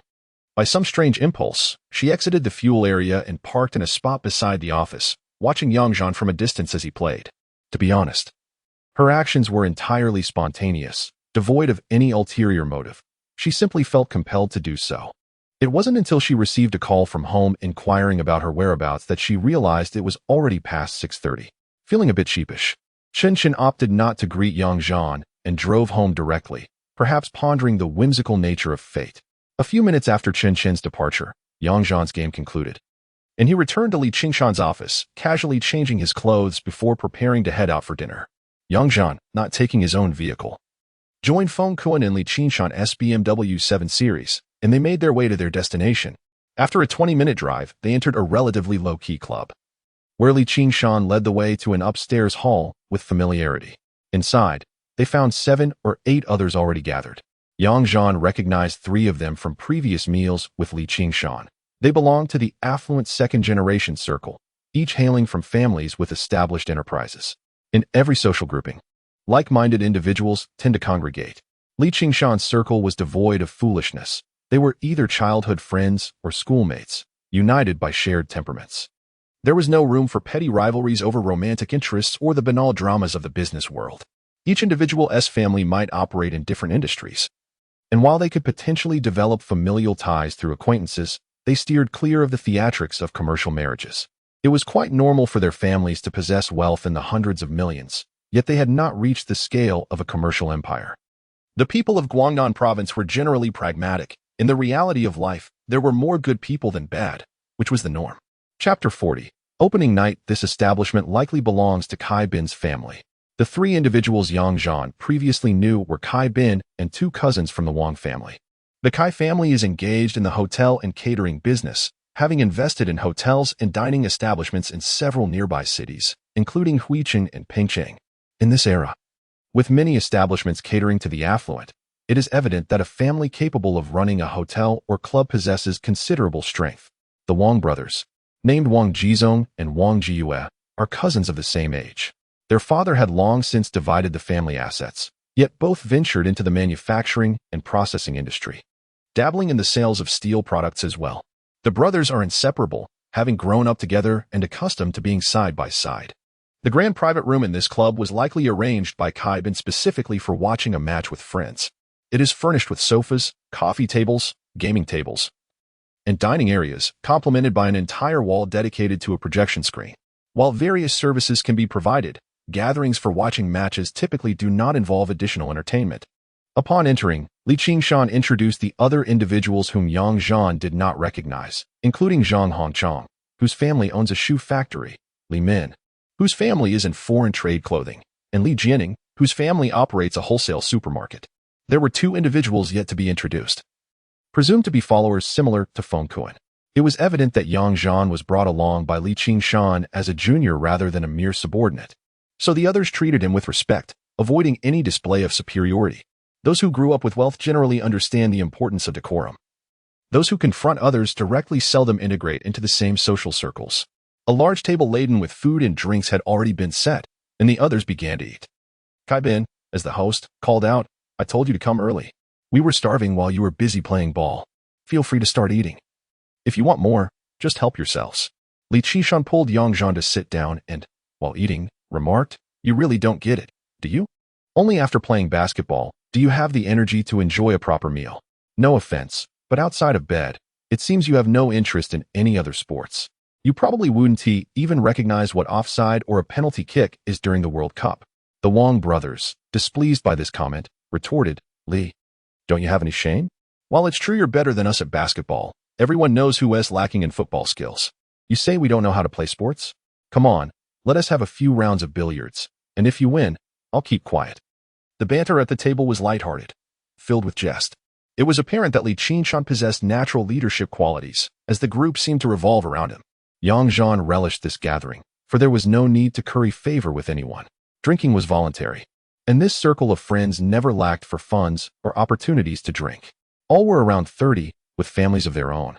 Having long abandoned the foolishness of youthful drinking competitions, while enjoying his meal, Yang Zhan noticed a whiteboard next to the projection wall, marked with a grid and listing several names. He turned to Feng Kuan and inquired, Kuan, what is that whiteboard for?" Feng Kuan glanced up and quietly remarked, "This is a record of the betting results from various matches kept by Mr. Li and his associates. There are more than a dozen of them, some in Pingcheng and others in different cities, all placing their bets with Mr. Li. The maximum wager for each match is capped at 500,000, allowing for any distribution within that limit. Winning excessively is of no concern, but if losses exceed 5 million, one must cease betting. It serves as a form of mutual oversight. However, should one choose to place bets through other means, it is beyond our control. Haha. This is a restrained circle of affluent second-generation heirs." Yang Zhan nodded in response, contemplating that the ability of these wealthy youths to exercise restraint was indeed a blessing for their families. It was likely that their families were quite pleased to see them mingling together. As for the stipulated 500,000 per match and the 5 million loss limit, those were merely established rules. Not everyone possesses Yang Zhan's confidence in predicting outcomes. They probably only wager heavily when they feel exceptionally assured. While placing smaller bets in other matches is entirely normal. In the absence of heated impulses, accumulating significant losses is not easily achieved. Typical wins or losses of 1 or 2 million are considered satisfactory, and for the World Cup, occurring once every few years, such amounts are merely pocket change for these affluent individuals. For those truly passionate about gambling, a mere 2-hour drive to the gambling hub of Ouching is exceedingly convenient. Thus they would not find themselves in this circle. As the leisurely evening drew to a close at 8 o'clock, with 4 hours remaining until the match commenced, it was hardly feasible to engage in karaoke or drinking. Li Qingshan then called out to everyone, "Dinner's over. Let's get some activities going." The others had no objections. And Kai Bin walked over to a curtain, drawing it aside to reveal 2 mahjong tables and a pool table. Kai Bin proudly announced, "How about that? I've cleared out a lot of stuff from here. These tables are all new, set up for pre-match entertainment. Haha, you can choose your activity. I'm going to play mahjong." Everyone expressed their fondness for mahjong, but with only 7 of them present and a few younger associates occupied with other matters. Li Qishan turned to Yang Zhan and asked, "Brother, can you join us? We're playing a 240 game with a 4+2 ladder. If you can't, I'll call someone else." Recently, Yang Zhan had enjoyed a streak of good fortune in card games, feeling rather guilty for winning money from Wang Qing and the others. Naturally, he felt no fear. The stakes for such games typically amounted to just tens of thousands, hardly a concern for him now. "I'll join," Yang Zhan replied decisively, "though I haven't brought much cash. If we're playing for cash, Brotherly will need to lend me some first, haha." Li Qingshan, pleased with Yang Zhan's willingness to participate, thought it would be a waste of time and a disruption to the atmosphere to call in someone else. So, with his hand resting on Yang Zhan's shoulder, they approached the card table. "No worries," he said. "We'll start with chips. Each person gets 20,000 in chips. If you lose it all, just find the winner to buy more." They split into 2 tables, with the Wang brothers and Kai Bin at one table. Kai Bin exclaimed, "Damn it. You 2 brothers can't sit at the same table. When it's fewer players, that's fine, But today we have 2 tables, split up. You two play way too well together. Wang Jiyue had no choice but to stand up and give Kai Bin a light punch before moving to another table, saying, Kai, you lost the round. I'll switch to another table. Sighing, he added, Zhan, you go to that table and let Li Laoda abandon his hopes. Let us all fight our own battles. Haha. Yang Zhan was indifferent. Playing cards with a relatively unfamiliar opponent felt less constrained, so he stood up and joined Kai Bin's table. Besides Kai Bin and Wang Jizong, there was also Li Min, who was not too unfamiliar. A few underlings came over with chips, distributing them before heading to the side to pour tea, serve water, and offer cigarettes. They then waited by the 2 computers behind the tea table for calls. Realizing that the evening's work of taking orders was indeed their responsibility, Yang Zhan suddenly understood that Li Qingshan had no energy to deal with such matters. It was a different story with the underlings busying themselves. The game commenced, with the rules remaining the same, though the stakes fluctuated with each hand. At first, Yang Zhan played cautiously, maintaining a rhythm of small wins. However, after a few rounds, he discerned that while these players gambled with significant sums, their actual skills were inferior to Wang Qing and his companions. The key was that each player was quite audacious if they had a good hand. They would not shy away from confrontation, boldly going all in, and if they lost, they would merely grumble about their bad luck, vowing to play the same way next time. With this realization, Yang Zhan relaxed and began to play at his own pace, coupled with the fact that he was quite fortunate. He often found himself winning without even trying to claim the cards until the very end, frequently managing to draw winning hands on his own. As he played more, he became increasingly at ease, and with that relaxation came better fortune. By nearly midnight, the outcome at the table was that Yang Zhan had triumphed over 3 opponents, having cashed out 60,000 yuan in chips. In the final tally, he still returned with over 12,000 yuan in chips, meaning he had won more than 72,000 yuan from this game. Such wins and losses were commonplace. Yang Zhan recalled a time in the future when he accompanied Brother Chao and another big shot, Brother Feng, to a dinner with investors, where the post-meal card games often saw wins and losses exceeding 100,000 yuan. Back then, Yang Zhan had been astonished. Now, having the strength to participate himself, he found it no different from playing cards with Wang Qing and the others. After obtaining his winnings, Yang Zhan approached Feng Kuan, who was still at the computer recording the betting situation. He inquired, Kuan, there are just a few minutes until the opening. Can I still place a bet? Feng Kuan, focused on his screen, replied without looking back, you can. Hurry up with your bet. Yang Zhan placed the 70,000 yuan cash he held on Feng Kuan's table and called out to Li Qingshan, saying, for the opening match, let us celebrate with a goal frenzy. Add another 70,000 to buy 6 goals. Damn it, the money I won isn't real money. Altogether, that's 145,000 for goals. Get it done quickly. Feng Kuan glanced at the money and Li Qingshan. Upon receiving a nod from him, he promptly called the dealer to place the additional bet. After getting a response, he breathed a sigh of relief, gave Yang Zhan a thumbs up, and said, wow, Brother Zhan, you're impressive. Feng Kuan picked up the money and placed it into a nearby leather suitcase. Yang Zhan cast a glance and noticed that it contained at least over 1 million in cash. It turned out they had already received a number of cash betting slips. They had merely been occupied with some last-minute betting orders. One could certainly argue that such activities are both illegal and unethical, yet the regulations are relatively lenient at present. And clandestine operations abound in Guangnan. Small bookmakers, provided they do not engage in self-sabotage by intercepting bets, can generally ensure their clients' profits, as their livelihood hinges upon their credibility. However, it is not uncommon for greedy individuals to abscond with substantial winnings. Clients must bear the consequences of their chosen avenues. Thus, Yang Zhan never entertained the idea of amassing great wealth through such means. Rather, he aimed to accumulate capital to maximize the benefits of this opportunity in Ouching. Once Yang Zhan completed his business, he moved to the coffee table to enjoy tea and fruit. Li Qingshan and several others approached their subordinates to inquire about the betting situation. Upon learning that the collection of bets was essentially complete, they did not provide further instructions and returned to the sofa at the tea table to smoke and converse. After sipping a cup of tea, Yang Zhan, cigarette in mouth, examined the whiteboard displaying others' betting activities. It did not detail their specific betting methods, but merely recorded the amounts wagered by each individual in the match. As results had yet to be declared, there were no statistics on the positive or negative outcomes following each wager. Zhan noted that over a dozen individuals had utilized the full betting limit of 500,000 in the opening match, a predictable scenario indeed. Chapter 41. A bounty of harvest at precisely midnight on June 10, 2006. The opening match of the FIFA World Cup in Germany commenced. Germany versus Costa Rica. Officially kicking off in Munich. In the upper-level private lounge of the venue, a row of sofas faced an expansive projection screen, with several coffee tables laden with fruits, snacks, barbecued delicacies, and beer. The opening ceremony and various activities held little appeal for the spectators. Only when the two teams formally entered the field did Zhan and the others cease their banter and toasting, settling into the sofas to attentively watch the match. Prior to the kickoff, a minute of silence was observed in the stadium to honor the late former Brazilian coach Santana and football legends such as George Best. As the match commenced, Costa Rica's central attacking midfielder, Centeno, made a vigorous advance but was halted by a foul from Flins. However, the ensuing free kick went out of play.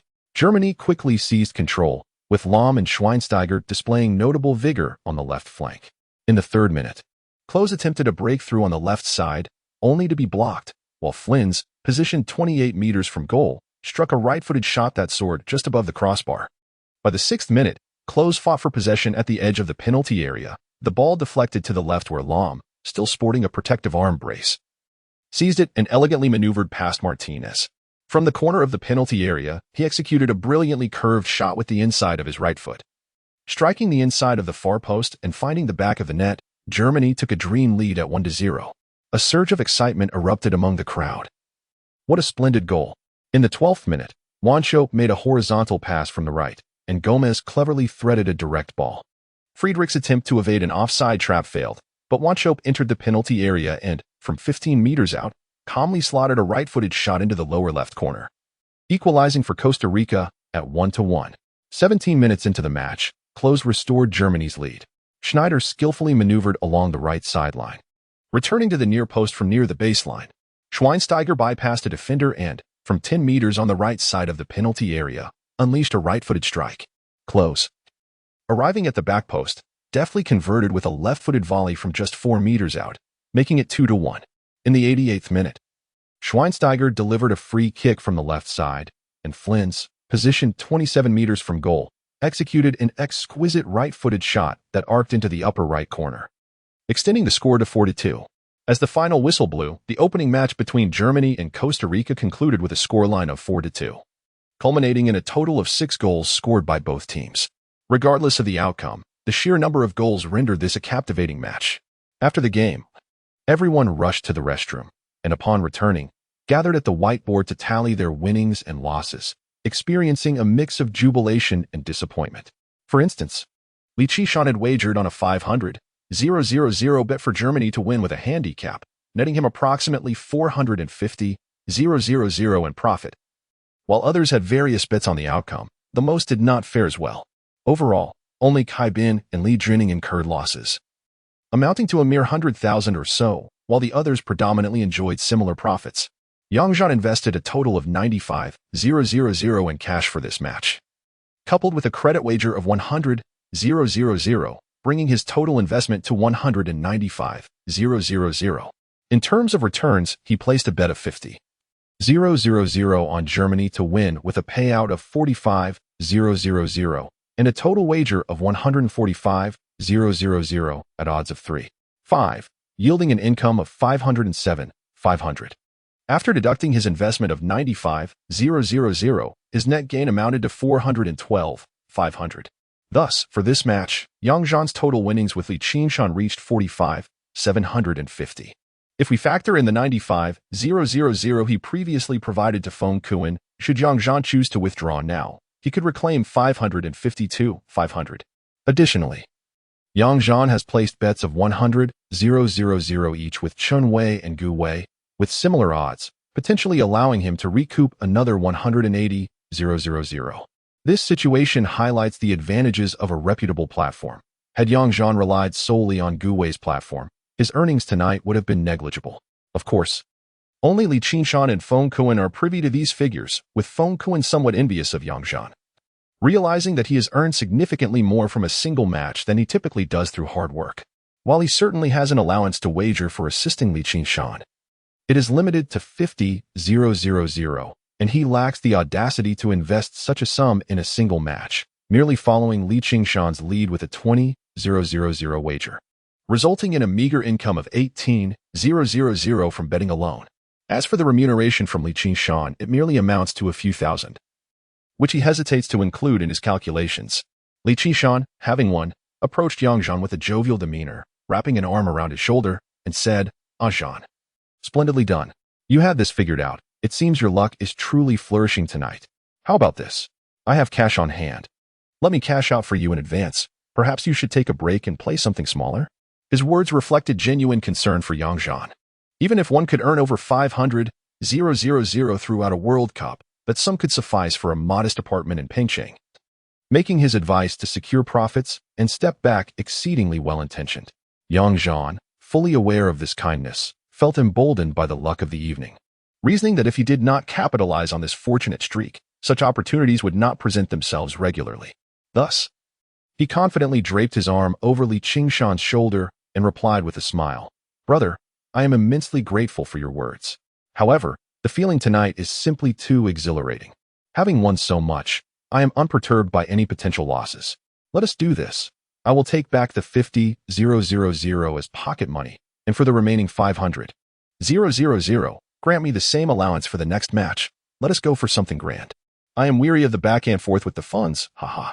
Upon hearing this, Li Qingshan found it difficult to dissuade him further. After contemplating, he decided that since this was indeed Yang Zhan's hard-earned money, it was best to allow him to make his own choices. Should he win, it would affirm his good fortune. Should he lose, it would serve as a valuable lesson. Regarding the allowance, it had initially been a consideration of Yang Zhan's capacity, but given that he already possessed 500,000 in hand, there was no reasonable basis for refusal. Having made his decision, Li Qingshan nonchalantly remarked, "As long as you've considered it thoroughly, there is no issue. I reiterate, my dear brother, your success brings me joy. And should you incur losses, I shall feel compelled to intervene. So what are your thoughts on the next match's bets? I wonder if I might join in, haha." Yang Zhan, unfazed by the prospect of others wanting to invest alongside him, feigned contemplation before responding, "I have great faith in today's intuition. In previous games, it was similar. Whatever card I desired eventually came to me. I had mentioned to Akuin that for the next match, I intend to bet on Poland with a handicap of 1 goal. Not simply a loss by 1 goal, as that odds would be rather unexciting. I am keen on the 4-8 odds for this bet." Li Qingshan appeared utterly perplexed and skeptically remarked, "While I might believe that Poland could potentially suffer an unexpected draw, your certainty about them losing by 2 goals or more is something I truly cannot endorse. Nevertheless, I trust your judgment. Let us wager on Poland with a half-goal handicap, approximately at 1.95 odds. If we win, we shall earn a bit of profit. Should we lose, we can merely chalk it up to a wasted evening, haha." Yang Zhan appreciated his choice and maintained his rationality while believing in Yang Zhan's luck, recognizing the importance of nurturing such friendships as they serve as positive role models. Discreetly, he confirmed the betting methods for the upcoming match with Li Qingshan and Feng Kuan, with both Li Qingshan and Yang Zhan placing substantial bets of 500,000. Feng Kuan, being quite astute, quietly placed his own bets of 20,000, mirroring the strategies of the two. While they placed their faith in Yang Zhan, they refrained from publicizing their beliefs to avoid influencing others, which could lead to undesirable explanations if they lost. Yang Zhan stepped into a corner to light a cigarette and called Xinwei and Gu Wei to ascertain the results of the previous match and to relay the betting strategy for the next game.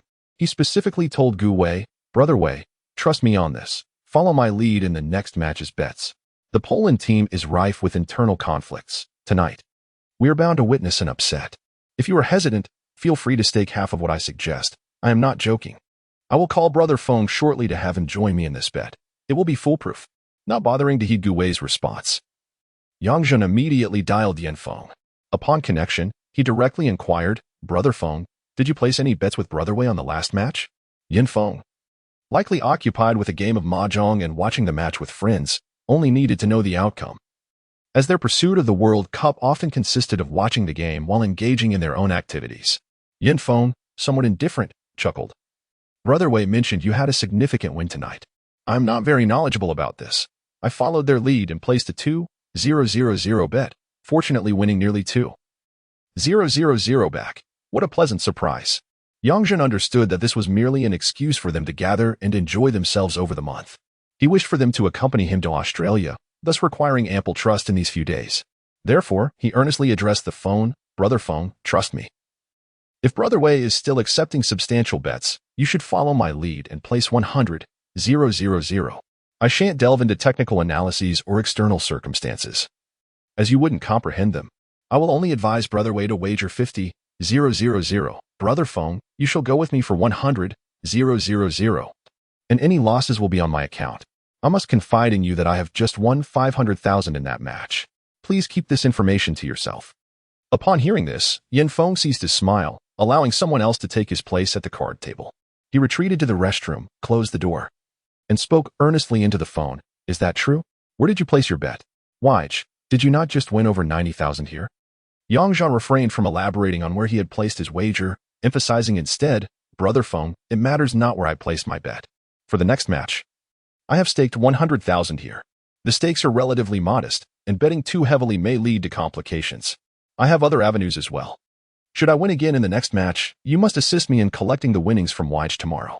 It is imperative to withdraw the winnings promptly to mitigate the risk of defaulting. I shall not elaborate further, as I have matters to attend to. In any case, Brother phone, if you trust me, simply follow my lead in betting and do not divulge this to others." After finishing his conversation, Zhan hung up, believing that maintaining an air of mystery would enhance his credibility. As for whether Gu Wei and Yanfeng would believe him, that was up to them. If they chose to trust him, they would proceed as planned. If not, Zhan could manage alone and eventually secure the necessary funds from Li Qinshan through his own channels. Meanwhile, Gu Wei and Yanfeng found themselves in a bustling gathering at a hotel suite, where 6 or 7 individuals were engaged in a lively game of mahjong, rotating players after every 3 rounds, while 4 or 5 others were engrossed in watching a football match on television. Without much hesitation, Yanfeng approached Gu Wei to place his bet. Over the past few months, he had developed a genuine admiration for Zhan. Having earned over 200,000 through the opportunities Zhan provided in side ventures and stock investments, he was confident that Zhan would not deceive him. As there was no rationale for betrayal, placing a bet with Gu Wei would yield no advantage for Zhan, merely categorizing him as an ally who facilitated Yanfeng's profits. In contrast, Gu Wei had interacted less with Yanfeng over these months. While he enjoyed playing with Zhan, he could only muster a modicum of faith in his abilities. Initially hesitant, he noticed Yanfeng's resolute demeanor and decided to place a bet of 100,000 as well. The process was convenient for him. He had yet to exhaust the credit extended by the bookmaker, allowing him to finalize the transaction with a mere phone call without needing to produce cash up front. With such significant stakes now in play, both men found their interest in the card game waning, their concerns overshadowing the thrill of play. They vacated the card table for others and settled beside the television, preparing to watch the match with focused intent. Chapter 42. A further windfall. Returning to Zhan's side, he had initially planned to leave after watching the first match. However, circumstances had shifted, the stakes had risen, and he found himself caught up in Li Qinshan's enthusiasm, making it awkward to slip away prematurely. He retrieved 52,500 yuan in cash from Feng Kuan, and in a generous gesture, discreetly returned 2,005 in small change to him. With a subtle glance and a pat on his shoulder, he signaled to Feng Kuan that this was a sharing of winnings, not merely a tip from a superior. Feng Kuan felt a twinge of embarrassment upon receiving the money, but dismissed it quickly. Previously, he had regarded Zhan as a fellow worker. But if Zhan were to win again tonight, he would gladly serve as his second-in-command in the future. Feng Kuan, the type of person who willingly toils as a subordinate, was undeniably astute. He harbored no shame in aligning himself with someone of greater prowess, unlike those who, lacking ability, clung to an inflated sense of self-worth. With over an hour remaining until the next match, the group found themselves bored and unable to continue playing mahjong. Li Jianing and Li Min, having lost a bid in the previous round, exhibited no interest in prolonging their stay and opted to place a few casual bets before retreating to a room outside for some leisure. After placing their bets, the remaining members intended to continue watching the game. Kai Bin stepped outside to issue a few instructions, and within moments, several beautiful attendants entered, each carrying a wooden basin for foot soaking, allowing everyone to unwind as they reclined on the sofa. The foot massage service at that moment was genuinely delightful, professional, and attentive. With each step meticulously trained and regulated, ensuring customers enjoyed an exceptional experience. By the time the massage concluded, the match was set to commence. Though it was already 3 a.m., and the initial excitement had waned, leaving everyone languidly sprawled on the sofa, watching the game. Zhan, finding little interest in the match, opted to call for an extension, enjoying both the game and the massage in blissful contentment. Other than the Wang brothers, who had succumbed to slumber on the sofa, the rest followed Zhan's lead, summoning attendants to indulge in simultaneous massages while watching the game. In the 23rd minute, Ecuador's De La Cruz took a throw-in from the right flank. Delgado nudged the ball with a header towards the goal, and Tenorio, positioned 7 meters from the net, executed a powerful header into the far corner, putting Ecuador ahead 1-0. The moment the goal was scored, Zhan and Feng Kuan instantly perked up, with Feng Kuan even rushing to Zhan's side to give him a push. Zhan, roused from his drowsy state, saw Feng Kuan beaming with excitement, giving him 2 thumbs up and exclaiming, "Brother Zhan, you're incredible. Ecuador scored. If we hold on till the end, we'll reap massive rewards, haha." Zhan, from the other side of the armrest, patted Zhan's arm and, with a smirk, remarked, "You're a god today. Now I'm energized to watch the game." Zhan responded with a smile, feeling refreshed after his brief slumber, and straightened up to engage with the match. In the 78th minute, Poland executed a direct free kick from the right side, which Szymkowiak struck with a left-footed volley from 18 meters, narrowly missing the near post. In the 80th minute, Mendez sliced through the Polish defense with a precise pass. Kavitz, breaking the offside trap, surged into the right side of the penalty area and squared the ball for Delgado, who confidently slotted it into the open net from 6 meters out, 2-0. Oh, how delightful. Haha, splendid indeed. In the initial minutes, when the Polish team aggressively attacked the goal, Zhan and Feng Kuan were somewhat apprehensive. However, after Ecuador scored, everyone leaped up in jubilation, as if they were true supporters of the Ecuadorian team. Zhan was also elated, joining in their cheers as they awaited the conclusion of the match. Yet, the Polish team did not concede defeat. In the 84th minute, Smolarik's low shot within the penalty area was seized by Mora, marking Poland's first shot on target. In the 85th minute, substitute Zhan stumbled through the defense on the right side of the penalty area and unleashed a left-footed strike from 10 meters out that struck the near post and rebounded into play. In the 87th minute, Zhan delivered a cross from the right. Smolarik's header from 9 meters out veered past the near post. In the 90th minute, Broek received a through ball in the penalty area, and his left-footed shot from 14 meters struck the left post. As the extra time concluded and the final whistle blew, Poland suffered a bitter defeat of 0-2. Alongside the celebration on television with the Ecuadorian team, a few young adults in the private room also reveled, as Poland's late offensive stirred everyone's hearts. Fortunately, they only flowered but bore no fruit. Poland lost, while some emerged victorious, especially Zhan, who leapt with joy, embracing Zhan and Feng Kuan, having initially wagered on Poland to win or draw. Influenced by Zhan's opinion, this back and forth amounted to a profit of nearly 1 million. One should not assume that a wealthy heir lacks financial concerns. Rather, he rejoiced in his discernment of character. Feng Kuan, the young aide, may not have won as much but was even more exhilarated, as his earnings equated to 1 or 2 years' salary. He had no reason to be unhappy. However, upon calculating Zhan's winnings, he could only express admiration and quickly adjusted his mindset, realizing that forming a closer bond with him would certainly be prudent. After the excitement, they shared a bottle of beer and proceeded to the whiteboard to record their winnings. Among them, Zhan stood out prominently, having won both full bets, while the Wang brothers ranked second, each merely winning around 200,000. Kaiban fared well too, accumulating over 200,000 from both matches. The others had varying results, and Zhan became indifferent to the tally. He consulted Feng Kuan regarding the odds at the time of his bets, calculating a total bet of 500,000 with a 4-8 odds, yielding a gross of 2,400,000 for this match alone, over one evening. With bets placed in 3 different locations, alongside winnings from mahjong and cash brought, Zhan could now reclaim 3,312,500. Of course, after deducting the 2,005 he shared with Feng Kuan and the 50,000 already received, Zhan still needed to collect 2,900,000 from Zhan and 18,000 each from Guwei and Chunwei. Feng Kuan and 2 young aides were busy calculating on the computer, communicating with the bookmaker regarding the cash payments and recoveries. After assessing their gains and losses, the others departed to their rooms for rest, leaving only Zhan, Li Qingshan, and Kaibin seated at the tea table, sipping tea and engaging in conversation. Kaibin glanced at the time, then stepped outside to summon someone to prepare breakfast for delivery.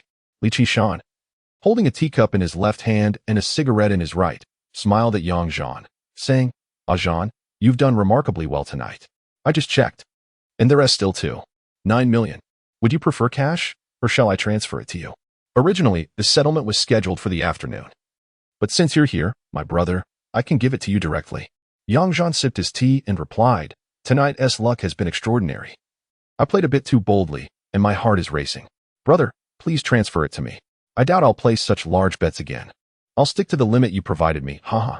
After speaking, Zhan pulled out a bank card from his bag and displayed it to Li Qingshan, asking, Is an industrial and commercial bank card acceptable? Fortunately, the scrutiny of bank transactions is not as stringent as it would be in later times. And as for Zhan's personal reservations about the complexities of online transfers, Li Qingshan chose not to concern himself with the method employed. With a smile, Li Qingshan took the bank card, stood up, and moved aside to make the transfer. His call lasted a considerable time as he walked over to examine the data on Feng Kuen's computer, engaged in conversation throughout. Kaibin had already ordered a plethora of dim sum and pastries, and Zhan, feeling no hesitation, began to help himself. Once Li Qingshan concluded his call, he joined Zhan for breakfast. Within minutes, Zhan received a text from the bank confirming the deposit and the balance, verifying that the substantial earnings from the night had indeed arrived. He glanced at Li Qingshan, shaking his phone, and said, It's in. Thanks, brother. Li Qingshan, munching his food, responded with a smile and continued to satisfy his appetite. After finishing his breakfast, Zhan stood to stretch when he received calls from Yin Feng and Gu Wei, who likely sought to enjoy breakfast privately, avoiding others. The cheerful voices of Yin Feng and Gu Wei resonated through the phone. Little Yang, have you had breakfast yet? Haha, we just stepped out of the hotel. Impressive. Little Yang, we both trusted your judgment and placed heavy bets, and we actually won. Haha. Zhan lit a cigarette with one hand, responding with a grin. What did you expect? I specifically called both of you. When an opportunity to profit arises, you're the first I think of. If you doubted me, I would be heartbroken, haha. Gu Wei's voice chimed in. Little Yang, you're such a good bro. I also placed a bet of 100,000. Initially hoping to earn a little pocket money from the World Cup, but your single bet exceeded my expectations, haha. Rest assured, the winnings from last night will be ready for you this afternoon. Zhan chuckled mischievously, continuing to entice them with a hint of mystery. Wei Gu, Feng Gu. There is someone beside me, so I can't say too much. Just keep this secret, and this month, I'll ensure you both soar. Come to the operations department on Monday. I'll show you my results and we can discuss how to ascend. Keep it confidential. The two on the other end exchanged glances, sensing that this young man had suddenly become enigmatic, filled with a mix of doubt and anticipation.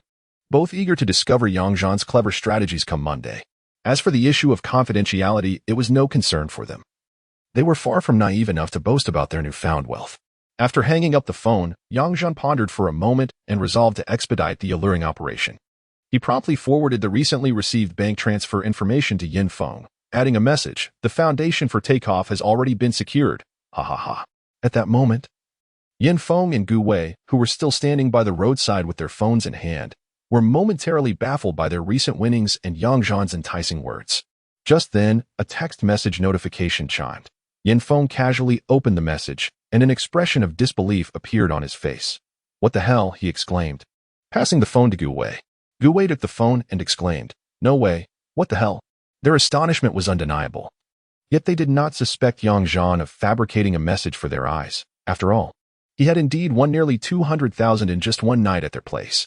The two exchanged glances, each recognizing the incredulity reflected in the other's eyes. And their inner scales began to tilt towards the notion of having a formidable ally by their side, urging them to seize the opportunity. After sorting things out on this end, Zhan called Chun Wei to confirm that the winnings would be transferred by afternoon. Chun Wei responded with a flurry of admiration and compliments, to which Zhan could only attribute his success to sheer luck and the adage of winning not counting as a win until it's in hand. By the time all matters were settled, it was nearly 8 o'clock. Zhan took a ride back to Guanghui Company's gas station in Li Qingshan's vehicle, then rode his motorcycle home to rest, although he could have stayed at Kaibin's place for the night. He preferred the comfort of his own bed for a simple night's sleep, having done no wrong. After a night of leisurely activity, Zhan had set out with 25,000 in cash, and upon his return, his cash had increased to 50,000. With an additional 320,000 in his bank account, thanks to the profits from Gu Wei and Chun Wei. Despite a night devoid of genuine rest, he felt no fatigue. It appeared that the dopamine released during lucrative ventures was quite abundant. Chapter 43. The return of profit. The exhilarating and joyous journey of the World Cup has swiftly come to an end. Just yesterday, Zhan returned alone from the provincial capital, collecting the final earnings from the lottery, thereby concluding over a month of profitable endeavors with great satisfaction. From June 9th to July 14th, during this month of opportunity, Zhan managed to earn his first substantial fortune through various channels. On the opening night, he showcased his remarkable luck, achieving a daily profit exceeding 3 million. In the following days, Zhan had no compelling reason to win every match, so he meticulously controlled his winning rate. For instance, in his bets with Li Qingshan, the amount wagered rarely exceeded 200,000, resembling the approach of an ordinary person who places more substantial bets on favored matches while experimenting with smaller amounts on less understood games. The key to his strategy lay in maintaining control. Typically, larger bets yield higher wins, while smaller ones often result in losses. In this rhythm, he would win for 3 days and lose slightly on the 4th. When encountering unexpected outcomes, such as Argentina's triumph over Serbia with a score of 6 o'clock, France's draw with South Korea at 1-1, or Germany's 5-3 victory against Argentina, he would seize the opportunity to place several heavy bets, embracing a more frenzied pace. Under this careful management, Zhan still amassed over 6 million from the Li Qingshan platform in the remaining matches. Li Qingshan, in turn, earned over 2 million alongside Zhan. He consistently employed his own methods, occasionally seeking Zhan's insights on certain matches. More often than not, following Zhan's suggestions led to victories, and on the rare occasions he lost, it was considered merely falling into Zhan's clever traps. Overall, Li Qingshan's profit exceeded 3 million over the month. Although this paled in comparison to Zhan's 9 million, he still emerged as the most successful among their circle of wealthy young elites. In reality, if one included Zhan within their group, the collective outcome would show a loss exceeding 2 million, rendering the betting scene quite normal for the subsequent bookmakers, evading any significant turmoil. Conversely, Feng Kuan, with his remarkable shrewdness, capitalized on assisting others with their bets, closely monitoring Zhan's betting patterns. For every 100,000 that Zhan wagered, Feng Kuan would follow suit with 10,000, maintaining this ratio regardless of the outcomes. By the end of the month, he astonishingly netted over 600,000, leading him to willingly assume the role of a subordinate to Zhan. Having profited enough from betting alongside Zhan to afford a house and a car, anyone in his position would surely express gratitude and seek to align with him. This sentiment was even more pronounced with Gu Wei and Yin Feng, who now regarded Zhan with almost reverential admiration. No longer referring to him simply as Little Yang, Yin Feng joked, affectionately calling him Brother Zhan. Gu Wei, unabashed, referred to Zhan as boss in both private and public settings. Those in the know understood the context, while outsiders might merely perceive it as a playful camaraderie, thus sparing them from suspicion. In truth, Zhan employed fewer tricks on the platforms of Gu Wei and Chen Wei. With Chen Wei, the number of losing bets was greater. Out of 64 matches, he did not wager on each one. Ultimately, he managed to secure a profit of just over 160,000. However, even this amount left Chen Wei profoundly impressed. Yet, clever individuals are ubiquitous. Later on, Chen Wei observed Zhan's astonishing winning rate and followed suit by placing bets alongside him, ultimately accruing over 1 million in winnings. For Chen Wei, the admiration for Zhan was so profound that he wished he were his brother. His girlfriend was entirely orchestrated by Zhan. He later discovered that Chen Shu and others initially intended to match Li and I with Zhan. Their shared passion for playing cards and sports fostered a natural camaraderie, and this time, they had reaped substantial financial rewards together. Had he adhered to his own methods, he would have barely earned tens of thousands at most.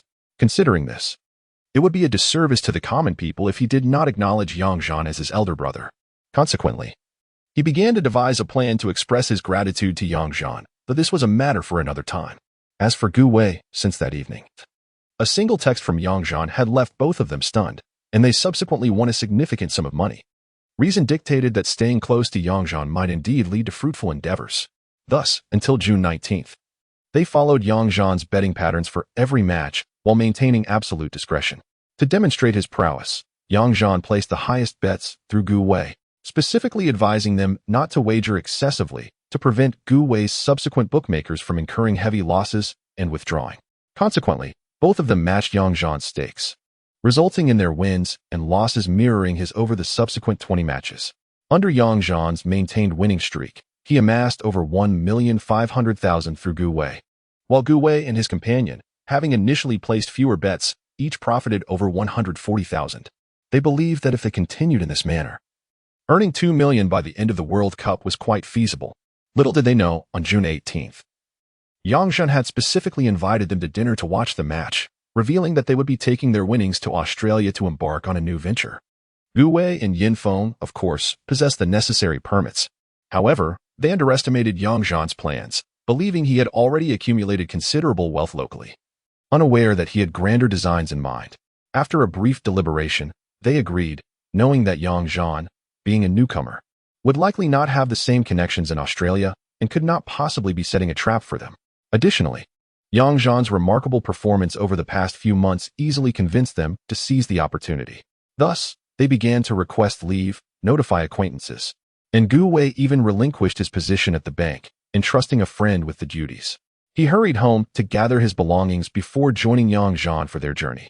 On June 19th, the trio set off in Yin Feng's accord, first heading to the provincial capital.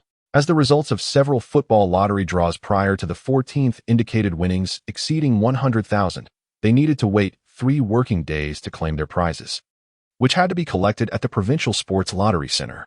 Therefore, Zhan had urged an early departure, ensuring that once they arrived at the location, he could change his appearance before entering, spending half a day to collect the prize checks from the earlier draws. In the earlier rounds, Zhan made considerable investments. For instance, he spent 20,000 yuan on the first round of the 8-match lottery. In that round, the national winnings exceeded 50,000 tickets, with each ticket yielding less than 500 yuan. However, Zhan alone secured over 5,000 tickets, amounting to nearly 2.5 million yuan in winnings. The 6-match halftime full-time betting proved more challenging, yet the first round also yielded over 200 national winners, with each ticket worth more than 58,000 yuan. Zhan invested over 3,000 yuan in 150 tickets. Conversely, in the first round of the 6-match goal lottery, despite investing the same amount, he only won 1 ticket, as this particular game was significantly more difficult, with only 4 winners nationwide. Yet each ticket boasted a staggering prize exceeding 100 million yuan. When accounting for all these winnings, the total surpassed 10 million yuan. Naturally, with his newfound wealth, Zhan continued to invest in subsequent football lotteries. This was his first time claiming a prize, and he symbolically donated over 100,000 yuan. After deducting the 20 personal income tax on unexpected earnings, he netted over 8 million yuan. Zhan deposited the check into his bank account, receiving a warm welcome, and casually mentioned to Gu Wei and the others that he had earned a few 100,000 yuan. The trio parked their vehicle in Zhu City and directly passed through customs into Australia City. Although unfamiliar with the area, Zhan found it exceedingly convenient with Gu Wei and Yin Feng accompanying him. All arrangements for dining, lodging, transportation, and entertainment were managed by Gu Wei, who also selected and contacted the channels and platforms for sports betting, allowing Zhan to focus solely on providing strategies. Conducting such activities in Australia City proved immensely easier. As long as they were not overly fantastical, numerous platforms and diverse betting options were readily available. Consequently, Gu Wei and Yin Feng each invested 1 million yuan, while Zhan contributed 3 million yuan to operate collectively. They made 3 round trips to Australia City, each lasting between 4 to 7 days, during which they renewed their visas. Once the World Cup concluded, Gu Wei transferred the trio's funds back to their domestic bank accounts through his channels, marking the successful conclusion of their thrilling journey. Upon reviewing the outcomes of this trip to Australia City, it was revealed that through Zhan's efforts, Gu Wei and Yin Feng each garnered over 26 million yuan, while Zhan's share totaled nearly 80 million yuan, 3 times theirs. Their individual expenditures and indulgences during this time were considerable, and Zhan even enjoyed a stroke of luck at the casino, winning over 100,000 yuan on the slot machines. Undoubtedly, having spent a significant duration in Australia City and amassed substantial wealth, the 3 men indulged in various pleasures and experiences. Zhan, not one to portray himself as a paragon of virtue, found no moral constraints from family or romantic relationships. allowing him to fully savor the joys of youthful affluence. Upon returning from Australia City, it was only natural for Yin Feng and Gu Wei's attitudes towards Yang Zhan to shift, as he had genuinely fulfilled his promises and elevated their fortunes. Initially, they believed they would merely soar above the treetops, yet Yang Zhan had propelled them to new heights, surpassing mere aspirations. If they harbored no grand ambitions, the profits from this venture were sufficient to grant them financial independence. Now, they grappled with how to express their gratitude to Yang Zhan. 3 days after returning from Australia City, Yang Zhan drove Yin Feng's car to the provincial capital, making a second visit to the lottery center to claim his winnings. Initially, I had somewhat underestimated the significance of these rewards. However, upon verifying the results on-site, it became apparent that the situation was rather favorable. In particular, Yang Zhan secured 200 winning bets in the top 4 predictions, with each wager yielding nearly 40,000 yuan, culminating in an impressive total approaching 8 million yuan for this round alone. Moreover, in the top 8 predictions, Yang Zhan garnered 2,000 winning bets, amounting to only 400,000 yuan in prizes. After meticulous calculations of various tickets and considering donations and tax deductions, I discovered that the total was remarkably similar to the amount received during my first prize collection, resulting in over 8 million yuan in hand. After this influx of funds, the tumultuous month finally reached a fulfilling conclusion. Yang Zhan maintains a file on his computer that meticulously records the various sources of income during this period. In essence, the income can be categorized into 3 main areas. Firstly, the betting revenues from 3 platforms, namely Li Qinshan and Qinwei, amounting to a rounded total of 9,160,000 and 150,000 yuan, which aggregates to 12,200,000 yuan. Secondly, the 2 lottery winnings from sports betting totaled 16 million yuan, the most substantial being the return from betting on Australian football, which yielded a remarkable 79,500,000 yuan, including a 3 million principal. In this manner, the time spent accumulating wealth enabled Yang Zhan to establish a modest target, specifically 100,460,000 yuan. Regarding this sum, Yang Zhan had long since devised a plan. The last 400,000 yuan would be retained for daily expenses, sufficient for his needs, should it prove inadequate. Further liquidations could be arranged. Moreover, this modest target could be invested in the stock market to diversify risk, particularly in Pingbo and Guangchuan international stocks, with the anticipation of their value appreciating by next October, potentially yielding 10 such modest targets. Both stocks, when at their peak, represent vast market capitalizations in the hundreds of billions, as long as one adheres to the principle of not exhausting every last penny. The prospects for profiting from high-point liquidations appear promising, given such a substantial sum. There are few investment opportunities that could offer such high returns within a span of merely over a year. Even purchasing real estate in Pingcheng would not yield similar benefits. Of course, having some idle funds on hand is advisable for acquiring certain assets. The emphasis lies not solely on profit maximization, but rather on alleviating lingering attachments from the past, which is undoubtedly worthwhile. Chapter 44. Gifts from Wei Gu at the Greater Bay Area Sales Department of the Petrochemical Company. Yang Zhan devoted 3 to 4 days to successfully establish a modest position in the stock market. From this point forward, he would let the investments navigate the turbulent waters of the market independently. Given Yang Zhan's limited expertise as the deputy, it was prudent to refrain from unnecessary interventions and patiently await the fruits of his labor in the coming year, which would be the utmost respect for these small aspirations. Yang Zhan's ongoing novel was still being updated, providing him with ample leisure time, thus transforming his writing into a recreational pursuit, coupled with a recent surge in wealth. His thoughts became increasingly vibrant and fluid, leading to a more fantastical narrative style. The back-end data reflected commendable results. However, Yang Zhan had lost interest in monitoring these metrics, choosing instead to savor the creative process without concern for the outcomes. After closing several applications, he rose and settled at the coffee table in the reception area. Yin Feng had just finished a phone call and, sharing a cigarette with Yang Zhan, began preparing tea anew. While brewing the tea, he turned to the intern Lu Xiaohua and instructed, "Xiao Lu, please go upstairs and inform the auntie that Wei Gu will be coming over shortly. Prepare some extra food. He will bring some delightful treats for a grand lunch in the dining hall." Lu Xiaohua, characterized by his naive and obedient demeanor, was not particularly suited for his sales role. Nevertheless, his commendable execution and attention to detail earned him the department's approval, as his lack of sales prowess did not adversely affect others. Yin Feng, unconcerned about meager commission wages, seamlessly coordinated tasks with Yang Zhan, ensuring that Lu Xiaohua also benefited from any rewards. As for why they did not assign tasks to Sun Deji, it was partly due to his status as a long-standing employee and partly because he was simply less effective than Lu Xiaohua and not particularly endearing in personality. Despite his persistent efforts to align himself with Yin Feng, he was acutely aware of the visible changes in the dynamic between Yin Feng and Yang Zhan over the past few months, leaving him uncertain about how to insert himself into their rapport. Lu Xiaohua, who was assisting Lu Na with organizing items, promptly dashed upstairs upon hearing Yin Feng's request. Yang Zhan accepted the teacup, pouring the tea. The leaves they were enjoying were undoubtedly of high quality, sourced not from stores, but brought from Yin Feng's home. His father had yet to retire, and while a local tycoon for many years, his assets had not equaled Yang Zhan's current standing.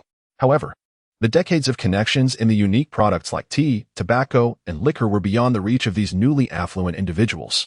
Yang Zhan raised the cup, blowing gently on the surface before taking a sip, only to find it scaldingly hot. He resolved to let it cool a bit before drinking again. Setting the cup down, he remarked, "What brings Wei Gu here on a weekend? If he's bringing something, it certainly isn't from a meeting at the oil depot." After finishing his tea, Yin Feng continued pouring more while puffing on a cigarette, chuckling as he replied, "Who knows? If he wants to come, let him. He mentioned bringing over some special treats for us to enjoy. We'll find out when he arrives." Haha, Wei Gu is practically eager to visit us daily. He has so much to say but can't share it with outsiders, so it must be stifling for him to converse with others. They had all agreed that earnings made in ouching should not be casually disclosed. Spending was acceptable, but ostentatious displays were to be avoided. While many were aware of the substantial profits gained through external betting, this could serve as a convenient cover for their recent extravagant expenditures. Yang Zhan is a person who harbors concerns about the drastic shift from wealth to poverty, and he does not wish for his two companions to encounter such a fate.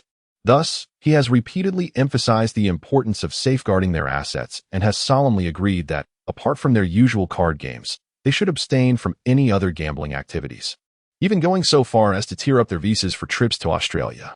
The two men now hold Yang Zhan in the highest regard, understanding that his worries stem from a place of goodwill, and therefore, they express no dissent. Within the bustling operations department, where many conversations are deemed unnecessary, the two indulge in smoking, sipping tea, and casual banter. Suddenly, Yin Feng recalls something and exclaims, "You may not know this, but Wei Ji's wife is pregnant." Haha. He is bursting with joy and is eager to share the news. Upon hearing this, Yang Zhan ponders for a moment, realizing that in his previous life, it was around this time that Wei Gu received the delightful news about the impending arrival of a child, which brought him immense joy and alleviated familial tensions. Leaving him smiling throughout the day, Yang Zhan, in jest, remarks, "We should advise Wei Gu not to overwhelm himself with too much happiness. After all, this month is filled with surprises." Haha.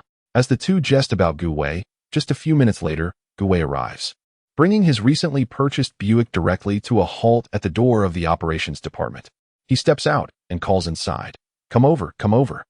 Help me move some things." A few people rise and gather around, discovering the open trunk filled with 3 white foam insulated boxes, alongside several cases of red and white wine. Gu Wei directs them to unload the boxes and takes another case of white wine, leaving 6 boxes still in the car. Together, they ascend to the dining hall on the 3rd floor, placing the boxes on the table to unveil their contents. One box reveals 2 large king crabs chilled with ice, while the other 2 contain sizable prawns and wild yellow croaker, also preserved with ice. One case is filled with matai, easily identifiable by its exterior. "Wow, look at the size of these." The onlookers express their astonishment, especially the cooking aunt, renowned for her culinary skills, yet she has never prepared king crab before. Undeterred, she reflects that being a person from the seaside, encountering seafood means that whatever she makes will surely be delicious. If need be, she can simply make a few calls to learn how to prepare it. Haha. So, how about it? Gu Wei, with a smug expression, proclaims, "Didn't I say I would treat you to something special? Although you live right next to a fishing village, you cannot find these here." Yang Zhan recognizes the quality of these delicacies. Not only is the king crab not as easily available as in the future, but the wild yellow croaker is also evident by its fin surpassing the length of its eyes, weighing at least 2 jin, certainly not obtainable for a mere few thousand. "Where on earth did you procure such treasures?" Yang Zhan inquires. Gu Wei, smiling, responds, "I have a friend in seafood wholesale." After some persuasion, It took him over a week to arrange these for me. I've saved some for home, as your sister-in-law is pregnant and needs nourishment. I thought I would bring these over as a token of respect for brother Yin Feng and you, boss Zhan, haha. It appears that Gu Wei is indeed quite elated. Having recently experienced both financial success and the joyful news of his wife's pregnancy, he feels compelled to share his good fortune with others to enhance his spirits. Young Zhan, naturally, shares in his joy, giving a thumbs up and exclaiming, Brother Wei, how impressive. Your wife is expecting? Let us congratulate you on the hope of a safe delivery and perhaps 2 children in 3 years. Haha.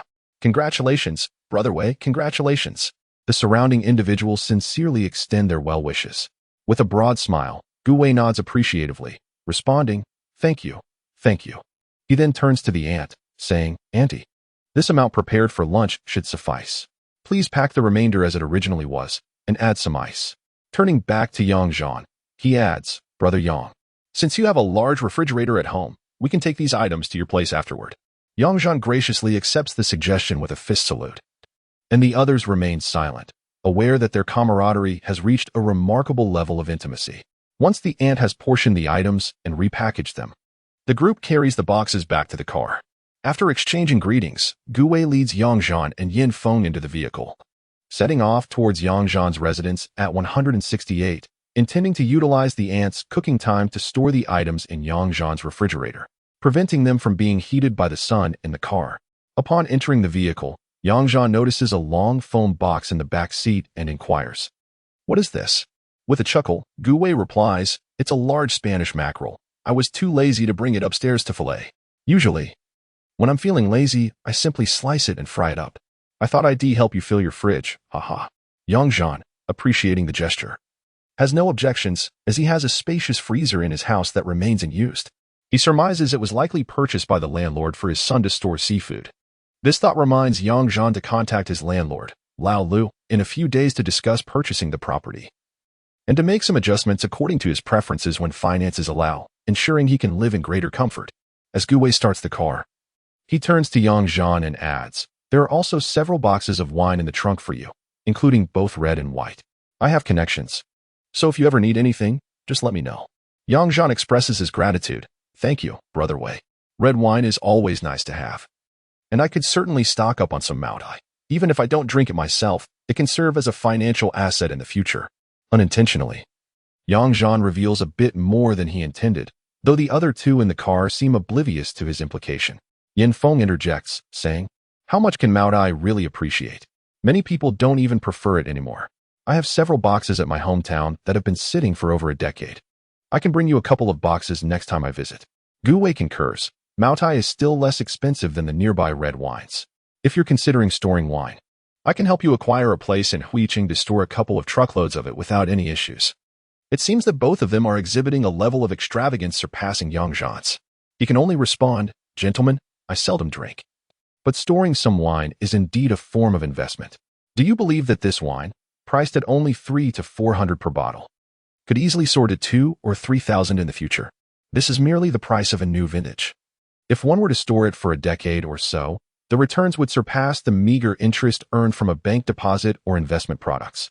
Upon hearing this, the two men became earnest, particularly Yin Feng, who, being relatively conservative, was inclined to invest effort into preserving and appreciating his assets.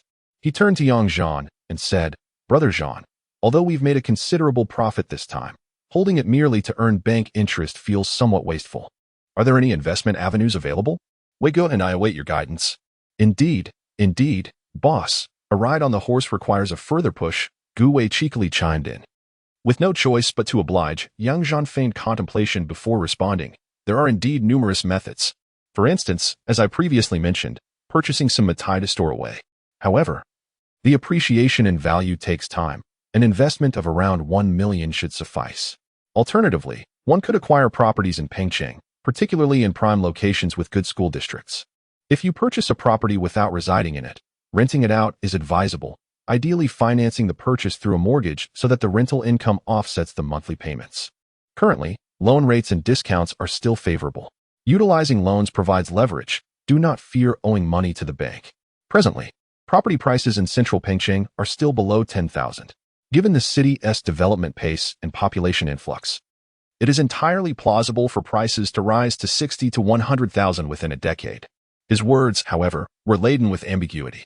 Gu Wei and Yin Feng firmly believed in Yang Zhan's insights. After a brief discussion during their drive, Gu Wei remarked, "Boss, while the two methods you mentioned are undoubtedly sound, it is impractical to invest all our funds, especially since it may take a decade. Is there a relatively quicker option? What stocks have you been purchasing lately? Perhaps we could follow your lead?" The reason Yang Zhan had refrained from discussing stocks was primarily to avoid appearing overly enthusiastic and lacking a solid justification for his foresight. However, given their eagerness, he deemed it prudent for them to seize the opportunity for wealth. Thus, with an air of mystery, Yang Zhan responded, "As for stocks, I shall not assist you directly. However, since you have inquired, I suggest that you utilize your accounts to gradually purchase shares of Panhai Construction this month, and then simply observe without making any moves. When the time is right, I will inform you when to sell. One more thing. This must remain confidential." Gu Wei and Yin Feng exchanged glances, both recognizing the spark of excitement in each other's eyes, and nodded in agreement. "Thank you for your guidance, boss. We shall adhere to the rules." Chapter 45. Viagra still delivers a car upon arriving at the residence number 168 of Yang Zhan. He alighted and opened the wrought iron gate, allowing Gu Wei to drive the car directly into the courtyard. The three of them proceeded to carry items inside.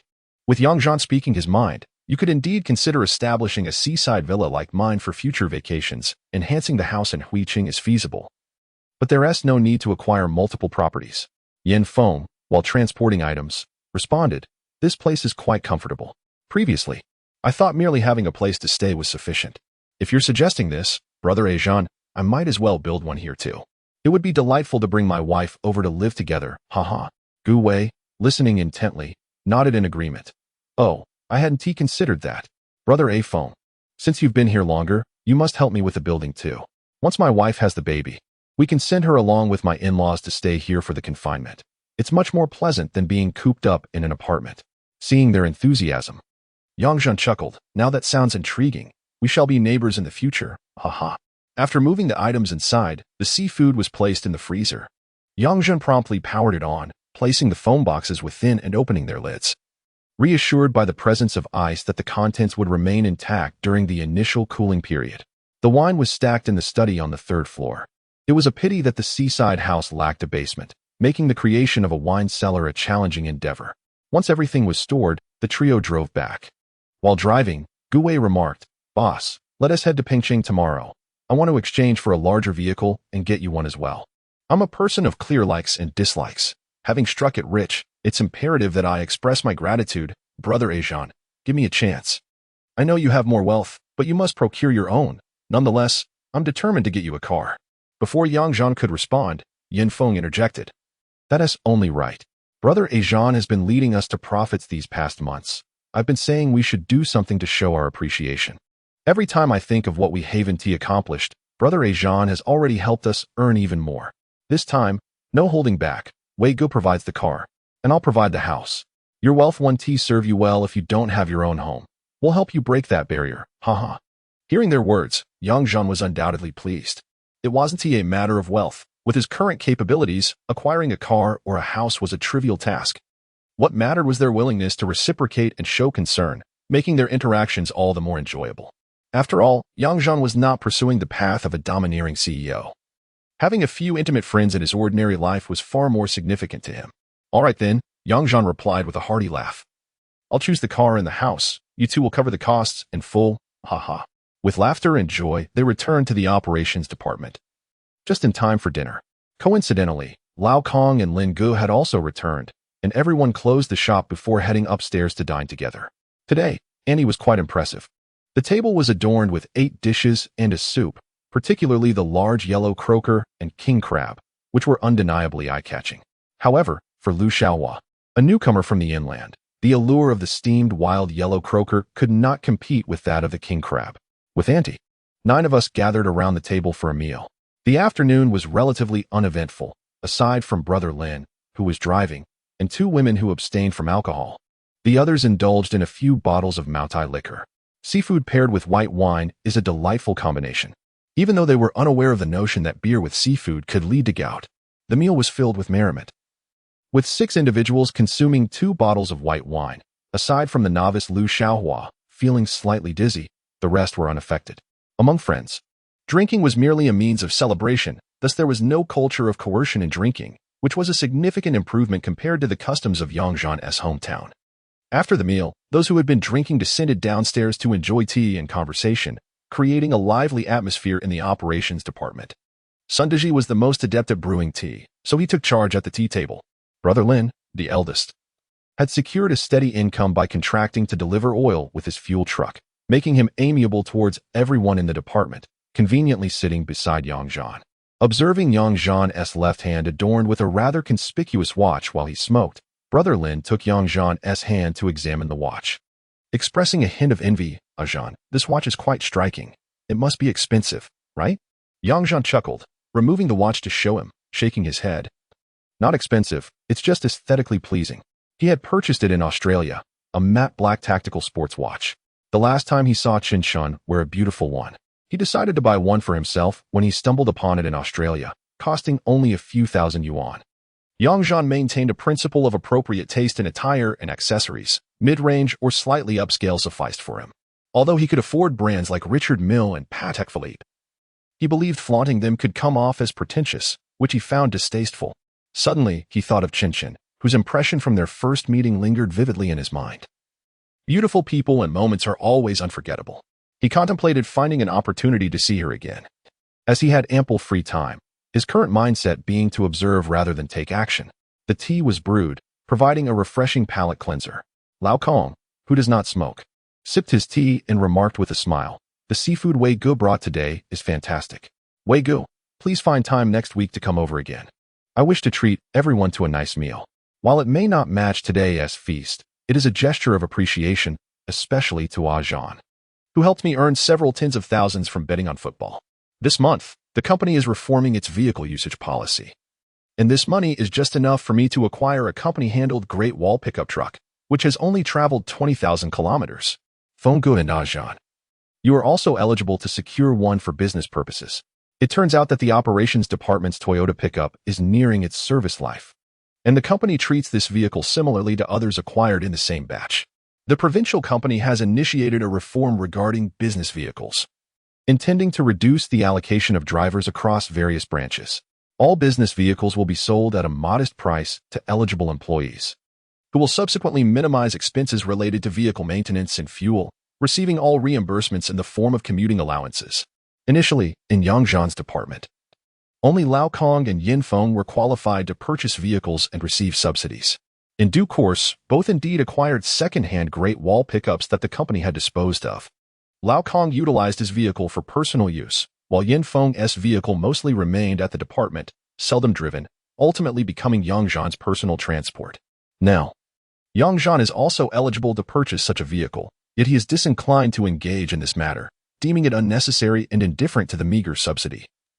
Believing that owning a vehicle would only be a hindrance, Yin Feng remarked with a smirk, expressing his reluctance. Yet noted that company policy mandates that the head of the department must have a vehicle, whether for personal use or for the department's business. Fortunately, the director's position provides not only vehicle allowances, but also fuel quotas.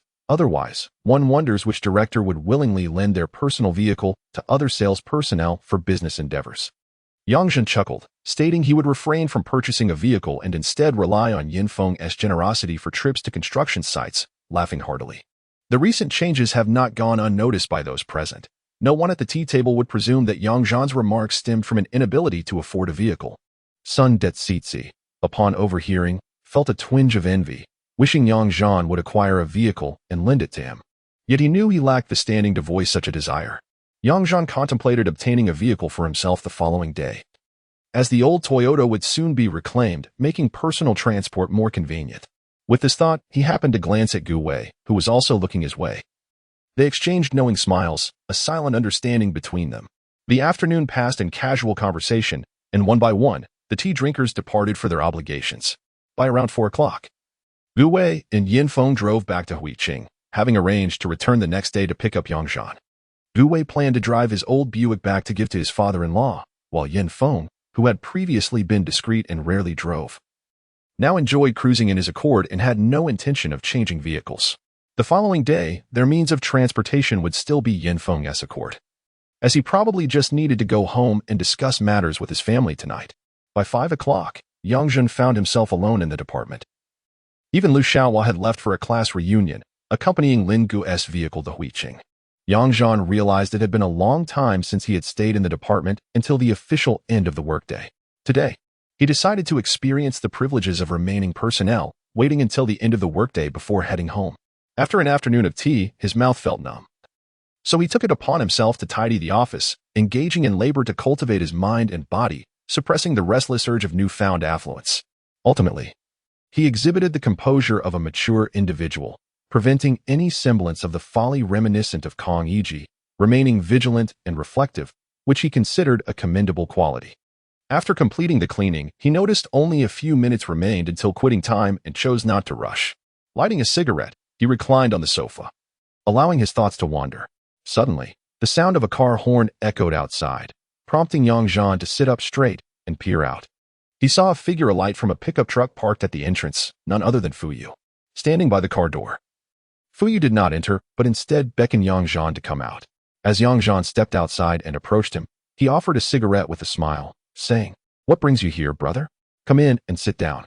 Fuyu took the cigarette, placed it between his lips, and leaned forward to light it with Yang Zhan's lighter. Indolently leaning against the car door, he replied, I prefer standing for a bit. It's more comfortable. It's that sister E of yours. She always has something for me to pick up every weekend. I'm a bit late today. She called midway to say she was following a colleague's car and asked me to wait for her, since I was right by your place. I thought I'd just wait here." Yang Zhan chuckled in sympathy, understanding that this was precisely why he hesitated to be tied down too early. However, for someone like Fuyu, who was 30, perhaps this was a form of enjoyment. With a hint of skepticism, Fuyu scrutinized Yang Zhan and asked, "I've heard rumors that you and Chun Wei have made quite a bit this month. I invested a little too. But the earnings hardly cover my late-night snacks and game-watching expenses. Had I known, I would have joined you." Yang Zhan, having used the profits from Chun Wei and Gu Wei as a facade, candidly replied, "Yes, I made a bit lucky, I suppose, haha. You never invited me to watch the games together. We could have strategized our bets and won more." Fuyu shrugged, at a loss for words. He had indeed never asked Yang Zhan to watch games since he himself seldom did. With a wife and a demanding job, who had the time to stay up all night for matches? Moreover, he likely thought Yang Zhan and the others had merely made a few tens of thousands. Enough for envy and jest, but not enough to harbor any regret for missed opportunities. After conversing for a while, they noticed a striking yellow Honda Fit signaling as it approached. The license plate indicated it was from Pingcheng, and it was clearly an imported model. Beautifully modified, ideal for a young woman, understated yet elegant post-modification. Once the car came to a stop, Yang Yi emerged from the passenger seat, while Chen Shun, whom Yang Zhan had contemplated visiting that afternoon, exited the driver's seat. The moment Chen Shun stepped out, he locked eyes with Yang Zhan, who, upon seeing him, momentarily dismissed the allure of the car, realizing it was the person who truly captivated. With a broad smile, he greeted the pair and helped Yang Yi carry a box of fruit from the trunk of the Fit to Fuyu's vehicle. "Sister Yi, it's been over a month since we last met. You frequently pass by, yet you never drop in to see me." Yang Yi, perhaps a bit rushed, retorted with a hint of annoyance. "And you have the nerve to say that? I've passed by several times, yet never once have I seen you inside." She quickly added, "No more chatter. Today I'm heading back to my parents' house for dinner with your brother. We're in a hurry, so I'll call you another day to treat you." Turning to Chen Shun, she said, "Thanks, Chun. Yang Zhan, you know him. I have to leave now. Drive safely on your way back." After a brief exchange of greetings upon their meeting, Fuyu found no opportunity to speak further. Noticing that Yang Yi had already entered the car, he could only wave his hand in farewell and dutifully assumed the role of the driver as he drove away. Chapter 46. Farewell to Chen Shun. As he watched the two figures swiftly disappear, Yang Zhan turned and approached Chen Shen's car, gazing at her with a smile. "It's been a while. Your car is stunning." In his heart, however, he thought, "She is even more beautiful than the car." Chen Shen responded with a radiant smile, "Indeed. It has been a long time." She then raised her left hand and remarked, "Your watch is lovely too." She was wearing a sporty timepiece with a dark purple dial. Instinctively, Yang Zhan lifted his left hand to glance at his own watch, which featured a dark green dial, and, rather playfully, said, "Shall we swap?" Chen Shen readily agreed. calmly removing her watch and handing it to Zhan. Surprised by her willingness, he swiftly took off his watch and exchanged it with her. Upon inspecting the watch closely, he realized they were indeed from the same brand, and he slipped it onto his left wrist. Both watches boasted canvas and nylon straps, eliminating any issues with strap sizes. Observing the watch on his wrist and seeing that Qin had also donned her new watch, he casually inquired, "What do you like about this style?" Qin looked at her watch and replied, "I just like it. Although I have other types of watches, this one doesn't suit work attire." Zhan nodded in agreement, acknowledging her perspective. Qin then pointed at the motorcycle parked by the operations department and asked, "Is this yours?" "Yes, it is," Zhan replied, pulling the keys from his pocket and teasingly saying, "Give it a try," with a mix of embarrassment and annoyance. Qin took the keys and approached the motorcycle. She swung her long legs over the bike, inserted the key, and pressed the start button several times. But the engine would not ignite. Turning her head with a hint of playful reproach, she said, "I can't do it." Zhan burst into laughter, moving closer to assist her by squeezing the clutch with his left hand, allowing her to start the ignition, which roared to life on the first attempt. Qin twisted the throttle, and the motorcycle emitted a deep, rumbling sound. After a brief ride, she turned off the engine and dismounted, returning the keys to Zhan while asking with a smile, "I heard from E that you work here and live nearby?" Taking the keys back, Zhan replied, "I work here, but I don't live here anymore." He gestured towards the direction behind Qin and added, "I live over by the seaside, facing the ocean." Following his gesture, Qin glanced back but saw no ocean, turning back to say, "Your hat is with me. I forgot to return it last time. My apologies." "Not a problem," Zhan replied nonchalantly. "When we meet next, treat me to a meal as compensation for borrowing my hat. Haha. That sounds good. But I seem to not have your number," Qin said, pulling out her phone and teasingly displaying it to Zhan. He then took out his phone, and they exchanged contact information. Both of their phones were of the same chocolate model, which was merely a coincidence given its recent popularity. Just as they finished saving each other's numbers, Qin's phone rang. She answered it softly, saying, Yes, I'm on my way. You all eat first. Don't wait for me. All right, bye." As Zhan glanced at his watch, he noticed it was nearly 6 o'clock. Time seemed to slip away effortlessly in the company of a beautiful woman. He surmised that it was likely a routine inquiry call from her home, awaiting her return for dinner. After the call ended, Qin pouted slightly, her tone tinged with a hint of reluctance. "I have to leave now. Dinner is waiting for me at home. I'll return your hat next time and treat you to a meal." Slowly retreating while circling around the car's front, she opened the door, extending her left hand to showcase the exchanged watch, her smile radiating warmth. "Goodbye." Zhan reciprocated with a gentle smile, raising his left hand adorned with her watch in farewell. "Remember, goodbye. Drive safely." As the small Honda began to pull away, Qin rolled down the passenger window and waved goodbye to Zhan. It wasn't until the car's taillights faded into the distance that Zhan reluctantly withdrew his gaze, cherishing the delightful interaction that lingered in his memory. After standing on the roadside in a brief reverie, Zhan collected his belongings, closed the door, and returned home. Once inside, he called his landlord, Lao Lu, to arrange a one-time payment for the transfer of the house next week. Recalling Gu Wei and their needs, he asked Lao Lu to inquire about any similar properties for sale in the vicinity. 2 or 3 would suffice. If a transaction were successfully completed, he promised to reward him with a little something for his assistance. Although Lao Lu was not financially strained, the prospect of earning a few thousand by merely running errands in the village was an offer any elderly person would find hard to refuse. Zhan also entrusted the 2 Li bosses at the gas station with the same request, merely mentioning that a friend who had visited his property was interested in purchasing a similar one for vacation purposes. This left the 2 Li bosses somewhat bewildered. How could one suddenly have access to hundreds of thousands for property purchases? Such affluent friends seemed to appear in clusters, and it was apparent that one needed considerable means to navigate such circles. After conveying his requests, Zhan chose not to dwell on the matter too much, as there was no urgency to acquire the properties. After spending a leisurely afternoon sipping tea, he felt as though all the oil had been scrubbed from his stomach. Alone at home, he opened up the windows in the yard, living room, dining room, and kitchen, turning on the television with the volume raised slightly. The content of the broadcast mattered little. It was merely to create an ambience. While he enjoyed a bright and somewhat noisy environment downstairs, he preferred tranquility in his study, bedroom, and outdoor terrace, listening to soothing music that was neither overly refined nor classical, just something comfortable to the ears.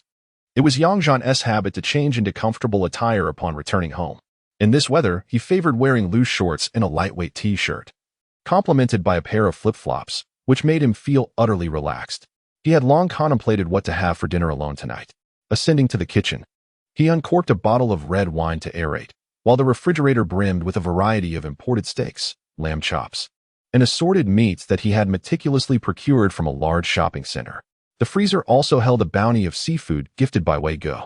Yang Zhan had a hearty appetite. He maintained a daily exercise regime without concern for dieting or muscle gain, allowing himself the freedom to enjoy food without restrictions. For dinner, he selected a beautifully marbled piece of beef steak and 2 small lamb chops, allowing them to thaw before lightly seasoning them with salt and black pepper. As for the choice of oil for frying, regardless of what others may say, the people of Xiangnan hold the belief that the finest oil is tea seed oil. The artisanal cold-pressed tea seed oil is difficult to procure. I was fortunate enough to bring back a barrel from Tang Jihua's home last time. Yang Zhan also contends that this oil is indeed the most delectable. While the meat was thawing, I casually prepared a simple salad with some vegetables from the refrigerator. Initially, I intended to create a northern-style dish with greens and dipping sauce, yet I was unable to find the desired condiment, so I settled for a straightforward salad instead. Sizzling, the meat hit the frying pan, flipped on both sides, and within 10 minutes was plated without any elaborate garnishing or decoration. I carried the food and wine to the coffee table in the living room, and as Yang Zhan sank into the sofa, he grabbed the remote to tune into a sports program, comfortably commencing our evening dining experience. The following morning, Yang Zhan returned home after his run and breakfast before 8 a.m. Today, he was headed to Pengcheng, possibly to stay for a couple of days. So he hurriedly showered, donned a short-sleeved shirt and shorts, and packed a few changes of clothes into a small bag, slipping on a pair of comfortable sneakers. He embraced a relaxed style. After all, not wearing slippers was already a grand gesture of respect towards fashion. Just as he finished tidying up, the sound of a car horn resonated at the door. Yang Zhan briefly checked the doors, windows, and utilities before stepping outside to the car.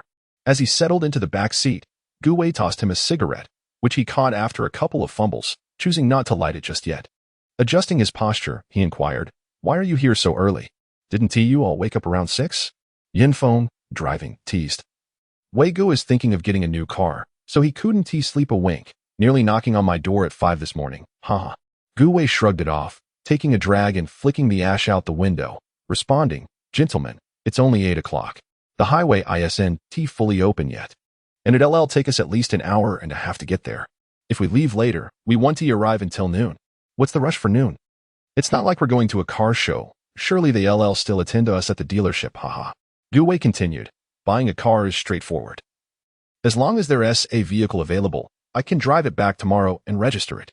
We also need to explore the possibility of purchasing a house, which requires time." Yang Zhan, somewhat exasperated, replied, "Brother, sorting out a car is feasible, but securing a house isn't that quick. The housing authority doesn't operate on weekends. Worst case, you can return tomorrow, and I'll stay a couple of extra days to assist with that." They had been rather elusive last month, and now that work resumed, some rules needed to be followed.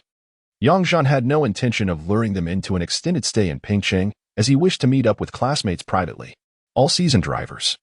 They sped along the roads, but once in Pengcheng, Yin Feng was less familiar with the routes. Without navigation, they had to rely on visual cues and directions. However, Yang Zhan was well acquainted with the city, having lived there for over a decade in his previous life. Recognizing main roads and directions posed no challenge. Thus he took over the wheel. Initially, the intention was merely to purchase a vehicle in Huiqing. However, 3 affluent individuals were drawn to the allure of the metropolis, under the guise of the notion that the big city offers a plethora of cars, stores, and discounts. Naturally, a primary objective was also to explore real estate in Pengcheng. What was anticipated to be a journey of an hour and a half, in reality, extended far longer once they entered the urban area, ultimately reaching their destination around 10 a.m., when Yang Zhan successfully maneuvered the car into the Xiangmi Lake Auto City in Futian District. The group's intentions were unequivocal. Upon entering, they directly followed the signs leading to the BMW dealership. However, the expansive auto city was bustling with vehicles, particularly on weekends, as many were present for car viewings and maintenance. Yang Zhan found himself compelled to drive slowly in line with the traffic ahead. As they turned past a Honda dealership, the keen-eyed Yang Zhan spotted a recently parked bright yellow Honda Fit, from which two young women emerged. The girl who exited from the driver's seat was tall and striking, clad in a loose-fitting dark gray ensemble, and as she alighted, she changed into a pair of flip-flops. Her fair skin and elongated legs were indeed captivating. What a remarkable coincidence! Zhan immediately recognized Qinshin, whom he had encountered just the day before. In a moment of impulsiveness, he audibly honked the horn. And with his right hand gripping the steering wheel, he extended his left hand out the window, waving at Qinshin, who had turned her head, drawn by the sound.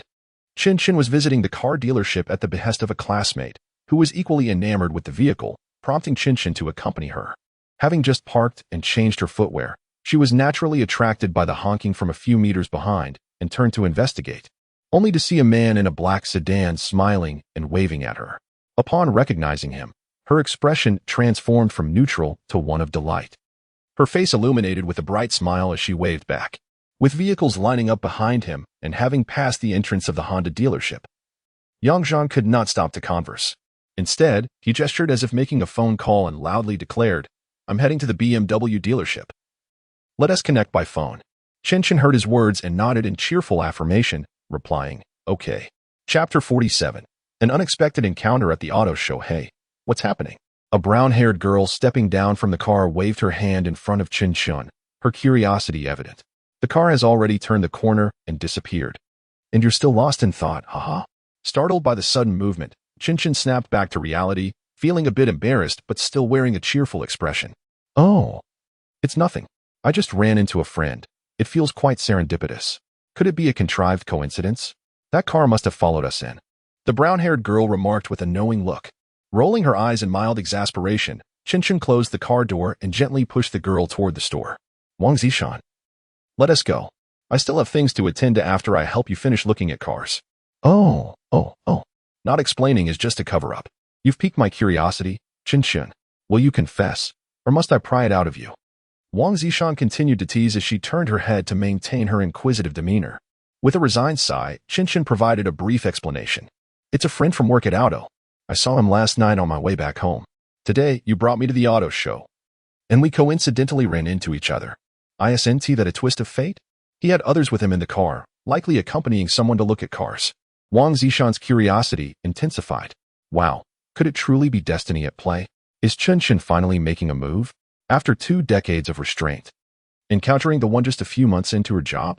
How exciting. Make a move? What are you talking about? Are we here to look at cars or what? Qinshin replied, blushing and smiling as they entered the store, where a couple of sales managers had gathered, prompting them to drop the topic. Meanwhile, in the car, Zhan exchanged pleasantries before continuing to follow the vehicle ahead, Qinshin's image lingering in his mind. Truly, she was a captivating beauty one could never tire of over the years. The 2 passengers in the car, however, were both fixated on him, their heads inching closer. By the time Zhan regained his focus, they were nearly leaning against his face. Startled by their sudden proximity, Zhan exclaimed, "What on earth are you 2 doing?" Gu Wei and Yin Feng shared a mischievous grin, their curiosity piqued. Such a stunning beauty, and you've never mentioned her before. Only just met her, seen her twice. Today was pure coincidence, Zhan replied nonchalantly. In just a few moments, the car had turned into the parking lot of the BMW dealership. Men, generally less inclined toward gossip, particularly those 2 who were older and married, felt it inappropriate to pry into the romantic pursuits of younger individuals. As the trio exited the vehicle and made their way inside, Gu Wei remarked, "I looked online and am considering buying a larger vehicle. Preferably an SUV for outings with my wife and kids. For BMW, I believe the X5 would fit well. It's reasonably priced and looks good. You should go for the X5. I'll grab a 3 Series for now, just to see if there are any imported models. I don't want an extended version. I prefer something comfortable for personal use without the need to carry passengers." Zhan does not wish to purchase a more extravagant vehicle. However, as a mere salesman, he finds it unnecessary to be conspicuous. Moreover, he intends to acquire an SUV for the purpose of driving home during the New Year festivities. Yet, upon perusing various models online, he is disheartened to find that contemporary designs are rather unappealing. His cultivated appreciation for aesthetically pleasing cars over the past decade reveals that the current offerings seem antiquated, leaving him devoid of any desire to make a purchase. For instance, even BMW has yet to transition to electronic gear shifts, and the absence of a display screen within the vehicle adds to his disappointment. leaving him with scant options. He had initially considered acquiring a Jeep Wrangler for leisure, but after researching online, he discovered a limited selection of current models. His initial attraction was based on its exterior allure, but now the existing variants hold no appeal for him. The Mercedes G-Class does appear somewhat appealing. However, Zhan is currently reluctant to spend several million on a mere toy. He contemplates visiting a Land Rover dealership when time permits. Considering that if he does not fancy the Range Rover, he could opt for a Discovery, drawn solely by its design. He envisions customizing it into a sleek black model, which is also aesthetically pleasing. Two sales managers ushered the trio to the reception area, where a lovely attendant promptly served coffee and tea, accompanied by a platter of fruits and confectionery. As Zhan surveyed the surroundings, he noted a bustling maintenance area, while the sales showroom featured only a sparse gathering of customers. At that moment, a well-groomed salesman in a tailored suit, appearing to be in his 30s, approached and presented his business card. "Gentlemen, I am sales manager Li Ming. How may I assist you today?" Gu Wei, reclining in his chair with his legs crossed, sipped his coffee leisurely and remarked, "Your establishment is quite spacious. Do the showcased models have any available stock?" Li Ming, evidently a seasoned sales professional, stood nearby, responding with courtesy and poise. "Indeed, sir, our showroom boasts numerous vehicles. Some models are in stock, while others may have limited availability, particularly those in unique colors that require pre-ordering. Please take your time to identify the model you prefer, and I can guide you to the samples, should you desire. I can also arrange for a test drive." Yin Feng remained silent throughout, displaying a genuine disinterest in automobiles and refraining from offering suggestions, content to nod in agreement. Gu Wei straightened his posture and addressed Zhan. "I have a clear objective. Brother Zhan, would you accompany me in my search?" Without hesitation, Zhan rose and made his way towards the area where the X5 was displayed. Li Ming quickly recognized their intent and followed closely, providing assistance. Upon reaching the vehicle, Zhan found himself beside an imported 3.0i model. He did not pay heed to those behind him, instead circling the car to inspect the interior. Alas, this particular vehicle did not capture his interest. In contrast, Gu Wei, following closely behind and under Li Ming's guidance, displayed evident enthusiasm as he meticulously examined the vehicle from all angles, opening each door to experience the interior for himself. Li Ming discerned who among them was the prospective buyer and diligently attended to Gu Wei's inquiries, demonstrating both warmth and restraint. Yin Feng approached Zhan with a smile and inquired, "What do you think? This car is quite good. Do you not like it?" Zhan smirked and shook his head, chuckling as he replied, "It's not my cup of tea. As long as Weigo likes it, that's enough for me. This dark blue one is quite nice." Thus, while experiencing the car, he inquired for about 10 minutes. Gu Wei then asked, "Manager Li, do you have this model in stock, and what colors are available? If all is well, take me out for a test drive, and I shall make my decision." Li Ming was exceedingly pleased that the client was so swift in expressing his intention to purchase and sincerely replied, "Mr. Gu, how about this? I'll take you for a test drive first. We have this model in stock. While you drive, I'll provide you with more information." He then led Gu Wei to register for the test drive. Observing their direction, Zhan interjected, "Wei Gu, Feng Gu, you go ahead with the test drive. I will check on my vehicle." "All right. Do you want me to accompany you?" Gu Wei and Yin Feng responded in unison. "No need. Feng Gu, please assist Wei Gu. I can manage on my own here," Zhan said with a smile. Upon hearing this, Li Ming immediately beckoned another salesperson, instructing him, "I'm taking the client for a test drive. Please accompany this gentleman while he inspects the cars. Provide him with attentive service." The newly arrived salesperson, presumably Li Ming's apprentice or subordinate, earnestly complied, gesturing for Zhan to follow him to the sedan exhibition area. "Sir, which model are you interested in?" he inquired. Zhan casually replied, "I'd like to see the 3 Series, preferably an imported one." Upon arriving at the exhibition area, there were only a few cars on display. Zhan completed a quick round, comparing model configurations and prices, ultimately selecting the most expensive 330i, only to find out it was last year's model. After inspecting the car, Zhan sat inside to experience the interior and handling. Although not entirely satisfied, it was still a significant improvement over Chen Wei's vehicle. With no other options, he decided on this one. He asked the salesperson about the available colors in stock and learned that only one blue vehicle remained. Zhan requested to see a photo of it. The color was likely unpopular, but he had no qualms, as his surname Zhan often evokes the image of deep blue. Thus, Choosing a car in a color that resonates with his name bore no psychological burden for him. He preferred a more understated model, while the vibrant color reflected the personality of youth. After viewing the picture, Zhan found it acceptable and conveyed to the salesperson, "Let us settle on this one. I will discuss it further with my friend upon his return." In no more than 10 minutes, Zhan had made his decision. Turning to glance at the glass curtain wall outside, he noticed Gu Wei and the others had just entered the test drive car, with Li Ming in the passenger seat still explaining something. Feeling a bit bored, and finding little interest in the cars on display, some attractive female salespeople were busy attending to clients. He decided to greet the salesperson and step outside for a smoke. Before he had even finished one cigarette, he spotted a bright yellow Fit pulling into the parking lot. A smile immediately graced his face as he discarded the cigarette butt and walked over, standing 2 to 3 meters away from the car. He watched as 2 young women exited the vehicle and cheerfully called out, "Hi, beauties. Are you here to buy a car or for maintenance?" After Wang Zishan alighted, she approached and stood beside Qinshan. Hearing Zhan's words, she eagerly responded, "Hey handsome, we're here to buy a car. Could you take us for a little tour?" Qinshan cast a humorous glance at Zhan and lightly nudged Wang Zishan with her elbow, saying, "Why are you alone out here? I noticed you had friends in your car. They went for a test drive, and I'm just passing the time here," Wang Zishan replied. "Have you finished your business? Are you also here to look at cars?" Zhan casually inquired. "This is my classmate Wang Zishan, accompanying me to check out cars," Qinshan introduced, adding, "She wants to buy the same model as mine, but didn't find a color she liked at the dealership. She's planning to come back once the new cars arrive to see the available options before making a decision." "Hello, I'm Zhan," he said, greeting Wang Zishan after Qinshan's introduction. "Hi, Wang Zishan," she responded with a smile, extending her hand for a handshake. "So, what cars have you decided on?"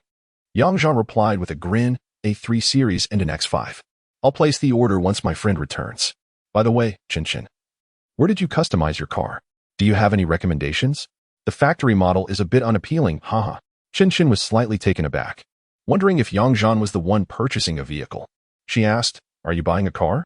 I thought your friend was the one test driving." "Don't you need to test drive?"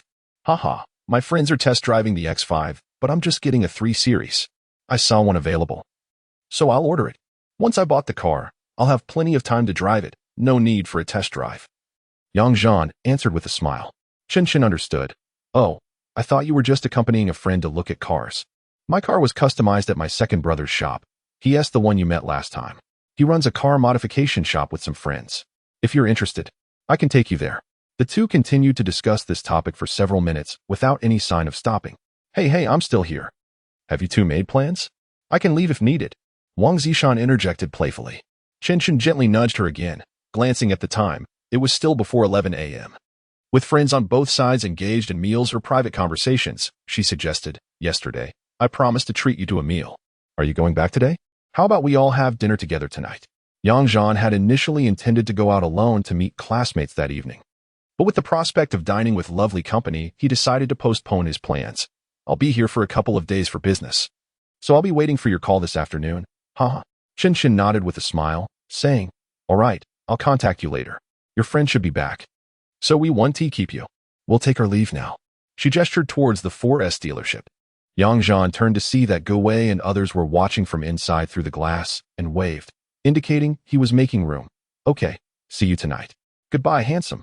They chimed as they drove out of the parking lot, turning a corner and disappearing from sight. Chapter 48. Car purchase and house hunting. Zhan returned to the store with a cheerful demeanor, settling onto the client's sofa where Gu Wei and Yin Feng were seated. The reception staff promptly served tea. Gu Wei and Yin Feng exchanged smiles with him, refraining from inquiring about the circumstances or indulging in banter. Gu Wei, holding a stack of documents, asked Zhan, "So, have you made a selection?" "I'm all set on my end." Taking a sip of tea, Zhan pointed at the 330 I displayed in the exhibition area and replied, "I've made my choice. I want that one. There's another in stock as well, so Wei Gu, please negotiate on my behalf." Gu Wei and Yin Feng immediately summoned the sales manager, Li Ming, for a brief discussion. Upon returning, they asked, "Are you certain? It's just the blue one left. Do you want to explore other options?" "No need to look further. Blue is the color of my name. And if I grow tired of it, I can always wrap it," Zhan responded nonchalantly. With that, Gu Wei ceased his inquiries and began discussions with Li Ming regarding pricing and the necessary paperwork. Both vehicles were purchased outright, and Li Ming managed to secure some discounts and complimentary gifts. The negotiations were straightforward, culminating in a total of less than $1.5 million for both cars. Although the vehicles were purchased here, they would be registered in Huichang, which meant the 4S dealership only needed to issue invoices and attach the relevant certifications. A process that would not take much time. The trio enjoyed a sumptuous business lunch at the 4S dealership, primarily as they needed to have the complimentary items installed and the vehicles thoroughly cleaned. Once these tasks were completed, the temporary registration plates were printed, allowing them to take their cars and leave. By the time they exited the automotive city, it was still before 2 p.m. They filled their tanks at a nearby gas station, and Zhan led the way to a 4-star hotel where he booked 3 rooms. After stowing their belongings, they did not rest, but proceeded to view nearby properties. Upon leaving the hotel, Yin Feng's Accord was parked outside, and he joined Gu Wei in his car, while Zhan opted to drive his own vehicle, anticipating the need for independent travel later in the evening. Familiarity with the area gave Zhan confidence. Several affluent colleagues and friends had previously settled here. He had conducted some research, discovering that the Xiangmi Lake area was consistently regarded as a prime location, boasting excellent schools, parks, office CBDs, residential options, and transportation. Thus, Zhan had a vague target in mind, leading Gu Wei's vehicle. He made a brief circuit before steering into the sales center of a development called Xiangmi Huatian. Having visited this place numerous times in a previous life, he recalled that a colleague and fellow townsman, Hu Qihua, had purchased a home here. The community was modest, comprising only 5 high-rise buildings. Years later, Hu Qihua bought a second-hand property, a 3-bedroom unit spanning over 130 square meters, which at the time cost under $3 million. Zhan's vivid memories of this place stemmed from the many dinners he had enjoyed at Hu Qinghua's home, where the latter often recounted tales of his home-buying experience. The essence of the narrative is as follows. The family resides in a 130 square meter residence, yet his mother, an astute investor, simultaneously purchased a modest 60 square meter apartment in a different building within the same community for a mere $1.3 million. Less than a year later, she deemed the return satisfactory and sold the property for over $1.8 million, yielding a remarkable profit of nearly $600,000 within that brief period, marking it as an exceptionally lucrative investment. However, as the years unfolded, the very investment that had once brought her such joy became a source of profound regret.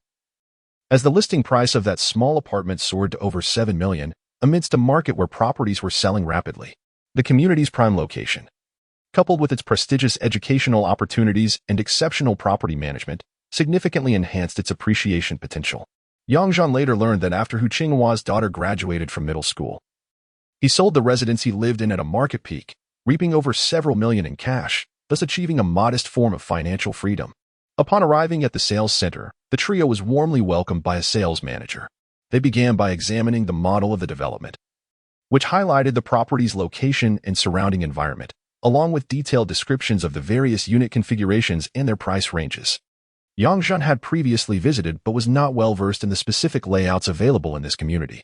Hu Qinghua's family occupied one of the larger units, while Zhan had also visited a 60 square meter unit rented by his uncle for his grandmother. The sales manager provided a comprehensive overview, revealing that the community offered a diverse array of unit types, predominantly smaller to mid-sized configurations of 60, 75, 89, and 129 square meters. Notably, there was a distinguished building within the complex featuring duplex apartments of 89 and 110 square meters, where the 89 square meter duplex, with its additional gifted area, boasted a total of nearly 200 square meters, justifying its higher price point. Curious about the demographic of buyers, Zhan inquired whether most were investors or homeowners.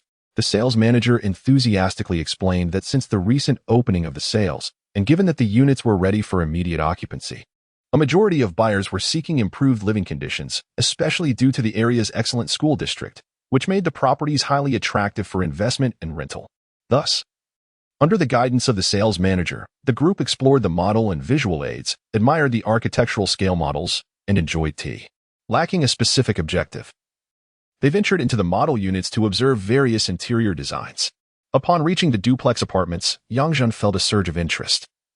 He was particularly taken with the 89 square meter duplex, which, with a property deed area of 178 square meters plus additional gifted space, offered over 200 square meters. If he were to establish a home in Pingcheng, this option appeared most suitable. As for investment purposes, it was evident that smaller units offered the best rental value in this area.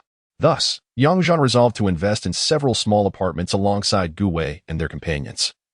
While he would purchase a duplex for his own use as a base in Pingcheng, eliminating the need for hotel stays in the future. Upon further inquiry with the sales manager regarding the prices of various apartment types, he discovered that the average price for the duplex was approximately 25,000 per square meter, which, when calculated according to the property deed area, amounted to merely 12,500. In contrast, other apartment types hovered around 12,000 per square meter.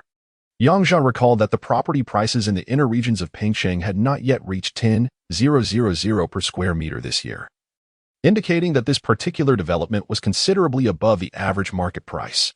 After a thorough exploration, Gu Wei and Yin Feng were still uncertain. The three huddled together to deliberate. And Yin Feng posed the question, "What do you think, Zhan?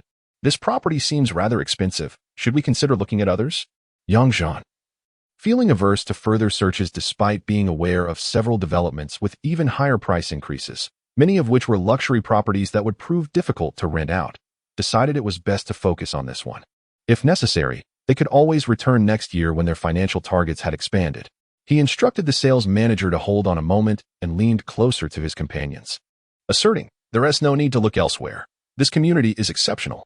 The location, educational opportunities, and demographic characteristics are all of superior quality. Since you do not reside here, acquiring 2 small investment units will undoubtedly yield substantial profits in the future." Gu Wei, now completely trusting Yang Zhan, nodded and inquired, "All right, I believe your judgment. Should I purchase 2 smaller units? Would a 60 square meter or a 75 square meter be preferable?" Yin Feng quickly echoed, "I'll follow your lead as well, Zhan. Whatever you decide, we shall proceed accordingly." After a moment of contemplation, Yang Zhan proposed, "Let us not overextend ourselves. Each of us should acquire 1 unit of 60 and 75 square meters, using loans for financing. The down payment is quite manageable. We can also enlist someone to handle the renovations, which should cost around 100,000 per unit, if we engage a real estate agency to rent them out. The current rental income may barely cover the mortgage, but in 2 years, the rental rates will surely exceed our monthly payments. Holding these properties is a guaranteed profit, trust me." After further consideration, he added, "Let us allocate a bit more to include a parking space for each unit. Right now, parking spaces are only a few thousand and come with ownership rights. Having a parking space will facilitate renting the apartments. In a few years, the value of these parking spaces could multiply significantly." Gu Wei and Yin Feng nodded in agreement, recognizing the logic in Yang Zhan's analysis, compounded by his remarkable performance over the past few months, leaving no reason for distrust. Moreover, given that this was an investment in appreciating real estate, it seemed virtually impossible to incur a loss. Yin Feng then affirmed, "All right, we shall proceed as per Zhan's plan. I will pay the full amount for your 75 square meter unit, while we can secure loans for the others." Yang Zhan calculated the costs and politely responded, "You can cover the 60 square meter unit for me. It aligns closely with the price for Gu Wei's vehicle. I will handle the 75 square meter unit myself. Additionally, I intend to acquire an 89 square meter duplex for personal residence after renovations, as I have many classmates and friends in this area. Frequent visits would render hotel stays quite inconvenient." Yin Feng was eager to assist Yang Zhan in purchasing a 75 square meter apartment. But Yang Zhan swiftly quelled his enthusiasm with a simple remark, "Do not rush over such a trivial matter. As I mentioned yesterday, invest in the stocks I advised. And by this time next year, consider acquiring a villa for me." With those words, the expectations of the other 2 surged, hinting at the prospect of even greater profits by the following year. Consequently, their eagerness to spend was ignited, and they promptly summoned the sales manager. "We have just deliberated, and we wish to secure 3 units, 1 60 square meter and 1 75 square meter for each of us. Additionally, this gentleman desires an 89 square meter duplex. What discounts can you provide? Perhaps you could summon your supervisor for further discussion. Oh, and each unit requires an accompanying parking space." The young sales manager, having only heard of group purchases but never encountered one personally, initially presumed that 3 men without their families would merely be browsing or perhaps buying 1 or 2 units at most. Hearing their intent to reserve 7 apartments, including a duplex, was a revelation. This significant transaction would undoubtedly necessitate intervention from a superior, but even if a portion of the commission were to be shared, there would still be ample profit left. Thus, the sales manager promptly contacted his supervisor to assist with the sales process. A group gathered around the sales supervisor, utilizing the unsold inventory list and a laser pointer to indicate their selections on the model layout. The community's apartment configurations were thoughtfully interspersed, and ultimately, the trio selected a 60 square meter unit in Building 1 and a 75 square meter unit in Building 2. While Zhan opted for an 89 square meter duplex on the 8th floor of Building 5, equating to a height of approximately 15 to 16 floors. The view was unobstructed, with cross-ventilation reminiscent of the floor where Zhan had previously resided. Once the units were chosen, negotiations ensued, culminating in the following agreement. The smaller units would be priced at an average of $12,000 per square meter, with each apartment including a complimentary underground parking space, complete with property rights. The price for Zhan's duplex was negotiated to $23,800, with the addition of 2 adjacent parking spaces, leaving all parties satisfied. Following the successful negotiations, a series of contracts were drafted. For those requiring loans, the developer had arranged for a bank representative to be present to collect necessary documentation.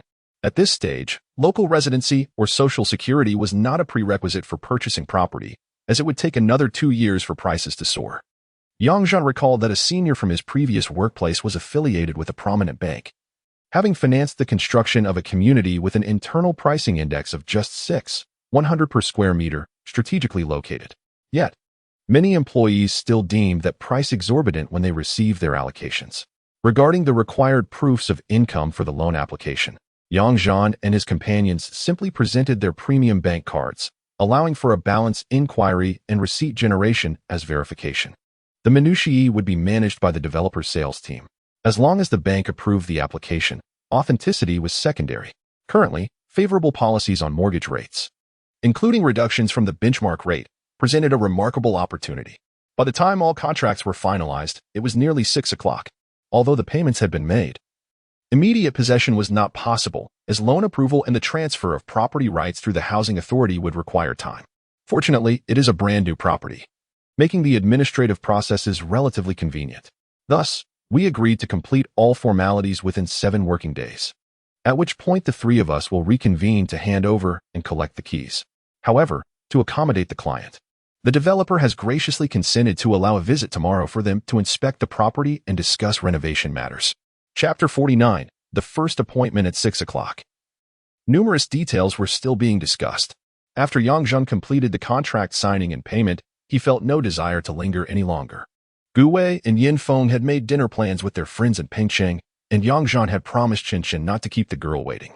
Gu Wei's friends had chosen to dine at Xiangmi Lake, conveniently located near the automotive city adjacent to a vast food court. His friends would come to the residential complex to escort them to dinner, prompting Zhan to bid farewell and drive off on his own. Throughout the afternoon, Zhan maintained a lively exchange of text messages with Qinshin. Upon learning that Zhan's car had been paid for and delivered, Qinshin suggested they meet at Erji's auto repair and modification shop before discussing their dinner plans. Concerned that Zhan might have trouble finding the location, Qinshin sent detailed directions via text, advising him to turn at specific streets and wait in front of a large billboard for the Future Car Club on Zhugang Road in Luohua District. In response to Qinshin's worries, Zhan could only chuckle. He had resided in this area previously, bringing his child to shop for toys and clothing or to browse the second-hand luxury car market. He was well acquainted with the local roads and landmarks. At that moment, Pingcheng was remarkably free of traffic, a testament to the city's new infrastructure, with well-designed and spacious roads. The 3 main thoroughfares running north to south and the east-west routes were easily navigable. Transitioning from one district to another took Zhan less than 20 minutes, allowing him to spot his destination. From a distance, he saw Qinshin standing by the roadside, dressed in fitted denim shorts and a loose t-shirt, complemented by white high-top Converse sneakers. The sight of a charming girl in a coordinated outfit could easily captivate the gaze of an older man, regardless of feelings. The allure was undeniable. Under the signpost, Qinshin glanced at passing cars while occasionally checking her phone to edit a message, exuding an aura of calmness, reminiscent of a character from a comic strip. As the countdown to the red light reached 5 seconds, Zhan's phone chimed with a message. Without needing to check, he knew it was from Qinshin. When the light turned green, he seamlessly crossed the intersection, drove another 200 meters, and made a U-turn, coming to a gentle stop beside the sign where Qinshin stood. Noticing a vehicle had halted beside her, Qinshan turned her head to glance inside. The window of the passenger seat rolled down, revealing Zhan, who waved and smiled in greeting. As Qinshan leaned in to peer closer, Zhan unlocked the car door and moved a bag from the passenger seat to the back, cheerfully inviting, "Come on in, let's head inside together." Without hesitation, Qinshan opened the door and slid into the passenger seat, grinning as she remarked, "Just a short drive of 20 or 30 meters, and we'll arrive." "I didn't expect this color for your car. I didn't even notice it after looking for so long, huh?" Zhan steered the car in the direction she indicated, responding playfully, "Don't you think this color suits me perfectly?" As Qinshan slightly stirred her thoughts, a look of sudden enlightenment crossed her face. "Oh, that seems to make quite a bit of sense. My car is yellow, which somewhat correlates with my name, Qinshan." Haha. Within moments, Zhan followed her directions and drove into the modification workshop of the Future Automobile Club. This establishment was transformed from an old factory, nestled among numerous adjacent industrial buildings, many of which would either be demolished or repurposed, no longer serving their original manufacturing function. However, the transparent framework of the structure proved to be quite suitable for a workshop dedicated to the maintenance and modification of vehicles. After parking the car at a designated spot, the two emerged from the vehicle. Qinshan introduced, "This is my second brother's long-saved private funds, supplemented by loans from my elder brother and me. He simply adores this field, treating it as a hobby, and he dedicates himself to it even more fervently than if he were working in his own home." Upon exiting the car, Zhan turned to survey the spacious factory, noticing that each functional area was meticulously organized and well-equipped: a vehicle washing zone, maintenance section, engine testing area, painting booth, and a vehicle modification space, all arranged in neat order. At the far left, a second floor was separated as an office area, connected to the ground floor by an iron staircase. The office featured floor-to-ceiling glass windows overlooking the entire workshop, while the ground level displayed various parts and products, serving as both a showroom and a warehouse. The entire space appeared to span over 1,000 square meters. Despite the time being past 6 o'clock, the factory remained brightly lit, with many technicians still diligently working at their maintenance stations. Several luxury cars were undergoing meticulous cleaning, suggesting that business was thriving. This place is bustling with activity. To have a passion and earn a living from it, how many people can boast of such fortune? Zhan remarked to Qinshan amidst his observations. "As for fulfilling my interests, that I certainly have. As for earning money, well, that's a different story, haha." Suddenly, a cheerful voice interrupted him. Turning around, Zhan saw Qinshan from their last encounter, accompanied by a younger associate, both carrying plastic bags filled with takeout food. Zhan greeted them with a broad smile. "Hello. Long time no see." Qinshan set the bags on a nearby metal storage table and extended a hand to Zhan. "Hello. Last time we only exchanged hurried greetings. Welcome to my place." He then shifted his attention to Zhan's car, taking a few steps to examine it. "Wow, it's both understated and unique. If we were to discuss cost-effectiveness, I doubt anyone would purchase it. Those looking to show off wouldn't consider it either." He glanced back at Zhan, smiling. "I've heard Qinshan mention you a couple of times. Now seeing your car again today, I feel we could become friends, haha." Zhan responded with equal warmth. "I thought we would have to shake hands a third time before we could discuss friendship, but it seems a car can expedite that process, haha." Upon hearing these words, Qinshan felt a sudden spark of interest and thought to himself, "This fellow is rather intriguing." He turned around and grasped Zhan's hand, exclaiming, "A car is merely a car, and a person is just a person. This marks our third handshake, my friend. From now on, we shall be companions." Qinshan, observing the peculiar camaraderie between the two, found it absurd, especially since Zhan was someone she had brought along. With a hint of exasperation, she interjected, "Hey, Qinshan, where did you procure the food?" Turning to Zhan, she continued, "You can leave the car here. I've asked my second brother to order some dishes from the restaurant. For now, let us just have a casual meal, and we can save our dinner invitation for another occasion. As for the car, you can discuss it with my second brother while we eat, all right?" Zhan had no objections. After all, there was a charming young lady beside him to admire, and he had no ulterior motives to deepen their relationship, making it a splendid arrangement. Thus, he helped Qinshan carry a bag of takeout, and the group ascended to the second floor, where they set up for their meal in Qinshan's office. The second floor featured a division between an office area and a recreational zone, the latter adorned with various sofas, coffee tables, televisions, computers, and even tables for billiards and mahjong, along with 2 miniature golf putting greens, evidently designed for clients. The office area was more straightforward, comprising several open workstations and two enclosed offices separated by frosted glass, one designated as the finance room and the other as the boss's office. Naturally, the meal took place in the boss's office. After clearing the coffee table, they unpacked the food from the plastic bags.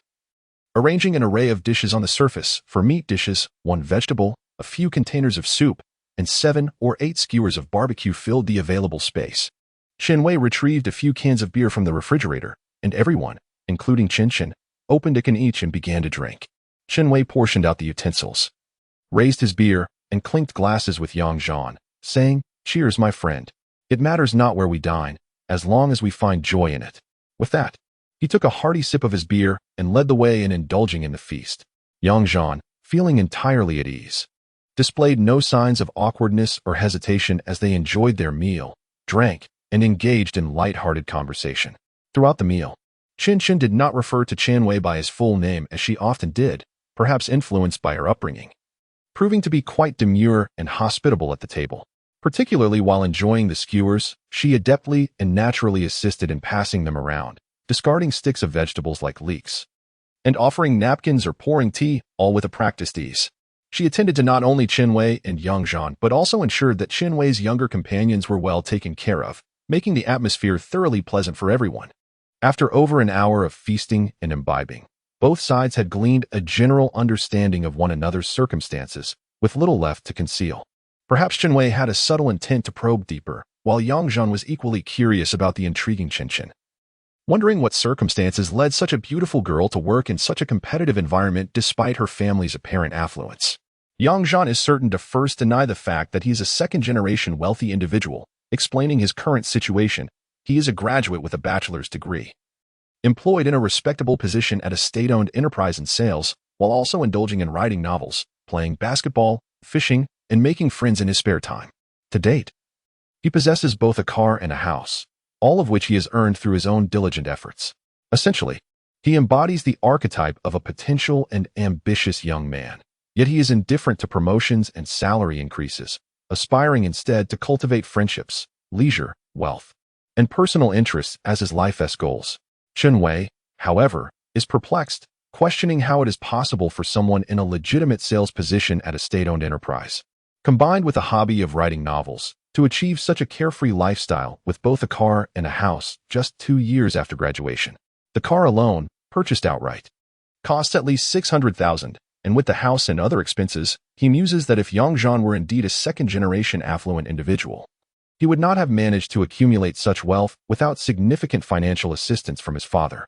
In Chen-wei's perspective, earning around 10,000 a month in such a role at a second-tier city estate enterprise is already quite remarkable. While he is uncertain about the income from writing novels, he does not believe there is such a vast disparity. Faced with such inquiries, Yang Zhan contemplates the necessity of finding a way to gradually divulge the legitimacy of his income sources. He believes it is of little consequence whether the truth is perfectly palatable. Rather, he aims to create space for imagination and foster a sense of admiration rather than jealousy among those in the know. Thus, he casually retrieves 2 business cards from his backpack to show Chen-wei, one from a sales manager at a petrochemical company, and the other, indeed reprinted by Li Qingshan, is from the sales director of Radiant Petroleum Company. Whether true or false, these cards suggest that he earns nearly 6 figures from his 2 sales jobs and enjoys a substantial income from writing online novels, along with some vague returns from other investments. This revelation leaves Chen-wei astonished. He initially assumed that Yang Zhan was merely an interesting young man of similar standing to himself, only to discover that the younger Yang Zhan is a charismatic figure thriving on his own merits. When the conversation turns to Chen-wei and Chen-chen's circumstances, Yang Zhan experiences a surreal sensation, initially believing that his several encounters with Chen-chen were influenced by fate. However, upon discussing their family situation, Yang Zhan becomes convinced that destiny is indeed at play, as in a previous life, he must have known their father and elder brother. Chapter 50. A serendipitous encounter. Chen-wei and Chen-chen can be regarded as second-generation residents of Pingcheng, both born and raised in this vibrant city. Their father ventured to Pingcheng for business even before tying the knot, adhering to the customs of their hometown, which dictate a preference for begging over labor. Chen's father navigated the complexities of society, once presented with the opportunity to become the son-in-law of a provincial leader. However, he stubbornly adhered to tradition, returning home to marry a local girl introduced by his family. Chen Wei, the second eldest son, like his older brother, did not excel academically. He attended Pingcheng Vocational College before returning home to assist his father in managing the family business. His elder brother, more composed and aptly named Chen Jai, married early and started a family, taking on responsibilities within the family enterprise. In contrast, Chen Wei exhibited a more carefree spirit. Although he held a position within the family business, he approached his duties with a sense of routine, devoting the majority of his energy to the future automotive club. The peculiarity of the family business is a source of intrigue for Yang Zhan, as they are engaged in the processing and sales of jewelry under the name Jinding Jewelry. The business is situated adjacent to the renowned Zhubei district, a hub for gold design, processing, and sales in Asia. Jinding Jewelry stands among the top enterprises in the region. And Yang Zhan became acquainted with this information during his tenure of over a decade in the financial risk control service industry, where his company, Yinxing Financial Services, collaborated with Jinding Jewelry. At that time, Yang Zhan served as a business development manager, acting as a third-party risk control service provider between Jinding Jewelry and the bank. He was directly involved in the preliminary research and formulation of risk control plans for the tripartite collaboration, handling contract negotiations and subsequent management tasks, which were eventually delegated to the company's business management department. Despite relinquishing direct control, Yang Zhan frequently coordinated with the management department, conducting on-site inspections and dialogues with the company's leaders. Throughout the year, he had numerous opportunities to share tea and converse with the company's owner, Old Chen, and the principal manager, Chen Jai. Although aware that Old Chen had 3 children, he had only encountered Chen Jai on one occasion. During a visit to Jinding Jewelry with the manager of the business management department, Wei Guoqiang, he saw Chen Wei's wife playing with their child in Old Chen's office. Wei Guoqiang jokingly remarked on the beauty of the wealthy second-generation spouse. Much of Yang Zhan's knowledge of Old Chen's illustrious past came from their tea-time conversations. As Old Chen was always eager to reminisce about his youthful glory, Yang Zhan's understanding of the family's other circumstances was primarily gleaned through Wei Guoqiang, who was 2 years younger and had recently graduated from Pingcheng Vocational College to join Yinxing Financial Services, effectively becoming a protege of the now-departed brother who had transitioned to a banking position. Wei Guoqiang, also a second-generation resident of Pingcheng, hailed from a relatively ordinary family residing in the Zhubei district. Due to professional obligations, I later encountered numerous jewelry enterprises within the region and developed amicable relations with several second-generation heirs, including Chen Jai and Chen Wei. It is worth noting that these relationships, while friendly, were merely peripheral, as Wei Guoqiang referred to Chen Jai and Chen Wei as the eldest and second sons, respectively. A detail that remains vividly etched in my memory. Wei Guoqiang, much like his peer Feng Kuan, possessed an admirable character. He would seize any opportunity to align himself with influential figures, yet he was not the sycophantic type within the company. Rather, he embodied the role of a high-end companion, characterized by his attentive service and willingness to dedicate his personal time. Though he abstained from alcohol, he would readily accompany business associates or esteemed individuals for all-night outings, demonstrating initiative and insight in his work. Over time, Yang Zhan developed a close friendship with him, as they resided in close proximity, often strolling to each other's neighborhoods for tea and conversation. Wei Guoqiang was also a junior schoolmate of Chen Wei and shared a passion for automobiles. Upon marrying, he invested approximately 300,000 yuan in a BMW 3 Series, subsequently customizing it at a cost nearing 200,000 yuan. For someone living on a salary, this was no insignificant sum, and he often claimed these modifications were made at a friend's shop, presumably referring to Chen Wei. As the tides of time and relationships shifted, it was curious that in a previous life, Yang Zhan and Chen Wei, along with Chen Chen, had numerous interactions yet never truly connected. In this life, however, Yang Zhan stirred the wings of a butterfly, leading him to meet both Chen Chen and Chen Wei, revealing deeper connections through their conversations. It is a testament to the unpredictability of life and the peculiar nature of fate. Returning to Chen Wei, he held the position of deputy manager in the sales department of the family enterprise, Jinding Jewelry, earning a fixed monthly salary of 20,000 yuan, independent of departmental performance. Meanwhile, the patriarch, Old Chen, provided a uniform monthly allowance of 50,000 yuan for his 3 children, devoid of the extravagant scenarios depicted on television, as affluent elders rarely indulge in such lavish behaviors towards their offspring. For second-generation heirs like them, with their basic needs secured by family This allowance could afford a comfortable lifestyle, even in a bustling city like Pengcheng, provided they managed it wisely. However, Qinwei's passion for car modifications proved insatiable. Their modifications were not aimed at reckless street racing, but rather to savor the exhilaration derived from enhancements in vehicle performance and aesthetics, relishing the mere sight of their cars. Qinwei aspired to elevate his interests further by establishing a club dedicated to automotive customization, maintenance, and social gatherings for like-minded individuals.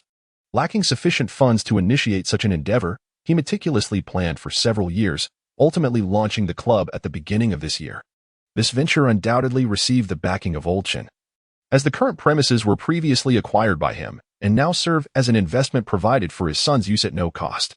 Subsequently, Qinwei sold the sports car gifted to him upon reaching adulthood by Old Qin and, with additional support from the private funds of Qin Jai and Qin Chun, as well as substantial assistance from his mother, successfully inaugurated the establishment. The collaborator is a childhood friend of Qinwei and several highly skilled technicians he knows. With Qinwei holding absolute control, the club has been in operation for over half a year, although business is gradually improving. It currently hovers on the brink of profit and loss, just barely sufficient to sustain its personnel. If the rent for the factory, which has not yet been accounted for, were included, it would certainly show a loss. However, with the rising fame and the rapid growth of the automotive market, it is foreseeable that this industry will thrive in the future. Thus, the entrepreneurial Qinwei is merely a poor second-generation rich kid. Despite arriving in a Range Rover to pick up Qin last time, it was merely a vehicle belonging to his family's company. Qinwei himself only possesses a modified Honda Civic. Of course, several years later, when Wei Guoqiang frequently accompanied him on outings, after a few drinks, it was often a Mercedes G-Class or a Bentley Mulsanne that would take him home. As for Qin, she is the youngest daughter in her family, 2 years junior to Qinwei. Influenced significantly by her mother from a young age, her 2 elder brothers and father also adored and protected the youngest girl. Despite her beauty from childhood, she was not raised with a spoiled temperament typical of traditional families in Guangnan province. Like her mother, a traditional homemaker, she was taught the values of family devotion, tradition, and gentle virtues. Therefore, her family enterprise has allotted her some shares, though certainly not on par with her brothers. Nonetheless, her upbringing has afforded her a more comfortable life than her siblings. With a commendable character and diligent studies, she successfully enrolled in a provincial university to pursue a degree in law, as she is not expected to inherit the family business. Her family wishes for her to secure a stable job, allowing her to lead a tranquil life, especially since they continue to provide her with monthly financial support. She does not need to flaunt her family's wealth through extravagant consumption. Her greatest desire is simply to live happily by her parents' side. Consequently, Qin secured a position at the customs office in Auto through connections, which falls under the jurisdiction of the Pengcheng Customs. The plan is for her to work there for over a year before seeking an opportunity to transfer back to Pengcheng. Her time in Auto serves merely as a transitional phase. In truth, Qin is content with this arrangement, being a young woman. She relishes the sense of freedom that comes with finding a job slightly farther from home after graduation. Moreover, she can return home weekly, maintaining a perfect balance between distance and closeness. As the meal concluded, the group realized that the highest monthly income did not belong to the affluent siblings, but rather to the worker Zhan. Despite Qinwei's ownership of a substantial automotive club, in fact, Zhan's stock account held enough fluctuations to keep the 2 siblings busy for an entire year. After the meal, they took a brief respite before heading downstairs to Zhan's car. Qinwei summoned a technician to discuss how to meet Zhan's modification needs. With a toothpick dangling from his mouth, he casually leaned against a metal shelf and addressed Zhan. "So, my brother, what ideas or requests do you have? Our Master Ma is here. He can provide you with a proposal," gesturing towards the young technician who had just arrived. Zhan and Master Ma exchanged casual nods, with Yang expressing a rather nonchalant attitude, stating that he had no substantial ideas. He simply requested larger and more aesthetically pleasing wheels, tires, and calipers, inquired about the necessity of a car wrap, considered tinting the windows, and mentioned adding a small spoiler to the trunk while contemplating the audio system configuration. The essence of his request was merely to enhance the vehicle's appearance. He had no interest in performance upgrades, viewing the car solely as a means of transportation. As Master Ma assessed the vehicle, he listened attentively to Zhan's words. He then retrieved some promotional materials from a nearby table and presented them to Yang. Remarking that the task seemed straightforward, he had some product brochures to recommend, and shared photographs of previous modifications for Yang's reference. Meanwhile, Chun Wei stealthily approached Chin Chun, lowering his head to whisper in her ear, "Little sister, your friend is quite intriguing. This is the first time I've seen you with a male companion. He seems to have good taste." Chin Chun, initially focused on Yang Zhan, was startled by Chin Wei's sudden remark and turned her head slightly, attempting to mask her embarrassment. "What is that about? You startled me. What taste?" "Yes, just a friend," she replied, a hint of fluster in her voice. Chin Wei, sensing her discomfort, chose not to press further. After about 10 minutes, Yang Zhan and Master Ma descended from the vehicle and gathered at the table to tally the modification projects alongside their corresponding product models. Chin Wei and the others joined, intrigued by the proceedings. Upon completing the calculations, Master Ma raised his head and inquired, "Based on my experience, these modifications will certainly achieve the desired effect for you.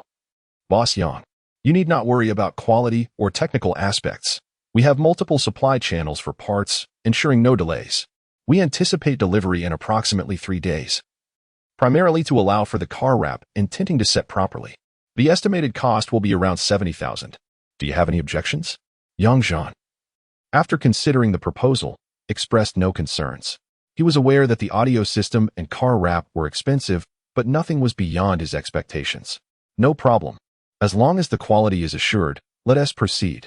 At that moment, Chen Wei placed his right hand on Yang Zhan's shoulder, reassuring him, "Don't worry, little brother. Everything will be just fine.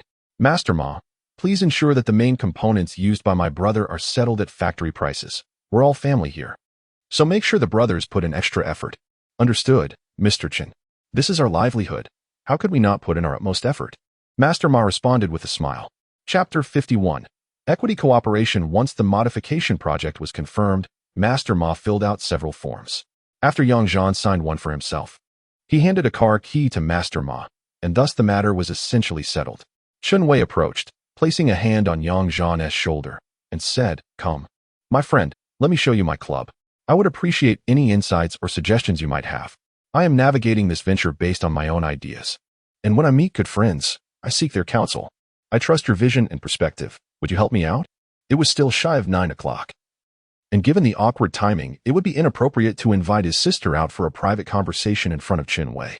Therefore, Yang Zhan decided to focus earnestly on exploring Chen Wei's aspirations and listening to his visions.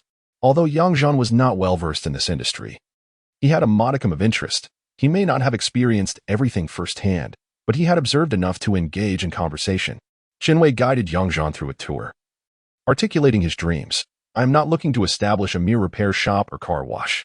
My passion lies in automobiles, specifically in realizing transformations based on my own or others' visions, making them beautiful, robust, or even flamboyant. Naturally, my target clientele is inclined towards the affluent, as only those with means can afford to lavish money on their vehicles. Despite the increasing business at my club, it has yet to develop the system and atmosphere I envision. Currently, it consists of friends or acquaintances who come through referrals. The reputation has not fully matured. Consequently, many of my imagined pathways for development remain nebulous, and I find myself passively pursuing profit, which vexes me." Chen Wei was unsure if Yang Zhan grasped his sentiments, yet he felt compelled to express his thoughts to someone who shared a common language. As they walked and conversed, Chen Wei's younger brother trailed behind them, while Chen Chen remained composed beside Yang Zhan. No one noticed anything amiss. The situation felt entirely natural. Chen Wei's doubts about Yang Zhan's comprehension seemed somewhat dismissive. For Yang Zhan, despite his NAVED, was a graduate in marketing. Issues surrounding market dynamics, corporate culture, or developmental positioning were matters he could easily navigate. Nonetheless, since Chen Wei regarded him as a friend, Yang Zhan took a moment to contemplate his response, aiming to avoid leading Chen Wei astray. He finally said, "I understand your point. It seems you have a clear vision of how you want the club to evolve, yet in this nascent stage, you feel that merely following the current trajectory may not bring your envisioned reality to fruition. To put it bluntly, it appears that, at the brink of turning a profit, you are experiencing self-doubt, fearing missteps at every turn." Yang Zhan refrained from delving into intricate details or offering suggestions, opting instead to alleviate Chen Wei's concerns with a broader perspective. He stood firm, gazing directly at Chen Wei, and inquired, "Wei Go, is your club merely intended to operate for a year or two before closing down? Or do you have aspirations to fulfill your vision within that time frame? Your club has barely been established for a year and is already on the brink of breaking even. Why the rush to achieve your goals with such precision? This is a splendid endeavor that merges passion with practice. It matters not if the journey is entirely smooth. If you are on the right path, simply quicken your pace. Should you stray, a mere adjustment of direction will not consume much time. You appear not to seek immediate financial gain, so why burden yourself with undue anxiety? Upon hearing these words, Chinwei felt a sudden clarity, pondering, indeed, why am I so hastily troubled? He became increasingly intrigued by Yang Zhan's ensuing remarks. Yang Zhan continued, taking a moment to gather his thoughts. As for the matters you've raised, they pertain solely to strategies and methodologies in management. In times of confusion, seek external inspiration. If you find something beneficial, adapt it to suit your needs. There are no proprietary rights on such business approaches. Progress step by step, eschewing the desire to achieve it all at once. Over time, you will gradually refine your framework and reach your objectives. Perhaps encountering setbacks or meandering off course could even spark more innovative ideas, ultimately enriching your envisioned goals. Yang Zhan articulated these notions with conviction. Chinwei seemed lost in contemplation, mechanically nodding along as his gaze became somewhat distant. Sensing that his words were resonating, Yang Zhan pressed on, essentially. There are two paths, hardware and software, with club culture also considered a facet of the latter. While I am less versed in hardware, ensuring proper configuration at the outset is key. Once profits are realized, you can invest in higher-end equipment as development progresses. On the software side, service, positioning, and culture, these intangible elements serve to attract clients and cultivate a positive reputation. For instance, if you aim to establish a high-end automobile club, your back-end service team must expand accordingly. If your clientele is not price-sensitive, you must rely on your service culture to cultivate loyalty beyond basic automotive services. You are passionate about automobiles, their technical specifications, aesthetic transformations, and the joy of rejuvenation. These can all serve as identifiers to segment your clientele. Furthermore, establishing detailed profiles for vehicles linked to clients will allow for tailored customer service interactions. Through face-to-face observations during routine engagements, you can gradually enhance your customer database, noting details such as age, birthdays, and preferences, thus incrementally expanding your customer service offerings. Establishing a group for similar clients via phone, text messages, emails, or QQ groups, and generating various topics to spark engaging discussions can significantly enhance the role of our club platform. Yang Zhan, increasingly inspired, disregarded the presence of any ladies and, after sharing cigarettes with two gentlemen, lit one for himself and continued, to stimulate discussions, I propose a concept related to my vehicle. From the moment of acquisition to the establishment of requirements, along with detailing the nuances of spare parts, the expertise of maintenance technicians, and the operational intricacies of each component, culminating in the final product. You could utilize DV to document this process, later adding your commentary and subtitles. By editing a 10-minute video in an accelerated format, you can present it as a small masterpiece to an interested audience. For exceptional cases, record and publish them. You can do this in QQ groups, or even establish your own forum. Or perhaps create a future automotive enthusiast club website. Employing various channels for dissemination can strategically enhance the club's reputation while subtly advancing the culture of the organization. As Yang Zhan rambled on, he drew inspiration from automotive modification videos and live streams he had encountered in later generations. He noted how many of the trendy automotive modification and high-end secondhand car stores appeared to be quite lucrative. Each establishment seemed to cater to affluent individuals who frequently purchased and exchanged vehicles, likely for show, yet it cannot be denied that this industry holds genuine profit potential. Although Chinwei did not hold a substantial share in his company, he had witnessed Wei Guoqiang's luxurious vehicles, indicating that Chinwei had indeed garnered considerable wealth within this sector. Chinwei found himself somewhat taken aback by Yang Zhan's enthusiasm. He had initially sought merely to express common sentiments and perhaps gain a third-party perspective, but Yang Zhan's fervent outpouring of ideas and suggestions caught him off guard. Some concepts resonated with Chinwei, while others seemed fantastical, yet all served to broaden his previously narrow outlook. Yang Zhan, oblivious to Chinwei's transformation, continued to articulate his thoughts. Noticing the time was only around 9:30, Chinwei quickly interjected, "Hold on, my friend. Your pace is overwhelming me. It's still early. Let me invite my brother Jiang Shaoqing over. We can go to the office for tea and continue our discussion." With that, he instructed a subordinate to call Jiang Shaoqing and led Yang Zhan toward the office, while Qinshan, wearing a peculiar expression, followed silently, revealing no impatience or desire to interject. As they walked, Chinwei suddenly proposed, "Brother, why not consider investing a bit in my venture? Your involvement could provide us with additional insights, and when you come to Pingqing, you will have a base here. Yang Zhan, surprised, turned to look at Qin Wei, not expecting such an invitation. However, he found it acceptable. Participating in the investment would require little effort on his part, and he was confident that the returns would be worthwhile in the future. Thus, Yang Zhan responded with great generosity, investing? Sure, but I have a job, so I want to be involved in the day-to-day management here. Are you looking for additional investment or transferring shares? Additional investment would be preferable for the club to grow. It certainly requires financial input, which would expedite the realization of our aspirations. Qin Wei found it quite natural that Yang Zhan readily agreed to invest, for in his eyes, Yang was a person of such ease, brimming with incisive ideas and initiatives. His willingness to participate was beneficial for both parties. Of course, it's additional investment. We are not selling shares, Qin Wei replied instinctively. He then briefly outlined the club's equity structure. The club is registered with a capital of 10 million, of which I have invested 5 million in cash, alongside 3 years of rent and the principal management, holding 70 of the shares. My friend Jiang Shaoqing has invested 3 million in cash for a 30 stake. I am allocating 10 of my shares along with his 5 into an equity incentive pool for future employees and management incentives. My intention is to maintain the 15 equity incentive pool. After the additional investment, this portion will still be distributed among shareholders proportionately. After you invest, you will hold approximately 10 of the shares. We can discuss the specifics further when Jiang Shaoqing arrives. Rest assured, my friend, you will not suffer any losses. Qin Wei said slowly, tapping his head. The group returned to the office for tea, and within 10 minutes, the shareholder Jiang Shaoqing arrived in a flurry. After another round of introductions and exchanges, Yang Zhan learned that Jiang Shaoqing was a classmate of Qin Wei, a local from Fujian province, who had moved to Pingqing with his parents during childhood. His family primarily engaged in the processing and sales of electronic components. Jiang Shaoqing had only one sister, so his role at home was not merely nominal. His investment in Qin Wei's club stemmed from a genuine interest and a strong relationship. Like-minded individuals naturally congregate.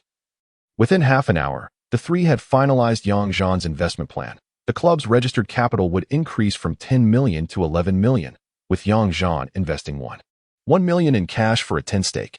Consequently, the shares of Qin Wei and Jiang Shaoqing would adjust to 62.7 and 27.3, with each proportionately contributing to the employee incentive option pool. They stipulated that during the first 3 years since registration, aside from year-end employee incentives, no dividends would be distributed to shareholders. All profits would be reinvested into the club as development funds. They agreed that Yang Zhan would transfer the funds to the company's account by the following Monday, with the company managing the relevant equity change procedures. The three did not delve deeply into specific details, as this was fundamentally a relationship based on mutual trust. Had there been distrust or discord, this arrangement would not have materialized. Thus, following the conclusion of the investment discussions, they continued their brainstorming session for the club's development. Well then, they were all tied together, and further discussions would be endless, primarily expanding upon Yang Zhan's various suggestions. Qin took the initiative to act as the recorder of the meeting. During this time, her family called her twice to inquire why she had not yet returned home. In both instances, Qin assured them over the phone that she was with her sister before elaborating on the situation. Chapter 52 Reunion with Brother Chao on Sunday morning. Yang Zhan managed to finish his breakfast at the hotel buffet just before it concluded. The previous night, he had engaged in conversation with Qin Wei and others at the club until the early hours, even ordering takeout for a late-night snack. They had arranged to return on Monday to settle the investment payment and complete the necessary paperwork. As they were leaving, Qin offered to drive Yang Zhan, but Qin Wei stepped forward, handing his Honda Civic keys to Yang Zhan, permitting him to use the car during his stay in Pingqing. That day, Yang Zhan was indeed weary, having run errands across 3 or 4 locations from just after 7 a.m. until 1 a.m. Not wishing to be alone with Qin, he unhesitatingly accepted the keys and bid farewell, swiftly departing. After finishing breakfast, he noticed it was nearly 10 a.m. Yet there was no sign of Gu Wei and Yin Feng. He presumed they were still indulging in a leisurely sleep. Originally, he had planned to address some renovation matters, so he called Yin Feng to rouse them, only to learn that they had already gone to the Xiangmi Huatian sales center around 9 a.m. It turned out that during dinner with friends the previous night, they had connected with a familiar renovation design company, arranging to meet that morning in the community. They refrained from informing Yang Zhan, believing he was typically an early riser. since he had proactively contacted them. They assumed he either had other commitments the night before or had returned late and was still resting, thus deciding to wait for him to reach out before reconvening. Not overthinking the situation, Zhan drove to the sales center, where he found Gu Wei and the others already measuring a property. Recognizing the location, he made his way to them. The 75-square-meter apartment they were measuring belonged to Gu Wei. Upon entering, Zhan noticed two individuals assisting with measurements and another person discussing plans with Gu Wei and Yanfeng. Seeing Zhan enter, Gu Wei remarked, "The boss has arrived. We've nearly finalized discussions about this small apartment. Let me brief you and see if you have any suggestions." "Sure," Zhan replied. "Since the apartment is intended for rental and already features fine decoration, we don't plan to make significant alterations. We'll merely furnish it according to the original design, focusing on custom selections for the wardrobe, curtains, and lighting." Gu Wei presented a list of furniture and supplies they had previously noted down, explaining, "This renovation company is owned by a friend of mine, so we'll engage them for the entire package, allowing them to propose a design and product plan. We can evaluate the aesthetics and pricing, and if it suits our needs, we'll proceed with them to avoid unnecessary hassle." Yanfeng added, after a rough estimate, "A mid-range configuration for a complete apartment would cost between 50 to 80,000. For your personal residence, you could ask them to provide additional options, allowing you to select brands for furniture and appliances, which would be quite convenient." He then sighed, reminiscing, "For my wedding apartment, I was hands-on with the renovation, which was truly taxing. I no longer wish to endure such complexities." Zhan nodded in agreement with their ideas. "No problem, let us proceed as you suggested, as long as we ensure quality." Thus, the group continued their work. The smaller houses were relatively straightforward. After a few measurements, the professional personnel quickly compiled a list of required materials. Primarily, Zhan's 89-square-meter duplex needed to be decorated and furnished according to his preferences. A group busied themselves in his apartment for about an hour, during which Yanfeng returned to the hotel to check out of their room, inviting the renovation company staff to lunch. At the dining table, they essentially finalized the specific plans for the 6 small houses. They could go to the renovation company on Monday to sign the contract and make a partial payment. As for Zhan's larger residence, they would need to return to devise a detailed plan and quotation. At that time, Zhan could visit their company to confirm various requirements before discussing the contract and execution matters. After lunch, they bid farewell to the renovation company staff and returned to the parking lot of the sales center. Gu Wei noticed Zhan placing his bag into a nearby Honda Civic and curiously inquired, "Whose car is this?" Zhan smiled and replied, "It's the car of the modification shop owner. I left my car there for some adjustments, so I'm borrowing his for the time being. Are you all planning to hang out a bit longer or head back directly? I can handle things here. I'll retrieve my car on Tuesday and then return. By the way, Brother Feng has taken a leave, haha." Yanfeng shrugged nonchalantly. "It's convenient for me to cover for you." "Well, Wei Good and I are feeling a bit awkward about disappearing. We have to focus on our work." "Heh." Gu Wei nodded in agreement. "Let us head back early then. I want to spend some time with my wife, haha." "Are you also returning to Huiqing, Feng? You all have a meeting at the company tomorrow, right? The mid-year summary meeting?" Yanfeng appeared somewhat resigned upon hearing this. "You can say what you want about the leaders holding meetings, but they insist we sit there as well. It's unavoidable." Zhan glanced at his watch, got into the car, and with a cheeky grin remarked, "All right. I'm off to meet some classmates. You two take care."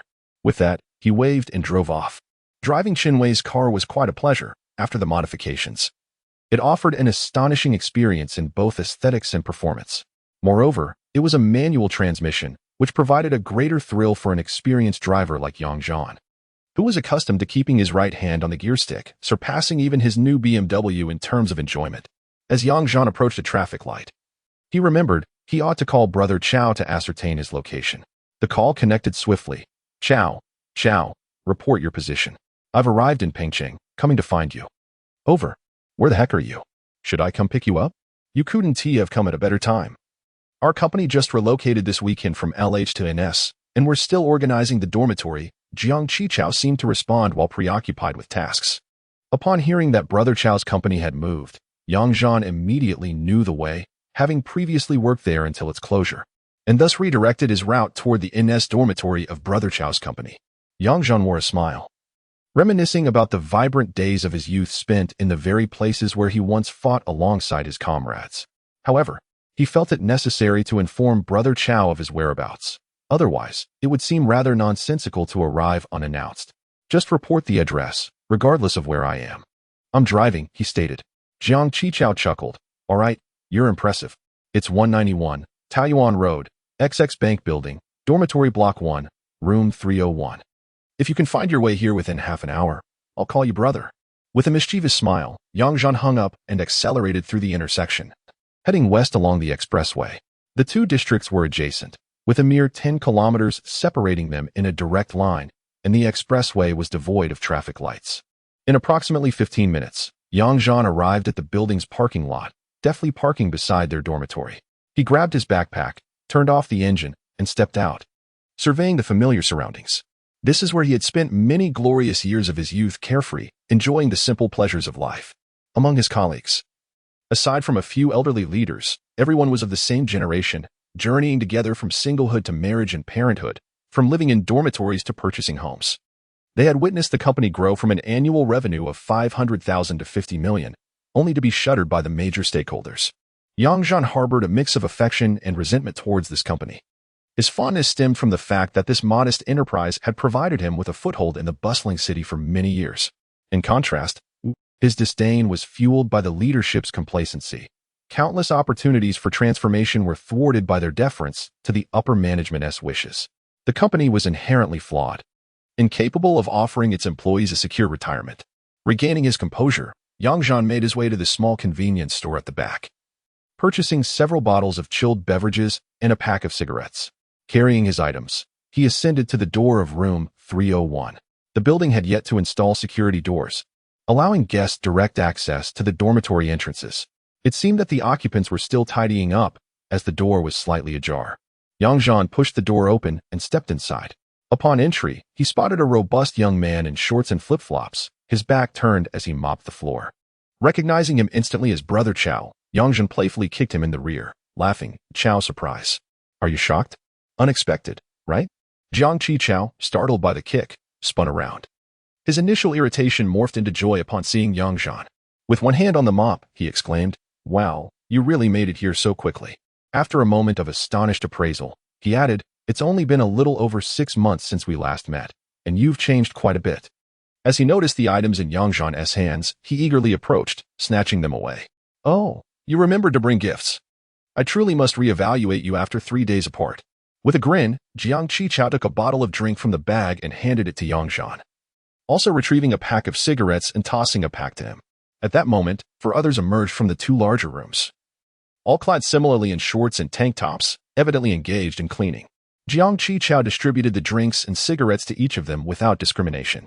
The few individuals who emerged were all acquaintances of Zhan, though Jiang Qichao was certainly unfamiliar with them. He introduced Zhan as a close friend who had come specifically to visit, and it happened that after tidying up in the evenings, they would all go out for dinner together. Among the shirtless youths was Wei Guoqiang, residing in a dormitory structured with 3 rooms and a living room, each room accommodating a bunk bed, allowing a total of 6 occupants. There were 2 additional dormitories on the upper floor with the same layout. Wei Guoqiang had entered the company as an intern earlier in the year, and, having just graduated last month, he officially joined the workforce. He lived in LH, a district away, and to facilitate convenience, he occupied a bed in the dormitory. However, he left to return home after less than 6 months. Among the shirtless young men was also Wang Jing, a university classmate of Wei Guoqiang, who joined the company in the same cohort, hailing from an out-of-province city. It was Zhan who playfully nicknamed him Brother Jing, but as the years passed and female colleagues increased in number, he became known as Jingjing.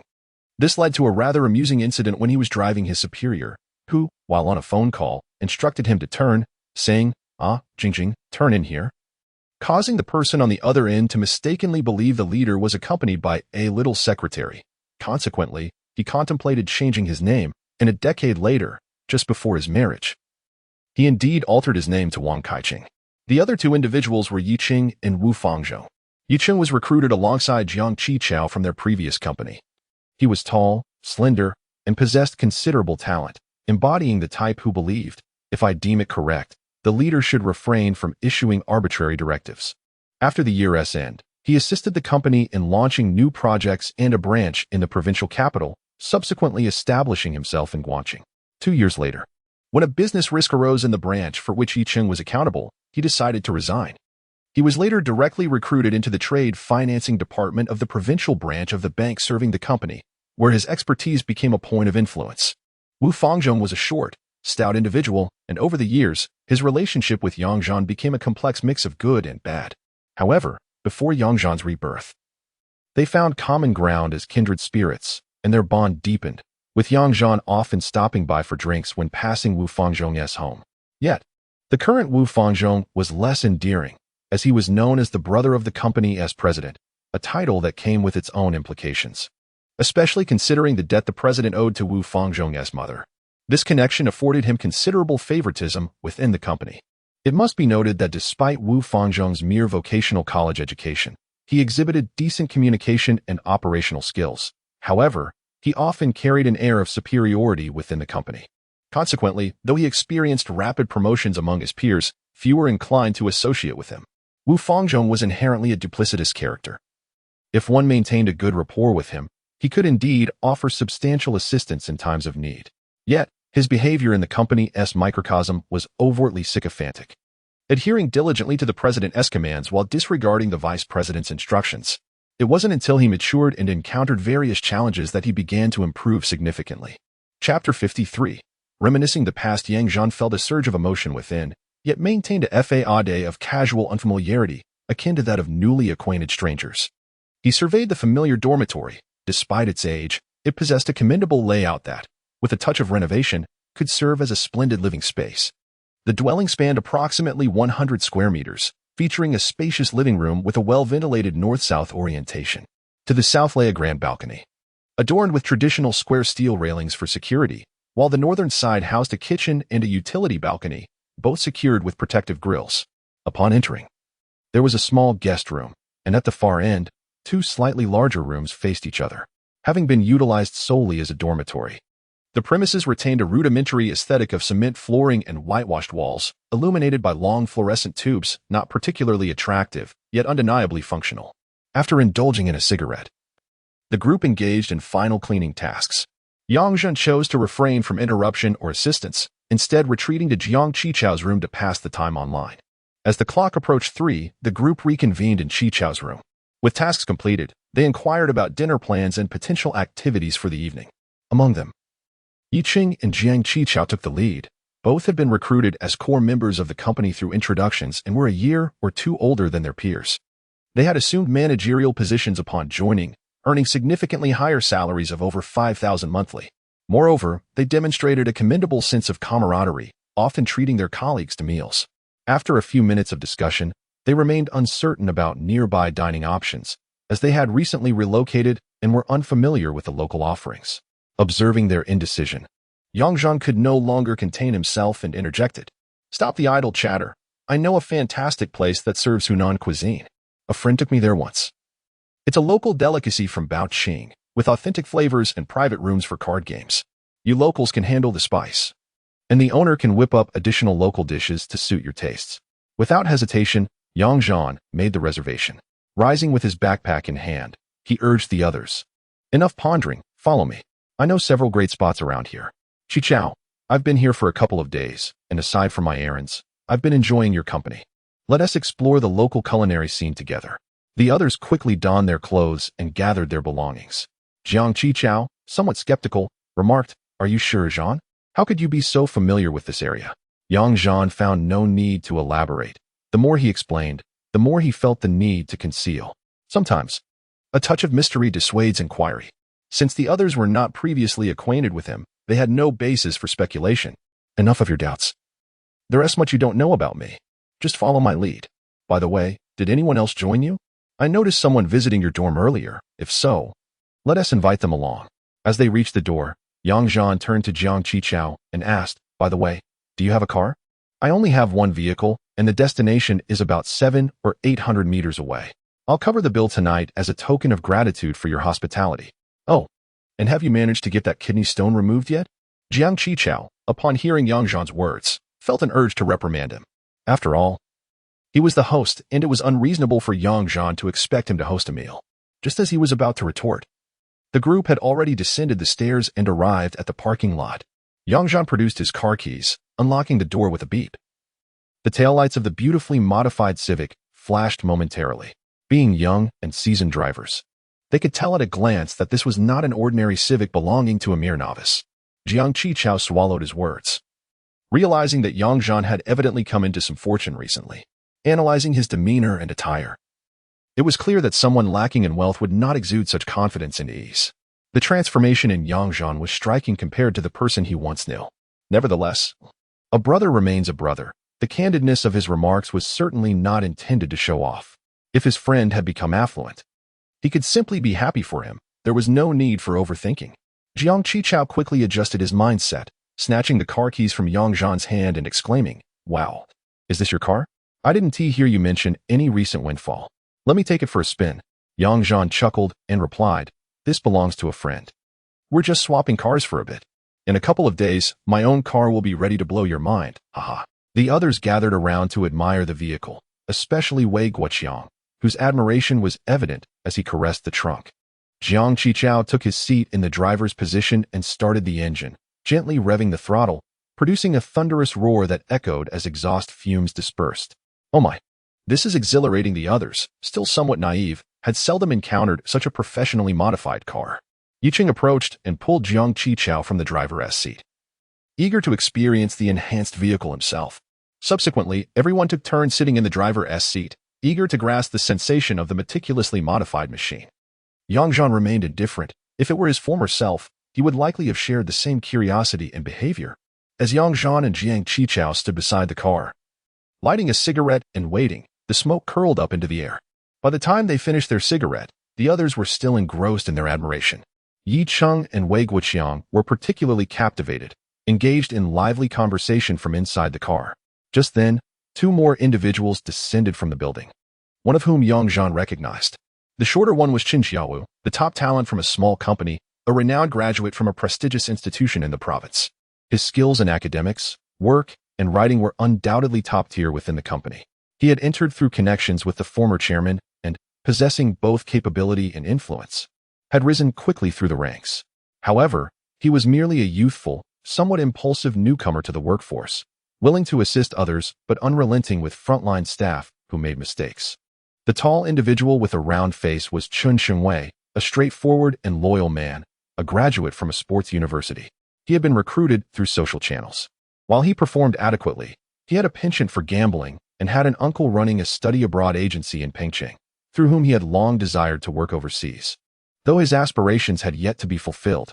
Later, having long engaged in the risk control business of precious metal financing as a data analyst, he mistakenly believed that his daily study of the fluctuations in domestic and international gold prices had granted him insight into their patterns. With an obstinate resolve, he ventured into the gold futures market, only to be swiftly taught a harsh lesson within a week. It soon became apparent that, true to his athletic background, he had entered the market with a principle of 100,000, leveraging 10,000 to make purchases while using the remaining 90,000 as margin. In contrast, he had opted to leverage 90,000 with only 10,000 left for margin. Anyone with even a modicum of knowledge about futures trading would recognize the folly of such a strategy. Indeed, a minor fluctuation led to the complete depletion of his funds before he even comprehended how it had transpired. Nevertheless, Chun Sheng was quite an amiable individual, proving to be a delightful companion in their ventures, as one could rest assured he would only deceive himself. Jiang Qichao then introduced the two individuals, pulling Wei Guoqiang from the driver's seat as they each made their way to the dining establishment. Yang Zhan, upon seeing the vehicle that Chun Xiaowu and the others had boarded, chuckled. It was the same memorable vintage Jetta, a car destined for the scrapyard in a couple of years. This nostalgia was particularly poignant as, 2 years later, the company leadership had hosted a farewell banquet for Yicheng's departure. On that day, Yang Zhan, due to work commitments, had been in LH and rushed back to NS after hours to attend the dinner, driving the dilapidated vehicle over 20 kilometers through a series of traffic signals. Upon alighting, he found himself cramping from the strain of operating the worn-out clutch. Similarly, Yang Zhan's department maintained a Toyota pickup that still drove like a dream, while the obsolete Jetta proved excruciatingly cumbersome. Ultimately, the Jetta was retired once its lifespan expired. But that was another tale. For this group of young individuals, however, possessing a battered Jetta to conduct business rather than relying on public transport, instilled a profound sense of happiness. As Jiang Qichao drove, Yang Zhan occupied the passenger seat, guiding him to a quaint roadside Baoqing restaurant. This establishment was a modest husband and wife venture, situated in a building slated for demolition, featuring a large dining area and 2 private rooms. The proprietors, in their 40s, exuded warmth and kindness. Although labeled a humble eatery, it was frequented by familiar patrons who appreciated the generous portions and delightful flavors, with prices reflecting the local fare. In an era where a typical meal could easily cost 500 to 600 or even 1,000 yuan, comparable to seafood establishments, their offerings were reasonably priced. Around 3 o'clock, as the couple took a moment to rest in the restaurant, they noticed 2 vehicles pull up outside. The juxtaposition of a stylish car alongside an unattractive one evoked a humorous image of the affluent heir accompanied by his entourage. However, as the occupants exited the vehicles, the owners quickly dismissed their earlier musings, for the young people who emerged radiated refinement and civility, devoid of any air of delinquency. The couple promptly rose to greet them with warm smiles. Yang Zhan was undoubtedly familiar with this couple, as this place had served as the company cafeteria for several years until the restaurant's demolition. During that time, the company was experiencing a period of expansion, and many people from Guang province had developed a taste for spicy food. Whenever they craved Hunan cuisine or were at a loss for a gathering place, they would invariably come here. Regardless of whether the owner recognized him now, Yang Zhan entered the restaurant and greeted the owner with ease. "Madam Owner, we'll be dining here tonight. Please turn on the air conditioning in the mahjong machine in the large private room for me. What special ingredients do you have today? Show me." The owner promptly responded, leading everyone to the large room, while the proprietor hurriedly lit a cigarette and handed out business cards, taking Yang Zhan to the kitchen to showcase the day's specialty ingredients. Jiang Qichao and Wei Guoqiang followed along to help with the ordering. Qichao had a particular fondness for Hunan cuisine, while Wei Guoqiang was still not accustomed to spicy food, so it was more convenient to order some local dishes for him. Upon entering the kitchen, they were greeted by a plethora of fresh ingredients. Yang Zhan, disregarding the prices, selected a few of his favorites: spicy stewed country chicken, chopped pepper fish head, Hunan blood duck, and cucumber stir-fried with eel. He even ordered an entire serving of expensive turtle and snake, embracing the role of a wealthy patron wholeheartedly. Jiang Qichao, knowing Yang Zhan's choices were likely to suit his own palate, followed suit and added stir-fried fermented black bean with pork cracklings and stir-fried lababa beans with fried eggs, dishes that the others did not particularly enjoy. Yang Zhan then turned to Wei Guoqiang and said, "Guoqiang, don't just stand there. Ask the owner for any local specialties that showcase good culinary skills and order 5 or 6 more dishes. That should suffice, and we can always add more if needed." "All right, Zhan Gu," Wei Guoqiang thought to himself, realizing that his classmate Qichao was likely a new affluent figure, and promptly addressed him as brother. He then placed an order for a few assorted braised dishes, shrimp, crab, and fish prepared in Cantonese style, bringing the total to about 15 or 16 dishes, including soup and vegetables. After placing the orders, the trio returned to the large room, where the owner was busy pouring tea and serving snacks, and the indoor temperature had already dropped. Yang Zhan then said to the owner, "Madam, could you bring some chilled drinks and ask everyone what they would like? Also, please get a large watermelon for us to chill for later. The dishes have been ordered, and some will take longer to prepare, so let us aim for around 6 o'clock." The owner promptly replied that it was no problem and went out to gather the items. The group discussed who would play mahjong and what the rest would do, eventually deciding that Yang Zhan, Jiang Qichao, along with Yi Cheng and Wu Fangzhong, would take to the mahjong table. Wei Guoqiang volunteered to serve, while the remaining 3 asked the owner for a deck of playing cards to play do diju. In truth, it was certain that Yang Zhan and the other 2 would be playing mahjong, with Wu Fangzhong being the most daring among the group to join the card table. Jiang Qichao and Yi Cheng, with their relatively higher salaries, naturally sought to participate in the mahjong game. The other 5, being young newcomers to society with just started jobs and little income, lacked the confidence to join in on high-stakes card games that could cost 2,000 to 3,000 per round. Only Wu Fangzhong had interned at the local police station for a year after graduating from college. He had encountered all walks of life, mastering various skills such as card playing, drinking, and smoking, showing no fear of loss. Thus, his participation posed no issue. Once the seating arrangements were made, they separated to engage in different activities. Yang Zhan took out 300 yuan in cash from his bag and handed it to Wei Guoqiang, saying, "Guoqiang, Please go outside and buy a pack of cigarettes, the kind we smoke. With the remainder, feel free to purchase some ice cream or anything else you think we might enjoy. I appreciate your help. Wei Guoqiang promptly embraced his role, accepting the money with both hands and responding, "All right, brother Zhan. Thank you for the treat, boss." He then stepped out to carry out the task. After more than 10 minutes since they had alighted from the vehicle, Yang Zhan had arranged everything, and the gathering with old friends began in earnest. Chapter 54. Awakening and Adjustment. On the following morning, Yang Zhan and Jiang Qichao parted ways after enjoying breakfast together at the hotel, with Yang Zhan planning to return in the afternoon. Indeed, Jiang Qichao had accompanied Yang Zhan to the hotel the previous night, where they shared a twin room. Their evening activities concluded at 11 o'clock, and despite Yang Zhan's leisurely demeanor, he could not resist the allure of the game, ultimately winning 200 yuan. The dinner bill, along with expenses for cigarettes and such, totaled over 1,800. While the others departed, Wei Guoqiang remained steadfastly to the end. Yang Zhan generously gifted him the 200 yuan he won at the card table, saying, "Guoqiang, take this for cigarettes," earning him a playful, "Kamsahamnida, brother Zhan." In return, under ordinary circumstances, the card game would not have concluded so early. However, the following day was Monday, and with a plethora of tasks awaiting them after their recent office relocation, they opted for an early finish to avoid any disruption to their workday. Of course, this concern would diminish significantly in the years to come. Today, Yang Zhan had numerous matters to attend to personally. Adhering to the work schedule, he set off early, driving across districts to reach Qinwei's office, where both Qinwei and Jiang Shaoqing awaited him. Upon arrival, he skipped tea and went directly to the bank with the club's finance team to conduct a transfer. After retrieving the relevant receipts, he returned to the office to sign the equity agreement.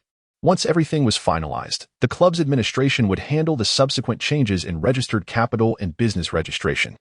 Completing such tasks within a fortnight was considered efficient, and in this regard, the administrative efficiency in Pingcheng surpassed that of many comparable cities. In reality, these matters did not consume much time. With VIP privileges at the bank, transfers were completed in a matter of minutes. The contract terms had already been prearranged, allowing for a quick glance and a signature based on trust. Yang Zhan lingered at Qinwei's office, engaging in light banter with the two shareholders until 9:30. Using the guise of needing to collect properties as an excuse, though he knew that property transfers and bank loans could not be expedited so easily. As he exited the club, Yang Zhan drove towards the Xiangmi Huatian community, hardly sparing a glance at how his BMW had been modified. After all, he was set to collect the car the following day, and he felt no excitement or novelty from having purchased a new vehicle. This lack of exhilaration prompted a moment of introspection. Had he truly begun to numb himself to the small pleasures of life? No, that simply would not do.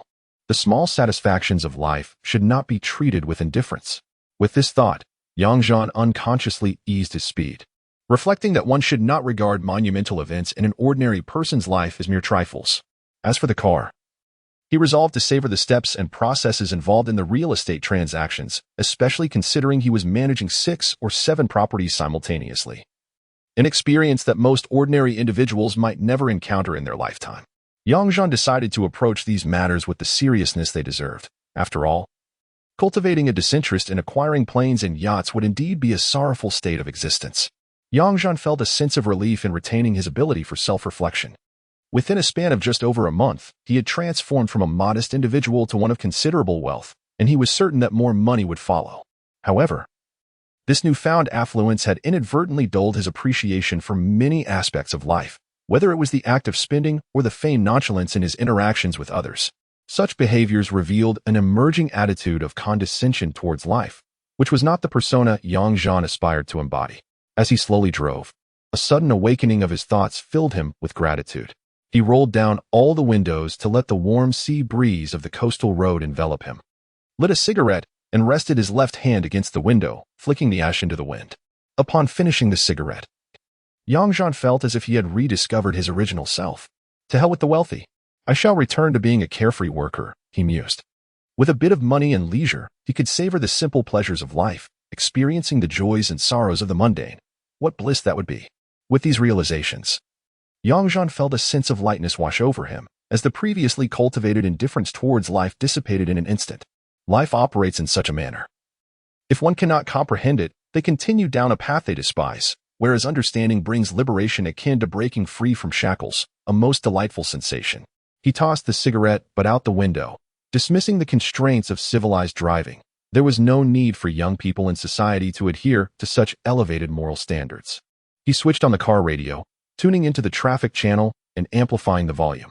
Just then, a song he adored played. Thank You for Your Love 1999 by Nicholas Tse. A tune beloved by men of his age, which resonated deeply within him. Singing along provided a cathartic release for his inner turmoil.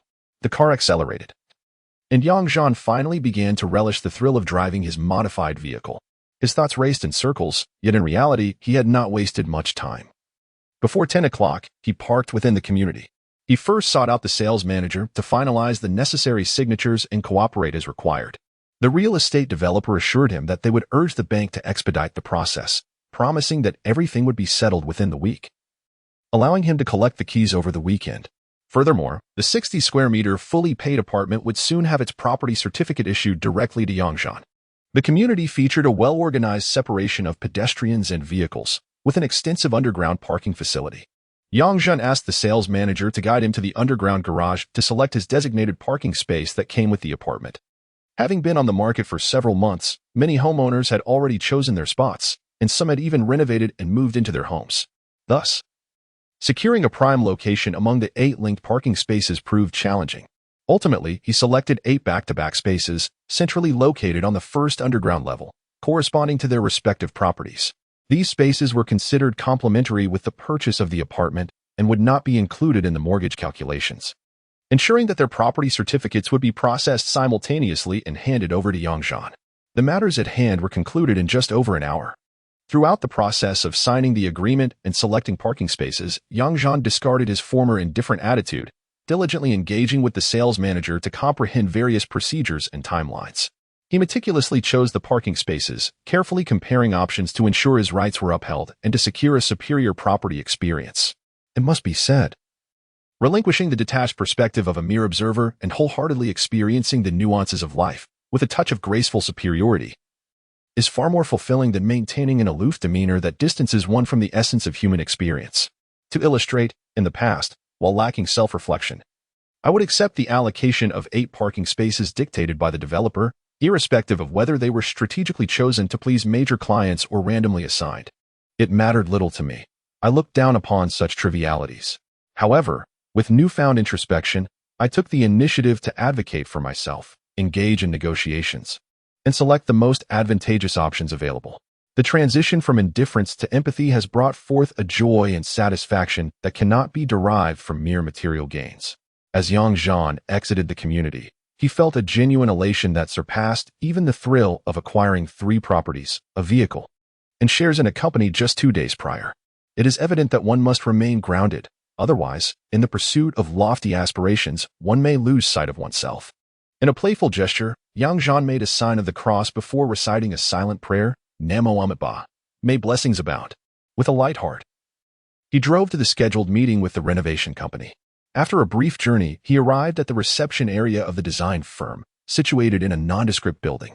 The same trio of designers greeted him, followed shortly by the firm's owner, a friend of Gouet, who made a courteous visit to ensure his staff would provide meticulous service to the clients before departing with the usual platitudes of business etiquette. Zhan understood this customary exchange and was unconcerned. Once the owner departed, he engaged earnestly with the 3 designers regarding material choices and renovation styles. Among the 6 modest apartments, the focus was on simplicity, practicality, and quality. Zhan sat before their computer, perusing images and descriptions, opting to maintain the existing layout of the spaces while dedicating more thought to the selection of furniture and appliances. Recommendations from the designers guided choices such as installing protective wire mesh on the balcony and customizing the main wardrobe. The essential appliances, refrigerator, television, air conditioning, lighting, and kitchen equipment were chosen from brands offered by the design firm, while minor items required no special configuration.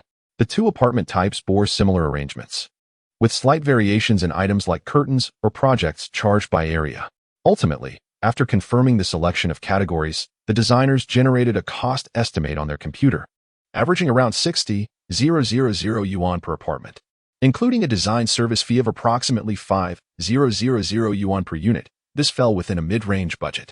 Certainly, If one were to start from scratch and establish a residence, the costs could easily escalate by an additional 30,000 to 40,000, potentially rendering the acquisition of essential items unattainable. While assessing expenses on one side, the designer on the other had already crafted a rudimentary rendering on his computer. Zhan, having carefully compared the design, found it rather unremarkable yet acceptable, deeming it quite suitable for renting to stable, middle to upper income professionals in the vicinity. Zhan refrained from unilaterally deciding for Guowei and Yin Feng. Instead, he took the initiative to call each of them separately, ensuring their confirmation before finalizing the design and renovation plan for 2 small units with the designer. Noticing that time had flown past noon, Zhan, unhurried, invited them out for lunch, where they could discuss his vision for the spacious residence. He no longer held the previous mindset of merely providing them with a direction and allowing them to design as they saw fit, believing it to be sufficient. Zhan resolved to invest more thought into the details he cherished, articulating them fervently to the designers for their realization. Initially, he had considered this home merely a temporary foothold in Pengcheng, a casual renovation sufficing as long as it met a certain standard. However, he now felt that even a temporary residence, with ample time and resources, deserved more attention, transforming it into a warm and dreamlike abode. Finding joy in the minutiae of daily life is a relatively simple endeavor. Losing such bliss would leave one bereft of other sources of happiness. Thus, Zhan became quite talkative at the dining table and in the meeting room, envisioning the characteristics of his dream home, a cozy and engaging balcony adorned with flowers, greenery, and a small fish pond, a spacious, bright, and distinctive living room, a kitchen that is both comprehensive and convenient, bedrooms and guest rooms that exude simplicity and warmth, as well as a study, gym, and tea room. Envisioning a residence nearing 200 square meters of usable space, Zhan anticipated that it would accommodate, at most, only his girlfriend in the future, making these aspirations feasible provided financial resources were available. For designers, having ideas is welcomed. The absence of clear opinions is far more concerning. Thus, the 4 individuals engaged in lively discussions post-lunch, actively collaborating and offering suggestions. Despite it being merely one residence, if renovated according to specifications, the costs could surpass those of the combined expenditures for 6 other units. Consequently, the 3 designers exhibited remarkable patience in catering to Zhan, their esteemed client. It was not until 5 p.m. that the specific details of the plan were finalized, followed by the signing of numerous contracts, with Zhan paying all the required deposits for the renovation. Although it was merely soft decoration, it involved wall treatments and custom furnishings, necessitating a month's timeline for completion. This week, the renovation company would refine the plan and place orders for the requisite furnishings, while next week, upon official handover of the properties, they would proceed to coordinate with the community management regarding renovation matters. The handling of ventilation and harmful substances, such as formaldehyde post-renovation, would be managed by them. Guaranteed for 2 years. Emerging from the renovation company, it was already past 5 p.m., and Jiang Qichao had reached out to him regarding dinner that evening to formally celebrate their company's departure from the watchful eye of the big boss. Embarking on a new journey ahead. Chapter 55. Reunion with old colleagues. As Zhan drove, the melodies from the radio filled the air, and he felt a sense of joy and ease after a day spent managing trivial matters. This was the state he yearned for. In his happiness, he was reminded of Chin and reflected on his previous demeanor, realizing it had been misguided. What a stroke of fate to encounter such an enchanting young woman, only to feign indifference under the flimsy pretext of enjoying solitude. What folly! Regardless of the outcome, why not take the initiative to reach out to a captivating girl and explore the nuances of love? If it proves to be true love, then one ought to pursue it with courage. After all, the bittersweet experiences of life are what give it flavor. With a newfound determination, Zhan seamlessly switched to action. Gripping the steering wheel with his left hand, he retrieved his phone with his right, dialing a number. After a few rings, the call connected. Hello, Chin. Have you finished work yet? On the other end, Chin was busy organizing documents while chatting with Yang Yi. When her phone rang, she glanced at the screen and a smile naturally graced her face. Not yet. It's Monday, and it's hard to leave on time when organizing materials. Are you back? Haha. I'm still in Pengcheng, Zhan fibbed lightly. I just wrapped up my errands and, feeling a bit bored while driving, randomly dialed a number. What a coincidence that it was you. Chin, well aware of his jest, replied playfully. Oh, so it wasn't intentional? I suppose I'll hang up then. Zhan, sensing the playful banter, quickly retorted. Wait. I'm just kidding. The moment I sat in your brother's car, I thought of you, so I called to hear the lovely voice of a beautiful girl, far more delightful than the songs on the radio. Oh, what is with the cheerful mood today? It sounds like you've encountered some great fortune, Chen noted, a hint of delight in her voice, while also noticing the happiness emanating from Yang Zhan's words. Today was filled with mundane tasks, but somewhere along the way, I had an epiphany about life that cleared the fog of existence. Completing these small tasks brought me unexpected joy, and I simply wanted to share this happiness with someone.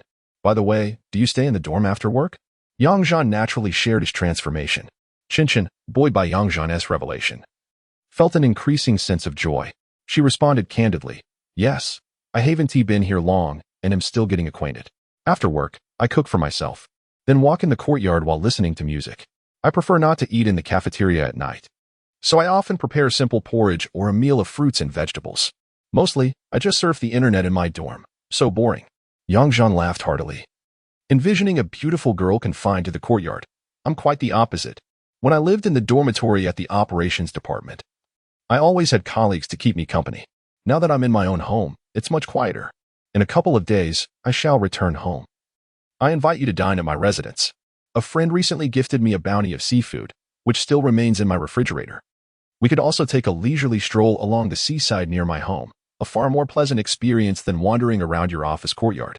As soon as the words left his mouth, Yang Zhan felt a twinge of abruptness and hastily added an explanation. Oh dear, allow me to clarify. I am indeed a good person.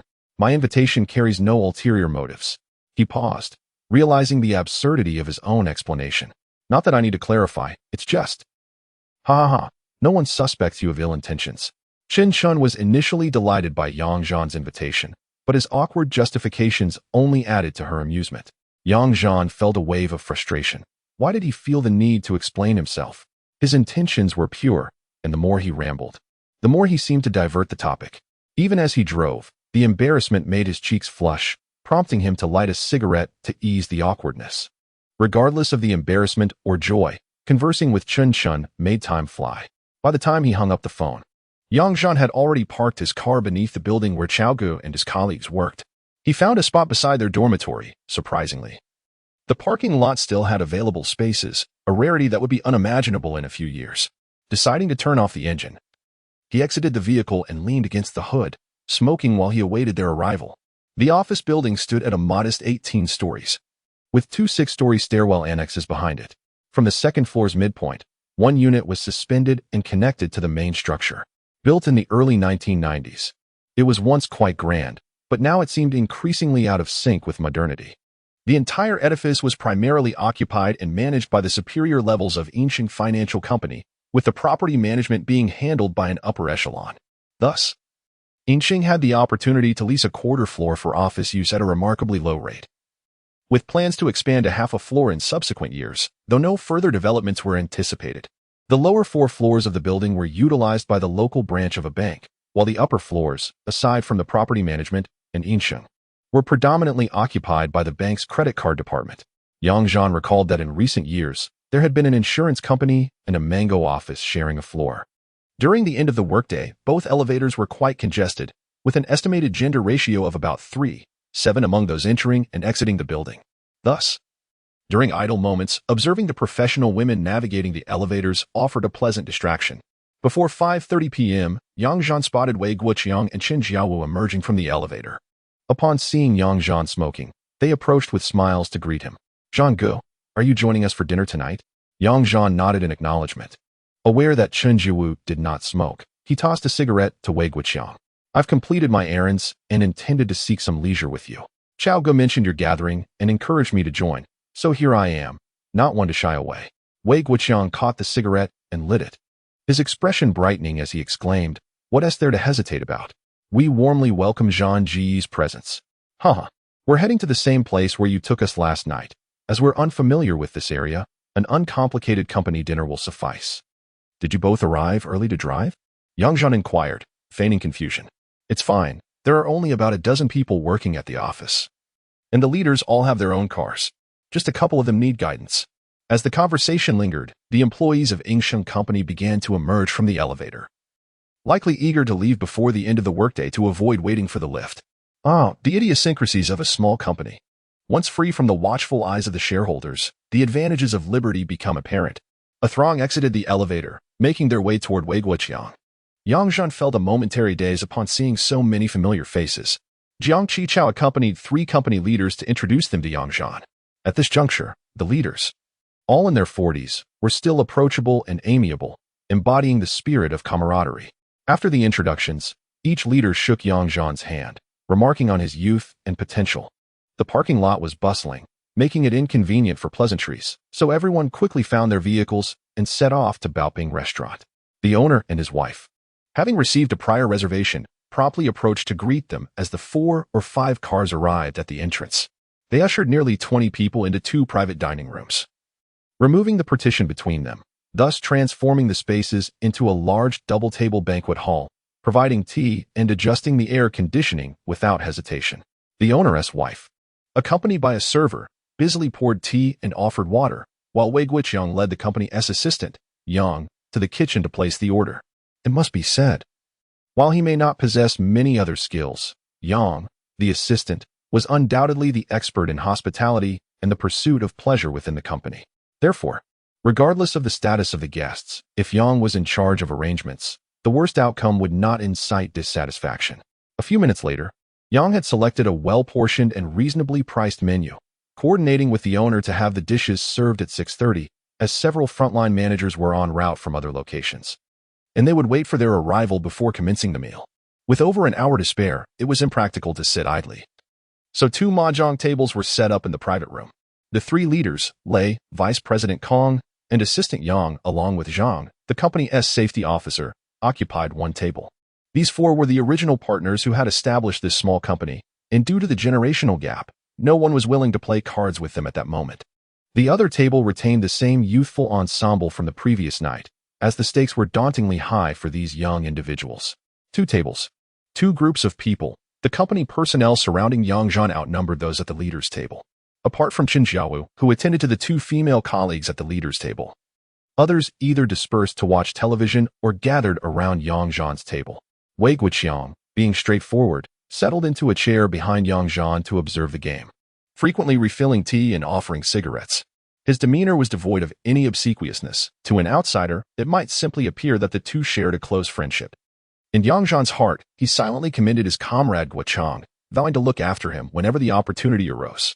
Within the span of merely 10 rounds of the game, wherein a single round of the cautious Guangdong-style mahjong could stretch over 10 minutes, most attendees had arrived. The proprietress began to arrange the tables and serve the dishes, while the leaders concluded their game and commenced the seating arrangements, all orchestrated by Assistant Yang. At the main table, it was only natural for the leaders to sit together, accompanied by the female financial manager Zhang Yi and the charming administrative assistant, forming a fitting assembly. Meanwhile, the secondary table comprised a quartet of players, including the stalwarts Qin Xiaowu and Wei Guoqiang, allowing for a cozy gathering of 12 at one table. The other table, consisting of individuals with comparatively lower ranks, also accommodated 12 guests, enjoying a more relaxed dining experience without the presence of their superiors. The tables were laden with a splendid array of 12 exquisite dishes, harmoniously blending the flavors of Guangxi and Hunan cuisine. The beverages offered included a mix of white liquor and beer. Those inclined to indulge in the former could savor the fine Matai liquor brought by Assistant Yang, while beer enthusiasts could summon the proprietress for a round. For those who preferred abstinence, they were free to choose their own path. Among the diners, only Wei Guoqiang had the fortitude to refuse alcohol outright, as he was allergic to it, having landed in the hospital after 2 attempts at drinking, thus earning his immunity badge. As the meal commenced, the customary opening remarks from the leaders unfolded, led by the chief, Lei, who raised his glass to share grand aspirations, narratives of small companies transforming from nothing into greatness, with brothers united in purpose and resilience. This peculiar company, upon reflection, was indeed quite unconventional. The leadership comprised bank employees predominantly in their 40s, while the junior staff were mainly fresh recruits from the post-80s generation, with no representation from the 70s cohort until a couple of assistants were later parachuted in from above. Mitigating the generational gap, the leaders stemmed from the bank's property management sector, yet the new company was engaged in providing third-party services for bank trade financing. The leaders had connections but lacked industry knowledge, while the younger recruits were even more naive. Only Jiang Qichao and Yi Cheng, who were poached from elsewhere, could be regarded as the backbone of the business. However, the leadership clearly bore an inherent barrier to advancement. Even Zhang and Yi could only aspire to departmental manager roles, making it unsurprising that such astute individuals would eventually seek opportunities elsewhere. Alas, Yang Zhan remained with the company until its demise, ultimately attributing the downfall to personal shortcomings.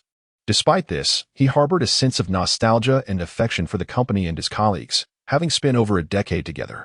Although he chose not to delve into this pit again, it did not hinder him from enjoying the camaraderie of old friends.